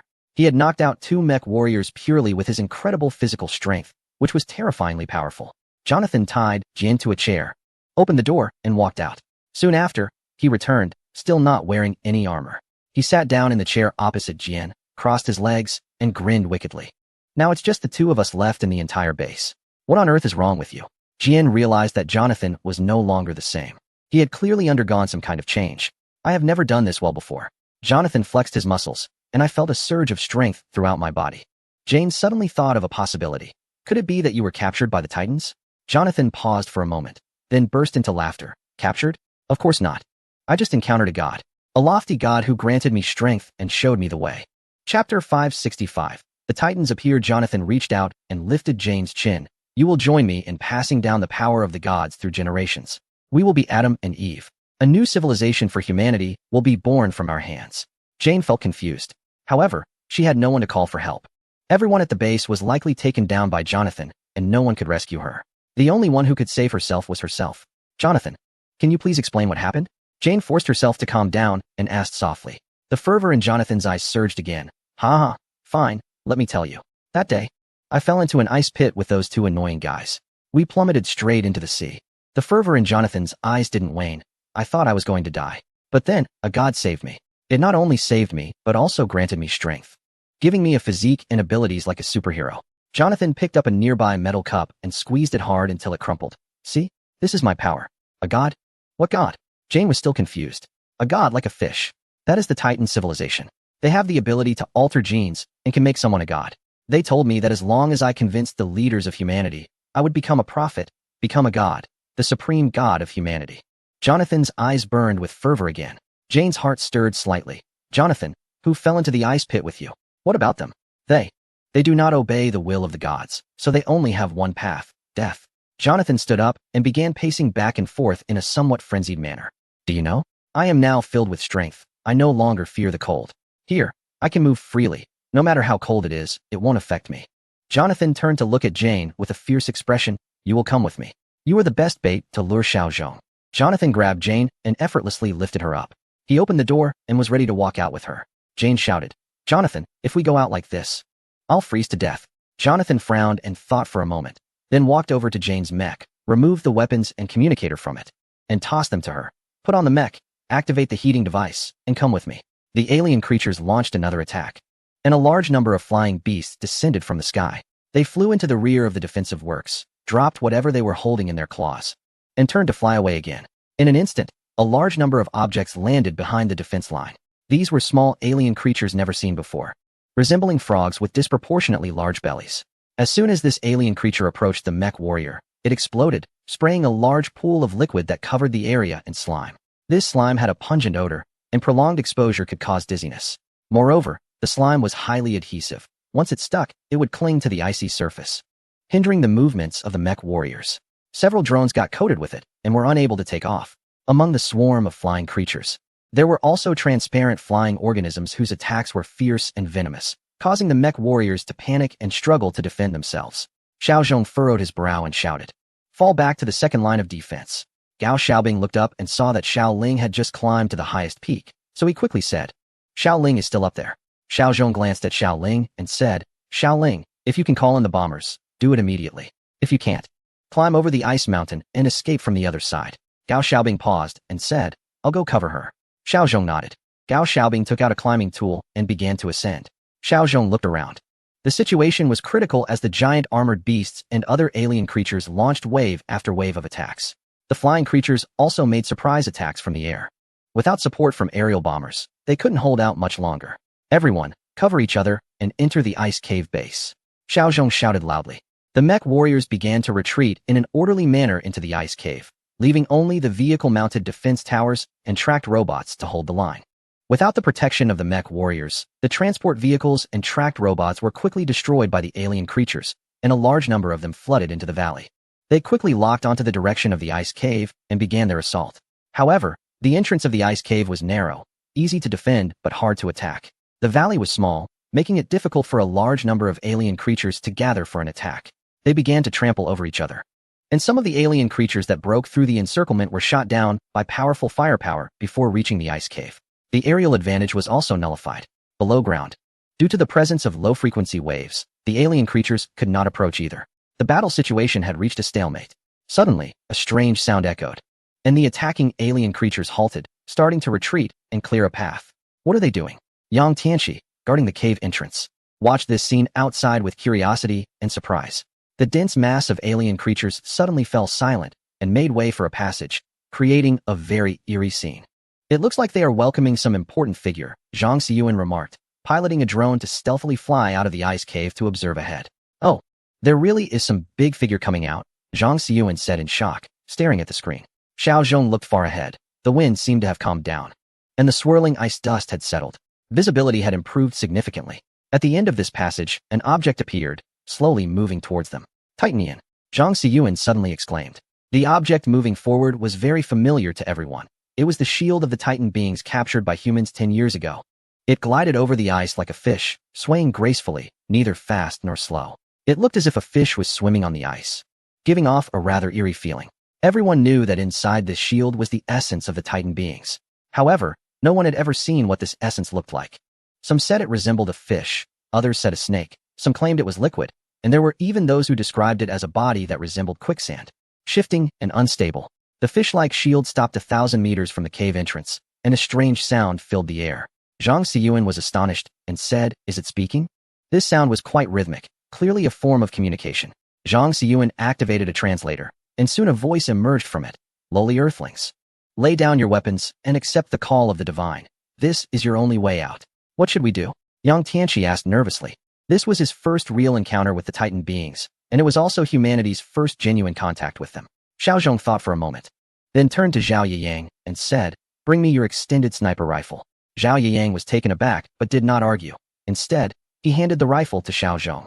Xiaozhong took the rifle, aimed at the fish-shaped shield, and pulled the trigger. Bang! A bullet flew out, spinning, and struck the fish-like shield. Although the shield was sturdy, it could not withstand the impact of such a powerful sniper bullet.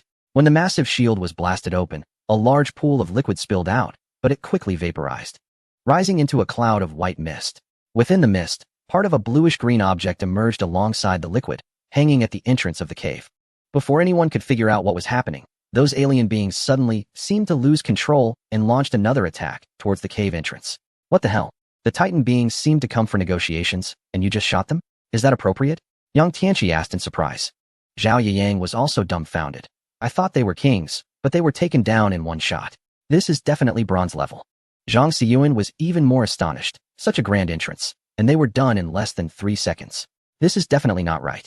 Xiaozhong tossed the extended sniper rifle back to Zhao Yiyang, sneering, "What's inappropriate about it? Negotiation? What do we have to bargain with?" Yang Tianqi slapped his forehead. "That's true. We are already surrounded, and this thing clearly isn't a fair negotiation. It's demanding our surrender. It's indeed a dire situation." Xiaozhong walked deeper into the ice cave, finding a spot to sit and rest. This shot at least validated one thing. The Titan beings indeed live in liquid. Furthermore, their bodies are wrapped in low-temperature liquid. I suspect it's liquid methane. Since we haven't smelled any ammonia, what should we do? Yang Tianqi asked as he sat down next to him. Xiaozhong took out a canned food box, opened the self-heating ring, and said, "Let's fill our stomachs first." Yang Tianqi chuckled. "We're surrounded, and you still think about eating." Xiaozhong shook his head. "Not necessarily. Our communication has been cut off, but I estimate they can't block it for long. Otherwise, they would have acted already. Why lure us deeper into their territory?" He continued confidently. "As long as we hold this ice cave, once communication is restored, we can let the bombers take care of them, and it will all be over." Yang Tianqi shook his head. "I just don't understand how you can be so confident." Xiaozhong had already started eating the heated canned food and said while munching, "I've analyzed it carefully. The reason the starry armored beasts can destroy the world isn't because they're so powerful, but because humans don't understand them. Their greatest strength lies in their rapid reproduction. They can die and be reborn endlessly." He quickly finished his food, tossed the empty can on the ground, wiped his mouth, and added, "But the main reason isn't just that. It's because of humanity's lack of unity. If humans had understood the threat of the starry armored beasts from the beginning, we would have united. With our weaponry, we could handle their attacks. We could adopt a strategy of division to gradually wear them down. In less than 3 months, we could eliminate them all." Xiaozhong stood up to stretch a bit. "So, I deduce that as long as we survive the first wave of attacks, the alien civilization won't be able to do anything to us. They are essentially seeking their own demise by invading Earth." Yang Tianqi shook his head.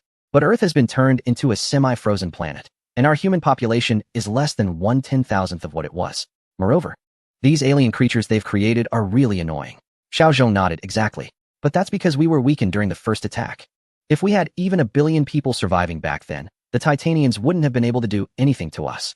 He smiled mysteriously. "Do you know why I wanted to eliminate this guy?" Yang Tianqi shook his head. "That's what I wanted to ask." Xiaozhong looked outside, where lasers intertwined and firmly sealed the cave entrance, causing the approaching alien creatures to fall one after another. A year or two ago, when they entered Earth, their numbers were limited. For every one we took down, they lost one. He patted Yang Tianqi's shoulder. "Remember, whenever you see a Titanian, don't hesitate, just eliminate them." Yang Tianqi hurriedly finished his canned food and followed him out. Xiaozhong said, "What people fear the most is the unknown. In the past, People feared ghosts and gods because they couldn't touch them. Now, people fear the Titanian aliens because we know nothing about them. It's that ignorance that breeds fear. Xiao Zhong picked up the binoculars and looked outside, saying, if I kill it now, the mystery of the Titan beings will disappear. Yang Tianqi suddenly realized, that's right. I used to feel a sense of mystery and awe towards the Titan beings, but after seeing you shoot just now, I feel they are nothing special. One shot can take them down. Zhang Xiyuan walked over and said, I just deployed a drone and discovered that the alien creatures have lost control. Clearly, this Titan being is the operator. Shouldn't we take advantage of the chaos and fight our way out? Xiao Zhong shook his head. We're probably very close to their lair. They must have noticed that their people are dead and will soon send someone to take over. If we go out now, we might run into them again. Yang Tianqi leaned over, tilting his head and asked, what do you think that guy was trying to say just now? Zhang Xiyuan dismissively replied, of course. He wanted us to surrender. Do they want to capture us alive? Yang Tianqi questioned. Xiao Zhong raised an eyebrow and said, you've got a point. Your thought reminded me. Why would the Titan beings want to capture us alive? They must be up to something sinister.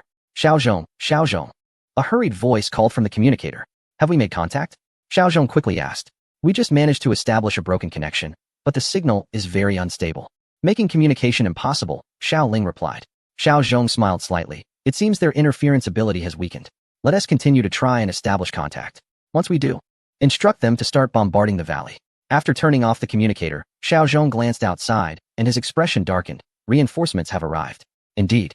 The alien creatures outside began to act in an orderly manner, launching wave after wave of attacks.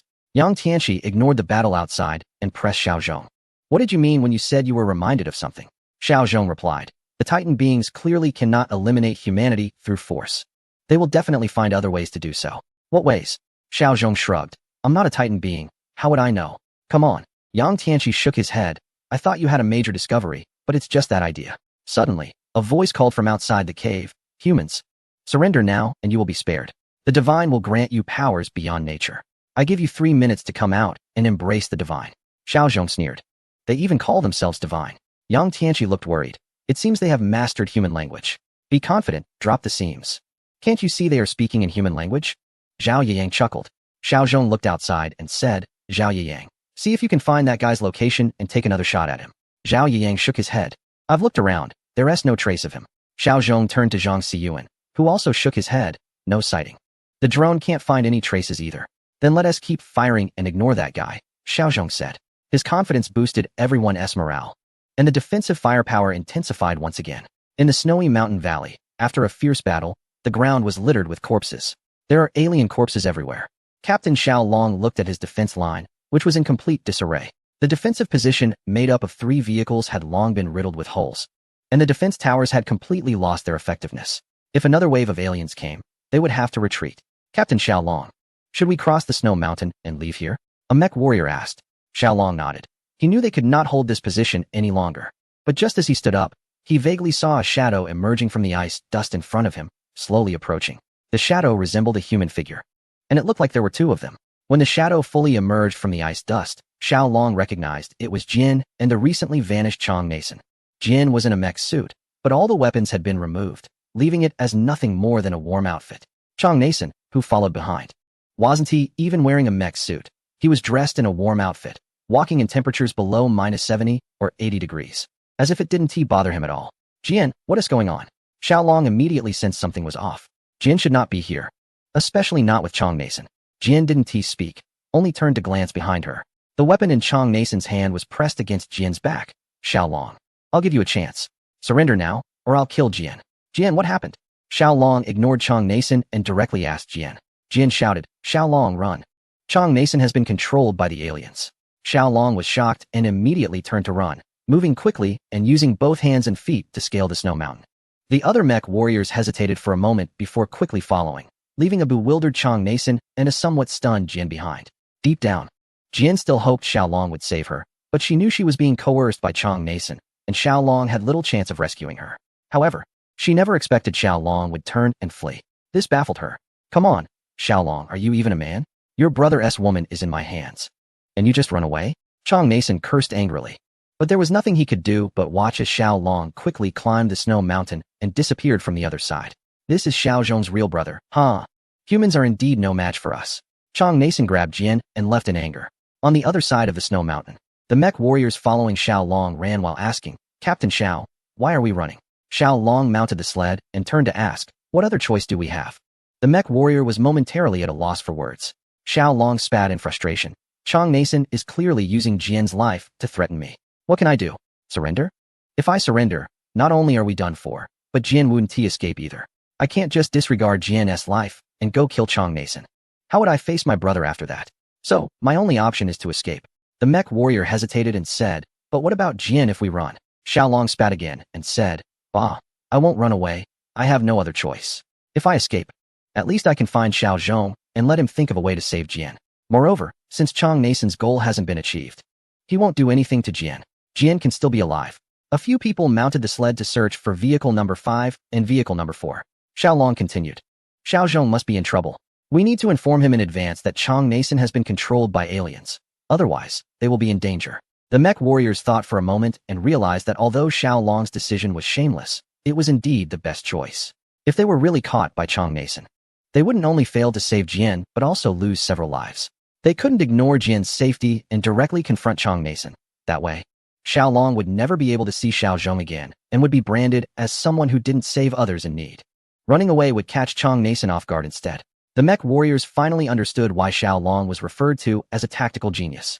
This guy truly didn't play by the rules. He reminded them that in any battle, the most important thing is to make the opponent uncomfortable. Xiao Long gave a lesson to the mech warriors. If I run away, Chang Nason will definitely be caught off guard, and it will disrupt his plans. This is the best choice. Though he said that, Xiao Long didn't feel at ease at all. Jian had just mentioned that Chang Nason was controlled by the Titans. This was too terrifying. If the Titans could control humans, then they would be even more difficult to deal with than everyone had imagined. The sled sped away. While in the distance, 2 armored vehicles were approaching them. Chapter 568. The appearance of Chang Nason in the polar region. There was no day or night, and people's routines were disrupted. Inside the ice cave, everyone was divided into 3 shifts to take turns sleeping. The battle had been ongoing for a long time, but there was no progress. The alien creatures couldn't break in, and Xiao Zhong and the others couldn't break out. It was a stalemate. The only good news was that the Titan's ability to jam signals was weakening. Xiao Ling managed to contact the outside world again, but the time was too short for detailed communication. Suddenly, the alien creatures stopped again and opened a passage once more. Zhao Yang jumped up excitedly, grabbed a long sniper rifle, and pointed it outside, saying, this time, watch me. I want to kill a Titan too. Everyone was speechless. When did Titans become the prey everyone wanted to hunt? A shadow gradually appeared in the icy dust. This time, however, the shadow looked more like a human figure. Don't shoot. It looks like a person, Zhang Xiyuan shouted. Sure enough, the one who emerged was indeed a person, and it was someone they were familiar with, Jian. Behind Jian stood another person, and it was none other than Chang Nason. Oh no, how is it Chang Nason? He is still alive? Zhang Xiyuan was the first to spot Chang Nason and couldn't help but shout. How could Jian be in his hands? What is this guy, human or ghost? He isn't even wearing a mech. Zhao Yang exclaimed in surprise. In such an environment, without wearing warm exosuits, one would quickly freeze to death. Even with thick thermal clothing, it would be difficult to avoid succumbing to the cold. Xiao Zhong, I have Jian in my hands. If you don't want her to die, come out and surrender obediently, otherwise, she will perish, Jonathan said with a sinister smile, adding, and it will be a gruesome and tragic death. Xiao Zhong's expression turned extremely grim. He couldn't understand how Jonathan had allied with the Titans. However, he quickly realized something. It seemed the Titans wanted to undermine them from within. Xiao Zhong pulled Yang Tianqi and hurried to a concealed exit, saying, this is our hidden exit. If things get urgent, take the others and escape from here. What about you?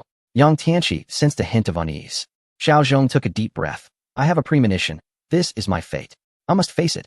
Jian, I cannot abandon her. But I can't let the entire team perish here. If anything happens to me, command of humanity will be handed to Xiao Xiao. The command here will go to Xiao Long. After giving these instructions, Xiao Zhong reached into his pocket. There lay a micro-nuclear bomb, his last resort. Yang Tianqi wanted to say something, but Xiao Zhong stopped him. Some things had to be done. Xiao Zhong patted Yang Tianqi's shoulder reassuringly, saying, don't worry. I won't die so easily.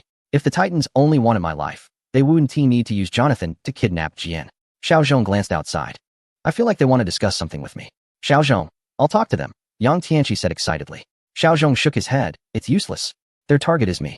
Xiao Zhong, I'll give you a minute to prepare. If you're too cowardly to come out, I'll first break her hands. Then her feet, Jonathan sneered. I want to see if you can really watch your woman be tortured to death. Xiao Zhong took a deep breath and turned to Yang Tianqi. Set up the bombs here. 1 minute later, you all retreat from the back. What about you?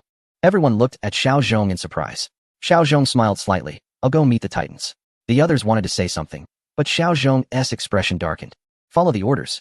Yes, Yang Tianqi replied. Seeing Yang Tianqi agree, the others fell silent, only watching Xiao Zhong walk towards the exit. Yang Tianqi reached out and grabbed Xiao Zhong. You must come back. We need you. Xiao Zhong nodded. Yang Tianqi placed the remote control in Xiao Zhong's hand. Xiao Zhong said, I'll give you a signal later. Once the signal is sent, retreat quickly. 10 seconds later, I will press the button to blow this ice cave, making sure they can't find you. Understood. Yang Tianqi's eyes burned with determination. He knew this was Xiao Zhong's plan to use himself as bait to create an escape opportunity for them. However, since this was Xiao Zhong's fate, they couldn't oppose it. Xiao Zhong took out a fist-sized nuclear bomb and removed the mini nuclear energy driver from his mech, inserting the bomb in its place. This nuclear bomb served two purposes. It could replace the mini nuclear energy driver and also function as a mini nuclear bomb for direct detonation. Such a mini nuclear bomb was highly deceptive. After preparing everything, he slowly stood at the entrance of the ice cave, his gaze fixed on Jian. Jian shook her head. She didn't want Xiao Zhong to get into trouble, especially not because of her. Xiao Zhong, don't come out. Jian had just spoken when she was punched in the stomach by Chang Nason, cutting off her words. Xiao Zhong frowned slightly and stared at Chang Nason, saying, Let Jian go, and I'll come with you. Chang Nason shook his head. Impossible. Then there's nothing to talk about. Xiao Zhong took a step back. The muscles in Chang Nason's face twitched before he said, Fine, if you come out, I'll let Jian go. Xiao Zhong shook his head slightly. You let Jian go first, then I'll come out. Chang Nason sneered. Don't think I don't know what tricks you're trying to pull. If I let Jian go, you definitely want to come out. I guarantee it with my integrity. Forget your integrity. Humanity is a despicable bunch. I know it best. You and your brother are cut from the same cloth, Chang Nason replied. Xiao Zhong was slightly taken aback. He realized Chang Nason must have met Xiao Long. From Chang Nason's tone, it was clear that Xiao Long should be fine. I don't trust you either. After all, you're human too, Xiao Zhong said. Haha, I'm no longer human. I'm a deity blessed by the gods. Chang Nason twirled his body. See? I don't need a mech to survive in the polar region. This is the result of the transformation the gods have done to my body. He casually pulled out a large piece of food from his backpack and started chewing. Whether you believe me or not, if you don't come out, I'll start targeting your woman. Chang Nason aimed his gun at Jian's arm. I'll count to 10. If you don't come out by then, I'll disable her arm. Xiao Zhong knew he could no longer delay. He estimated that everyone else had evacuated except for Yang Tianqi. Chapter 569. The secret beneath the ice. He raised his hands and slowly walked out, saying, All right, I believe you. I'll come out now. You let Jian go. Xiao Zhong walked out step by step until he reached Chang Nason's side. I'm here. Now you let Jian go, Xiao Zhong said. Chang Nason swiftly moved behind Xiao Zhong, quickly disarming him of his weapons and other gear, leaving only the core driver. Confirming that Xiao Zhong no longer posed a threat, Chang Nason then pushed Jian and said, I told you, a deity keeps their word. You go inside. Jian wanted to say something, but Xiao Zhong shook his head slightly and signaled for her to hurry into the cave. Although Jian wanted to stay with Xiao Zhong, she knew her presence would only drag him down. She hurriedly ran toward the cave entrance. Bang! Just as Jian reached the cave entrance, she was shot in the leg by Chang Nason. Xiao Zhong glared at Jonathan and said in a low voice, Jonathan, you're going to die a miserable death. Remember my words. Jonathan shuddered, and though he was ready to pull the trigger again, he forced himself to resist the urge. Xiao Zhong's fierce glare had terrified him. Yang Tianqi suddenly rushed over, supporting Jian and dragging her into the ice cave. He glanced back and saw Xiao Zhong signaling. Knowing that Xiao Zhong was about to detonate the bomb in the ice cave, he picked up Jian and sprinted toward a hidden exit. Jian anxiously asked, What about Xiao Zhong? Yang Tianqi replied while running, He'll find a way. Our best choice is to escape and not add trouble for him. The two of them squeezed into the concealed exit, and before they could get far, a violent explosion echoed behind them. The entire ice cave collapsed. Jonathan was stunned. The reason he let Jian go was to give Xiao Zhong a high-profile stance. With Xiao Zhong in his hands, he thought he could easily break through the ice cave. But unexpectedly, Xiao Zhong and the others detonated the ice cave, making it impossible for him to use Xiao Zhong to threaten anyone else. You all are so despicable, Jonathan said angrily. Xiao Zhong shrugged and replied, Let's go. Take me to your Titan master. Arriving at a hole in the ice, Jonathan waved his hand, and a massive cocoon flew up from the hole, slowly landing on the ice surface. The cocoon opened a hole, and Jonathan pushed Xiao Zhong inside. Xiao Zhong felt a bit puzzled as he stood inside the cocoon, looking around. This cocoon-like object had a leather-like texture, and the space was small, just enough to wrap around one person. Once the opening closed, Xiao Zhong felt the cocoon lift off the ground and then sink, clearly descending from the hole in the ice. Xiao Zhong tried to look outside. Through the skin-like exterior, he could faintly see some light. The surrounding light began to dim, indicating they were going deeper into the ice cave. A splash of water sounded, and Xiao Zhong clearly felt the temperature around him drop drastically, which puzzled him. Logically, the seawater under the ice should be a few degrees below zero, much warmer than the surface temperature. But now it felt extremely cold. Xiao Zhong pressed his eyes against the shell, trying to see the outside situation. Another splash sounded, and it was evident that Jonathan had also entered the water. The cocoon began to move underwater at a considerable speed. Xiao Zhong saw some familiar sights. Those were the bodies of the starry armored beasts. No wonder he hadn't seen the mountain of starry armored beast corpses in the polar region. It turned out they had all been pushed into the sea by the Titans. 2 years ago, when the Titans entered the polar region, Xiao Zhong had also sent a team to try to eliminate them. However, due to the harsh climate in the polar region, they returned empty-handed. After all, the continents at the North and South Poles are vast. And with a limited number of humans, they couldn't rely on planes to scout the ground situation, especially in the polar regions, when the Titans landed on Earth. It was winter. The polar night combined with the harsh cold made it difficult for the military to advance. When the weather warmed up, a large number of alien creatures appeared in the polar regions, further complicating polar exploration. Furthermore, due to the complete lack of knowledge about the Titans, effective exploration of the polar areas had not taken place for the past 2 years. This polar expedition was actually part of Xiao Zhong's plan. If they could not eliminate the Titans while they were still establishing themselves, it would be even more difficult once they developed further. Therefore, although the conditions were still not mature and understanding of the Titans was insufficient, Xiao Zhong decided to give it a try. Most importantly, the thoughts in Xiao Zhong's mind had been urging him to visit the polar regions. The corpses of these celestial armored beasts were gradually decaying beneath the ice, producing large amounts of methane and ammonia, further deteriorating the environment of the polar regions and allowing the Titans to transform the area into a more suitable habitat for themselves. Xiao Zhong had a feeling that the Titans must have built their headquarters underwater. As the cocoon continued to move forward, the light became extremely dim, almost like in the depths of night. Outside, almost nothing was visible. Xiao Zhong strained to look ahead and noticed what seemed to be light in the distance. After the cocoon traveled a certain distance, he confirmed that there was indeed light ahead. Moreover, there were quite a few places with light, and they were massive, almost the size of dozens of football fields. This was the Titan's underwater structure. The light resembled a fluorescent glow, appearing particularly bright against the dark seawater. The entire body of water was silent. There were no traces of fish, only the presence of this enormous entity. As they approached the structure, Xiao Zhong realized that it might not be a building at all, but a giant organism. He could faintly see signs of life in this creature. With a body and a head that seemed to be breathing slightly, the cocoon reached the side of this gigantic organism, and a small opening appeared in its previously intact body. The cocoon slipped inside, and the next moment, the body of the creature closed again. Xiao Zhong felt his body grow even colder. The temperature around him dropped sharply. It turned out that the inside of this organism was even colder than the seawater outside.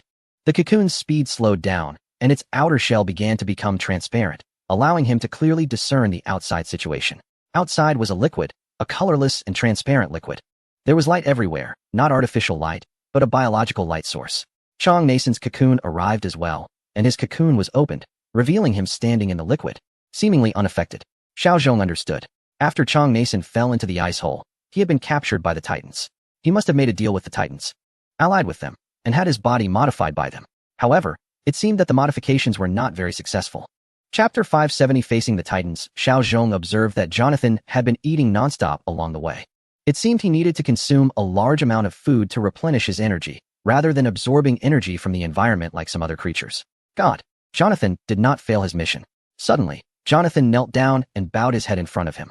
In the liquid, his appearance looked particularly strange. Xiao Zhong followed the direction of Jonathan's bow and was curious about what the Titans actually looked like. An octopus? Xiao Zhong felt extremely surprised.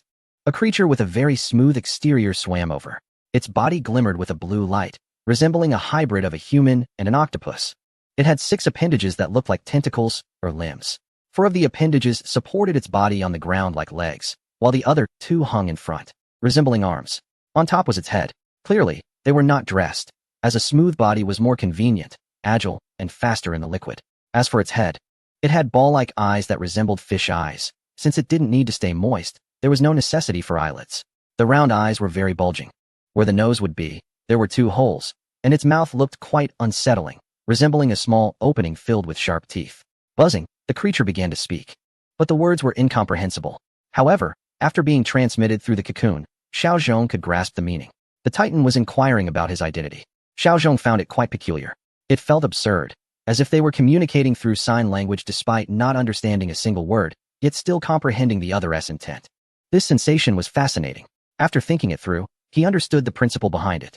Human hearing is essentially the sound produced by vibrating objects transmitted through the air, which causes the lymph fluid and the fibers of the basilar membrane in the cochlea to vibrate, triggering the auditory cells and generating nerve impulses. These impulses travel along the auditory nerve to the medial geniculate body of the thalamus, then enter the auditory cortex of the brain, creating sound perception. This titan clearly understood the structure of human hearing. It bypassed sound and directly stimulated the auditory nerves to convey information. Thus, even though one could not understand what it was saying, the meaning could still be grasped. This feeling made Xiao Zhong somewhat vigilant. He worried whether the thoughts in his mind could be intercepted directly by the titans. However, seeing the calm demeanor of the titan, it was evident that he had overestimated them. I am Commander Xiao Zhong of the humans. We are gods, the rulers of countless beings. As long as you worship us, we will enhance your genes and elevate you to become godlike beings. The titan seemed to lack facial expression management, and its speech was monotone. Xiao Zhong smirked disdainfully. We are atheists. The only entity we worship is humanity itself. I can tell you that your aggression will ultimately fail. Not only will we destroy your bases, but given time, we will also annihilate your planet. You will not succeed. The beings from Titan are not angry. They continue to speak in a calm tone, stating that Earth will gradually transform into a realm similar to Titan under our modification. Xiao Zhong shook his head. You may not know, but just 2 days ago, we already destroyed the sunshade you set up. The massive revival of Earth's life forms, the reduction of food, and the significant increase in carbon dioxide levels are all occurring. The number of starry armored beasts is gradually decreasing, and all of this will drive Earth's temperature up, turning it back into a warm planet. Clearly, Xiao Zhong's words carried a lot of weight. The Titan being fell silent for a long time before slowly responding.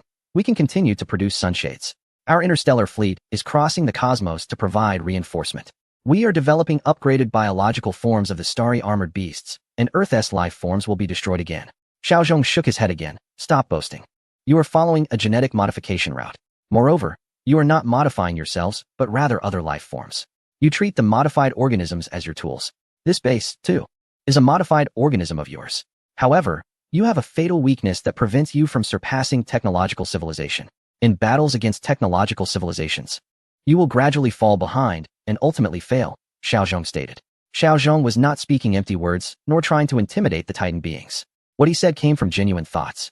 Since entering the Titan underwater base, his mind had become much more active, and many ideas were bursting forth. What weakness? The Titan being remained calm. However, Xiao Zhong knew that the Titan beings were eager to learn the answer. They were merely lacking emotion in their expression. This weakness is that the organisms you modify will always be mere tools without independent thought. Xiao Zhong pointed above, stating that you have deployed tens of thousands of alien beings of various kinds. But what is the result? A team of just 100 of us is enough to inflict fatal damage on your tens of thousands of beings. Creatures without intelligence will never be a match for technology. Xiao Zhong pointed back at the Titan being, saying that while you possess advanced intelligence, you dare not modify yourselves genetically. Thus, you are destined to be unable to contend with humanity. Just now, Xiao Zhong suddenly realized a fact. The Titan beings have not undergone biological modification themselves. They have created nearly otherworldly creatures like the starry armored beasts. Yet their only flaw is their low intelligence. They have also produced sunshades, electromagnetic beasts, launching beasts, and other organisms aimed at Earthlings, which appear powerful but still fall victim to humanity's prowess. This is because they are also a group of beings with low intelligence. The Titan beings do not dare to grant these creatures high intelligence. Once a creature becomes highly intelligent, it may no longer be under their control. They would no longer be tools, but enemies instead. All the beings created by the Titans share a common characteristic. They possess low intelligence. Originally, the Titans had a potential path to victory, which was to modify themselves. However, their fragile bodies indicate that they did not undertake any self-modification. Therefore, they cannot traverse space or survive in extreme conditions like the creatures they created. On Earth, they still need to create an environment similar to that of their home planet and rely on low-temperature liquid environments for survival.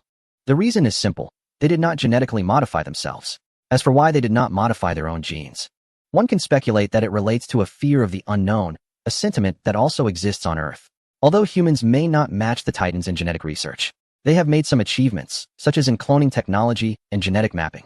However, these technologies are strictly prohibited from being applied to humans. After the advent of cloning technology, there were attempts by scientists to clone humans, But this was met with resistance from the scientific community and various nations.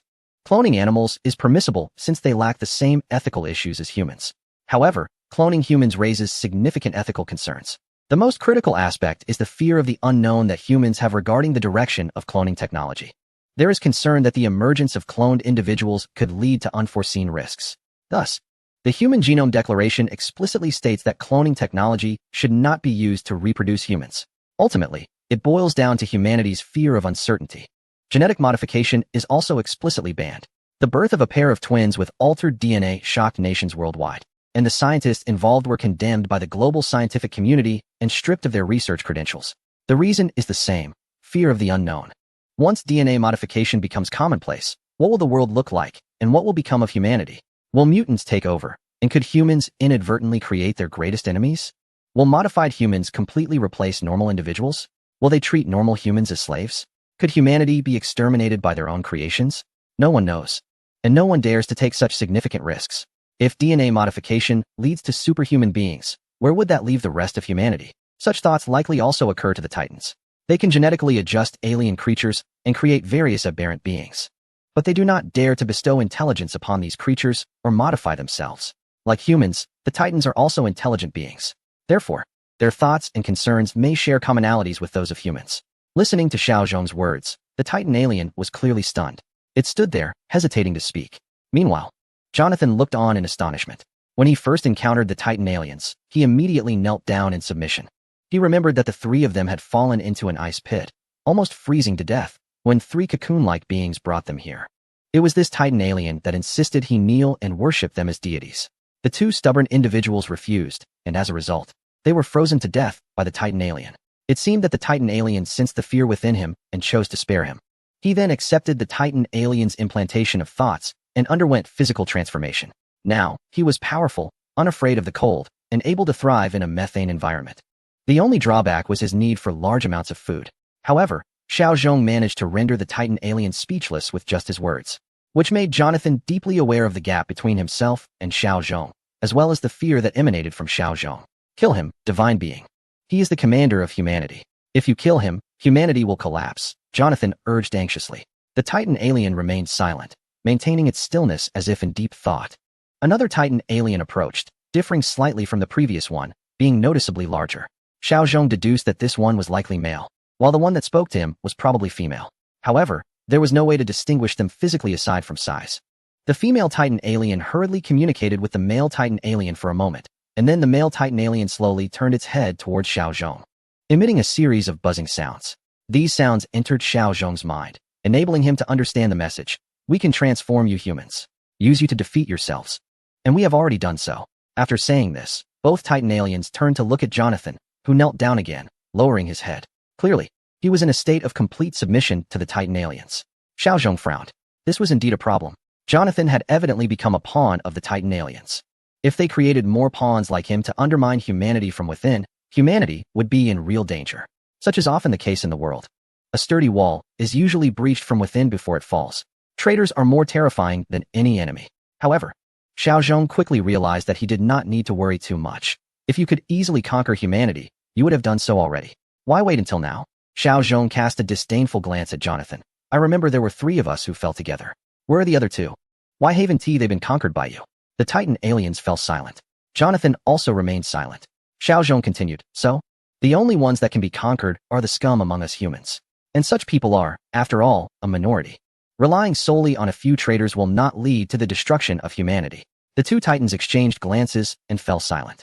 After a long time, they turned to leave, leaving only Jonathan and Xiao Zhong behind. Jonathan slowly stood up, seemingly unaffected by the liquid surrounding him. He walked over to Xiao Zhong's side and, leaning close to the cocoon, whispered, Xiao Zhong, how dare you disrespect the divine? Be careful, or I'll pull you out and freeze you here, just like those 2 fools. Xiao Zhong stared into Jonathan's eyes, his gaze almost frenzied, as if he might harm himself at any moment. However, Xiao Zhong showed no fear. Oh really? Your deity thinks I'm still useful. Do you dare to touch me? Jonathan's facial muscles twitched, and he took out a large piece of food from his backpack, chewing vigorously. Suddenly, Xiao Zhong said, Jonathan, I've noticed that after not seeing you for 2 days, you seem to have aged quite a bit. Jonathan paused, his chewing slowing down. Perhaps your deity is not giving you genetic enhancement, but rather draining your life away. Xiao Zhong remarked. Jonathan sneered, don't try to sow discord. The divine has granted me strength, allowing me to fearlessly face the cold and become an existence far beyond you. I will forever submit to the divine. Chapter 572. Negotiation. Xiao Zhong realized that Jonathan was beyond saving. His mind had surely been implanted with content that made him willingly become a lackey, and a devoted one at that. A third titan swam over, an aging titan. It seemed that titans, like humans, could be either old or young. Human commander, I can spare your life and not attack humanity. I won't even send biological armies to invade you, the aging titan said slowly. We can coexist peacefully in our respective territories, never infringing upon each other. What do you think? How do we coexist peacefully? Xiao Zhong asked. The titan replied, with the frozen zone as the boundary. The area within the frozen zone is our territory. Outside the frozen zone is yours. We will not infringe upon or interfere with each other. Xiao Zhong shook his head. No, you must retreat back to your planet. That is true non-infringement. The aging titan's tone became slow but still devoid of emotion. Earthling, your demands cannot be met. This is the bottom line. If it cannot be satisfied, then there is no need to discuss further. Xiao Zhong firmly stated, if you cannot meet it, then there's no point in talking. Earthling, continuing to fight will be detrimental to both sides, the titan said. Xiao Zhong shook his head. Technological civilization will eventually defeat your biological civilization. The only reason we are passive is that you have hidden well and know much about us Earthlings. But now that you have exposed yourselves, your defeat is only a matter of time. The elderly titan fell silent once more for a long while, then suddenly said, you know all this, but other humans know nothing about us. We could kill you and then negotiate with the new human successors. Xiao Zhong felt a sense of relief. He sensed that this titan was afraid. This is a good omen, indicating that I have indeed grasped their most critical secrets. The titans are genuinely concerned about the existence of humanity. Titans, you underestimate humans too much, as well as the power of technology. Xiao Zhong casually said, I might as well share a secret with you. Do you know why, despite the majority of our people being wiped out, we can still pose a strong deterrent to you? The titans did not respond, but it was clear they were very interested. Even the two titans, one male and one female, who had just been present, moved closer, eager to learn the reason. Xiao Zhong didn't keep them in suspense and directly stated. In the initial stages of the war, the starry armored beasts you sent indeed dealt a significant blow to humanity. Caught off guard, we were almost completely annihilated by you. However, you know too little about the power of technology. This world is made up of many parallel universes. In one of those universes, humanity discovered the secrets of parallel universes and transmitted that information to the next universe. As a result, other universes also learned your secret and began researching ways to defend against you. In the first universe, humanity successfully resisted the attacks of the starry armored beasts, and then they began to counterattack. Moreover, they shared their methods of counterattack through the parallel universes, informing all universes of the best ways to retaliate against you. Xiao Zhong spoke quite rapidly, and the three titans clearly seemed a bit confused. However, Xiao Zhong did not want to clarify too much. As much of what he said contained false information. Humanity's understanding of parallel universes is far from what he claimed. Nevertheless, the best lies are those mixed with some truths. So the titans could not discern whether what Xiao Zhong said was true or false. I can now clearly tell you that in the first universe, humanity has already launched an attack on your planet and is conducting devastating strikes against it, Xiao Zhong said with a smile. We, too, will emulate the first universe and, in the near future, counterattack your Titan star, completely destroying it. Silence, still silence. The Titans clearly received Xiao Zhong's richly contented words slowly. However, Xiao Zhong was not in a rush. He simply crossed his arms and waited quietly. After a long time, the elder Titan finally turned his gaze to Jonathan and asked, is what he said true? Jonathan was taken aback. He did not expect that the Titans, who existed like gods in his mind, would ask him if it was true. Clearly, they were shocked by Xiao Zhong's narrative. He wanted to say no, but the information he had absorbed made it impossible for him to lie to the Titans. It is true. After he fell into the icy pit and decided to ally with the Titans, they had encouraged him to open his mind and accept their ideological indoctrination. Initially, he resisted a bit, wanting the Titans to experiment on the two people, Lao Ma and another. However, the Titans clearly stated that only those who completely submit and open their hearts can receive the blessings of the divine and have their genes transformed. He steeled himself and agreed. As a result, his thoughts were controlled by the Titans. Although he still had his own thoughts, he was unable to do anything that would be detrimental to the Titans. Thus, he could not lie to them and could only speak the truth. He knew a little about what Xiao Zhong said, but not enough to discern whether it was true or false. Moreover, after hearing Xiao Zhong's words, he felt that it was indeed a fact. In South America, at the headquarters of the human base, Xiao Xiao stood tall, silently gazing at the sea before her. She was the second highest in information comprehension among humans, second only to Xiao Zhong. The commander of the human base was Jennifer, but whenever Jennifer encountered a problem, she would actively consult Xiao Xiao. Despite being only 17, she was already mature enough that most boys wouldn't dare to pursue her. The sea breeze tousled her hair, yet it could not disturb her state of mind. The nuclear-powered submarine is ready, the officer beside her said. Xiao Xiao had a pair of beautiful eyes identical to Nie Hua's, but unlike Nie Hua, her eyes were filled with the same determination as her father's. Board the ship, Xiao Xiao commanded. Jennifer, feeling a bit anxious, asked, "Can't you send someone else instead?" Xiao Xiao turned to look at Jennifer and smiled. Although Jennifer was also a woman, she couldn't help but feel moved by Xiao Xiao's smile. Just as Xiao Zhong said, "This is also my destiny." However, Xiao Zhong mentioned that if anything were to happen to him, you would be the commander of humanity. With Xiao Zhong's life currently uncertain, Jennifer couldn't continue. Xiao Xiao tidied her hair and said, "I'm going because Xiao Zhong is more likely to return alive. This is also destiny." Important reminder, the first friend of this book, Owl of Summer, has published a side story from the perspective of the Titans. Please turn to Volume 2. Chapter 2003 of the epilogue, which is written by the tech-savvy Owl of Summer. It is very professional, very imaginative, and very impressive. Please go back to Volume 2 and leave a comment below if you like it. And give our first friend a thumbs up and a reward. Chapter 573. Deep Sea Exploration. Xiao Xiao turned around and stepped towards the massive submarine that was emerging from the water. I will go to the other universes, regardless of life or death. This is our mission and our destiny. Jennifer was left speechless. Humanity knew very little about parallel worlds and even less about quantum entanglement. Therefore, whenever Xiao Xiao or Xiao Zhong spoke similar words, they had no power to refute them.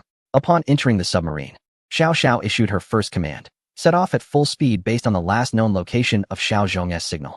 In the vast snowy expanse, a group of 75 people was trudging through the icy dust.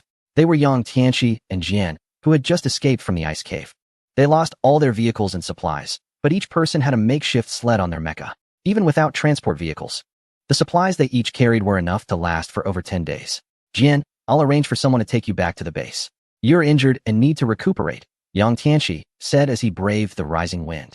Jian shook her head and replied, "Xiao Zhong was captured because of me. I must go rescue him." Yang Tianqi sighed. "We don't have supplies right now, and we don't know Xiao Zhong's location. We might end up with nothing in this vast snowy expanse. Your injury could be dangerous." Xiaoling said, "I think the base of the Titans might be below the ice caves. After all, Jonathan fell down from there." She nudged Gao Xiaobing. "What do you think?" Gao Xiaobing quickly agreed. "That's right. These suddenly appearing ice caves are likely the place we need to find." Suddenly, a delighted shout from Zhang Xiyuan broke through. "Supplies are here." Through the misty ice dust, everyone saw several large, eye-catching orange parachutes descending ahead. These were the supplies airdropped by the transport aircraft. Everyone quickened their pace. "Zhang Xiyuan, have you figured out how the Titans are interfering with our communications? Although we contacted headquarters, if this potential trouble isn't resolved, our next actions will be difficult.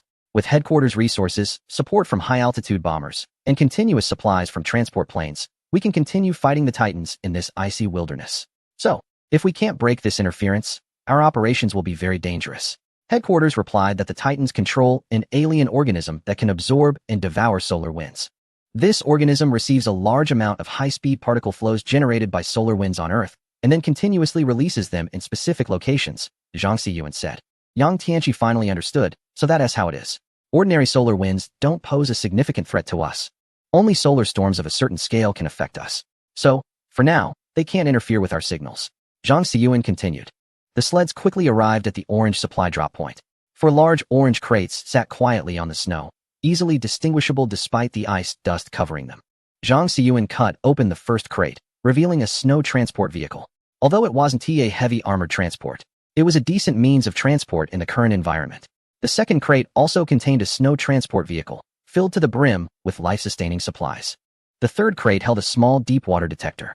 The fourth crate contained a small offensive submarine, which also had 2 single-person diving devices inside. "Great, with these, we have a way to rescue Xiao Zhong," Yang Tianqi said excitedly. An hour later, the team set off again. This time, half of the people who were on the sled had moved into the snow transport vehicles. Each snow transport vehicle was towing a diving apparatus. "Where are Xiao Long and the others?" Yang Tianqi asked. "Xiao Long is meeting us at the place where Jonathan went missing," Zhang Xiyuan replied. A large ice hole stood out conspicuously in the snow. 2 armored transport vehicles were parked nearby. Xiao Long jumped out of the vehicle and walked to the edge of the ice hole. They had followed the footprints to get here. There were two distinct sets of footprints. One was from the exoskeleton of a mechanized device, and the other was from standard military thermal boots. From the information relayed by Zhang Xiyuan, Xiao Long knew that these were the footprints of Xiao Zhong and Jonathan. The footprints disappeared at this point, indicating that Xiao Zhong and Jonathan had entered the ice hole. Captain, the methane content here is very high. One team member tested the ice hole and said, "Could it ignite and explode?" Xiao Long asked. "No, it's not that high," the team member replied. Xiao Long nodded. "Shall we drop a light down to take a look?" A light was lowered, but the camera showed no discernible clues.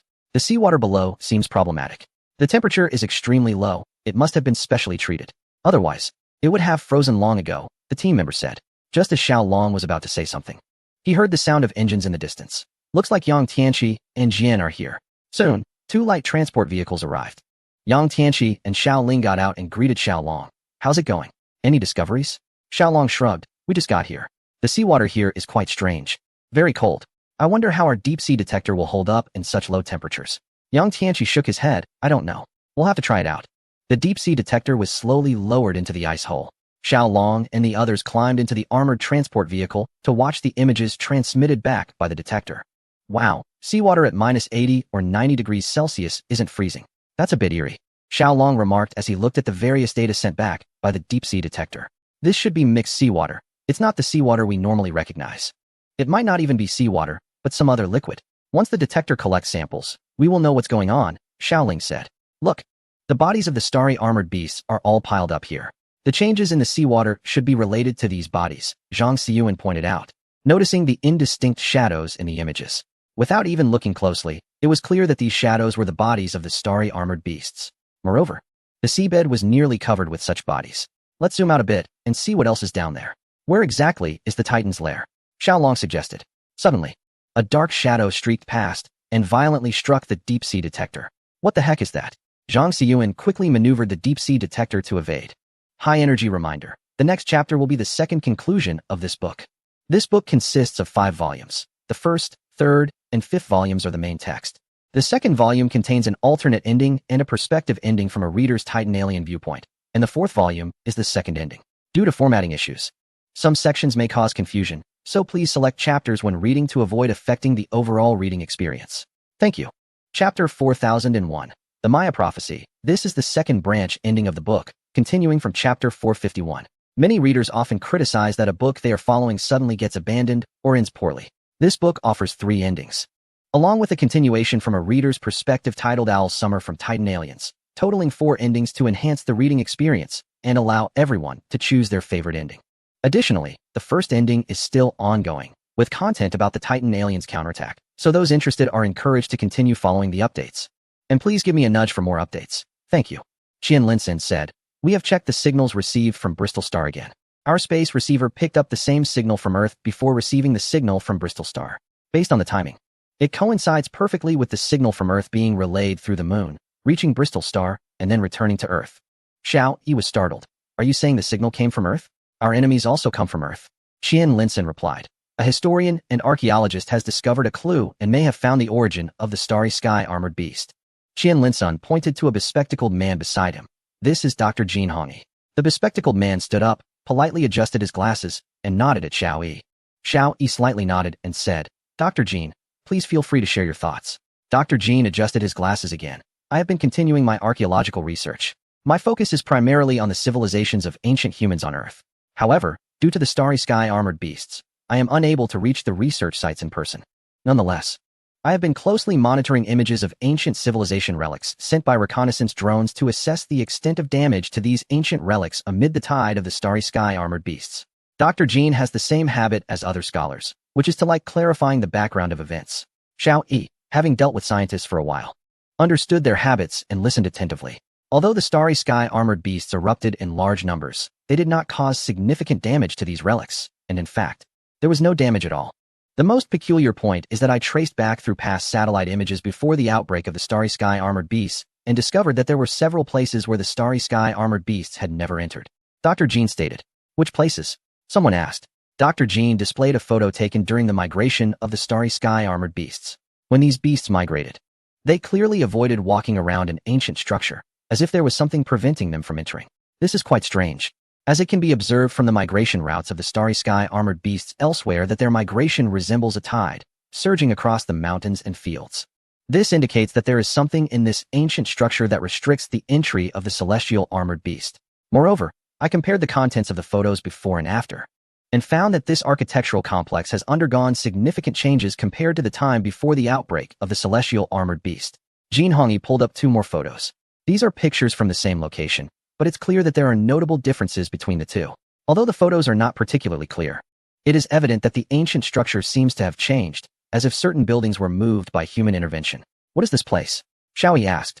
Have you all heard of the claim that December 21st, 2012, was the end of the world?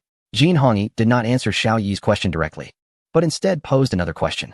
Of course, the end of the world, the prophecy of the Maya. It's just a lie, someone said, prompting laughter in the venue. 2012 has long passed, and the much-feared apocalypse did not come. The world continues to move forward. So that so-called prophecy has become a joke. However, Jin Hongyi did not laugh. Instead, he said seriously, strictly speaking, December 21st, 2012, marked the end of the 4th sun cycle in the Mayan calendar and the beginning of the 5th. It was not the end of the world.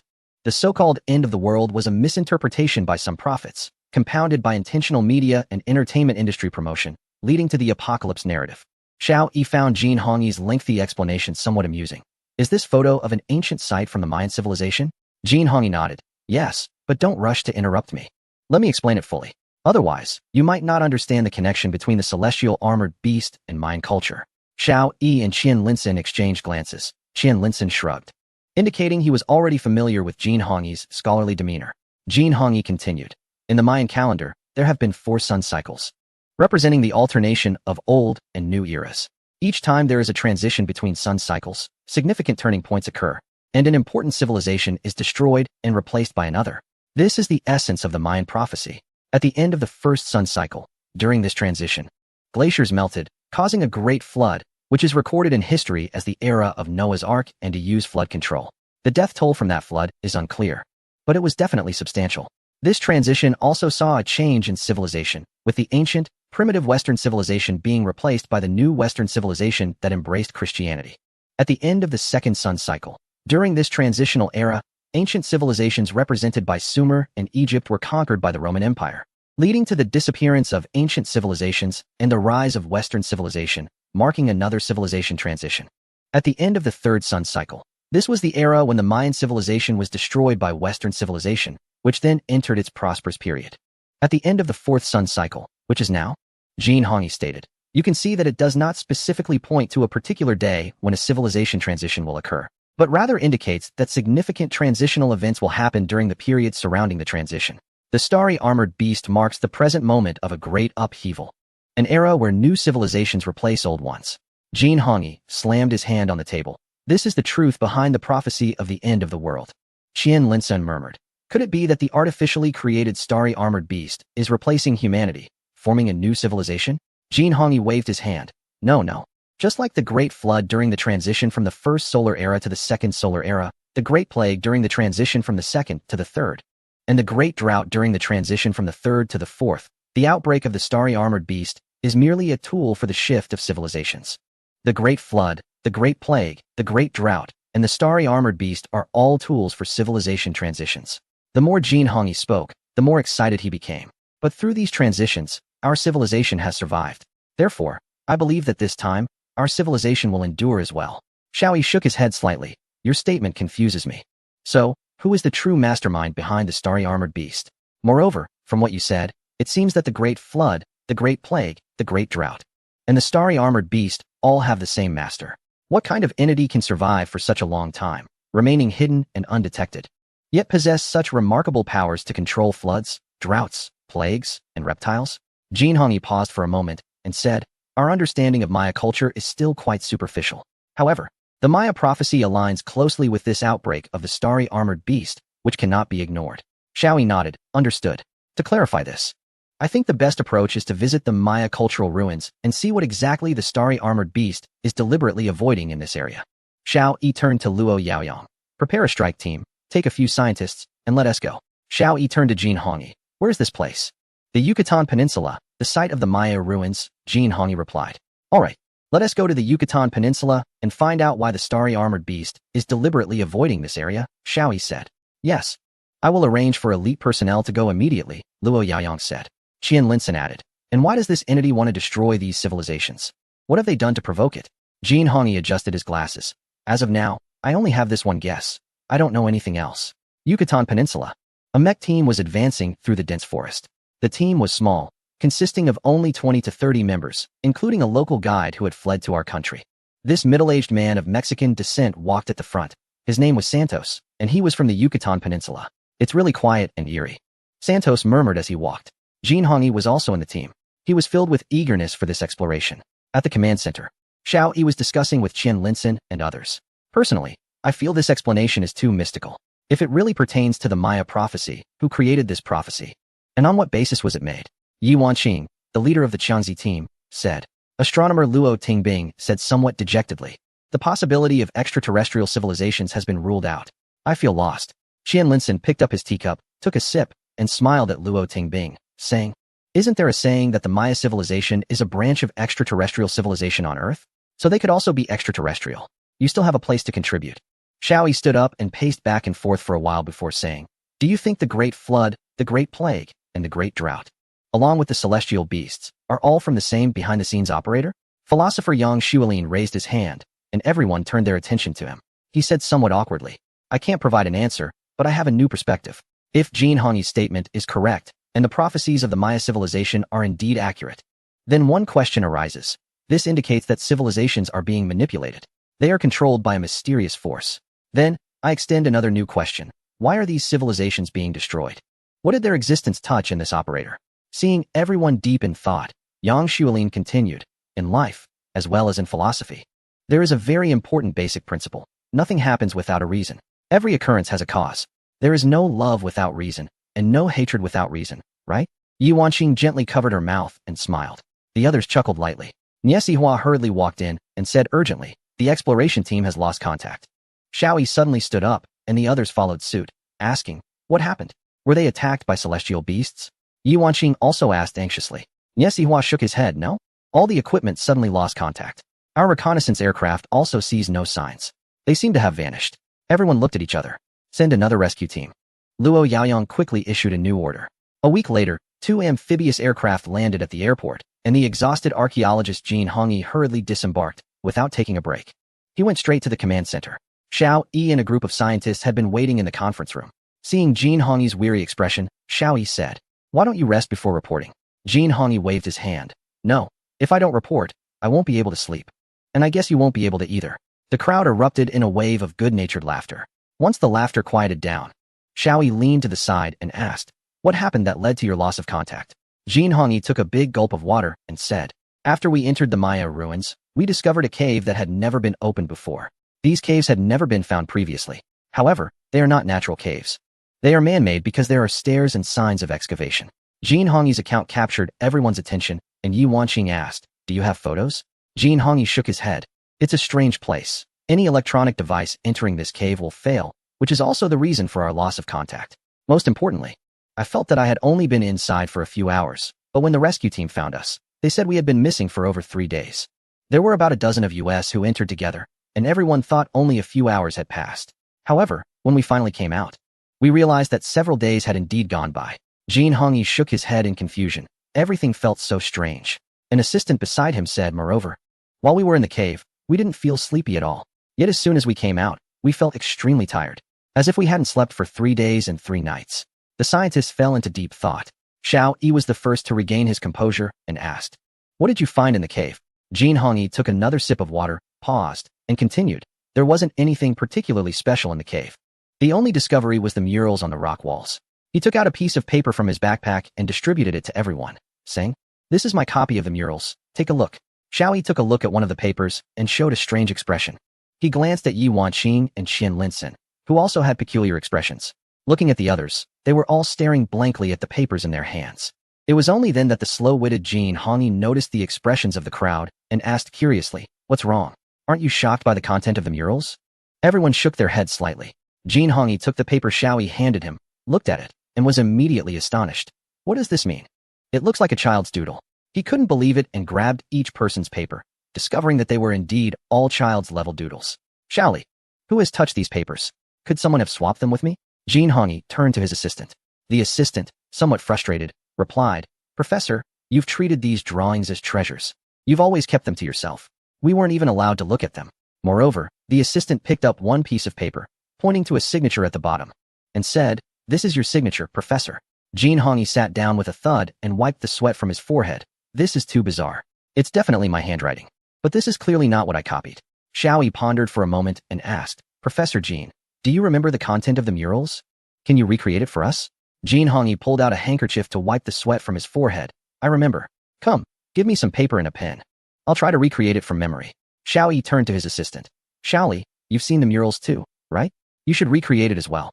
The assistant nodded and picked up paper and pen, beginning to draw as he recalled. A few minutes later, both of them set down their pens. Qian Linson and Xiao Yi each picked up one of the drawings and exchanged glances, their eyes filled with confusion. What's going on? Jin Hongyi asked. Xiao Yi and Qian Linson held up two drawings to show everyone, and to their surprise, they were both also child's doodles. They had drawn the same kind of content on the spot. What the heck? This is strange, Jin Hongyi said again, drawing another picture, but when he finished, it was still a child's doodle. After he tried a few times, he suddenly shouted, I actually forgot the content of the mural. His assistant tried a few times as well, and said, I forgot too. Chapter 4002. Humanity's Victory in Xiao Yi's office. Qian Linson sat across from him. Do you think Jin Hongyi and his assistant are deliberately causing trouble? Qian Linson asked. Xiao Yi shook his head. The expedition team includes not just archaeologists like Jin Hongyi, but also our explorers. Some of these explorers have a bit of drawing skill, yet what they produce still looks like children's doodles. Qian Linson continued to ponder. If it's not deliberate mischief, then they might have been influenced by some kind of suggestion, a mental suggestion. This cave might be causing some mental abnormalities. Xiao Yi stroked his chin, nearly pulling it off, yet he still had no clue. Perhaps that is a factor. Otherwise, this matter is hard to explain. Qian Linson said, I remember similar phenomena occurring in archaeology. I forgot which tomb it was. But those who entered the burial chamber all thought they saw a lot of gold and silver treasures. However, when they brought them out, they found they were just stones and dirt. They had inhaled toxic gas, which induced hallucinations. It seems necessary to send more expedition teams to investigate, Xiao Yi said. When the office was empty, Xiao Yi picked up a sketch. It was a childlike drawing, depicting a small figure pointing at the sun with trees and flowers beside it. Xiao Yi chuckled and was about to toss it away. As the drawing floated down, he glanced at it and suddenly felt the figures in the drawing come to life, forming a new scene. Moreover, this scene seemed somewhat familiar.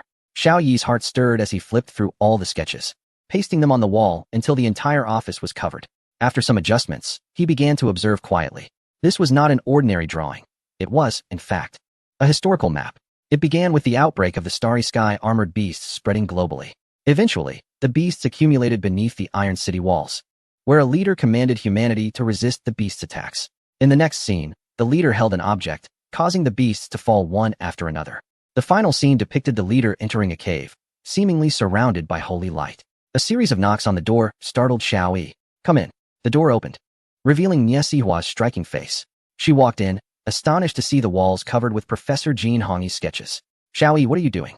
Xiao Yi pulled Nie Sihua to the center of the room and pointed at the drawings. Take a close look and see what you can find. Nie Sihua looked doubtfully at the childlike doodles, staring for a long time but finding nothing. It's just children's drawings, nothing specific, very rough and immature. Xiao Yi said nothing more. He let Nie Sihua go out while he continued to silently gaze at the painting, the scenes coming to life again, allowing him to see the content clearly, especially the part where the starry sky beetle fell. The leader was holding something in his hand, although it was small and unclear.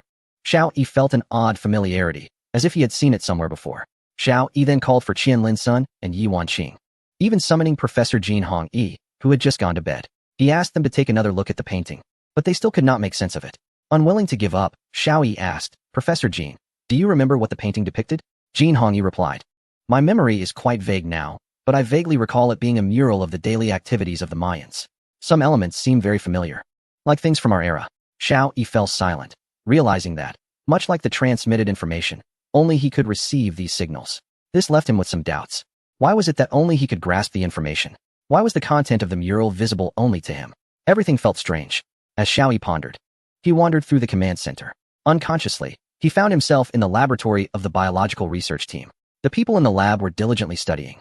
knowing that the key to defeating the Starry Sky Beetle did not lie with the external mech warriors, but rather within the lab. Only by finding a way to restrain the Starry Sky Beetle could humanity be truly saved. Xiaoyi instinctively glanced into each research room. Since he often visited, everyone paid him little mind and continued with their work. Only team leader Wang Lin set aside his tasks to accompany Xiao Yi, ready to answer his questions at any moment. Xiao Yi reached the innermost lab and pushed the door open, spotting several researchers scanning an object. "Commander Xiao," the researchers greeted.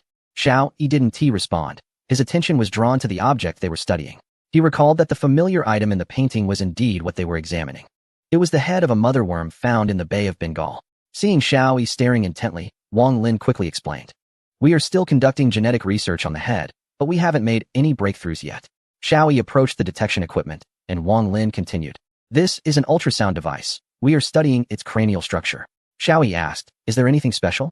Wang Lin shook his head. "Our current findings indicate that its genes differ somewhat from those of the Starry Sky Beetle outside, but we haven't discovered any significant anomalies." A female researcher glanced up at Wang Lin and Xiao Yi, seemingly wanting to say something, but held back. Xiao Yi keenly noticed this and asked the female researcher, "What do you want to say? Speak boldly." The female researcher hesitated, then gathered her courage to say, "The head of this mother worm is a bit different from other Starry Sky Beetles." "In what way is it different?" Xiao Yi inquired. Wang Lin also looked at the female researcher and asked, "Is there any? Tell me about it." The female researcher quickly ran to another platform, picked up a sample box, and ran back, saying, "Look, this tissue sample was taken from this area of the skull. However, there are now obvious differences between the two places." Xiao Yi immediately noticed the difference. The extracted tissue sample was dull in color and somewhat slimy, while the area of the skull remained fresh. Xiao Yi felt a jolt in his heart and said, "Wang Lin, we need to focus our research on this skull. There are two directions for our study. First, why is there a difference? Second, can the tissue sample that has been separated from the skull rot?